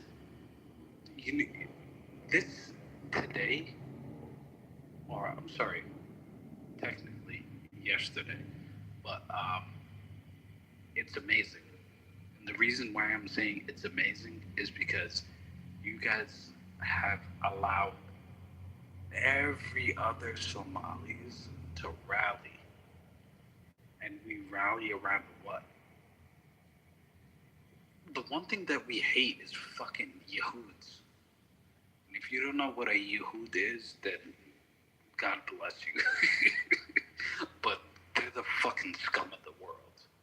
And we hate them. Congratulations. You have allowed us to rally around that. So I want to thank everybody for doing it. Okay, so I don't want to censor one country a lot. You said ask ChatGPT. I asked it I said top 10 cities, top 10 growing cities. No. You can't give the top 10 because there's a lot. I did top 20 as well. I did top 20 and Somalia is over in that list. But anyways, that's by the way. I'm not trying to maybe you guys internally are doing your thing. I wish you all the best. I'm not attacking your country. You're grifting already, my friend. I'm not grifting. Hey man, chill. We let you go. Let someone else Yeah, go. exactly. Yeah, like this is I don't let you go before me. So like I'm not attacking your land. If you guys are doing well, I wish you all the best. Do your responsibility. I get skull emojis. So I'm just saying that like actually I had a question, but now I feel like if I ask this question, it's gonna deviate from the entire topic. But it was for King. So I have a question for King. King, are you there? Yes, sir. All right. So do you believe that just a yes or no, do you believe that all information like data, study, and research is public? Is made available to the public like all the time? For what? For anything. Can be any topic. No. There's definitely proprietary information and data. Fantastic. Now, this is just like a different perspective. I think, did yes or no? Did America evade, or has America ever set a base in any Muslim country before 9/11? Yeah, absolutely. We had a couple of bases, which I was very uncomfortable with learning our history in the Middle East. But go ahead. Perfect. Now, because I'll leave the rest of my time to you to answer this question because I don't want to make it like a big ass ISO. Like there's no cute. We're just talking as adults. It's flowing properly. No beef. It's good. I like this kind of chillism discussion. So my question now is, do you believe that most Americans suffer from, of course, I say yes, from PTSD as to what happened in 9/11? Like, it was a terrible thing, people died. But do you think that they triggered this conversation today as to how you view Muslims and how the culture shifted and how you guys don't want them again in your country, knowing well that you were there before? I'm not supporting anybody. I'm not trying to take side. I'm trying to just get the information, right? Do you believe that if America was never there before, the attack would never have happened, and now the attack happened, has it changed how Americans have this different perspective as to how they view Muslims and how, because I hear a lot of people like, fuck them, move out of the country, they're terrible, Do you believe that? Yeah, I absolutely do. I think Islam is incompatible with the West in general and America specifically. But when it comes to the Middle East, 9/11 is tricky because there are a lot of players and a lot of things that happen. Because I still remember, I was a kid. I think I was in either 7th or 8th grade. I was in the U.S. when it happened. It was crazy. Yeah, it was insane. I remember the day. It was traumatizing, all of that stuff. It was everything. And I do think that it played a role in how America does view Islam. I do think that it played a big role. Now, as you know, Luffy, I came out of a Muslim woman. Thank God she's not a Muslim anymore. But half my family is Muslim. So it's not like, and my cousins grew up, they were like 8 blocks down in the suburb that I grew up in. They're all Muslim. So I'm not speaking as somebody who's, because there'll be a lot of people, and a lot of people like to level this charge of, oh, you've never been around them, you don't know them, they're all good people. That type of shit, right? Where they'll say you've never experienced or you don't know. That's not something anybody can tell me. Not only do I know, I came out of a woman, and part of my family is Muslim, right? So I have extensive experience with those people, and I will tell you in a loving way, Islam is simply incompatible with the West. It is not a culture or an ideology that is compatible with the belief systems that we have, specifically with Sharia law. Now, like I said, as someone now who has sort of different views when it comes to 9/11, and I don't want to get too deep into it, I think there's a lot of nuanced things, and I did mention this, Louis. I'm sorry, Luffy. What I've learned about America's dealings in the Middle East, I'm not happy with how we created Iran, how we did there was a lot of nefarious things going on that, as somebody who's consistent with how I see my moral beliefs, I'm disappointed with. So there are things that America did that shouldn't have been done, whether that's regime change. We caused a lot of issues in the Middle East that didn't have to be done. And so, some would say, 9/11 is a consequence of that. I don't know if I would go that far, but I do acknowledge that America doesn't have clean hands when it comes to the Middle East. Okay, so I'll land here so other people can talk, right? So since, and I'm like you, I like the fact that you covered both sides, that yes, America being there, how things were handled were not done in it was kind of incompatible, if you will. Yeah. So if America never did, because you said like the Western values don't align with Western values. They don't. Did America know this prior, before they set up a base? Because I feel like whenever America goes somewhere, it's for resource allocation, resource like drainage. That's the typical. That's the typical reason, right? It's the truth. It's the truth. I love it. It's the truth. I'm not gonna go too deep into all this, whatever, but that's just the natural truth. And I've watched a plethora of videos of 9/11, Osama bin Laden, and Saddam Hussein, what is it doing, and their overall gripe was that why here trying to impose this ideology? We don't want you here. Go back to your country. I'm talking oh my God, that is the greatest thing I ever heard. So no. I'm not speaking as in support of them, but I get it, because many people in countries feel like y'all get the fuck out. Illegal immigrants, whatever. There's this like, bro, this is my room, not your room kind of deal. So, and that was always their enveloped gripe with America, right? Why you here? Why should not this? We don't practice these ways. This is, yeah, you came to support in some ways, but we know what you're here truly to do. Now, Solani here, but do you believe that if America never had a base in these Middle Eastern countries in the first place, that 9/11 would never have happened? Or do you believe that no, it's just a culture thing from the Middle Eastern? Correct.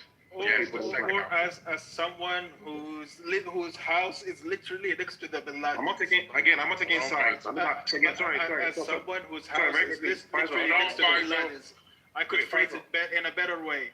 How can you say that you wouldn't go as far as saying consequential? 2 seconds. I'm asking the same question. I'm just I know. putting it. I know. Get it out, Faisal. You've been acting bad for the past 2 weeks. I know. Trust me. I know it's a very triggering question and topic. I get it, but I'm not taking any. I'm trying to do something, bring a narrative. I'm trying to just understand. You are. I'm getting a lot of the news, whatever, but that's where I'm going. But go ahead. I want Solomon to answer, but you can clarify if you want because you have interest in this. But let's keep it flowing very well. I like how it's going. Go ahead, make it brief so Solomon can respond. Thank you. Okay. I want to respond. What's the question, Faisal?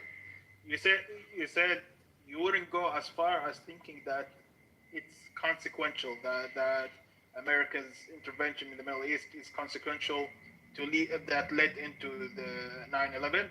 Yeah. Like how like otherwise, how do you think that the son of a billionaire who had like hundreds of millions of dollars in inheritance would otherwise out of the blue just decide let's make an organization that does terroristic actions for absolutely no reason? Yeah. So Faisal, no intervention. Faisal. That's why I said because I get the question. I understand where you're coming from, and I understand the arguments on that side. But respectfully, I'm not going to act like I don't know history. Islam has been at war with the world since its inception. Acting as if Islam has not gone out to countries in the attempt of conquest to conquest lands that it has no business going to is retarded, and I'm not going to act like that's not the case. It is so retarded. Considering Muslims, considering that hold on, Caliphate was dismantled, because you asked the question, and I'm answering. And the entire Muslim world is in agreement in dismantling the Caliphate. You asked the and question, they wanted so no further expansion. Answer it. Establishing a caliphate, a world caliphate, which is what dismantling a lot of the Muslim terrorists have been trying to do for the last 1,400 years. The entirety of the Muslim world to act as if America was never go one by one. Faisal, let him answer. Exactly. Let's go one by one. I want to hear both your points. Let's go one by. Let Solomon finish. Faisal, you come in, please. I want to hear both. Please let me go. Finish what I have to say, Faisal. You gotta get this work, buddy. This is your religion. At the end of the day, I'm not going to ignore history. The history is your religion has gone to conquest the world, the entire world, not just some of it. They've been trying for the last recent history under the rug. Come on now, let the man finish. Since the very fucking beginning. And so he's asking me, right? He's asking me, would that conquest have continued if America never would have entered the Middle East? Absolutely fucking yes. Absolutely. Do you think 9/11 was an act of conquest? I'm not done. Do you think the blowing up of those buildings was an act of conquest? Let me finish. You said what? Was what? Do you think that 9/11 was an incident that was a reflection of an act of conquest? If you can make God bleed, people will cease to believe in him. Why is he acting like we don't have this, do we? Look, Faisal, you're the one that has buried your head in the sand about your religion. We haven't. So you can't be mad that I haven't buried my head in the sand about your religion. Now, here's the good part. I'll end with this because I answered your question, Luffy. Absolutely yes. Now, here's where I will, and I have, you know me, I'm gonna be honest. One thing that has blown my mind about what is happening, and it was theory before, and you and I have talked about this, But what is actually happening is that there is a forced, and we kind of partly talked about this. There is a forced Reformation movement happening in Islam. And it was quiet before, but now it's out in the open. When you have places like Dubai, with the UAE and others openly celebrating Christmas, which they did, which was baffling to so many people, that these countries that, again, are in the historic lands of Islam are openly celebrating Christmas and allowing Christians to celebrate openly and even participating. When you have Muslims doing it, clearly there's a Reformation movement happening. And it's unfortunate because it seems like the Middle East is exporting their... I was just going to say that, King. I was going to say it's because they've exported it. Correct. That's what's happening. They're They have exporting transgender their surgery. retards to the West so that they can have their fucking Reformation movement. But you know what though? Long term, that could still be good, right? Because like another generation. Well, it depends on our ability to reform. Correct. And that'll be the challenge. Okay, if you could respond to this, Solomon, you're aware of this, but you seem to have sidelined this. That you said that regardless of the American intervention, Islamic conquest would have continued anyways. But what about the fact when the Ottoman Empire collapsed, there was no spread around movement to reinstate the caliphate amongst Muslims. Muslims were absolutely okay with dismantling the whole idea of... That's not necessarily true. Yeah, that's not history. Of religion. For a while, Egypt actually, Pan-Arabia, all that stuff. I mean... Pan-Arabia is a caliphate? Are you saying... It's a Marxist movement. Look, if you want to laugh, you can, but the idea... stupid can you be? A Marxist movement? How is that a caliphate? Go laugh all you want. I mean, are you saying that Abdul Nasser was advocating for a caliphate when he was literally pushing Marxist agenda, anti-religious agenda? Like, what's going on? So you guys like want to think are progressive, but those guys are regressive. So we are better. It's some bullshit. No, things even in that region have changed 100 years ago. Things have progressed. Okay, so the biggest in a way changes that does were from not the reflect last couple of days. in a way that does not reflect. I got a perfect question. Multiple sclerosis is a disease of muscles. Middle East in Islamic Republic of Iran. You bigot. Transitioning. That's haram. That's not the Middle East. Iran. Yeah, hey, that is the Middle East, nigga. It's the Islamic Republic. Come on, man. No one's yelling. All right, Nathan. I'm so sorry. I'm sorry. Go eat a donut. Bitch, I don't eat donuts. Yo, Nathan, control your animal. Don't take the bait. Well, don't throw the bait at no fish. I'm a fish. No, you're not. You're a woman. Now act like one. Fish or whale? I think Kendo and Chico and Joe. We'll swear properly. Let's keep it. But I think Kendo and Chico and you guys can settle it. Are you, Jazzy? That's what I want. Are they gonna go Chill or Kendo or King? Oh, sorry. No, let Chill go. Okay. Chill. No, I'll go after them. And Shy. I'll go after Chill. If I had any fish to choose, I would be a tuna fish. What about you guys? I think you would be a crackhead fish. I think your mother would be a horse. Chill. Go ahead with the question. Hey, what? Don't take the bait. Oh my God. No, I'm gonna take it. His mom is any fish. Chill, go on with the question. That's right. Chill, go on with our topic, please. Proceed. Thank you. I was wondering if I could make it. Listen, guys. First of all, Alpha, you go after Solomon. all right. So the only thing I'm gonna try to say is like they're literally trying to divide all Africans. So I don't know if Nigerians have seen this yet, but like they're trying to divide Nigeria from north and south. You guys have not seen it yet. We already saw the whole Somaliland thing from fucking months ago. We already saw this. We knew it was coming. So I'm telling you right now, what's going on right now in Nigeria, it doesn't, they don't care about you, they don't care about us. It's all about resources. They only care about what's under our feet, what's under our land. That's it. They don't care about you, me, or anybody else. It's just what resources can they retrieve and for what price can they get it for. That's it. I feel like you keep on shifting from the conversation. Maybe we keep on bringing Somalia all the time. Maybe just me, but the question was, I do you brought believe in that? Nigeria, bro. Okay, that's cool. But actually, you know what? I don't want to take up the time. Yeah, I just want to put the needle back on track because I mean, Yeah, go ahead. we seen the people from. What's up? You all right? Cool. So we seen like the people from let's just say the Kingdom of Jordan, right? Who actually verbatim said like, hey, we are the descendants of the Prophet Muhammad.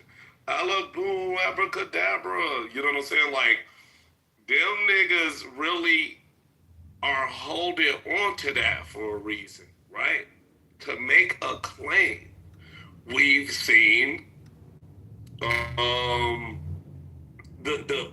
forgot his name in Dubai. Fuck. Maktoum. Fuck, what is his name? What is his name? MBZ. We've seen him actually try to establish, right, on the other end, a military state to do what, bro? What are we talking about? Cannot do it. Egypt. You want to talk about Africa? Why? What's the difference between Persian? All right, let's talk about Africa. You know who Hamidi is? Hey, I just have one question. Okay, cool. So, really, that's a billionaire guy from Sudan, right? It's also just so happened to be Muslim, who's helping other Muslims in the north to try to do what? Why are they getting all these resources? Why are they getting all these armies? The UAE, and it's Why? You're talking about the RSF, right? Why? Why? Are you talking about the RSF? Yeah. Okay. I was wanting to. So basically, UAE is using Somali land. You gotta jump in there if you want to say something, brother. No, I'm honest. Can you guys let Alpha talk? Is there a queue? I'm literally just trying to. Yeah, he can get in there. I just wanted to ask him. Damn, I can't What did you even say? reply to him. To get it out the way. What'd you say? I think it's All I was gonna say to him is, like, he's absolutely right. Yeah, what Kendall, happened? Solomon, and Alpha. Let's get back to it. What's the question? No, Kendall wasn't done talking. Kendall got interrupted. Yeah, I was asking why you see in certain areas that these people who are trying to gather these forces, these resources, set up military outposts, right, and make certain claims to a particular religious heritage. Why are you trying to interrupt me, bro? I just want you to be a little more specific so I can reply to you and be specific. That's all. Or I can reply very quickly, Kendo. The first thing that you mentioned. No. I won't find someone to reply. I honestly don't even want to talk to your smiley ass. You take a long ass time. Because you Kendo. I ain't gonna lie. The first point or the first example that you gave. Chill. Allow me, I don't please. know what you're talking The first example that you gave is very ignorant. Because if you know anything about Jordan and Jordanians, like they dislike they dislike the fact that their king. Hold on, chill. They dislike the fact that their king hails from a different country. He hails from Saudi Arabia. He's a Hashemite, and therefore his claim to the land is really contentious. is really tensions. People that So Jordanians don't. And we escort him to the They audience. don't come and say we are descendants of the prophets and so on and so forth, because that would not make them Jordanian. A typical Jordanian would be like, okay, that motherfucker from a different country is ruling us. We're okay as long as he's. Ain't none of y'all from over there. Correct, but see, Faisal, that's my point, right? There's a particular, type of people that's holding on to that claim, right? And we know, if we understand in the history of the caliphate, what is it about, bro? Who takes up the mantle? Don't fucking play with me up in here, Faisal. Don't you can you shut the fuck up? I really want you to shut the fuck chill. up. You got it. Can't chill. Nathan, Like, do something about this nigga, bro. you gotta shut the fuck Like, up, come on, bro. what the fuck is You going like on, noise trolling. You heard Somali earlier, and you been fucking wilding. Right. Shut the fuck up, nigga. Kendo, You been wilding. If you're Fucking speaking, big forehead, bitch. if you're speaking about the Shia, they're the ones who think it's only the descendants of the prophet that should lead the Islamic I'm trying nation. to get into this. Right. Shai, why you gotta do it when someone? The Islamic nation. See that? Don't There you yell go, at me. right there. In America. The last person is Alpha after Solomon, so thinking. No, it has nothing to do with the Islamic nation in America. And Faisal, you just kind of sidestepped me. I was kidding. Let's be for real. All right, let's get back to the queue. We got other speakers. It's not the majority of the Islamic who believe that only the descendants of the prophet are worthy of leading the Ummah. Just deal with the group that I'm talking about. Because I did kind of specify there's a who, right? And I'm pointing to certain, you know like, what, elites. Kendo, you right. Everybody else is wrong. You're the only person that's right. Yo, shut the fuck up. Come on. We got other people that want to speak. Who's next? Let's Shai go. We've been doing good. They always sidestep. It's all right. They can't I'm answer after it. Shai. Give it. No, Luffy been waiting. Then go to Alpha. Alpha's been waiting. No. Luffy I'm been not waiting. No, the queue was Kendo.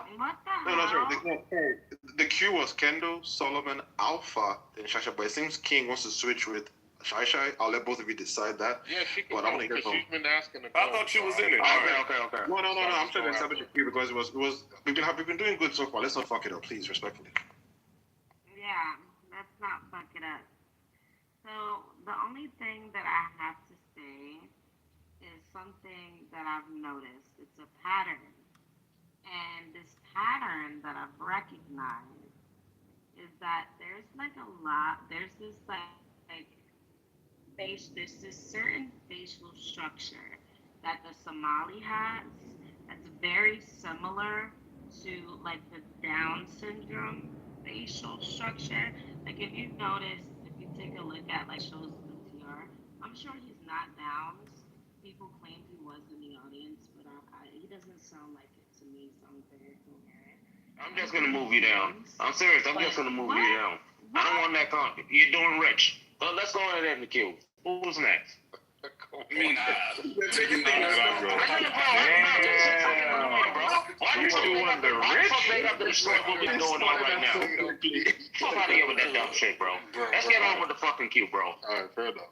So, Luffy, I want to make sure I address what you pointed out, because when I responded to Faisal and I was speaking to Kendo and even with Chill, I think we covered most of the ground, and I do want to make one thing clear. So when I speak to the incompatibility of Islam with the West, there is one exception, or really three.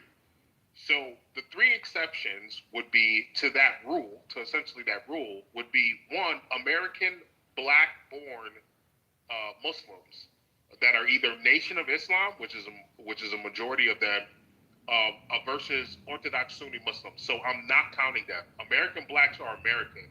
So their form of Islam is very different to the Islam that is native to the Middle East. We see this also with American Catholics.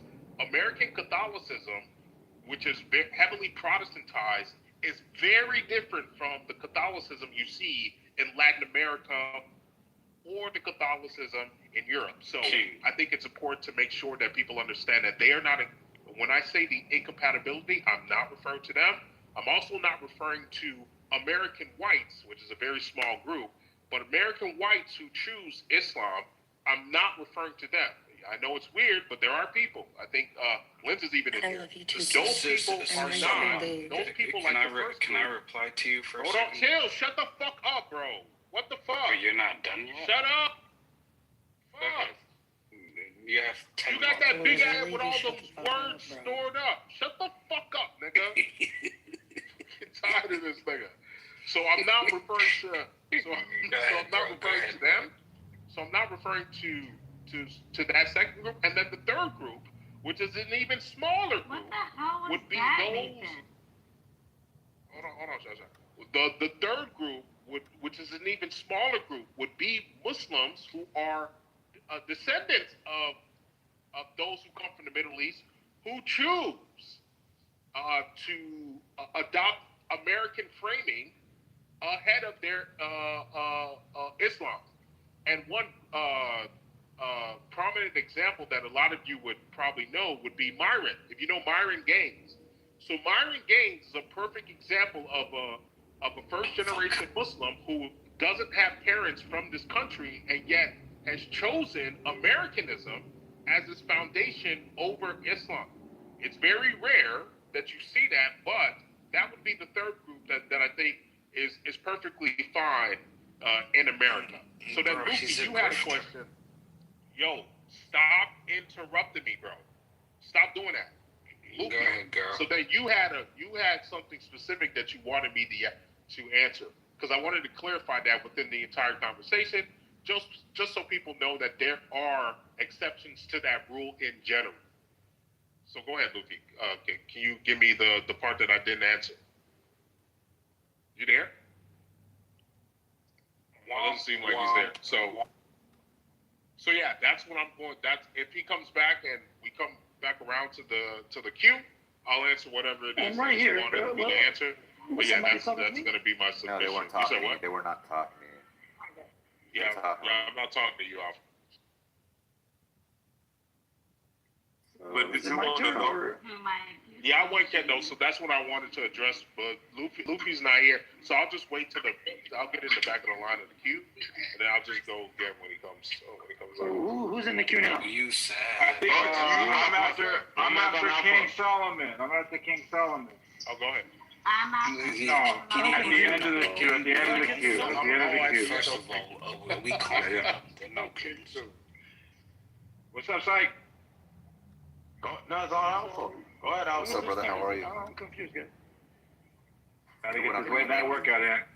I'm doing the straw man on perplexity. Come on, guys. We got Alpha on the mic. Oh, my bad, brother. I thought you were generally speaking, Nathan. My bad. All right, just a few rebuttals to Faisal. Faisal made the claim that there was no attempt by any political movement or figure post Ottoman collapse, 1924, for the resuscitation of the Khilafah or Caliphate. Actually, there was. In fact, from independent scholars with Muslim affiliations all the way to invested political activists. I can give you names, in fact, and sources where they said this.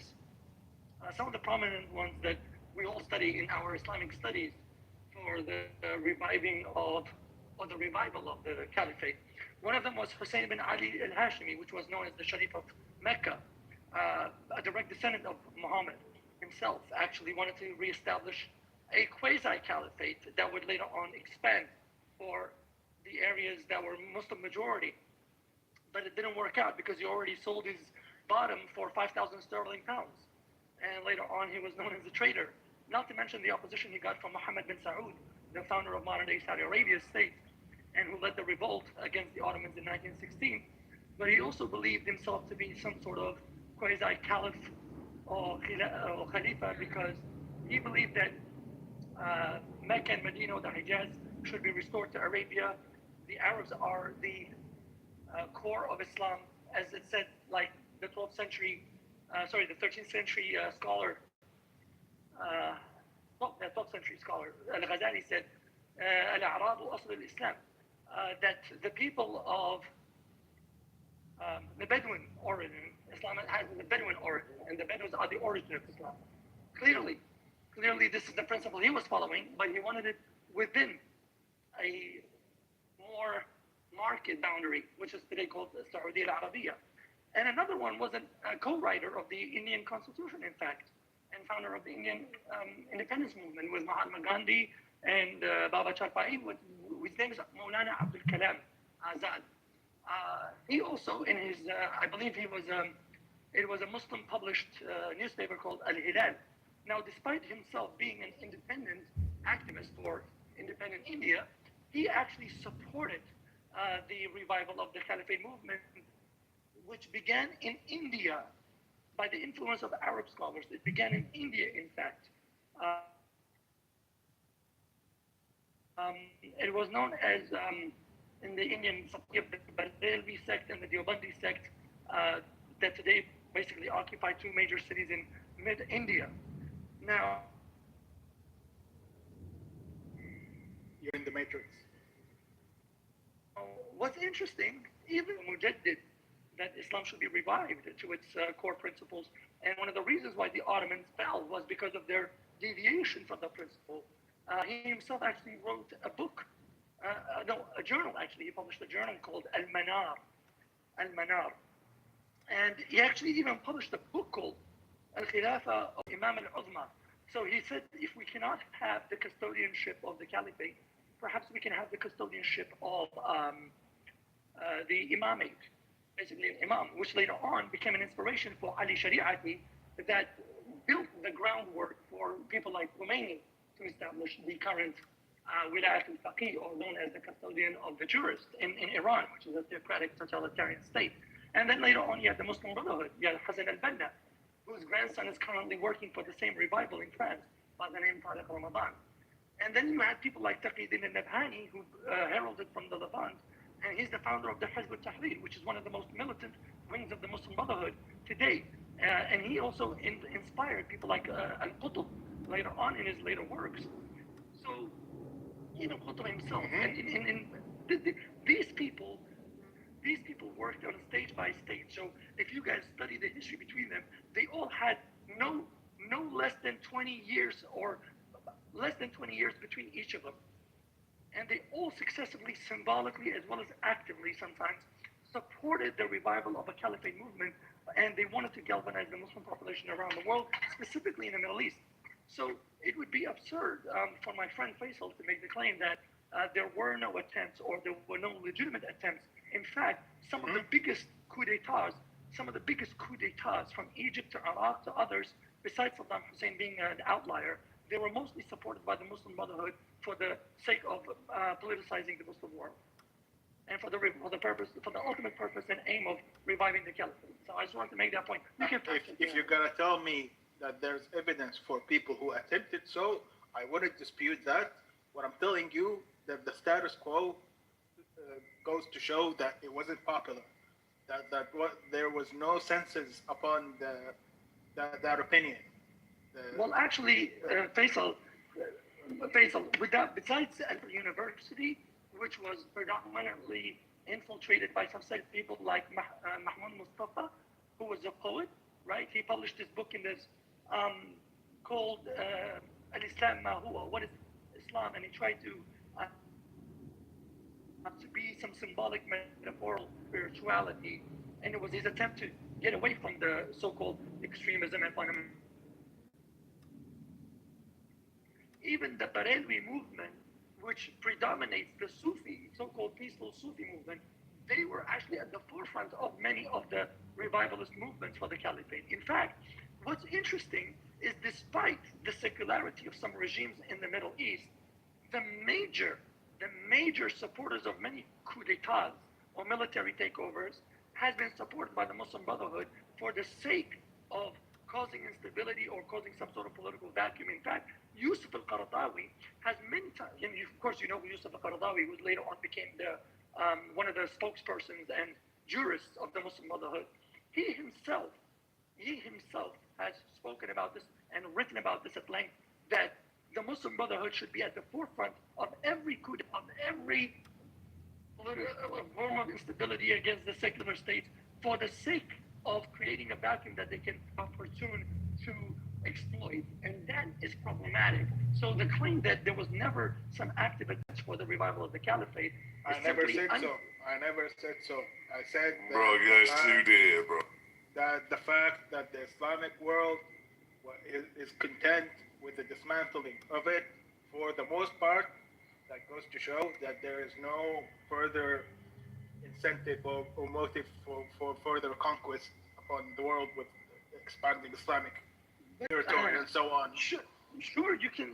Maybe, okay, sure. On the superficial, I can agree with that on a superficial level. But I want to make a point what King Solomon said, which I believe he really hit the nail on the head. You are absolutely right, King Solomon. You are absolutely right. The Americanist influence on the Americanized version of Islam that you see in places like Zaytuna College, California, or in even some fringes of ISNA, was definitely influenced by America. So people like Myron Gaines is one of the biggest examples that you gave, which I believe is absolutely correct. Yep. This is the Americanized version of Islam. You're absolutely right. I'd be curious how much you know about Zaytuna College sometime, Alpha. A lot of things. I actually studied Yeah, Arabic it's a there. miracle, Alpha. It's a miracle. You studied Arabic there? I know exactly where that is. I studied Arabic and We have an studied, Americanized version of Islam. I studied in Egypt. I got my degree as well in Arabic at Zaytuna. And you think it's a good example? No, not a good example in the sense of if you mean by if you can call it Like it's an Americanized. No. You know, it's not a radical. No. Not in terms of that, but in terms of the idea of trying to combine the, let's say, the quote-unquote Western tradition with Islam. So what they do, like Sheikh Hamza Yusuf, right, or Sheikh Shakir, and all of these people, they have a stem, and which started with Tim Winters, right now he calls himself Abdul Hakim Murad. He got his studies. He finished his education in Turkey, and there was a lot of funding from Turkey at the beginning of the 1970s, 60s, and 70s to try to push a form of Islam with the support of the Muslim Brotherhood. Just to let you guys know, and there was also another guy, what's his name, Mohammed al-Barzanji, who was a Kurdish guy, and he was receiving $18 million every year to establish institutions that can exploit the liberal arts. So all of the Islamic chapters you see in Columbia, in Georgetown, and what's the other one? Yale, and all of them began with the funding of the Muslim Brotherhood, and especially Turkey as well. So someone like Mohammed al-Barzanji was being paid $80 million a year for the sole purpose of establishing these chapters. And the main goal of these chapters was to simply exploit the liberal arts in order to penetrate and establish Islam as a form of religion, as a form of philosophy, as a form of government. And you can actually read this. And very quickly, Alpha, since you touched on Ali bin Hashimi, I'm someone who lives in the place where he was born and living. And when I ask the elderly about him, all their impressions about him was that he went manic, essentially. He was trying to instate his claim to power in any means available. Well, that's true. As a caliph, as the king of Arabs, as so many things that obviously absurd. And he wasn't doing his locals so many good in terms of ruling them, and he went on to further grab. To factor in the opposition of for instance, Faisal, you know what we spoke about this earlier at one point. See, what many people don't understand about even a country like Saudi Arabia, right, is Saudi Arabia is a two-tier government, and by that I mean it's a split. So the religious sector of life, or the religious aspect of life, is controlled by one family, the Al Sheikh. So, or what they call al-Wahhabiyun, the Wahhabis, right? The ones who believe in the report of Muhammad ibn Abdul Wahhab, right? And then you have Al Saud, which goes back to Muhammad bin Saud the first, not the new one that took his name and epithet, but the one who started first. And he gave his sister in marriage to Muhammad ibn Abdul Wahhab so that they can consolidate a combination between the political and the religious um, establishment of society. And they did it very successfully, much more successful than any European power, in fact, throughout the last millennia. It was one of the most successful combinations of political or marriages between the political and the religious establishment land. That's why it became so predominant. That's why it became so unshakable and impregnable, because of this establishment and the tribes. Impregnable. Meaning they could not impregnate it with other ideas or try to penetrate to it. Anyway, so the point is, yes, you're right that he was dismissed at one point, but to extrapolate a claim from it that there was no active movement or there was no sentiment amongst the people, right, for the revival of the Caliphate. That's not true. Why? Because Islamic nationalism, which was founded by Muhammad Iqbal in India, the poet, he himself believed that the very foundation of an Islamic state is the burgeoning step for a future where the Caliphate will return and perhaps maybe Pakistan will lead it into that future. That's why right now, if you look at the Pakistani military injunctions, when Pakistan receives loans, in Pakistan they don't call it loan. They don't say ye qarza hai in Urdu. What do they say? They say ye jizya hai. In Pakistan as that well. when they take loans from, in Urdu, right?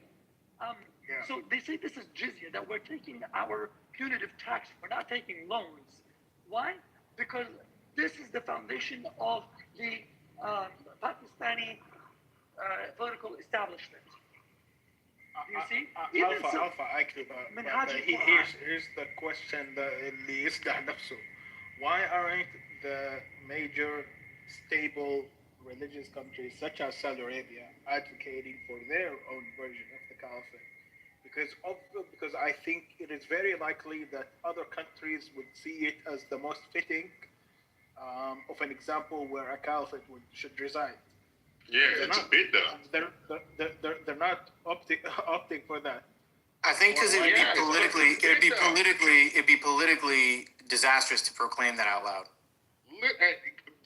Essentially, okay, not necessarily being honest about what's going on. He's not, which is why I'm like, your religion has been a reformation movement, and it's finally having one.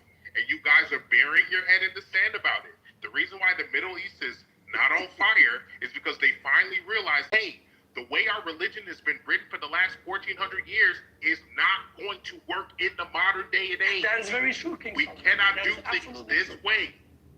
This is not complicated. They looked and they said, this shit doesn't work in the modern day and age. We have to change. So this is what they're doing. Hold on, Faisal. In agreement with me, King. Sorry, guys. You're saying the average Muslim had I didn't say the average Muslim. I said your country, where Islam started. Faisal, this is why I pointed at certain elites and certain outposts that they're establishing, right? Because it plays a part until they actually decide to actually move and gain power to be able to then now say, hey, we claim the right, we claim this, we claim that. We can go to multiple different Islamic empires and stuff throughout time and see how they started somewhere else and actually took over in that immediate area and then decided to move in. That's always how I did. You know. And also, what I mentioned is wasn't that Saudi Arabia would all out of nowhere claim that we are the caliphate niggas or something? No. Like what would they be eligible to try to arrange for the rising of the caliphate, like in whichever international means? Why aren't they opting for that option? Can I say something just to finish this point? Kendo touched on something, and he's absolutely right. But Faisal, you have to understand something, and this is very important. This is very important. In fact, I think it was in 2007 or 2008. There was a meeting. There was something called the Amman Agreement, the Salama Agreement. I want everybody to check this out. It's called the Salama Agreement. So whether you are part of the Muslim Brotherhood, whether you're part of the Salafi movement, whether you are part of the Taliban movement, whatever movement you're part of, right? They all met in Ardan. Okay, they all met in the capital of Ardan in Jordan. Okay, sorry, Amman in Jordan. Well, we say Ardan. So that's where they met, and they signed an agreement that a Salafi, a Sufi, a Muslim Brotherhood member, anyone does not declare any other Muslim movement as a heretic, no matter what the disagreements are. So at the same time, they also made this agreement to combine it. The National Union of Islamic Scholars, okay, which is based in Ankara in Turkey, and you can go and read on this as well. Fact check me on everything I say, and you will not be disappointed. Now, just one last statement that I think King Solomon and Kendo really, man, I love it when these guys right now, they mentioned a few things that I think not many people in the West really know. And I think this is what makes me happy, because it shows that we have people that have really looked in depth into the structural push for the revival of a Islamic State. Because the Muslim Brotherhood, when they began, Hassan al-Banna structured it as three approaches. One, siyasa, wa riyasa, wa khilafa. So the idea is to get engaged, to engage politically, and this speaks to King Solomon's point, to engage politically and to infiltrate or to become part of the establishment and work within the establishment so that you can retain or try to maintain the establishment as favorably towards Islam as possible. This is called siyasa, meaning politics. Then, when you do this, you become part of the riyasa, which is leadership. And you can use your authority to influence decisions and policy, which we can see in Minnesota, we can see in Melbourne, in Victoria, in Australia.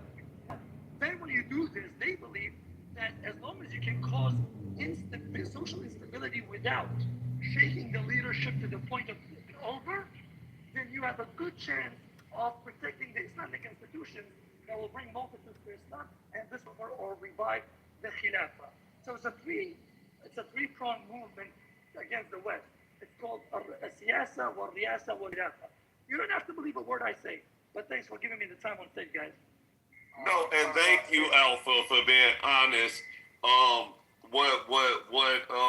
would say what Faisal is doing is turning his head away, and I'm actually ashamed of him because you're doing this whole and I borrowed this from Avatar: The Last Airbender. You're doing there's no war in Ba Sing Se. there's no fucking war in Ba Sing Se, bro. Hey, you gotta stop that. I know they're Muslim. I know they're your brother. I know you gotta, you can't, renounce Hezbollah. I know you can't speak on Al Shabaab. All this other shit, right? But it hurts. It hurts when there's people that are hurting for it structurally, and it oozes out. And guess where it bleeds to? It bleeds to the West. So at some point, sometimes you just got to be honest, Faisal.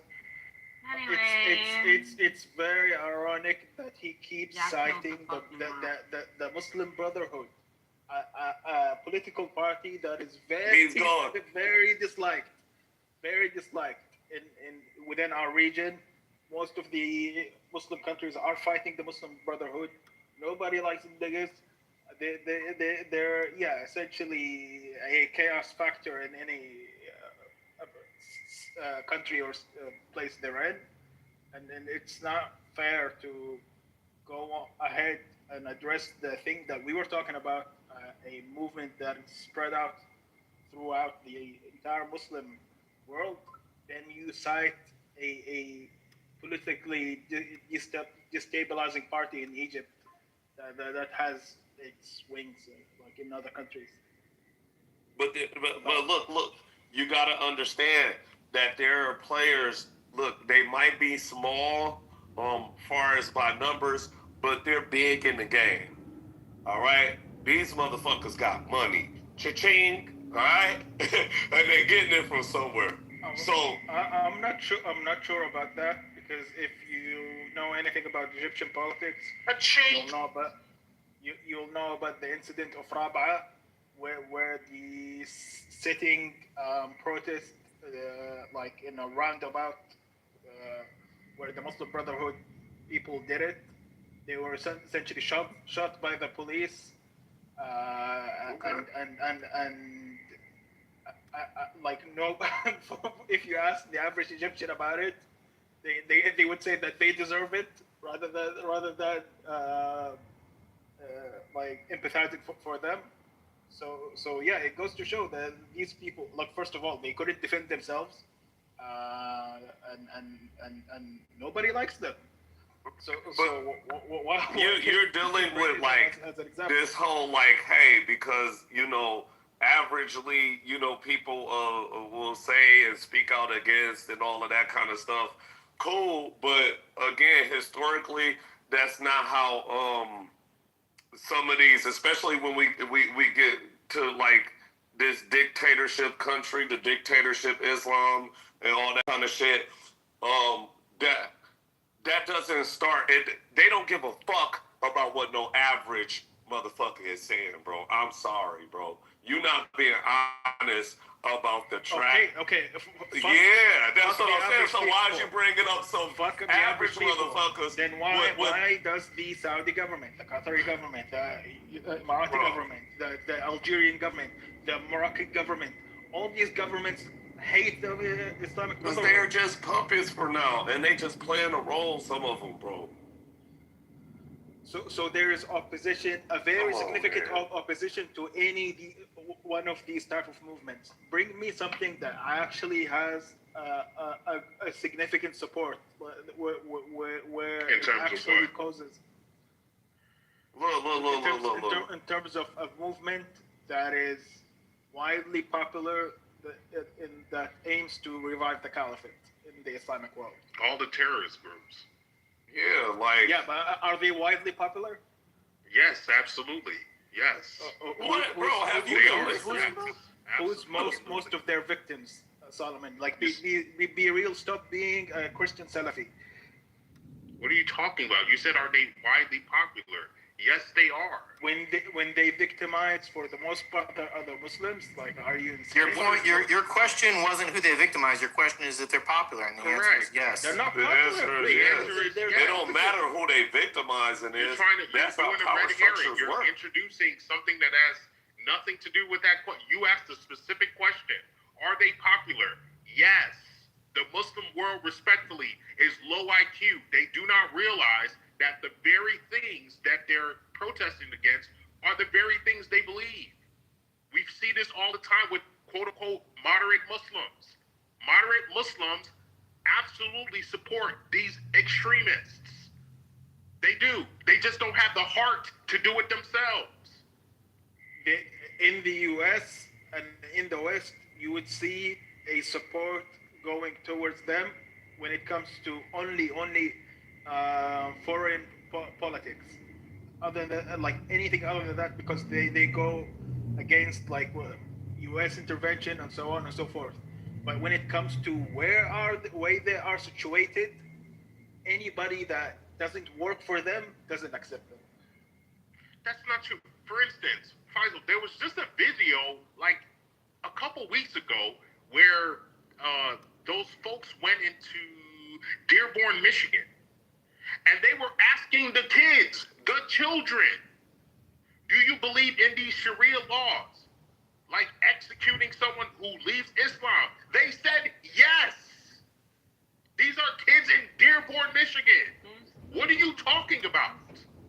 Do you think we're stupid, Faisal? We know Muslims practice lying and deceitfulness. Most Muslims believe in this to do it themselves.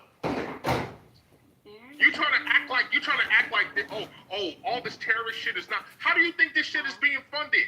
For instance, the Somalis. Right now, the Somalis are literally they're being uncovered billions of fucking dollars.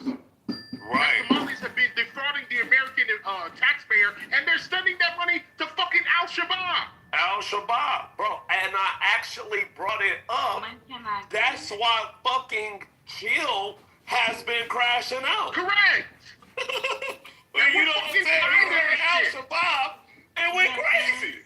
There's countries like Of course. Oh, I love you so much. Why? Yo, Shiza, Just she's fucking annoying, bro.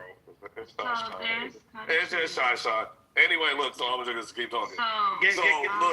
All I'm saying, Faisal,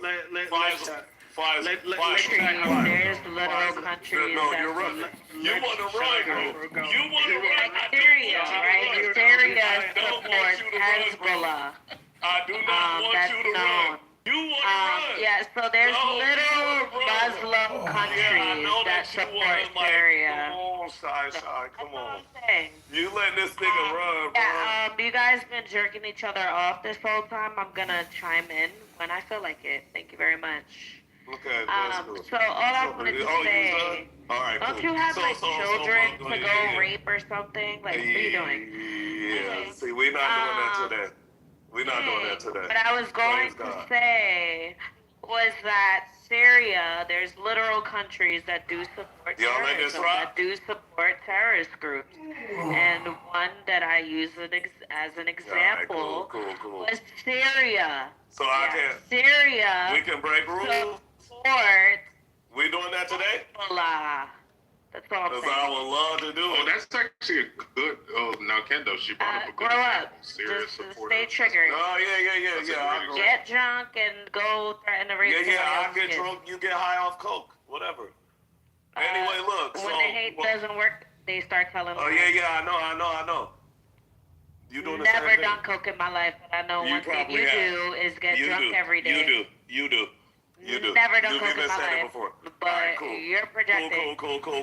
You projecting. Your drug addiction You're onto projecting. me. You're crashing I'm out. sorry. You want to get in the conversation. I'm going to get in the conversation. All right, we'll get in. I am in the conversation. Let's talk about it. To be honest, every time Let's you fight. contributed to this conversation, Let's you barely made sense. You barely made sense. To you.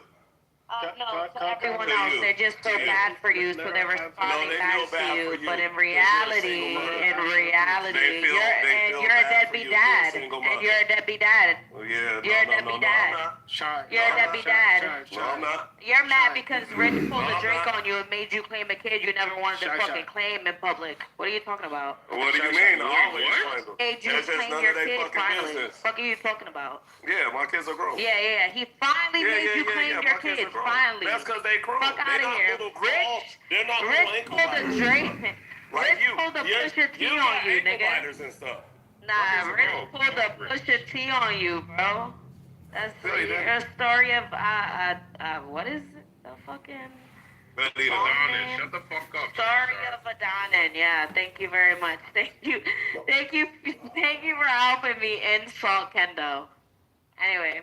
Rich pulled, I don't know if you heard, King, but Rich pulled a Pusha T on Kendo and supposedly doxed his daughter. That's why he's not in the room. Yeah, I think that's asinine to do. But the fact that he had a daughter and didn't tell anybody because he's a deadbeat and isn't around his kid is insane. Whose business is that? Well, you should never fucking brought up my kids.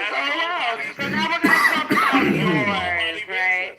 Now we're gonna talk about the fact that you're never around your kids. Why is that? Because they're grown. Why aren't you around your kids? They're grown. They're grown. Yeah. They're grown. Yeah. Wait till yours. Now who's crashing? You should yeah. Yeah. Now who's crashing out? They're grown. They're grown. You're crashing out. Let's go. Please tell me Rich is Let's go. Please tell me they're Rich grown. All right, Debbie. Yeah. Have a good All right, night. Drake. We got them grown. All right, Drake. We got them grown. Hiding a little from